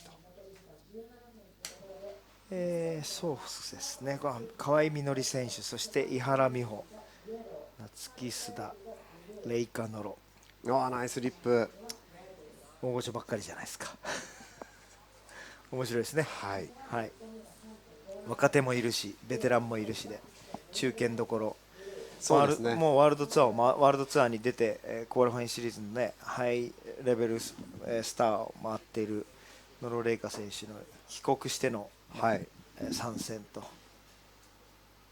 今カリフォルニアがベースなんですね。みたいですね。はい、彼女いろいろともうエクササイズとかいろいろと考えているようで、次戦だってもちょっと話したんですけど、ベジタブル主義者というか肉を食べずに菜食で頑張ってる。もちろんエクササイズ常にやって素晴らしいですね。そうですね、やっぱ海外の選手と同じような生活をしつつ自分なりにコントロールしながらやってるって言ってました。はい、そうですね、この後、今年の夏にブラジルで行われるオリンピックで、その日本でそのオリンピック競技このサーフィンが開催されるかっていうのは決定するんですね。そうですね、決定するのは一応今のところ、オフィシャル的にというかアンオフィシャルなのか放送されているのは、8月の第1週頃なんではないかと、当然そのリオオリンピックに やってる最中始まってすぐの頃ですよね。はい、楽しみだと思いますよ、その頃のどういうニュースが流れるか。はい、そこの、誘致というかこの QS6000 この一宮の舞台が選ばれるかどうかっていうところもまたそうですね、一番乗りで手を挙げてるね、はい、一宮町、千葉県長生郡、一宮町、素晴らしい海岸ですよね。やっぱり今回の6000見てても、日曜日のトライアルから始まって、今日水曜日3日目、4日目で、ここまで波がしっかり残るというとなかなか日本中のないです、本当にこれだけ本当にそうですよ、浅香さん言う通りにね、波が続いてオフショアであれオンショアであれいい波があるんで、はい。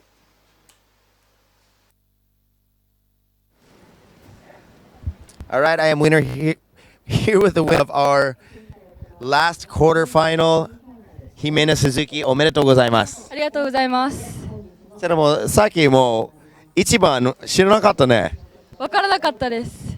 なんかオフショーの風でなんか聞けなかったか、多分すごいフォーカスしすぎ。ちょっと風が強くて聞きづらかったですね。昼よりすごい波良くなった、潮が上げてきて、風そんなに強くない、ちょっと強くなったけど、オンショーじゃなくて、ちょっと綺麗な、巻いてるような波が効いて、どうだった前のラウンドと今のラウンド、どれだったどれが一番楽しかった波？さっきのヒートは潮が引いててダンパー気味だったんですけど、今はいい波で楽しいヒートでした。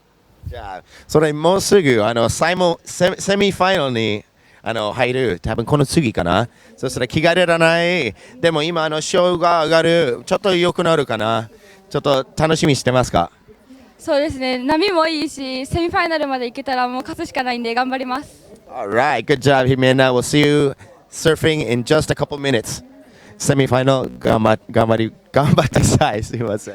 頑張ります。ありがとうございます。Alright, thank you guys. We'll see her surfing soon. うん。ね。若手筆頭です。はい。失礼。若手筆頭の姫名選手。ね。うん、堂々の、そうですね。堂々の勝ちと、それからインタビューもしっかりと答えて。今インタビュー中結構いいライディングが続きましたね。河合みのりさん、手前で後ろが野呂玲香さん。さすがセミファイナルになってくると全員いいサーフィンと波の取り方もしっかりしているし、もちろん波も潮引いてるところから道込みにかけてきて、サイズはそこそこ腰胸ぐらいですけど、波質もしっかりしてきたような僕気がするんです。そうですね。でコンテストで QS6000 っていう男子の試合でちょっとこう波の高さが物足りなく感じるんですけど、実際これ僕らホームの公家のだったら全然いないですもんね。そうですよ、もちろん大変ですよこれは。もう今シーズン一番いいね。ぐらいここの一宮のシダポイントっていうのはやっぱり波がコンスタントで、いい波きますよね。はい、そうです。野呂選手、3アクションコンビネーション、バリエーションを加えて今インサイドまで2本目の波かな今の。そうですね。2本目がまだ点数出てなくて、さっきロングライディングしてそうね、あれとプラスそして3本目が今のライディングだったので2本目のライディングちょっと注目じゃないですか。そして河合さん、これが彼女の1本目なのかな。そうですね。これも随分インサイドまで。野呂さんの、そうですね。これが続くんです。そうですね。これと続くから。そういうことですね。このスコアが間もなく入ってくるところですよね。これは彼女がうまいのかラッキーだったのか、なかなかこのインサイドまでつなぐいい波選びました。パターンっていうのは今回なかったんで、もちろんうまい下手とかそういう問題じゃなくて、彼女ちゃんとした波に対するアプローチ練習してるんで、つなぎ方がうまかったっていうことですよね。いい波でした今は。ちょうどそのポジション砂が今あそこに溜まってると思うんですけど、上にこうブレイクしたいいポケットから捕まえたと思いますよ。野呂さんのライディングハイスコア期待できるんじゃないですか。このヒート内でやっぱり比べると波のポテンシャルとね、それに対するこのちゃんとしたメイキングザウェーブっていうことでは、そうですね。サイズ出てきましたね。波良くなってきましたね。また面白いところですね、このポイントは。これ井原さん、ナイスリップ。ナイスリッピング、ワンアクション。ちょっとテイクオフしたポジションがちょっとねピークとピークの間だったんで、ワンアクションしかかけられなかったですけど、波のサイズがちょっとだいぶまた盛り上がってきたよ。多分彼女も今まででもあそこはピークだったんですけど、今のセットは多分過去3ヒートやってて初めてのサイズですから、なるほど、逆にちょっとびっくりしちゃったんじゃないですかね。でやっぱり今ワンマンニューバー綺麗に決まったんですけど、その波のサイズによっても同じアクションでもやっぱりスコアっていうのはこう違ってくる。もちろんそれは変わってきます。どう仕掛けてくるか、そこの波のトップからボトムの間の割れてるところの、クリティカルセクションって言うんですけど、難しい、攻めるのには少しなんていうんですか、ハードな場所、そこに対してその難易度の高い技をアプローチしていくってことが一番大切な基準点の元になるんで、やはりサイズその他は関係なしに、ライディングのその良し悪しで。先ほどのスコア出ましたね、8.0 ポイント。そんな来ましたか。で須田選手の3本目も 6.0 ポイント、これも決して悪いスコアじゃないですね。そして河合さんの2本目 4.7 とか、やはりちょっとそうですね、重なってたところを持ってきて波のバリエーションを含めて河合さんのターンは2回入ってただけで3回目のフィニッシュまでだということで、井原さんのさっきのワンマニューバー大きいやつが 4.83、ですのでシチュエーション、いい評価だと思います。そうですね、トータルスコア 11.83 でイエローのノロレイカ選手が現在1位のポジション、で2位がホワイトの須田夏樹選手、トータルスコア 9.57、追いかける形になりますレッドの河合みのり選手がトータルスコア 7.74、2位に上がるために必要なスコアが 5.51、そうですね、残り8分か、井原選手が今4位のポジションで逆転してますから 4.75、ポジションが井原選手が下なんですけど、逆転に必要なスコアが3位の選手より少ないというのは彼女のがハイエストを持っているということですね。トータルスコアでは低いけど、なるほどなるほど、そうですね。河合選手去年のジュニアから急に腕を上げてきて、僕見てるんですけど、彼女は本当に後半戦しぶといというか、しっかりそこは攻めてくるんで、侮れないと思いますよ、河合さんの底力は。先ほどのクォーターファイナル第1ヒートも1位通過でした。ただ、あくまでも波がそこに運よく来るか、そうですね、この時間内なんですけど、やっぱり僕もちょっとこう素人ならさっきからこの前のヒートといろいろ比べたがっちゃうところがあって、それはちょっとあんまり考えないようにしてもらいたいって前から言ってるんですけど、このヒートごとのこの4人の枠の中で誰が勝つ負けるかの問題ですから。そうなるとさっきのノロレイカ選手の8ポイントっていうのを基準にそれどう以下なのか以上なのかと、井原さんのワンマニューバーでの 4.83 が基本的にこのヒートは一番最初のヒートの初めに乗った井原さん、須田夏樹さん、そうそう、あれからが基準で始まっていて、その中のエクセレントスコアが出た野呂さんの 8.0 っていうの、これが大体ちょっと上と下の基準だと思いますよ。でラストイエローが 5.27、トータルスコア 13.27 伸ばしもぶっちぎりました。頭一つ抜けまして、2位のポジション須田選手、追いかける河合選手が逆転してますが、2位に上がるために須田スコアが 5.51、井原選手同じく 4.75、だから2位争いがちょっとまだ団子状態っていうところですかね。そうですね。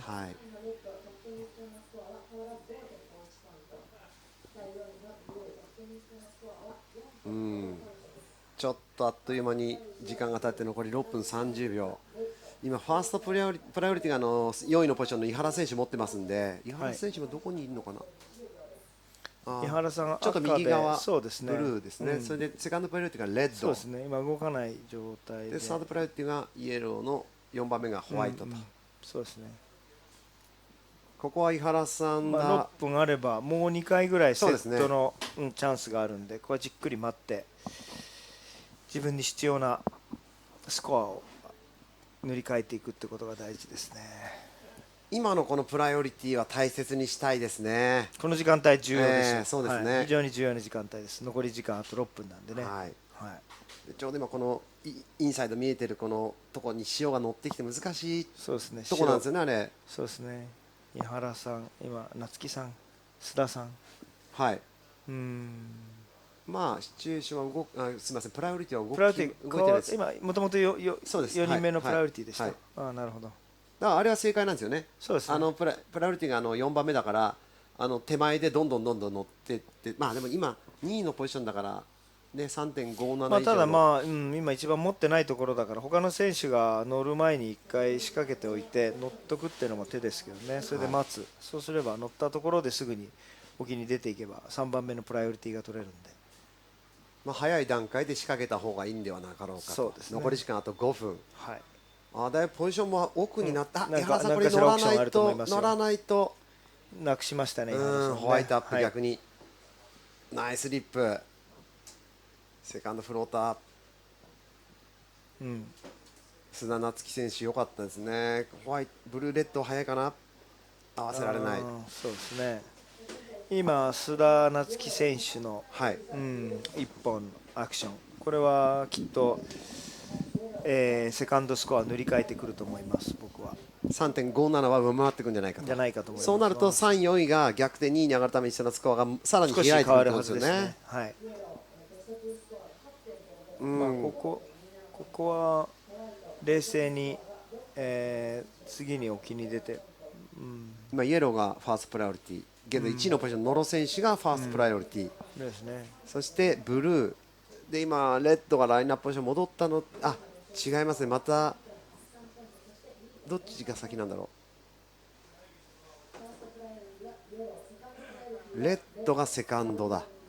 井原さんまた乗ろうとして乗れなかったですね。なるほど。その間にレッドが先に戻ったので、はいはい、これはようやくいます。バックハンド、あ、いい波、ファーストターン、ああ、いいところから乗りましたね。慎重に行きたいですね。セカンドももう一回戻ってパワーポケットをキープしながらインサイドセクションまでサードマニューバー、はい、さすが波分かってますね。さすが井原さんベテランですね、はい、いや本当にコンペティター、これは何か変わりが起きるんじゃないですかね。そうですね、はい、しかしレッドも乗ってますね、河合みのり選手、そして最後のこれ今、はい、なので面白いですよ、この展開、河合みのりさん、井原美穂さん、2人のスコアによっては2番に今つけてる須田夏樹選手、ちょっと、追いつかれる可能性も、そうですね、これもジャッジの判断待ちましょう。今これです、井原さんのラストライド、ファースト、これがセカンドです、戻って、波よく見てますね、やっぱりね、無理せずカールをキープしながら、ここもまた波が開いてきましたからね、はい、ラッキーですよね。さあスコアがこれから出てくるところですけど 5.78 を出すと2位に上がります。残り3分を切ってます。2分30秒、ここからプライオリティの獲得争いもちょっと面白いかな。スコアぶっちぎってる野呂選手がファーストプライオリティ持ってますんで、セカンドが須田夏樹選手、ホワイト、そして今ブルー、レッドと、ただだからどうなんですかね、これアクションも来ましたよ。ホワイト、イエロー、厳しいところいきますね。ホワイト、イエローも、これ1位、2位の選手が乗って差を広げるというところ、そうですね、同じような波のそうですね、セクションをコース取りでしたね、井原さんの方がもう少しちょっと奥のポケットを掴んでたかなという気がしますが、それに対して須田選手何本目の1,2,3,4,5,6,7本目のライディング、ホワイトの須田選手としては差を広げたい。そうですね、井原選手としてはここに追いついて、追いつければねいいんですけれど、これ早くスコアを知りたいでしょうね、本人もね。5.78 で2位に上がります。レッドの河合選手は 6.53 ポイントで2位に上がります。残り時間あと1分、第1ヒートセミファイナル、この最後の1分大事ですよ。させていかないと、これでもチャンスがあるのは1、2か。今またブルーがファーストプライオリティ取りましたから、そうですね、これで多分ブルー乗れない位置にいる。行きましたね。深いか。これ乗ったらイエローが乗った。イエローも野呂選手、やっぱり厳しいターンしますね。今のレッド河合さん乗るべきでした。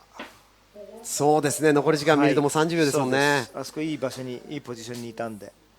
となると、井原選手のスコア待ちになりますか、もう間もなくカウントダウンになると。野呂選手はもう多分ぶっちぎりでしょう。そうですね。須田選手も乗ってる須田さんの最後のライディングもありますよ。まもなくカウントダウンですか。さあヒートは終了しました。シチュエーションが今のところイエロー、ホワイト、ブルー、レッドで、ブルーのラストスコアが 4.93 で届かないですね。逆にホワイトが 7.17 をスコアしたので、イエロー、ホワイト、ブルー、レッド、イエロー、ホワイト、ブルー、レッドでフィニッシュでいいのかな、これ。まだスコア入りました。最後のスコア入ってきてないから。3位の井原さんは逆転しなスコア 8.24 まで開いちゃいましたね。それでのラストライドなので、ワンマニューバーではちょっとこの差はつまらないですかね。そうですね、野呂選手は 8.0、6.93、トータルスコア 14.93、須田夏樹選手もね最後 7.17 をスコアして、そして最後のブルーのスコアマッチです。最後のイエローの 6.53 はトップ2に入りませんから、まあ、トータルスコア変わらずイエロー、ホワイト、はい、でブルーの 4.17 が出ましたので、これで決定ですね。はい、はい、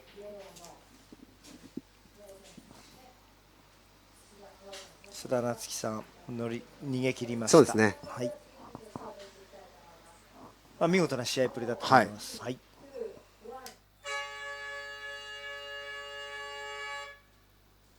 さあ今日の最終ヒート、ウィメンズデビジョンセミファイナル第2ヒートがスタートしました。ゼッケンレッドが橋本蓮選手、ブルー松田詩野選手、ホワイト鈴木姫奈選手、イエロー田代渚選手、こっちもまた決勝戦みたいですね。いいですね。わ、ファーストブルー松田選手、ちょっと僕の中では今大会の注目株なんですよ。なるほど、いいですね。そうなんです。腰の構え方と膝の曲げ方が非常に安定してていいサーフィンしてると思います。あとハンドムーブも、ハンドアクション大事ですよ、これすごく。ケリー・スレーターとかミック・ファニングとかジョー・パーコたちはハンドムーブが非常に綺麗で分かりやすいサーフィンするし、今絶好調のマット・ウィルキーソン、ウィルコンも、みんなハンドムーブ、ハンドアクションをすごいやっぱり考えていくことが必要だと思いますね。これからそうですよね。これから上を狙っていこうという選手は結局この体を軸にそのハンドムーブというか肩を回してこの板の方向性を変えていくということですね。非常に大切です。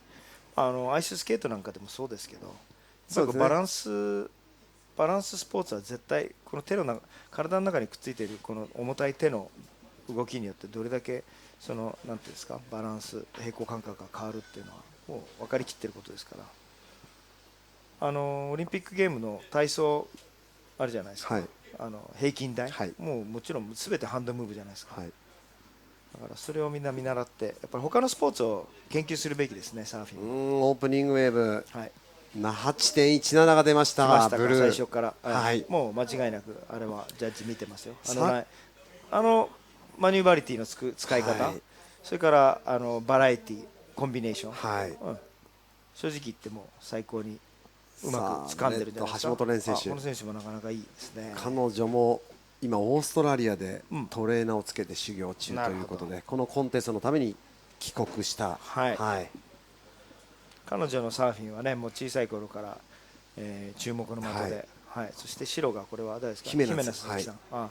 もう本当このヒートは決勝に近い2つ決勝やってるのもんですね。ヤングジェネレーションですよね。セミファイでファイナルですよ。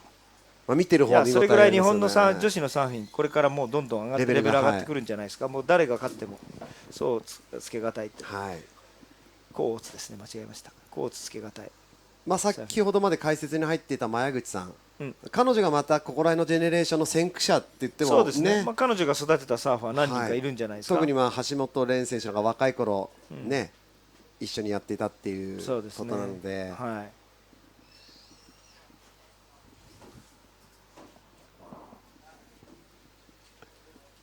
珍しい人が目の前にいますね。そうですね、ミスター・テレンス・ローター、この地に馴染んで早30年以上いると思います。彼は南アフリカ出身のサーファーで、今ワールドツアーの解説で有名な元ワールドチャンピオンマーチン・ポッターを日本に連れてきた選手ですよね。で日本で外国人で初めてプロの資格を取ったのがテレンスでした。そうなんです。それは素晴らしい経歴、レジェンドですよね。僕が彼とは1980年にハレイワビーチ、ハワイですか。ハワイのハレイワビーチで初めて、まだその時まで彼日本来てなかったんですよ。そうですか。だけど、それでその後日本に来られて。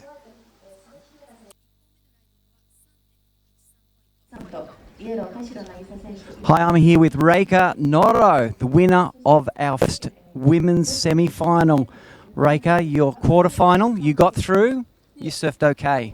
But in this semi-final, it looked like your level really lifted. You surfed really well and had a great heat. What did you learn from that previous heat in the quarter-final? It was a semi-final, right? It was, yeah. The waves were small, but it was fun. And I just got lucky. I got a couple good waves. And yeah, I'm so happy. Yeah, I think though you really you warmed up a lot before the heat, and then you surfed really well. So did you feel that you surfed well yourself? Yeah, I woke up like that. I always like that before the heat. Yeah. How about you had heats with your great friend Ski? How do you go when you're surfing with your good friend in a heat? She surfs so good, and yeah, I'm happy to make to the final with her. Yeah, good on you. All right, well, good luck with the finals. Okay, they may be on tomorrow or later in the week, but anyway, good luck, and maybe you can beat your friend again. Thank you. Thanks, Pity. That was nice interview. ねえ。ノロレイカさん。サーフィンのレベルもそうですけど、みんな彼女たちインタビューを英語できちんとこう答えてくるもう世界基準ですね。はい。まあお店も昔から言ってますけど、まあ当たり前といえば当たり前の世界に飛び行く上では、もう世界でもうやっていく限りはこれ英語は地球語ですから、地球のまあ共通語で話すっていうのは大事なことと、まあだからこの喋るサーフィンとまあこの会話コミュニケーションとそれから音楽っていうのはもう切っても切り離せない、すべて全部一緒にこう動く地球上でのリズムですよね。まあ今そのインタビューの中でもスコアがね結構ビッグスコア入ってきまして、鈴木メナ選手の2本目のスコアで 6.0 ポイント、そして橋本蓮選手の1本目のスコア 5.33 ポイントですから、この第2ヒートもね前半戦でこのスコアメイクですからどうなっていくんでしょうか。ちょっとそのさっきのセミクォーターファイナルが田代渚選手がちょっと元気がない感じがしますけど、バカの大きなバカの橋本蓮選手いいターン2本3本決めてきましたね。でまだこれ3つ目のレンジでこれインサイドうまくつなぐとこれはハイスコアにつながりますよ。コンビネーションバリエーションも豊かでうまいんですよ本当に。決めてきましたね。これは綺麗なフィニッシュです。橋本蓮選手2本目だね、これは期待できますよ。彼女、どうぞ。彼女必要な 4.18、間違いないです。でまあ、尾身さん先ほどの結構ハンド分が綺麗だってブルーの松田選手も同じようなコース取りでした、それに対する今同じようなコース取りできたレッドの橋本蓮選手がこの 8.17 のレンジと比較するっていうのはどうなんでしょう。まあ、バックサイドとフロントサイドのちょっと違いもあると思うんですけど、まあ、あと流れですね。フローいいですね、流れがいいですね。ファーストターン、彼女もハンドアクションうまく使ってます。で彼女この肩が開いてるんで、このすごくずっとフェイスがよく見れてるんで、背中を向けて走るバックサイドのターンなんですけど、左肩進行方向の肩をよく見てます。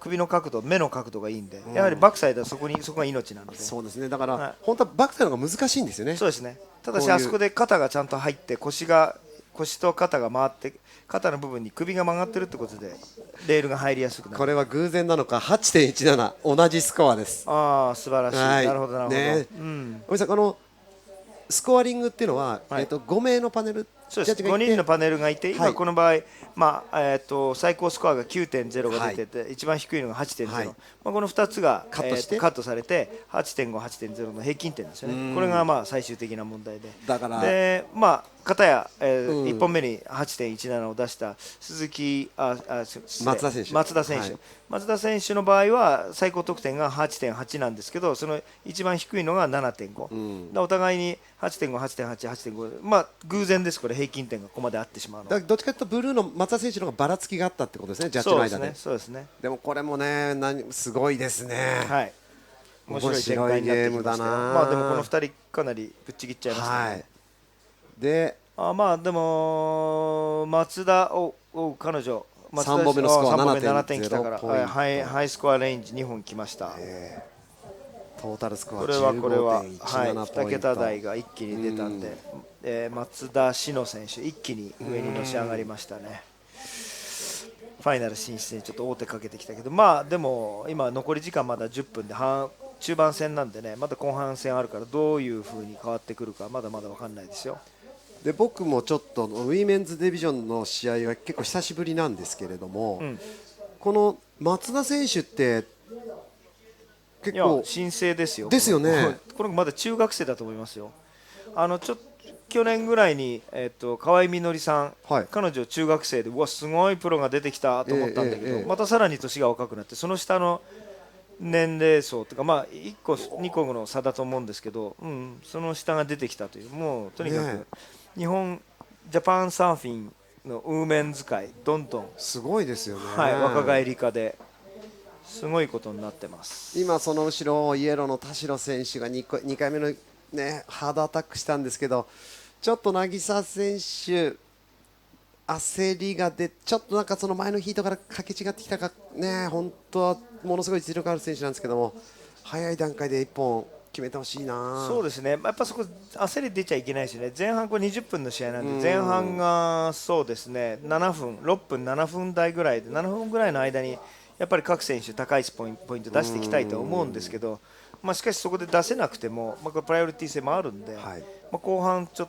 と大事にいかないと、今日前半放送してた中で CT サーファーのキアヌ・アシンが前半戦いい波をつかめなかった、だけど後半に9.07ヒートのハイスコア出したんだけど、結局最後はそれで追いつかない。バックアップが足りなかったってことですね。そうですね、あそこまで高い点数を出しても他の選手たちが平均点出してきてるとやはり追いつかない。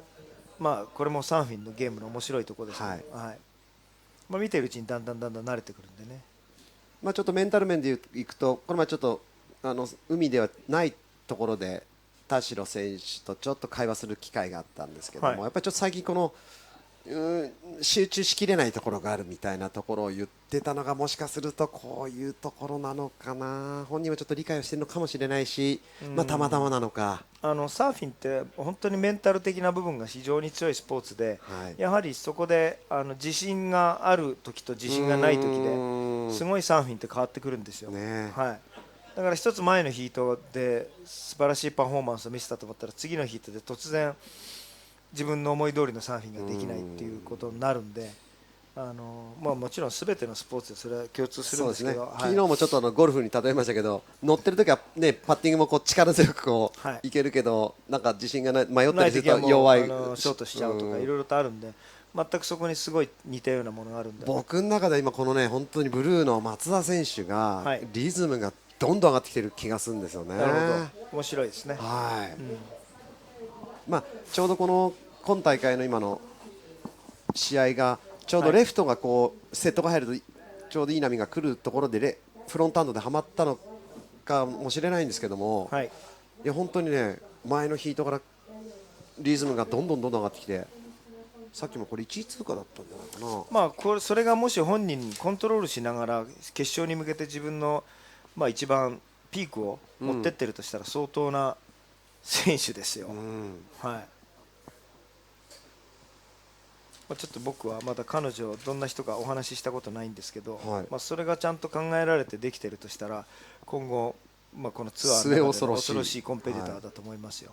当然年齢も今中学生ということは13、4歳ぐらいだと思うんですけど、4年後の東京オリンピックもしサーフィンが行われたら、有力な選手の一人じゃないでしょうかね。ちょっと同じような年齢でその姫野選手も現在3位のポジションですからね。僕が思うのは河合みのりさん、彼女もものすごくポテンシャルの高いサーファーで、今後の日本を背負って立つ選手の中の一人だと思います。さあ現在このセミファイナルの第2ヒートリードしているのはゼッケンブルーの松田詩野選手、8.17、7.0をスコアしてトータルスコア 15.17 ポイントでがっちりリード。そして2位のポジションレッド橋本蓮選手、8.17、バックアップが 5.33、トータルスコア 13.50、これ今またいいの乗りましたよ、橋本蓮さん。これはバックアップ 5.7 塗り替えてくると思いますよ。これ岸までバリエーション決めてしっかり我慢すれば。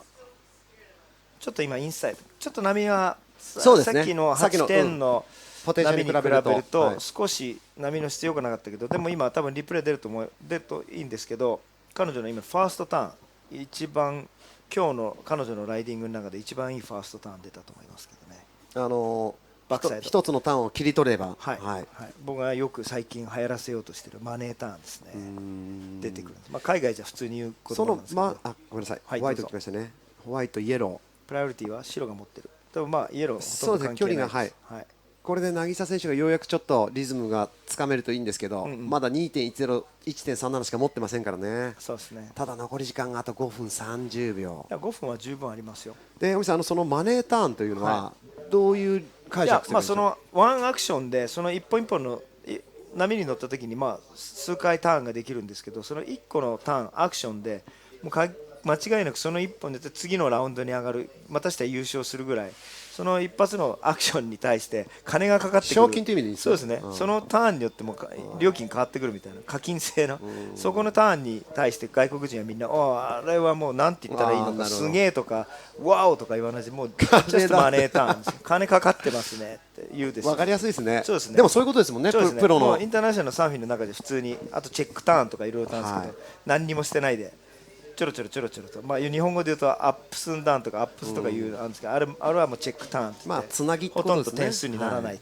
ターン、それはチェックターンですね。なるほど。はい、まあ海外の例えばこういう放送英語だとやっぱりその方がスタンダードで出てくるっていうこと。もちろんです、はい、すぐよく出ます。今日オーストラリアのアナウンスメントピッチじゃないはい、ごめんなさい、いい波乗りましたよ、またバックハンド。体のひねりがうまいですね。そうですね、彼女のバックサイドやはり肩も入ってるし、そこから後ろに蹴り上げていくサーフィン、ね、多分海外ツアーの選手でいうとそうですね、ナットヤングみたいな感じのタイプのバックハンドしますね。変に力まず、あんまり力んじゃうと肩入りすぎるとレール食っちゃうんですよね。そうですね。だからそこをうまくこうあれでもう少し、まあ、例えばコーチングの人とかいろいろと、まあ、いる表から見てるサポートの人がね、後ろ足の要はグーフィーなんで左足ですね、左足の膝の入れっぷりをもっと良くしたらもっと恐ろしいターンしてくると思いますよ。はい、要はそのブラジルの選手みたいなさらにねじれが加わってくるってことですね。はい、で前足の抑え込みのスタンスも少し狭くしてね、まあ、絞るってことですね。そうですね、絞ってクローズドスタンスで来たら、あれはターンができればなるほど恐ろしいサーフィンになると思います。私の選手 3.33 伸びてこないな。シチュエーションは変わらず、まあワンターンです、ね、橋本選手も先ほど 4.10 ワンマニューバーやっぱりワンマンマニューバーに対してこれがついたと思います。はい、次のカットバックは普通に、まあ、チェックターンまでいかないですけど、なんでだからファーストターンにも4点がついたってことだと思います。まあ、いいターンしてました。はい、はい、シチュエーションからずブルー、レッド、ホワイト、イエロー、ホワイト逆転しなスコアが 7.51 でイエローがコンビネーション、姫野さんいい点数持ってるんで、まあ一発捕まえればこれプライオリティ誰持ってます？姫野さん持ってる。レッドですね。レッドです。レン橋本、その彼女が乗ってます。これもうインサイドまで来そうだな。はい、でノーマークですよ。ポジショニングもいいですね。これはちょっとショルダーすぎるな。これプライオリティ失うな。そしてすぐにプライオリティ取るけど、多分プライオリティはブルーに移りましたね。はいはい、今のはレッド橋本選手トップに上がるチャンスですかね。はい、同じく 8.17 持ってるから 7.01 ポイント以上出ると1位に上がりますけども、はい、今のラインどうでしょうか。リプレイが出ます。ちょっとオープニングがちょっと悪いところ、これが今セカンドです。はい、サードターン、ちょっとこのフラットだから言うほどスコア伸びないですかね。いえ、今の橋本さんこれ4本目になります。はい、4本目です。3本目よりは確実に上げてくると思います。はい、そしてバックアップスコアが5.30 か、いやそれより全然いいと思います。なるほど。だから限りなく2本目のハイエストにつながってくるんじゃないですか。きっとそうするとちょっとそれ1個前のサーフィンに僕目がいってたんで、トップに上がる可能性がありますね。これ可能性十分ありますね。残り時間1分20秒。7点必要なんですよね。まあそこまで出たら大変なこと。スポン 8.50 ハイエストスコアですね。このヒートのジャッジ見てますね。橋本さんのバックハンドの上がりとその帰りとスピードもちゃんとあるし、バリエーションの良さとコンビネーション、そこはもうインターナショナルジャッジですから見逃さないと思います。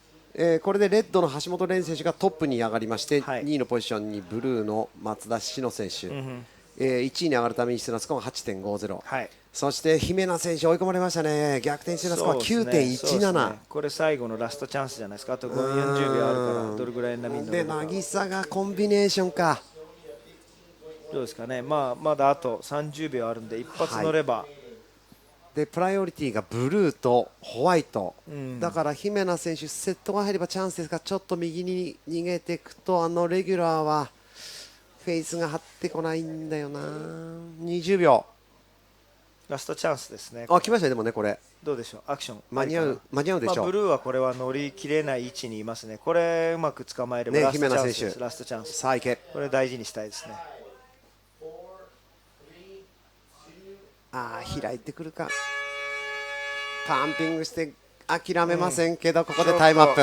深い場所での波でしたね。はい、これは多分9.17に及ばないと。そうですね、ということはスコア全部出ませんけど、そうですね、最後の方まで前半からちゃんとしっかりと抑えて、最後の波も抑えた、橋本蓮選手の、技ありだったと思います。レッド、ブルー、ホワイト、イエローで、そうですね、はい、これ全員が本当に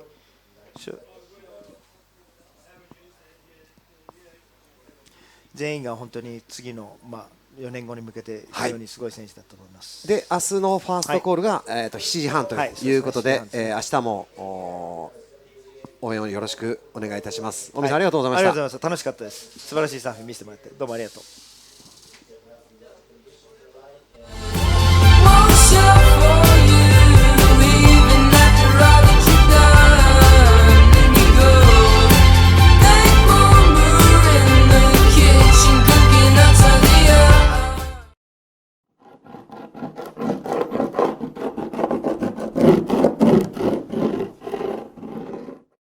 Are you suffered?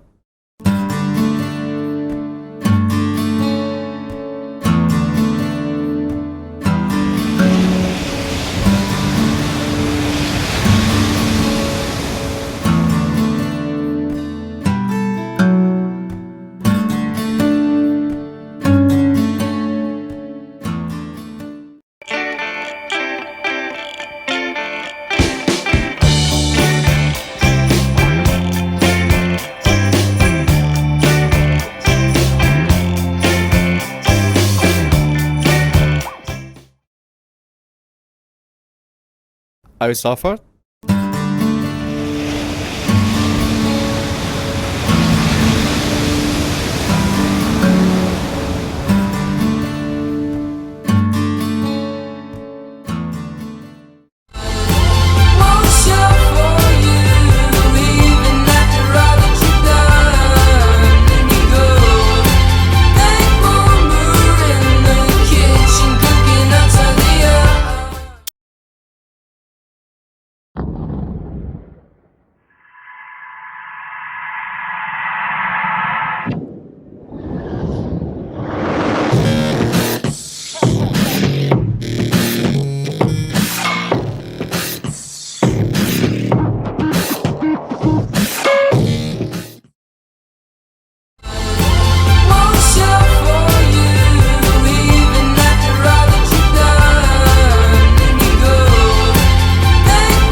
Are you suffered?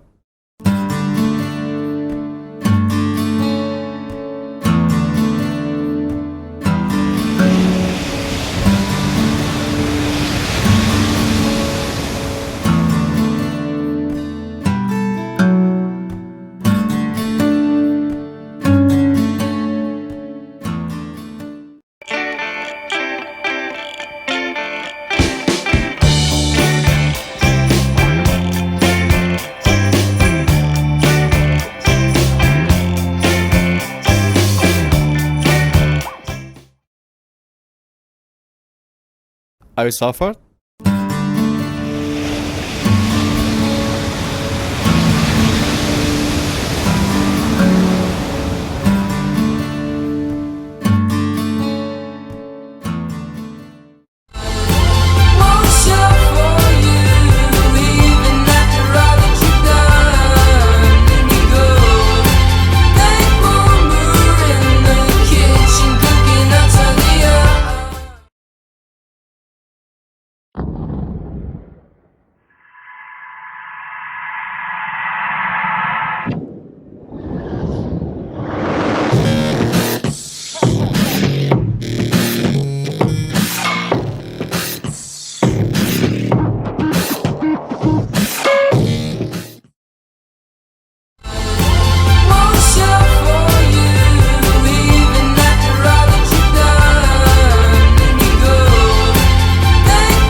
Are you suffered?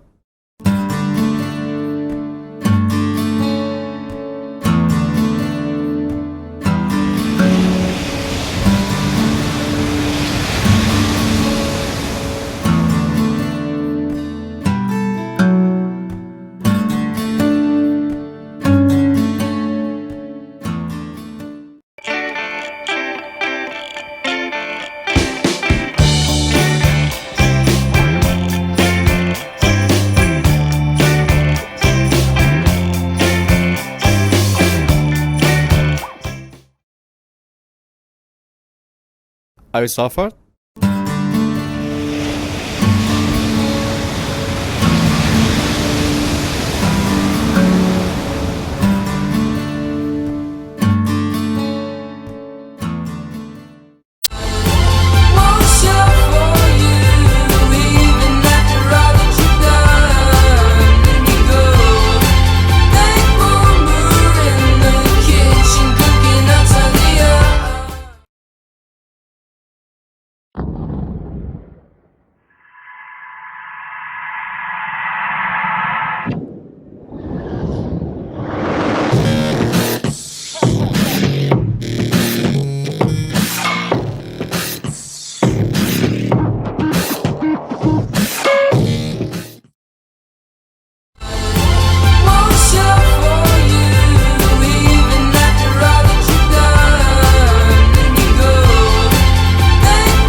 Are you suffered?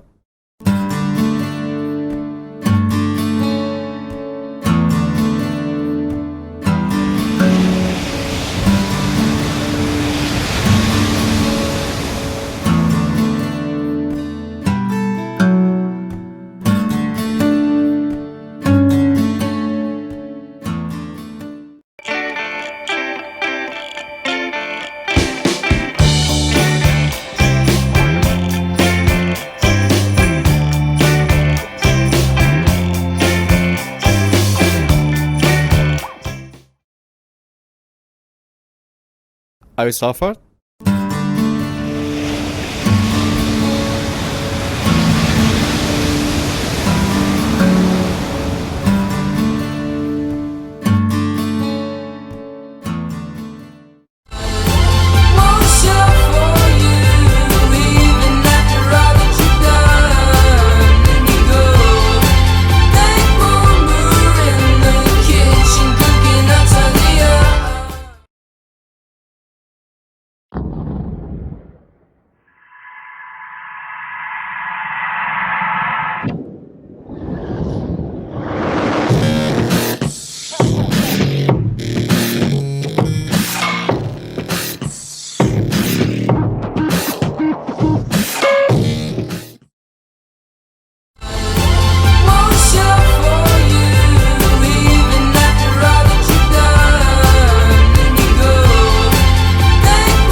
Are you suffered?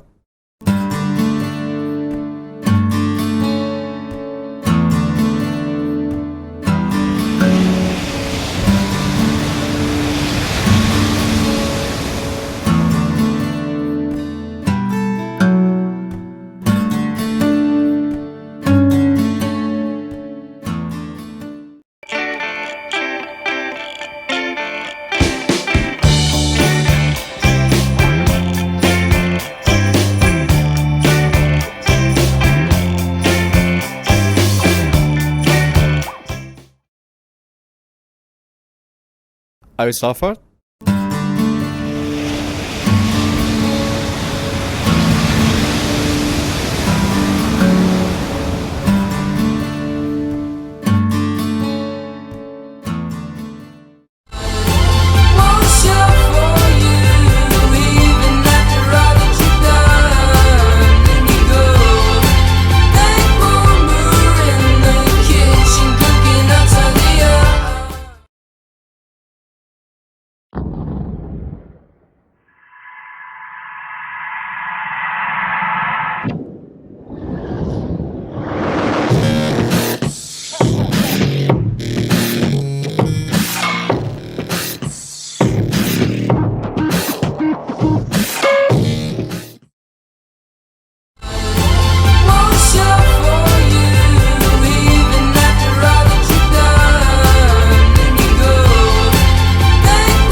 Are you suffered?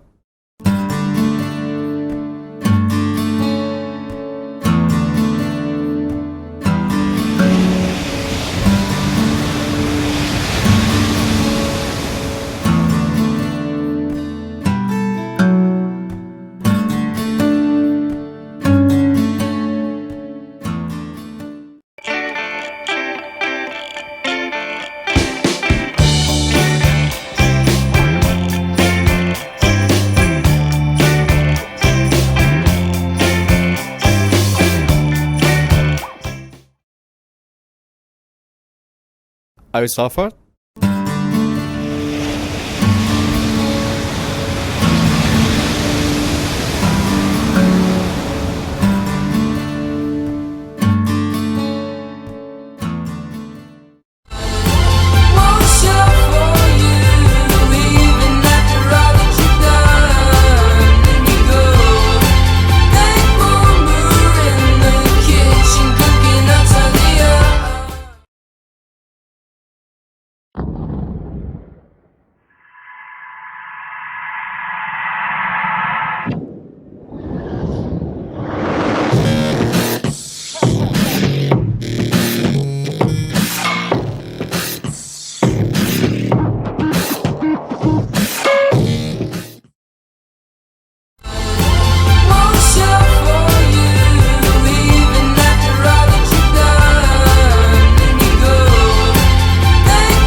Are you suffered?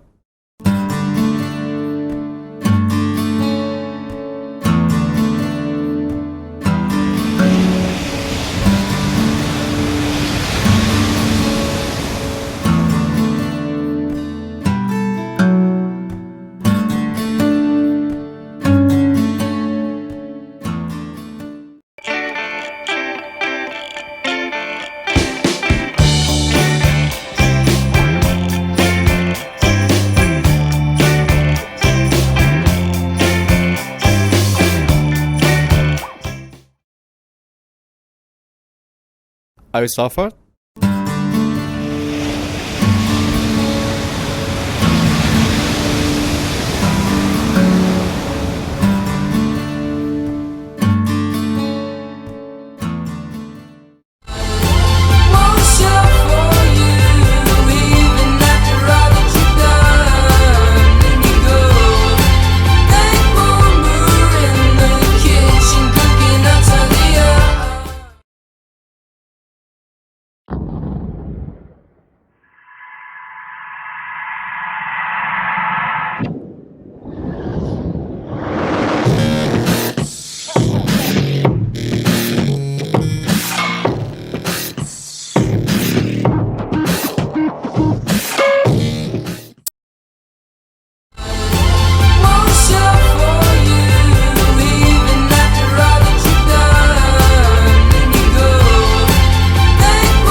Are you suffered?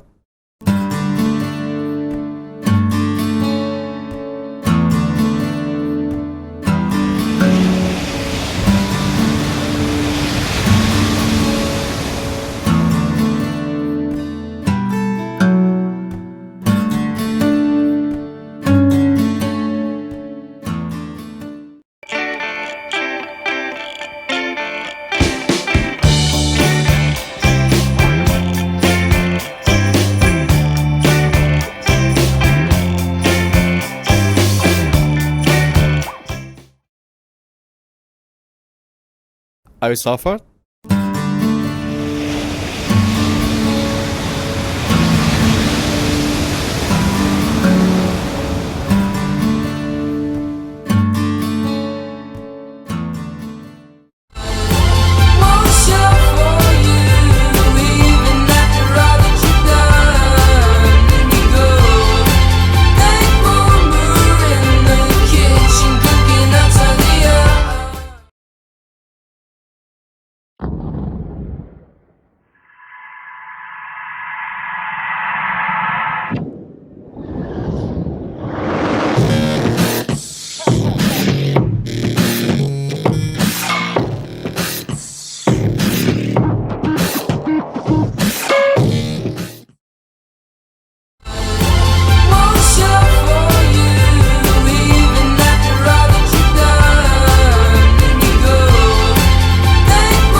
Are you suffered?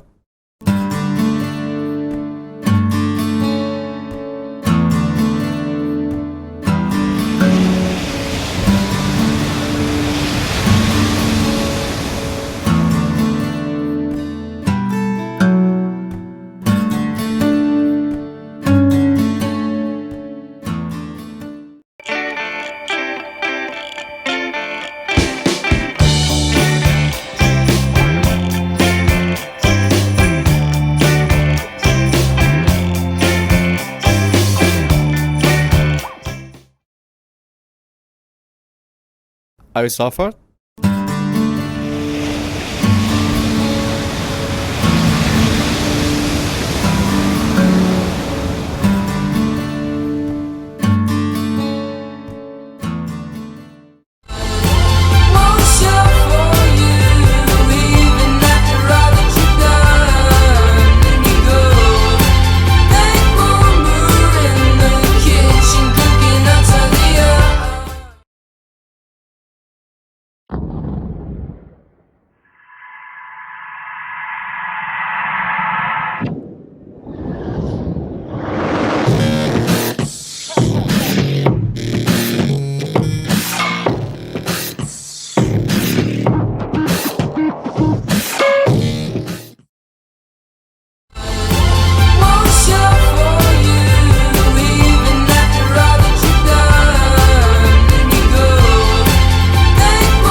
Are you suffered?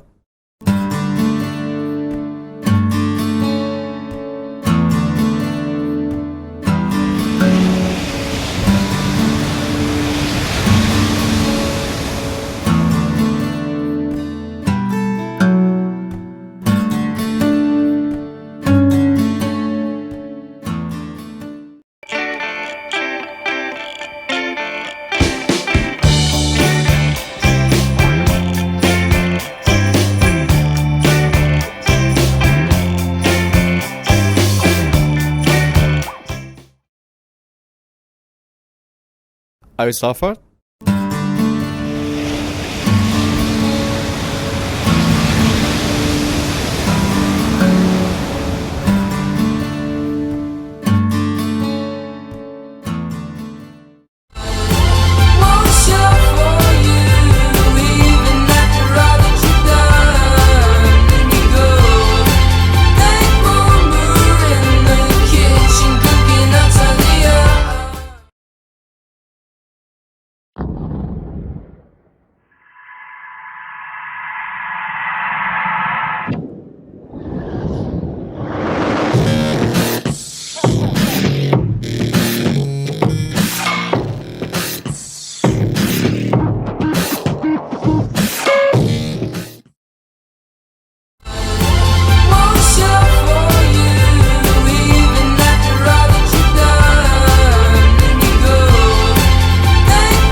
Are you suffered?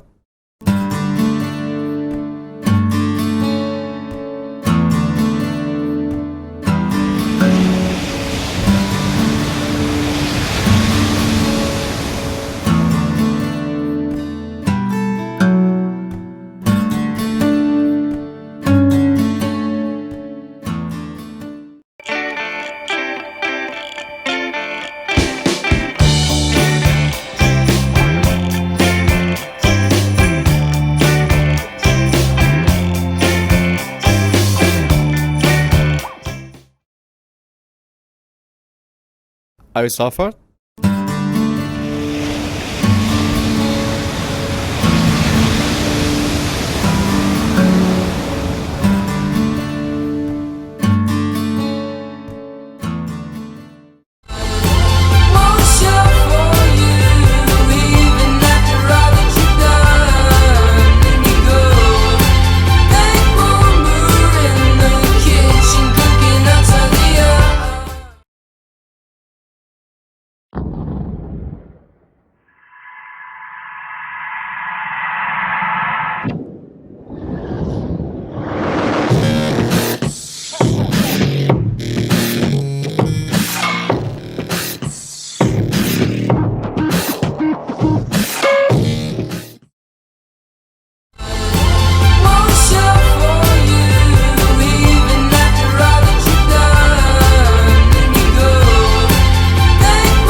I suffer.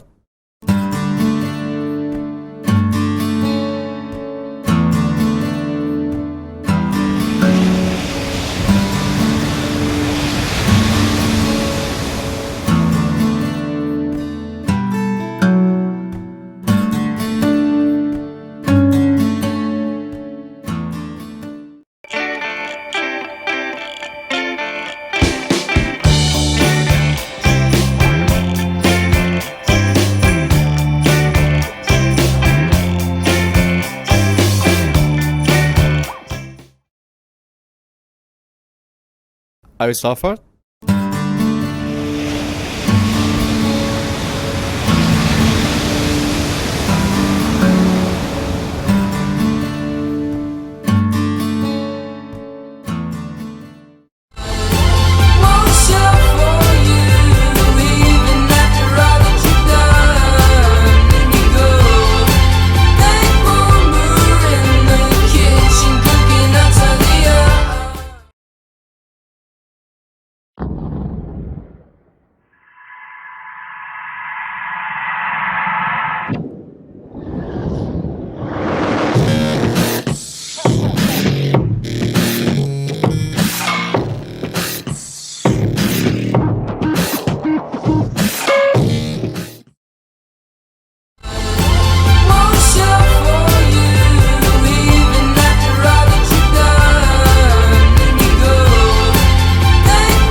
I suffer.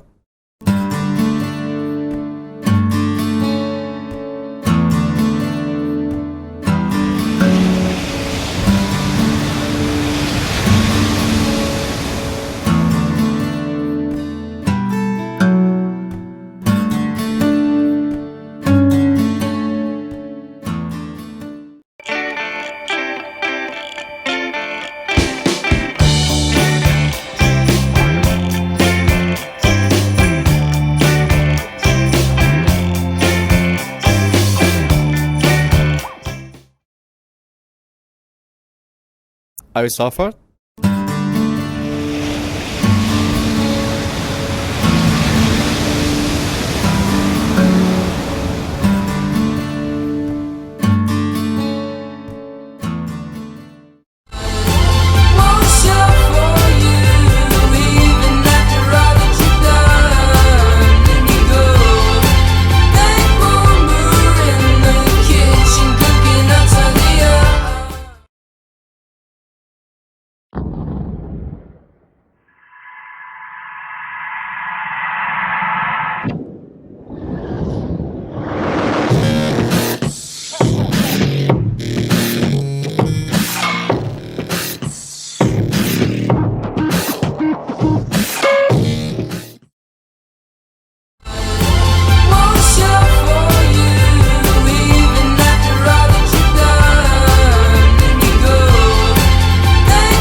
I suffer.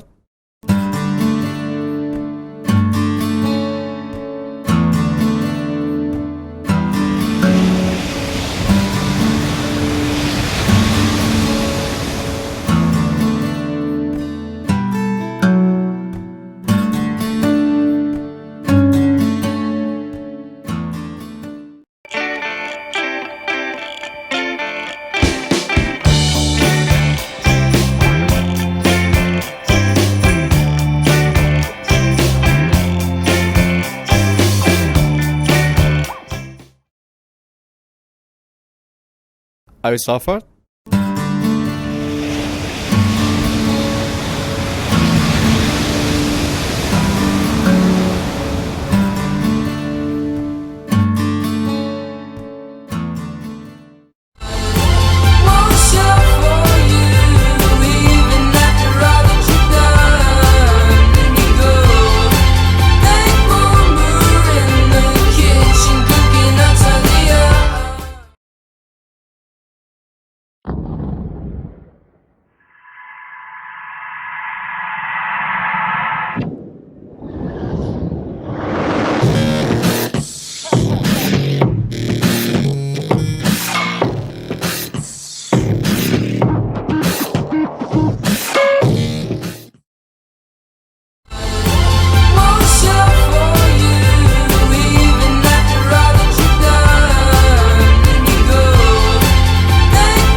Are you suffered?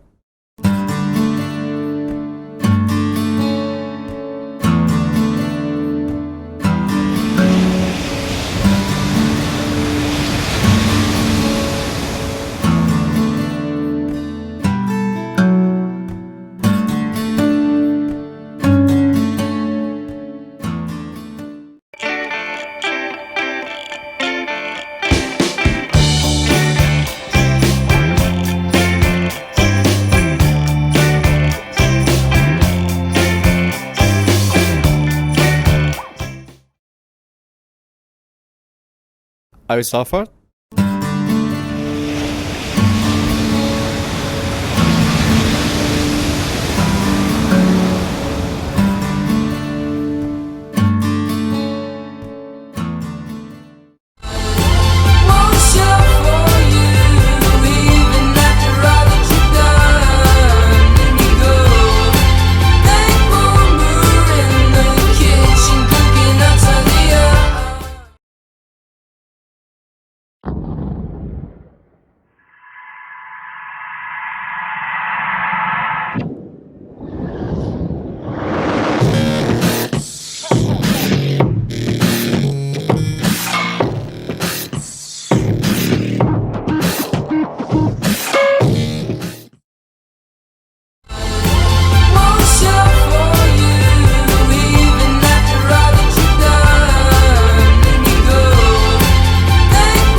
Are you suffered?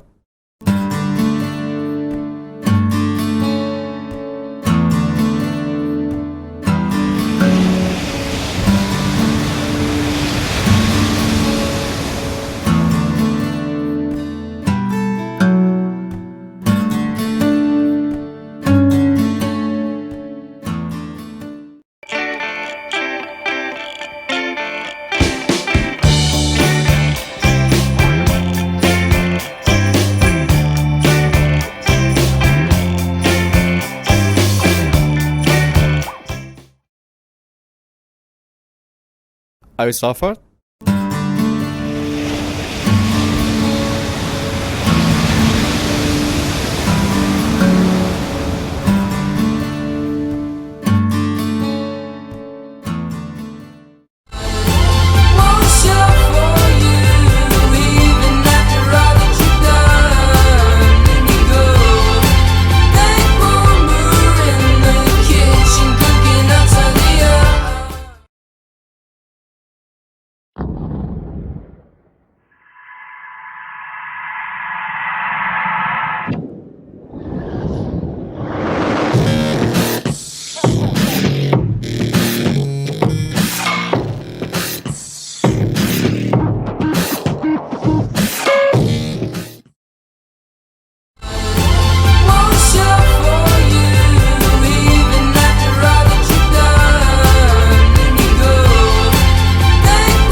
Are you suffered?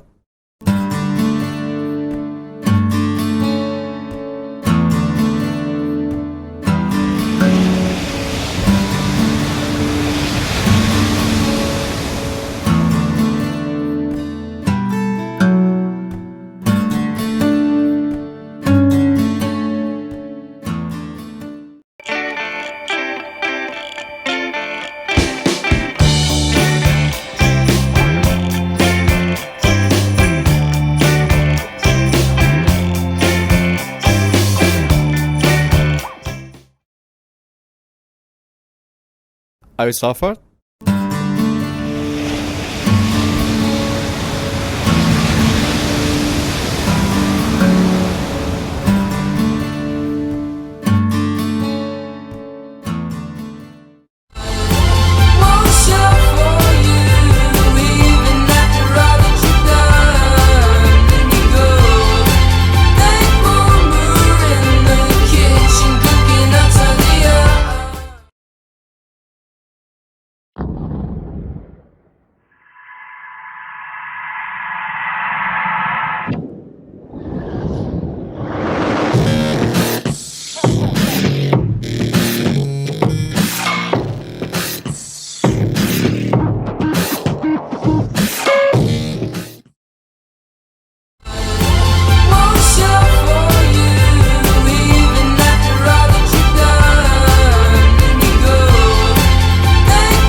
Are you suffered?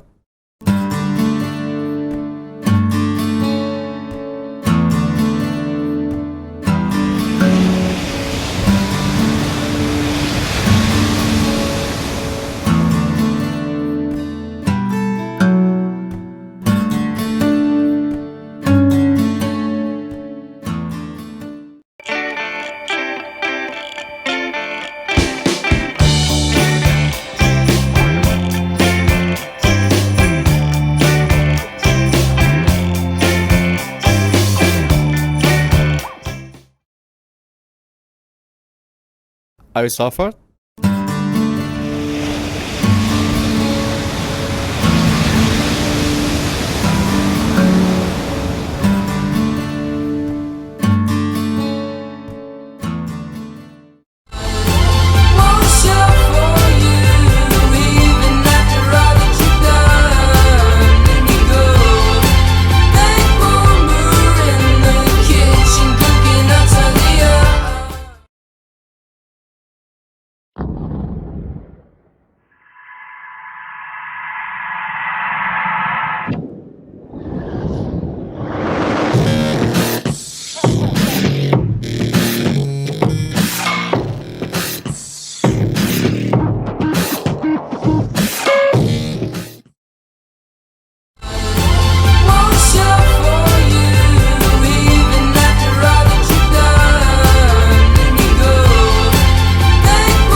Are you suffered?